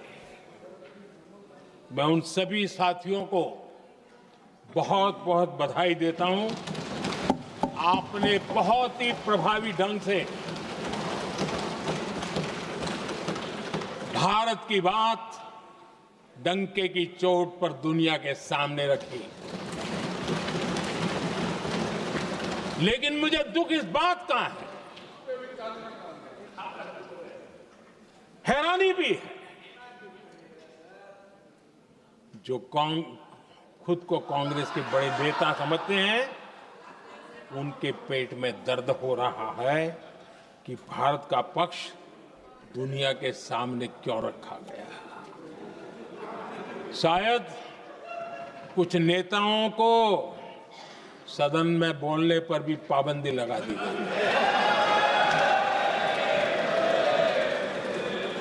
आदरणीय अध्यक्ष जी, इस मानसिकता से बाहर निकलने की जरूरत है।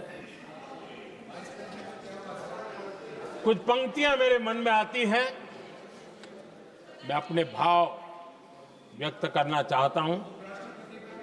आदरणीय अध्यक्ष जी, करो चर्चा और इतनी करो, करो चर्चा और इतनी करो कि दुश्मन दहशत से दहल उठे।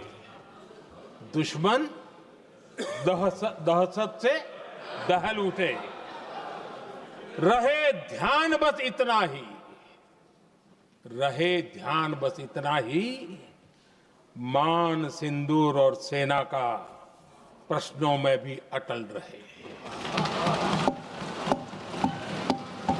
हमला मां भारती पर हुआ अगर, तो प्रचंड प्रहार करना होगा। दुश्मन जहां भी बैठा हो, हमें भारत के लिए ही जीना होगा। मेरा कांग्रेस के साथियों से आग्रह है कि एक परिवार के दबाव में पाकिस्तान को क्लीन चिट देना बंद कर दें। जो देश की विजय की क्षण है, कांग्रेस उसे देश के उपहास का क्षण न बनाएं। कांग्रेस अपनी गलती सुधारें।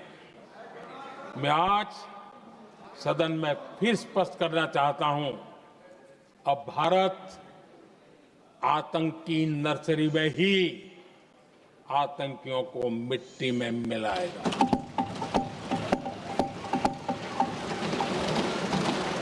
हम पाकिस्तान को भारत के भविष्य खेलने नहीं देंगे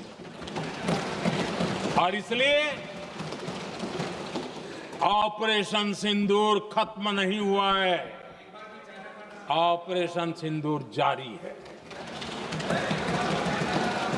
और ये पाकिस्तान के लिए भी नोटिस है। वो जब तक भारत के खिलाफ आतंक का रास्ता रोकेगा नहीं, तब तक भारत एक्शन लेता रहेगा।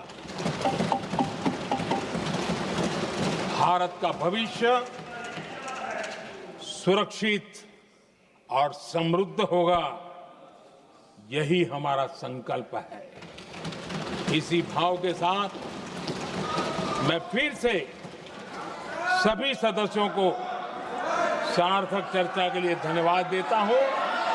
और आदरणीय अध्यक्ष जी, मैंने भारत का पक्ष रखा है, भारत के लोगों की भावनाओं को व्यक्त किया है। मैं सदन का फिर से आभार व्यक्त करता हूं। बहुत बहुत धन्यवाद।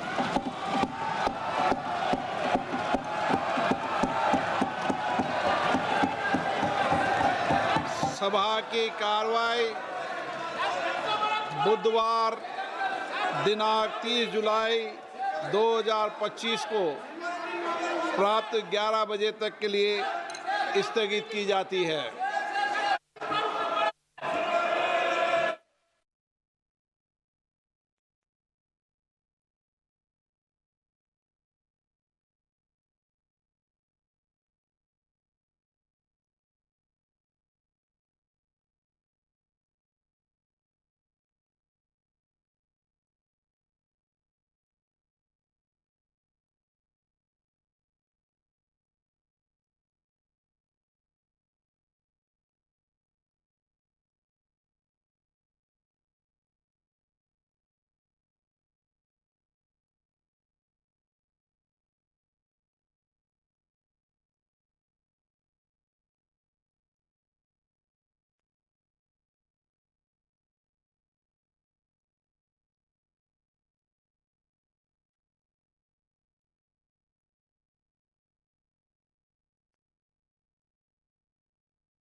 क्यों आ रहा है? प्रश्न ये नहीं है।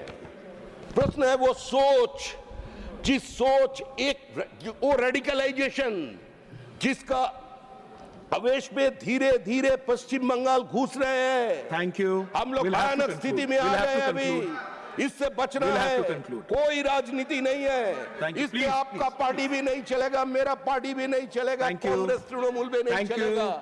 और कम्युनिस्ट पार्टी में तो कहाँ गया ब्रिटिश? उधर करेगा तो ब्रूटस बन जाएगा।